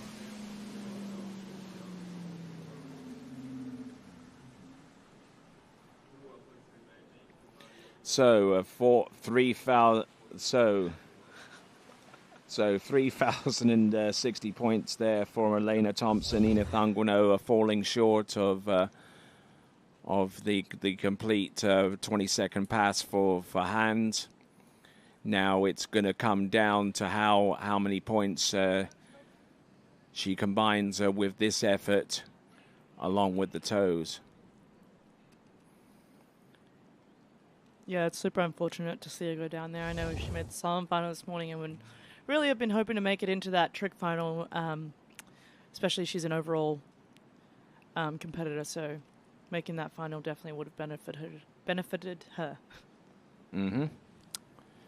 All right, then. We're down to our last two competitors. In a few moments, we're going to have Sofia Hosvedavia from Belarus. But before her will be Maria Popova from Ukraine.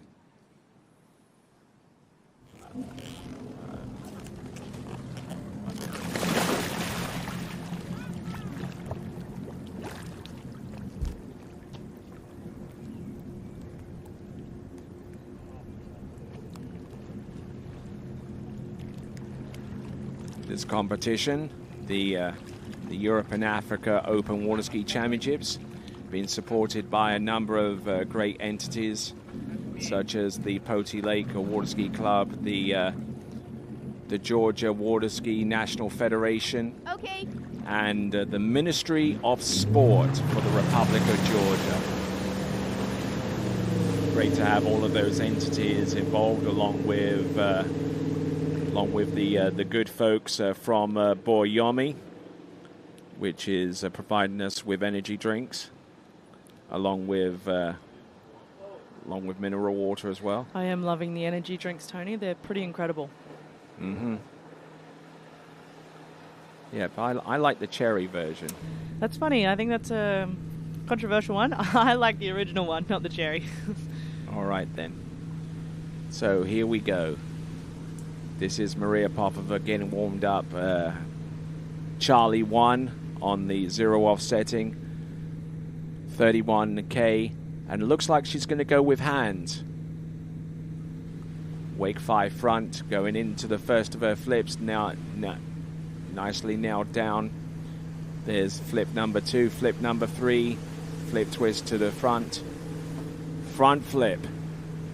And it's reverse. Now she can do one more flip before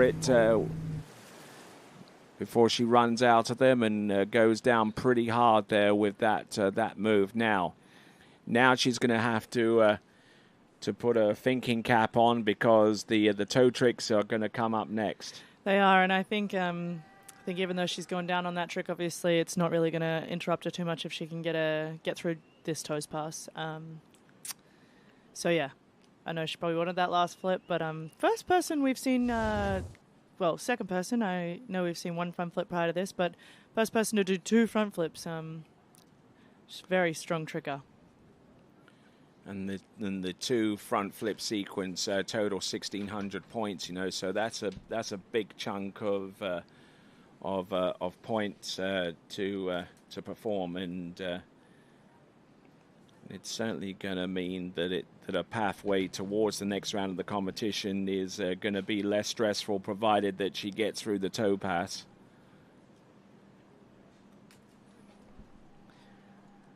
Okay, and you'll see there on the screen, Ines is into the final, 3,600, so I'm sure she can take a deep breath. I know it's definitely not what she wanted, but it puts her into the final, and that's all she's looking to do right now, and then in final she can sort of progress a little bit more. All right, then. I'm Tony Lightfoot, and this is Sadie Ferguson. So glad to have you here. Happy to be here. Thank you, Tony. Now you were supposed to fly on back to your European training base yesterday, right? Yeah, I was supposed to go back to Buresh today. Supposed to head home today, change the flight, and I'm just going to hang around and I love chatting with the people around side and you. Oh, why? Thank you. I'm blushing. No, it's I've loved it here, and happy to hang around for a few extra days for sure. All right. We certainly are grateful for you sticking around. You bring that certain quality to the event. Yes, thank you, Tony. I'm quite fun. I know that's what you were looking for. All right, so we got Maria Popova getting ready for a second and final 20-second run.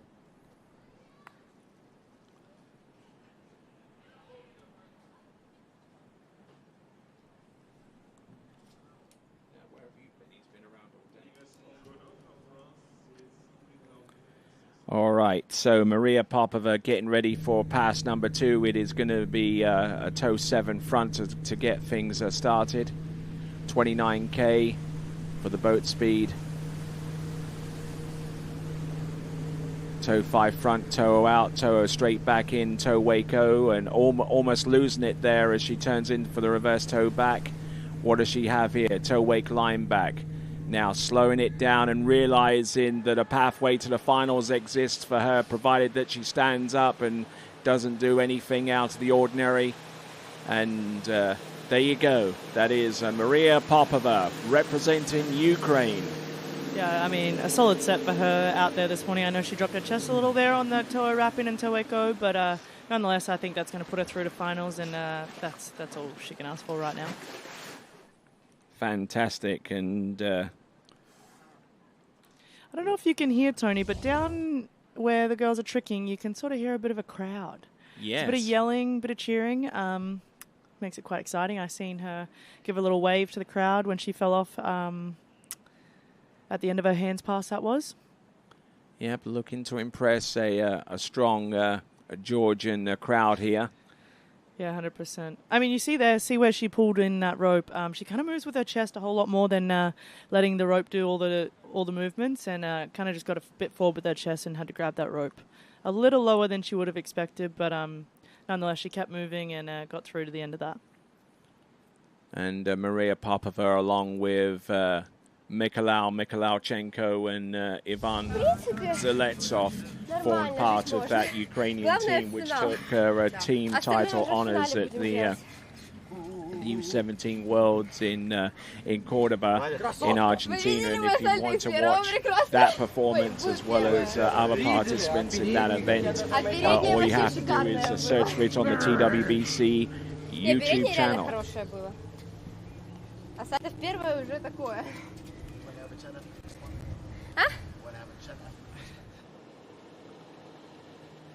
Now my Ukrainian's a little bit rusty, but I think it was good vibes.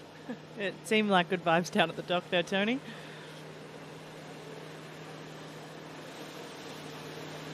All right, then. Here we go. Our final skier of the day, Sofia Hosvedavia from Belarus.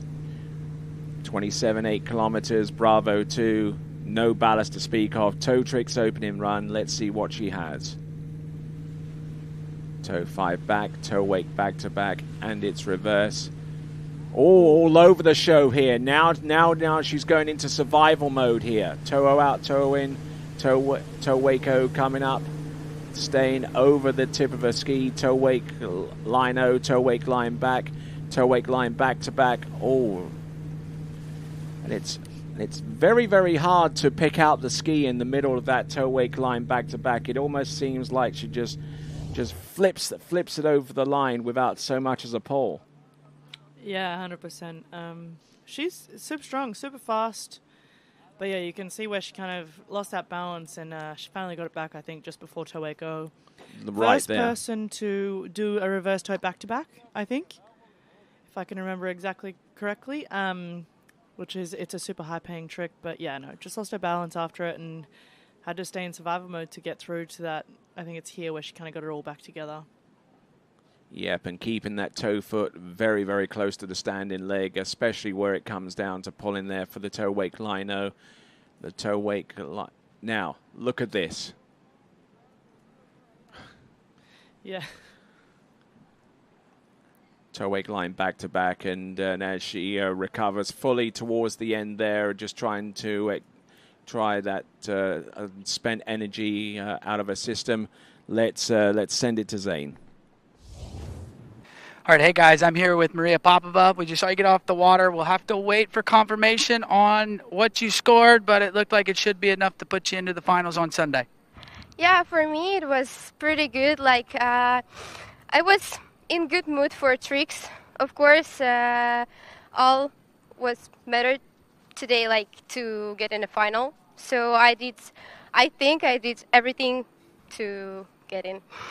Well, you've had a pretty good day. We saw you slalom this morning. It looked pretty nice. I think we got you in the trick finals. You're having a hell of a week. You won your first pro event on Tuesday, so, things are looking good. Yeah, I'm pretty happy to be here, and good luck to everyone tomorrow. Well, perfect. Well, we'll let you go get dried off, enjoy with your team, and we look forward to seeing you jump tomorrow. Well, yeah. Well, perfect. And with that, we'll send it back to you guys. Thanks, Zane. And like you just mentioned, she is an overall skier. We've got a fair few overall skiers this weekend, and it's good to see. Indeed, indeed. So we're going to get the score from Maria Popova very, very soon. But here we go. This is Sofia Hosvedevia from Belarus. She featured as part of the overall competition last season when skiing for the white flag of the International Water Skiing Wakeboard Federation. Look at her go from one trick to the next, flip, twist to the back, flip, twist to the back, reverse. Nails that one. A few lanyard tricks on the outside of the wake, and there you go. Fantastic skiing there for Sofia Hosvedevia. Now, Tony, I'm, like we said, I'm not great at school, but I was never great at math, but I think that's going to put her through to the final. Yeah, just looking at that would suggest that she is done enough to make it through to the final round of the competition, which will take place on the Sunday. But she starts off with the ski line back, working that line and just working the remaining tricks that she has at her disposal. Wake 5 front, Sofia Hosvedevia. Super strong and connected. Like, you just see that handle. She just pivots around it so nicely. Ski line back. Looking good, and then, though. And does some flips. Yeah, she started to twist and get the rotation for the flips long before she hits the top of the wake, right about there. Yeah, yep. And that ensures that she gets good cross-wake travel along with a good healthy dosing of height to go along with it. So we're going to wait on for the trick scores. Now, bear in mind that these trick scores that are being published and being broadcast by us are provisional. They have to go through the scrutiny of the trickers and coaches for half an hour after the trick sheets become available, and then. But in the meantime, let's send it over to Zane. All right, hey guys, I'm here with Sofia Gvozdia. We just saw you get off the water, so how did your trick set feel? I think it's okay for me. It's a lot of nervous, but I'm happy that I'm here and cool. Yeah, well, hopefully we can see you into the finals on Sunday. But how awesome is it to have a full team as Team Belarus competing this year at the Europeans? It's great feelings about our team because a lot of time we was without team, so I'm happy and we will see. And the team is off to skiing well. We saw the first skier of the day came out, run through 11, got into 10.7, had at least one of your female slalom skiers into the final. You just barely missed the final, but I thought she looked good. Vasily got in and jumped, so off to a good start for the team classification. Yeah, thank you so much. We will wait a big scores, I hope. So, see you soon. Well, perfect. Well, we'll let you go get dried off. Enjoy your afternoon. And right now, we send it back to you guys. Perfect. Thank you. It was good? Yeah, you did.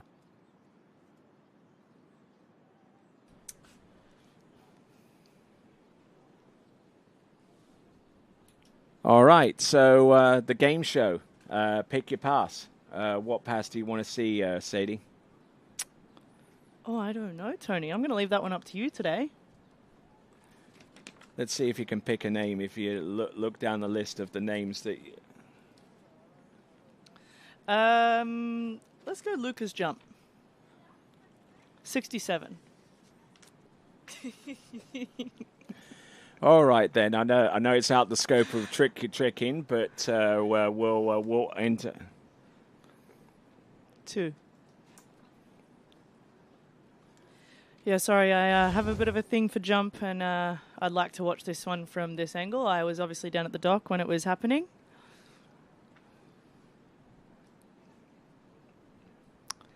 I mean, Tony, I don't know if you've been watching Luca over the last few weeks, but he's been looking pretty solid. He's certainly dialed in with his jumps. I mean, he jumped like 71 meters in excess of at the Ricetto Pro, and he's already backing that up with some post 60-meter jump distances in this competition, and the Potty Pro.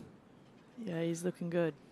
I'm excited to see the men's jump final. I know it's always a blast trying to watch the men jump.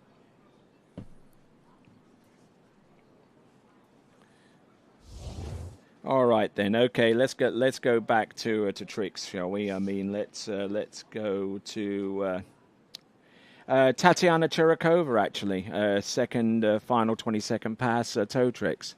That one really said about the higher scores, and I want you to talk a little bit about it there, Sadie.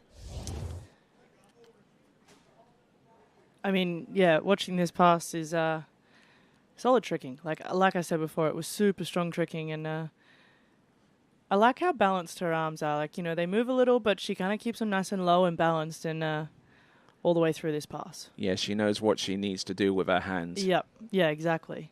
I mean, as soon as your arms go off balance, then everything kind of goes out of whack. There you go, and using that toe boot as well. Yeah, exactly, the one we were talking about earlier. And then moving into those really high-paying point tricks. The toe line back. Not bad at all. No. Oh, I had to work a little bit to recover that move, the toe wake line back to back. But once she'd gotten to that point, it was pretty much a smooth sailing there, and even she was even blown a kiss there by Slava in the boat there, having successfully gotten through that toe pass of 20 seconds in duration. So looks like we got an initial point score, and I do say initial because it is 3,700 points by Maria Popova. It's subject to a video review. And quick look at that view. I mean, what an incredible view. Yeah. I mean, it doesn't get much better. You see that bridge there. Now, actually, Tony, I do have a question. I was wondering this earlier. Do you think that the bridge is playing a little bit of games with the GPS on the boat, like the cruise control? It has to. Yeah. I see that Trick Boy down there is pretty close to the bridge, so I'm wondering if some of the girls, they're being a bit tactical. They're kind of waiting a few seconds after that orange boy to try and let the boat settle down and then start their run.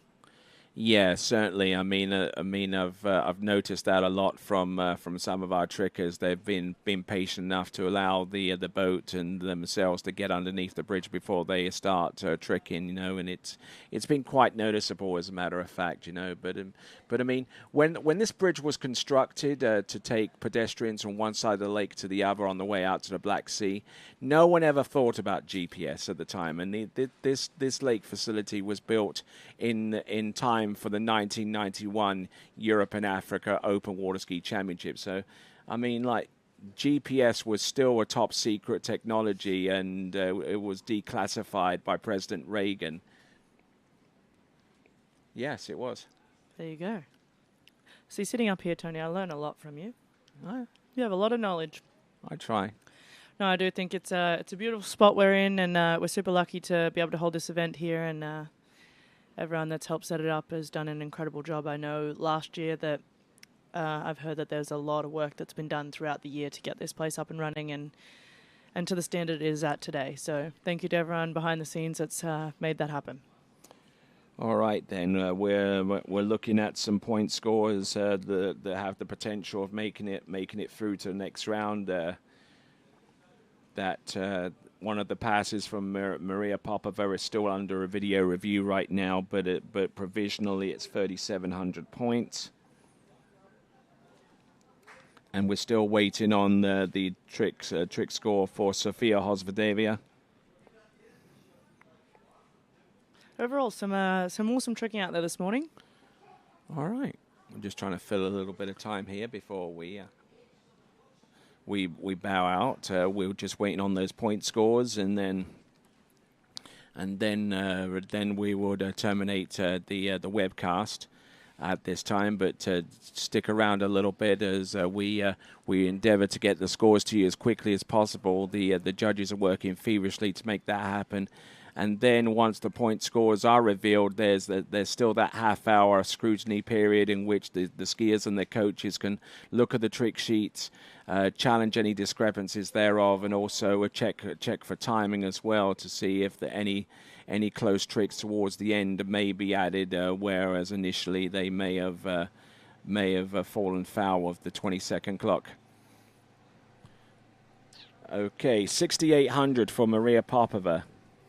Nice. Yes, so 6,800, and Maria Popova, the champion of the Poti Pro Women's Trick Competition, coming through very nicely indeed, and with 6,800, that currently puts her in second place behind Elena Partmenka of Belarus. So it's a head-to-head battle between those two nations in this particular event, and it's good to see the Tatiana Churakova's score. It's still good enough for third place right now. 6,940, 6,940 for Sofia Hosvedevia, and is good enough for second place right now. So let's have a look at the provisional leaderboard. Now this could change depending upon the skiers' scrutiny period of half an hour. Top 8 make it through to the next round, so congratulations to the following skiers. Elena Partmenka of the IWWF White Flag, Sofia Hosvedevia from Belarus with 6,940. Maria Popova in third place right now with 6,020. 6,800, I beg your pardon. And the point scores are all the way down to Kirsi Wolfersberg, who tricked just a little over 3,050 points. And you can see the full results by going to the IWWF results service. And so any parting thoughts there, Sadie? No, I think we've had an amazing trick event, and I can't wait to see what the rest of the day brings. So make sure you guys hang around for the rest of that. All right, then. So we've got more events to come within the next couple of days. We got the remaining elimination round series for the slalom, and also for the men's tricks event among our schedule. So that's it for our broadcast today. Thank you very much, Sadie, doing a fantastic job here for us here on the dock side, and also here in the announcing booth. And look forward to seeing you again tomorrow. Thank you, Tony, and thank you to everyone that's been a helping hand today. All right, then, and that concludes today's broadcast of the Europe and Africa Open Water Ski Championships for 2026, coming to you live from the Golden Lake in Poti in Georgia. My name's Tony Lightfoot, and on behalf of everyone here who has a direct stake in ensuring the success of these championships, great to have you on board, and on behalf of everyone here, it is ciao for now.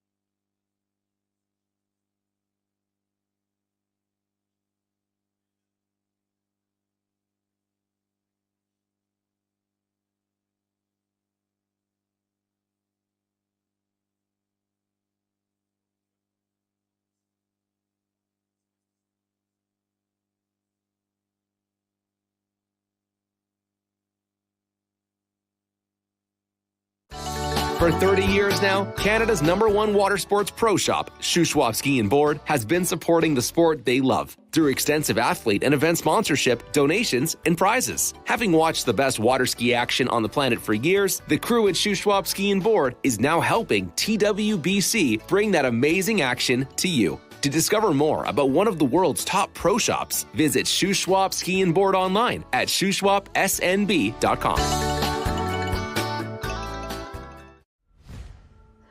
Old logic says success is determined by wins. It says you can't be a mother and a professional athlete, that you can't take on giants. New logic says watch me. Watch me become the most decorated track and field athlete in the world. Watch me start a brand designed by women, for women. When old logic holds us back, it's up to us to defy it. At Houston Cadillac, at the moment you arrive, you will notice dedication to excellence. We deliver an unparalleled customer experience, and we're elevating our commitment with a new state-of-the-art facility.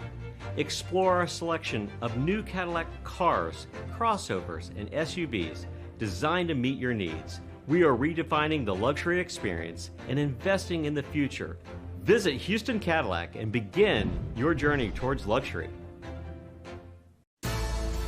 At Dillinger Insurance, we have over 50 different carriers to shop your home, auto, and recreational vehicle insurance needs. We would love the opportunity to save you money. We insure million-dollar mansions, condos, mobile homes, rental homes, and everything in between. We know all about wind inspections, 4-point inspections, and how to get you the right coverage for your particular home. You've got questions, we've got answers.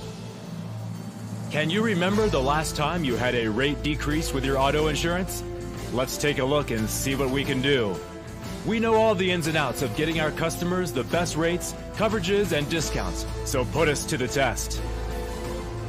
Don't monkey around with your insurance. Call Dellinger Insurance today. We've got tons of companies to help find you the best prices and the best coverage for your particular needs on home and auto insurance. Go Knights!